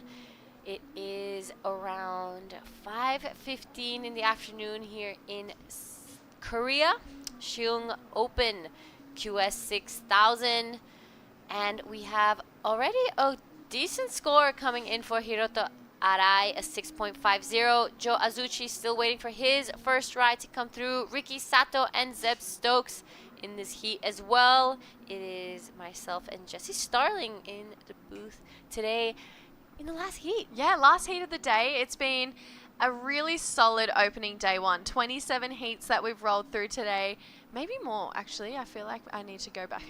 28 heats today. So it feels like this has been a really great start to set us up for these next 2 days. Obviously, a super controlled environment. We can run as many heats as possible as we can in the day. And you can see families down here enjoying their time over at this beautiful part of the world. Such a fun idea to have a man-made island in the shape of a turtle, and hey, why not? Let's throw a wave pool on there too. Absolutely, and on your screen, Ricky Sato. Good blast to start things off this afternoon. I love the second one, not wasting any time in between turns here. Sharp and fast, a lot of flow, a lot of speed, so I think that's going to be a pretty good score for our man in white. Zeb Stokes, a little fumble there, I would say, on the takeoff. Slightly under the lip, I would say, compared to the Ricky Sato, but really nicely done. Unfortunately there, that nose just gets stuck in the water, goes down. Not a great way to start, but 3 waves left, so all good. Yeah, you could see him shaking his head a little bit there at the start. We're going to get to see it in the replay, but it felt like really wide of the takeoff zone. So maybe, again, just a little bit of confusion here going on. But these guys know going in what the rotation is. White is going to get the second wave of the set, and green is going to get the fourth, and then you're going to start to reverse each time you're up and riding. So Ricky Sato, really nice first turn here. You can see just finding his flow, getting his feet sorted on this first wave right now. I love the fact that these guys are being so responsive, where they're on their front foot but also quickly putting their weight to the back foot when they need to. Zeb, that felt like, maybe an under the lip takeoff. It was weirder than what we've seen from the last couple of heats, but obviously Zeb recovered really beautifully on that second turn and then came through this inside track, and that is a really hard turn to be able to do on that section. We saw Tommy Cavallo go down with it. You can't be kind of hopping into that section just with how steep and how much the water drains out on that fourth section there. You have to have so much speed coming into it. So Zeb, he's going to have to regroup and probably hope that that's just a ride-off wave now. You've got to start building from there. Exactly, and it's 2 waves that counts, not all 4. So he has got lots of time and opportunity to kind of get himself back into this heat. And yeah, we've seen a couple takeoffs where when you kind of airdrop into it, it's easy to fall out of rhythm and not really get into that flow state that you're looking for. It is Hiroto Arai, though, with that 6-5, looking pretty comfortable. I'm excited to see what it is that we missed. And he'll be showcasing that in this next series of sets coming through.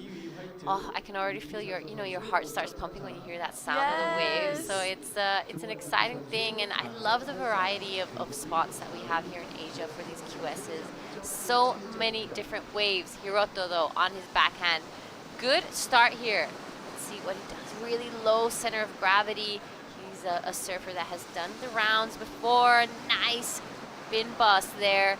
Shows the completion. He's like, I got this. Joe Azuchi goes down out the back, so that's pretty unfortunate. He will not be too happy with that, but gets back out pretty quick. He's also not a surfer that you ever see make a mistake. He is just so reliable for getting 2 6s and moving on through. Sometimes getting 2 8s and moving on through. So Joe to go down on the takeoff, I feel like it has got so many of our competitors today, at least once. So this is Hiroto, such a beautiful wave here. I feel like really well timed serve. Sometimes it's easy to get repetitive when you're on your back end, but every single turn got better from Hiroto there, particularly the end turn. I mean, that had an X factor to it. It had a really solid amount of flair where the fins and the tail completely drifted out and around, came back down, and I feel like he just gave a little look back to his friends, his fam, and the judges on the beach like, okay, He's feeling it. He's feeling it. And I love when athletes kind of really show their passion in waves. It shows how much work goes into it, how much time and effort.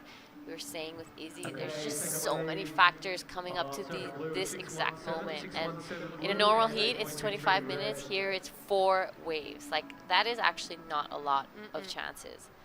So it's great to see these surfers being able to kind of showcase their passion and emotion out there when they do get good waves. And I'm all for it. And 4 to 5 second waves. Yeah. You have 4 to 5 seconds to get a score and then hopefully get a result that is going to take you to the next spot where you've got another 4 to 5 seconds to prove yourself again. It is such a random sport, like when you think about it and you break it down like that, but it's addictive. Yeah. You love it, and it's really hard to walk away from it. I mean, these guys are showing up time and time again just to keep the dream alive, and I love that we're still seeing someone like Hiroto, who's been doing this for over 10 years now, still be so passionate about competitive surfing.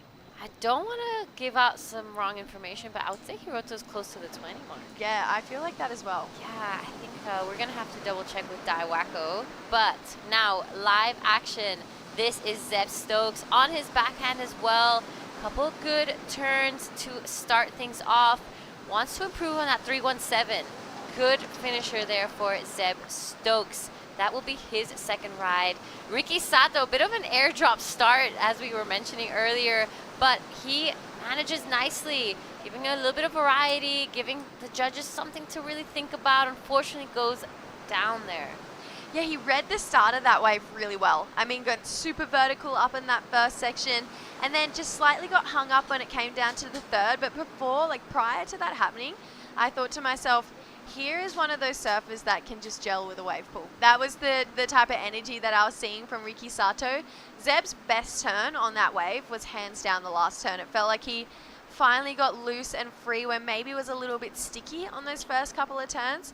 And then you can see here Ricky, unfortunately, getting hung up on that third turn. But the first one was so clean. It was one of those almost windscreen wiper isn't the right word because that's like borderline an insult, but it was just so quick and fast, but also vicious at the same time. So Ricky Sato definitely with more to give in this heat as soon as he starts to really complete his rides. Absolutely. I'm not gonna lie. Sometimes I like a good windscreen wiper. Like, Oh, yeah, I've seen some great ones go down, and I'm like, that's a good turn. I know, but if someone said to you, "Oh, nice windscreen wiper," Yeah, you'd be gutted. You'd be like, oh, yeah. I hate you. Yeah. So I was like, windscreen wiper's the wrong term, but it was just like wrong term. Sorry, but it was Not such a so rail to rail. yeah, but it was just such a quick vertical snap. There you go, boom, quick vertical snap. It was effective. Like it had an enough punch to it that you're like, oh wow, that was sick. So I love Ricky Sato currently sitting in second, and I feel like that's only going to grow from there, his scoreline that we're seeing right now. But Zeb Stokes' last wave really putting him back in the conversation right now. Yeah, so we are practically halfway through this heat because all 4 surfers have 2 rides each. So it's going to be the very last 2 waves for each of these surfers of the day. We've had so much go down here in Siheung, Korea, on Turtle Island, a beautiful little part of the world. We've been loving the dumplings, loving the surfing. Here is Joe Azuchi now on his 3rd wave.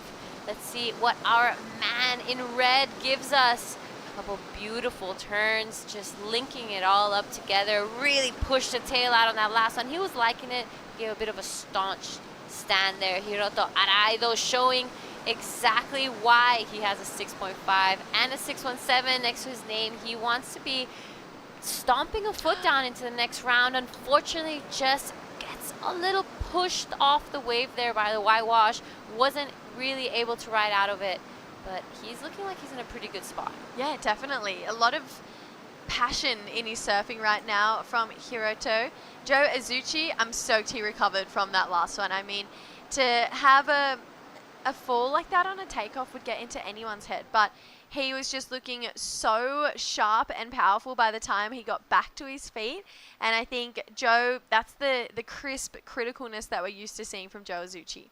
Yeah, absolutely. So we're waiting for those last 2 scores still to come through. Joe Azuchi and Hiroto Arai. Some great action. Ricky Sato and Zeb Stokes now will be going neck on neck for those scores are coming through. Joe Azuchi's wave a 6.60, so he goes straight into second. Hiroto Arai still waiting for that last one to come through.